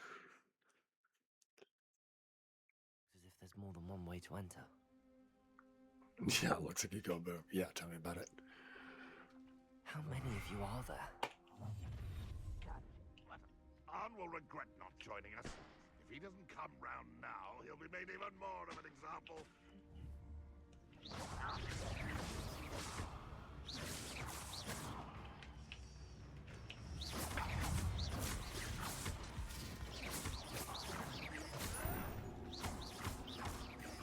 Protego!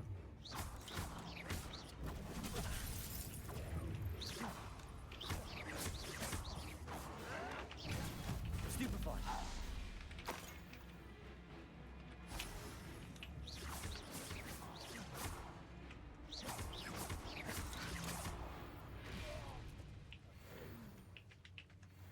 Rather unwise. Was that your best?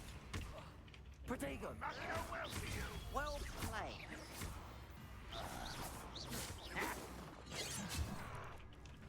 The fucking... Easily done. Incendio! Levioso!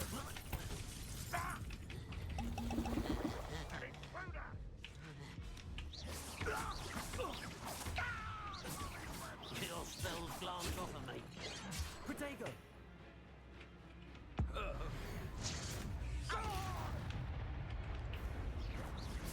Can't stop.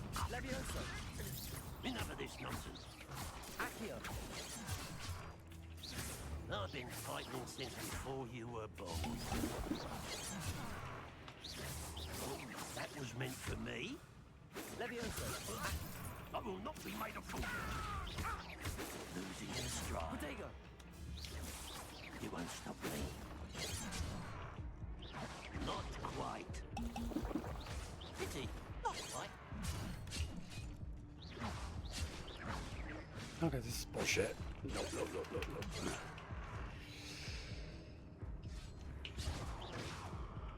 Levioso! Come here, you. Protego! Levioso! Not quick enough. One more taken down.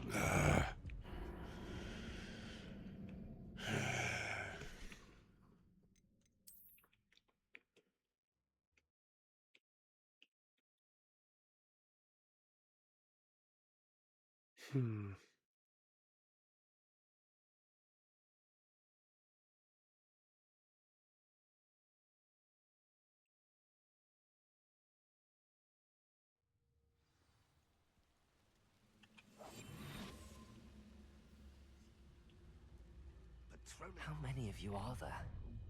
One less human to worry about.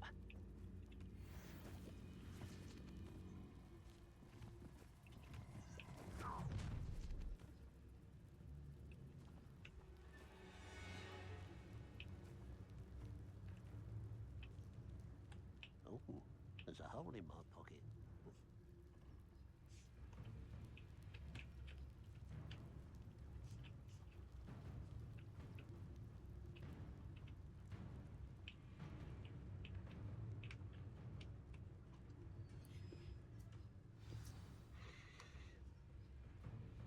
Quite an enchantment. The carts are returning to Arn. Someone out there? Oh, little moon calf. Far from home, eh? Ooh, this shouldn't take long. Okay. Yep, that did not work. Oh, no.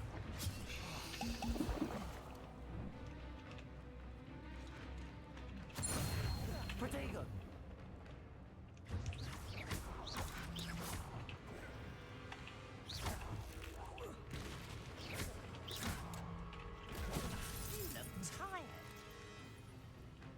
No, I'm not tired, just getting aggravated.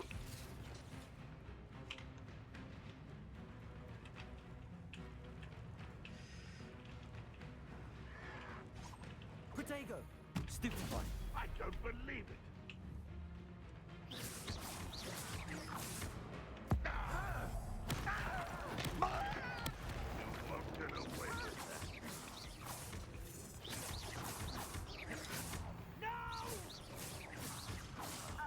I will make you pay.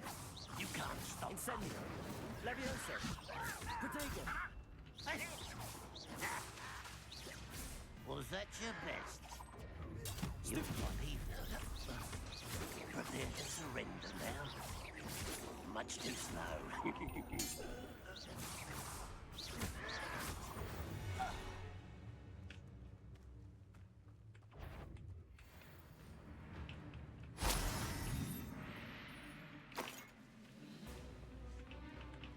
This'll be a lark.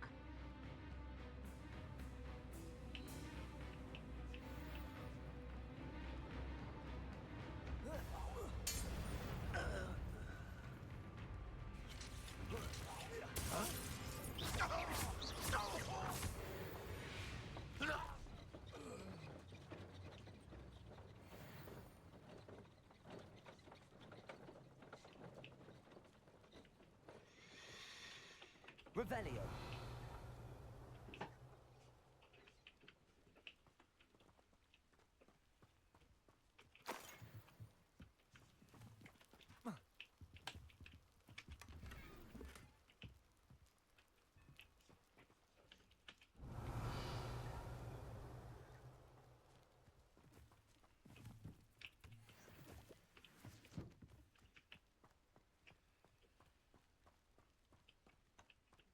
Revelio!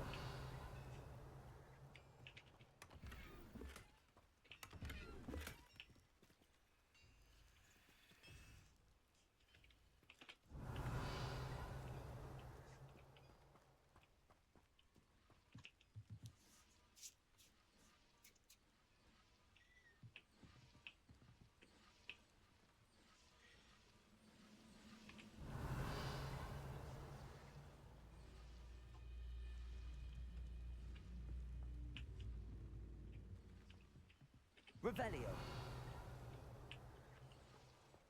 All right.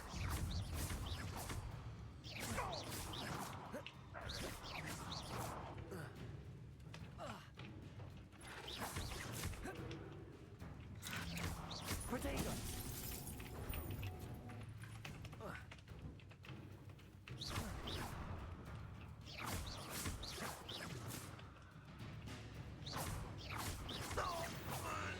That was quite something.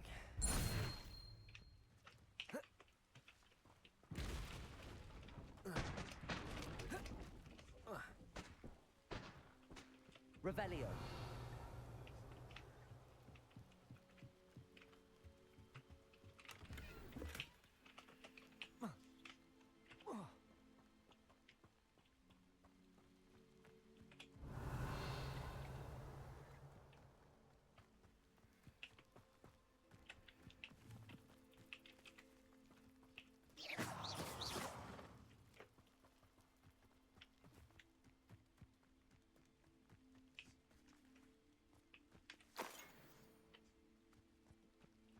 Revelio!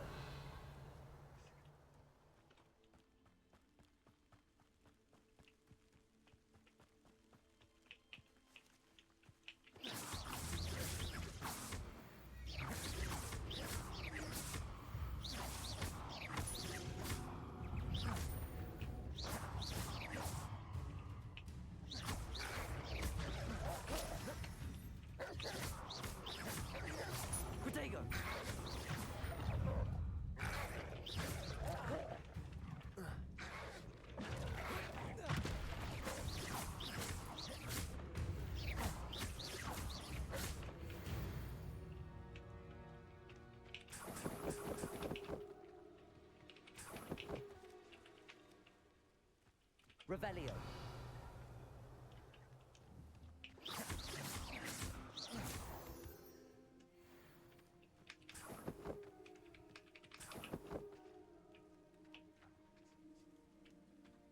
Revelio.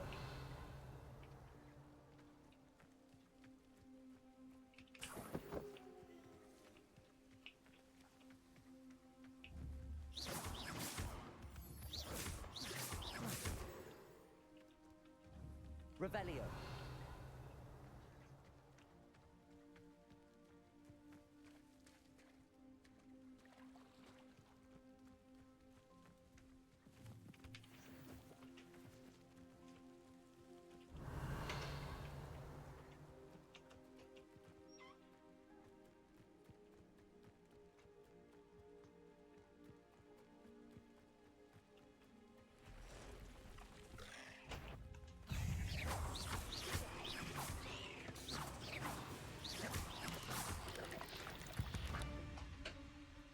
Not my fault you're a deadly great spider.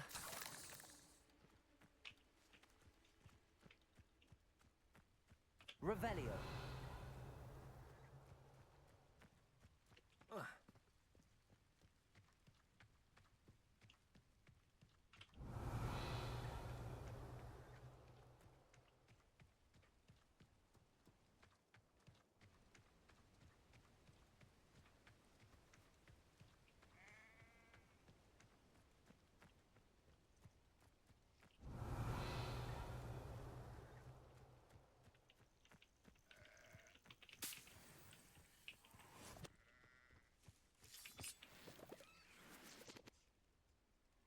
Revelio.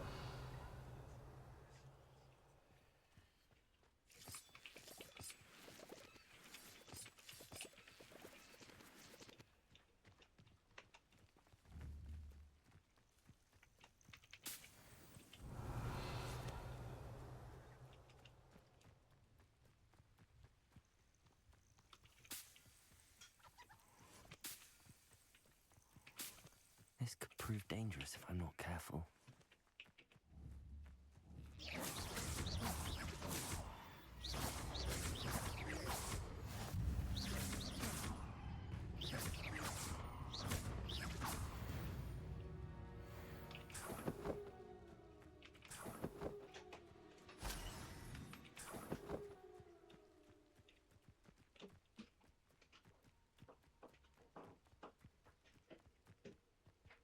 Revelio.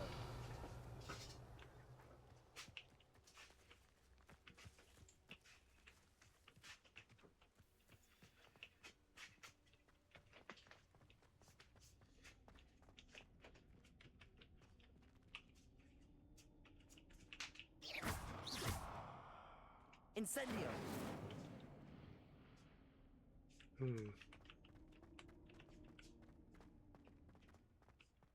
Revelio.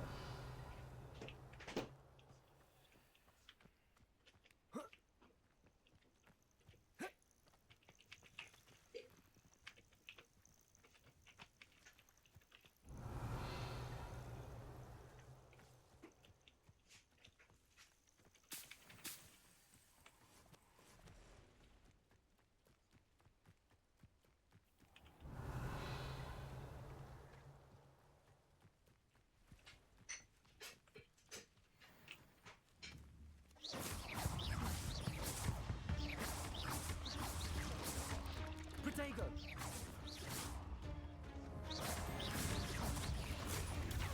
Stupefy.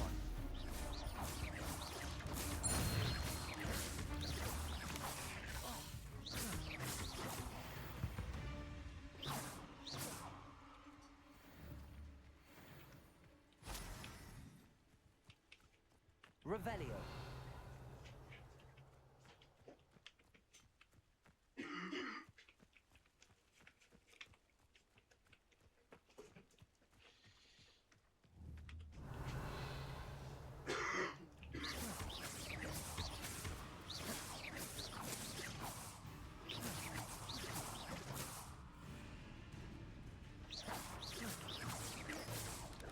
Protego.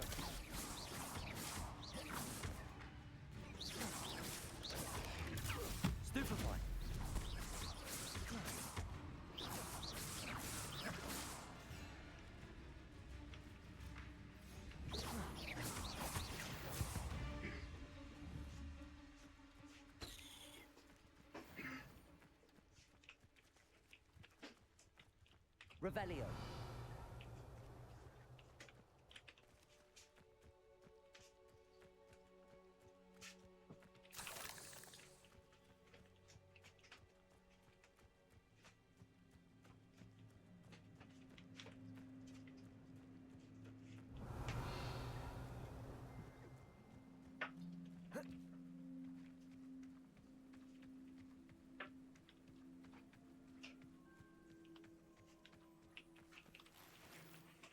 Revelio. Still don't have my cards.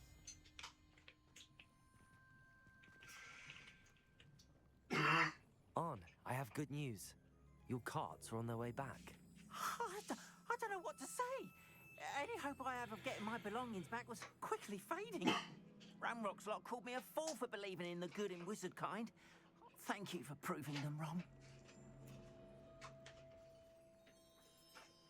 The ones I faced were determined to make things difficult. Oh, I'm glad you're all right. Oh, I can't wait to have my things back, especially my paints. You know, you've inspired me. I've been dealing with witches and wizards for years, and we've always got along just fine. Perhaps my next piece will be a tribute to all that is good between us. What a nice idea, Ron. I wish you luck with it. Oh, I can't wait to get started. Thank you again for all you've done. Revelio. All the best to you. Once my card arrives, I can show you my ways.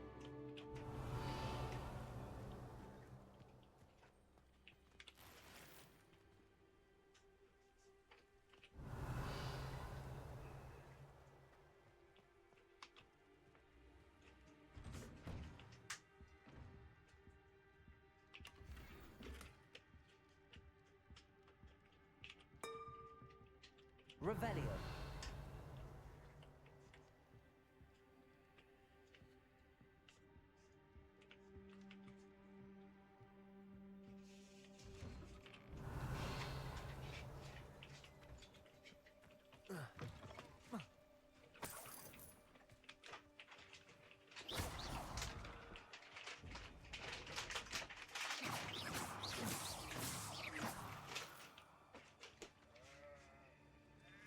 Revelio.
Hello, Mr. Semi. What can I do for you? What do you have for sale?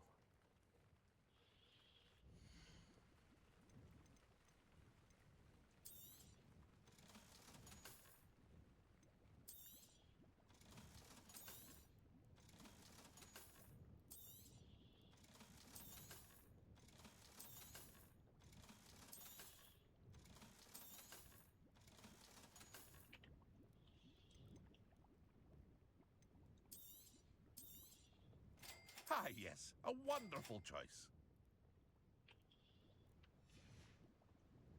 I hope to see you again sometime.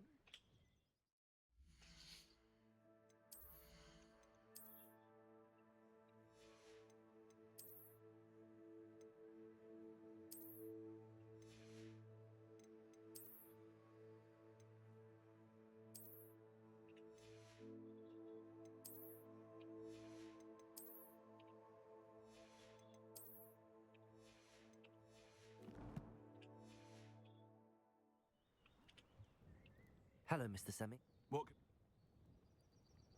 What do you have for sale? Aren't you the student who ran all those goblin loyalists off? I can't tell you what a relief that was to everyone in Lower Hogsfield.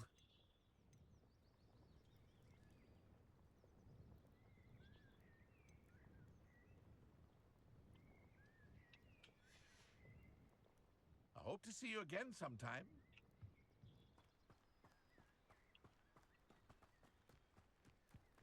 It's like a place right out of a storybook. It is good to see you, my friend. Hello, Natty. How are you? I hope you've recovered from our rather eventful trip to Hogsmeade. I am well, but I have been worried about you, my friend. With Ranrock and Rookwood and Harlow after you? I'm all right at the moment. We did not speak about it at the time, but I am hoping now you might tell me why they were looking for you.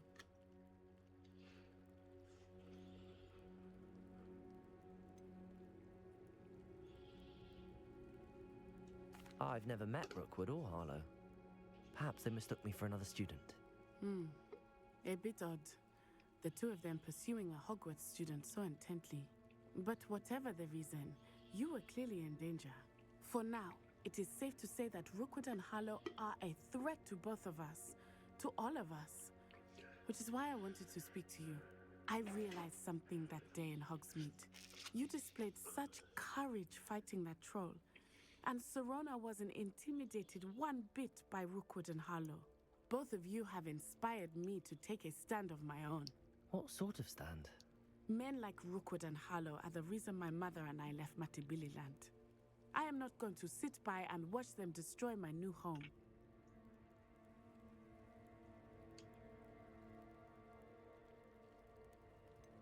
Rookwood and Harlow are a dangerous pair on their own, and the fact that they're working with Ranrock, well... All the more reason they must be stopped. Rumor has it that Theophilus Harlow runs Rookwood's day-to-day operations. Taking him down would cripple Rookwood's entire enterprise. That may be true, but shouldn't Officer Singer handle someone like Harlow? I spoke with her. She was polite, but perhaps understandably would not discuss details with a student.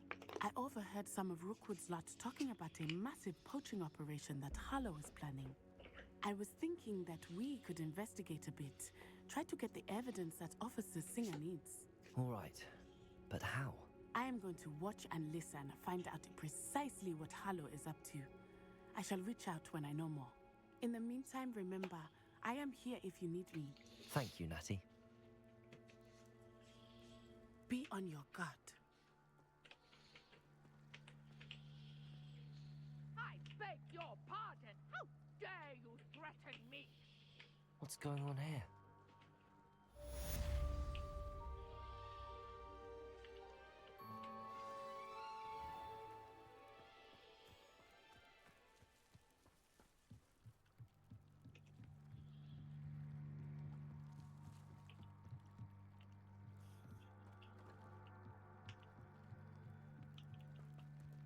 They must have come this way. Think! I've no idea who it is you think I might have seen. I've been busy with my research. I do not have time to... Victor Rookwood don't give a doxy's nip back your time. Oi! Speak of the devil. Mr. Rookwood would like a word with you. A student? You can't be... Enough out of you. Leave her alone. Stupefy! I see you. This is a fast way to get yourself killed. You know that? You will pay for that.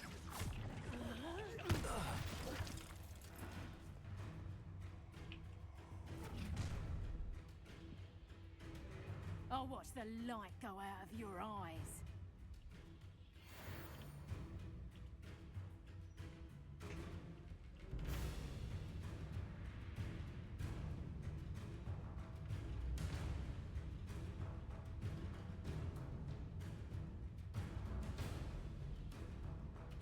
Go there! Stop! Hang on, we can hold them off! I'm not going anywhere with you. You make this stupid on the mind game funny!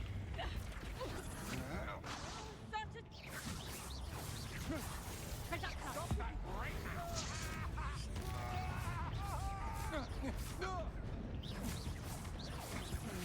You will pay.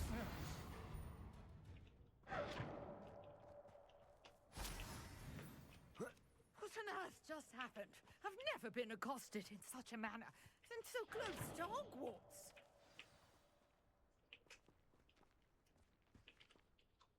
Are you all right? I am, thanks in no small part to your excellent defensive skills. Care to tell me why 2 Ashwinders were ready to dispatch me to get to you? Ashwinders? Victor Rookwood's thieves and extortionists, his little cronies. They seemed quite keen on you. It's a long story, but thank you for your help. Well, you've avoided them for the moment. Priya warned me things were getting dangerous. Best get moving on my research before they return.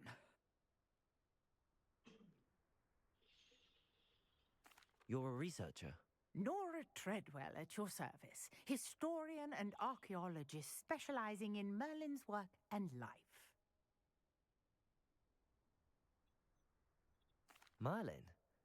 Of the legend of King Arthur? The very same. Merlin attended Hogwarts, you know, and I'm studying some curious fixtures he left here centuries ago. Fixtures? These vine-covered pillars, dozens of them, all around the area. I've taken to calling them the Trials of Merlin. I believe he created them as a diversion for his fellow Slytherins. He was terribly fond of puzzles and enigmas. I can see why you're so interested in Merlin. I'd be keen to know more about the trials. Well then, I'll let you in on a little secret. No one has yet managed to figure out how they work. But I believe I have just unlocked a crucial clue. I suspect that Mallowsweet is an important component in getting the trials to work. Mallowsweet? Versatile herb. Merlin repeatedly mentioned it in his writings. I had just arrived to test my theory when I was so rudely interrupted.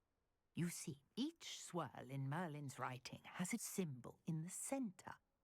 That started me thinking, what if... The Mallowsweet is meant to be placed at the center of the symbols. Precisely. Would you care to do the honors? We can see what comes of our little hypothesis. I brought a trunk chock full of Mallowsweet with me. It's just over there by my tent.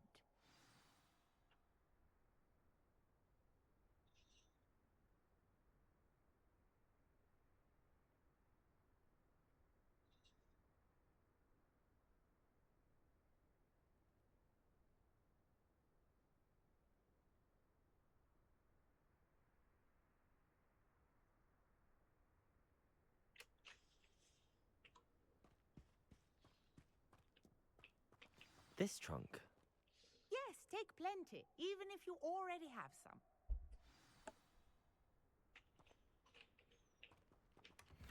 I have the Mallowsweet. Lovely.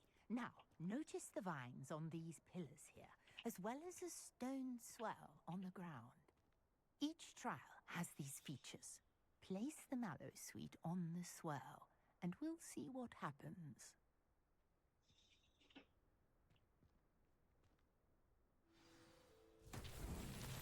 My word! Did you see that? The vines disappeared! What should I do now? This is uncharted territory.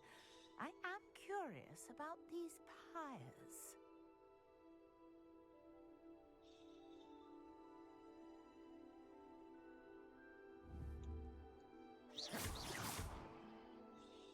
Levioso. Accio.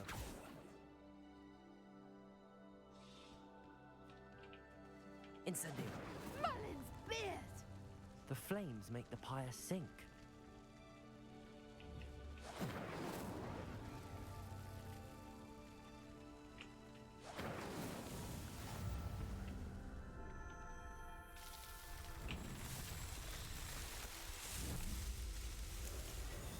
Merlin's beard! How beautiful!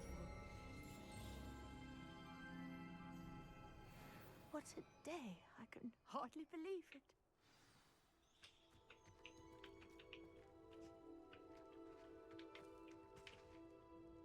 I take it we can call that a success? We can indeed. However, I now have even more questions. How does it work? I must review my notes. I may have missed something. Are all of the trials like this one?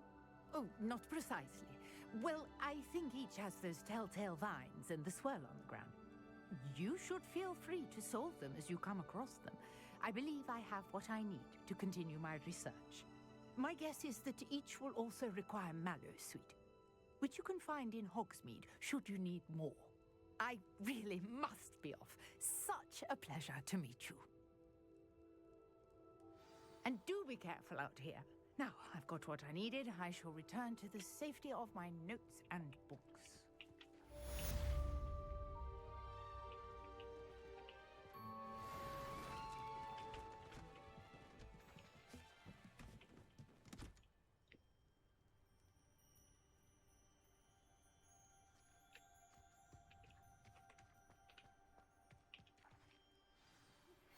Sir Nicholas, our house ghost, is looking for you. You can find him near the Great Hall.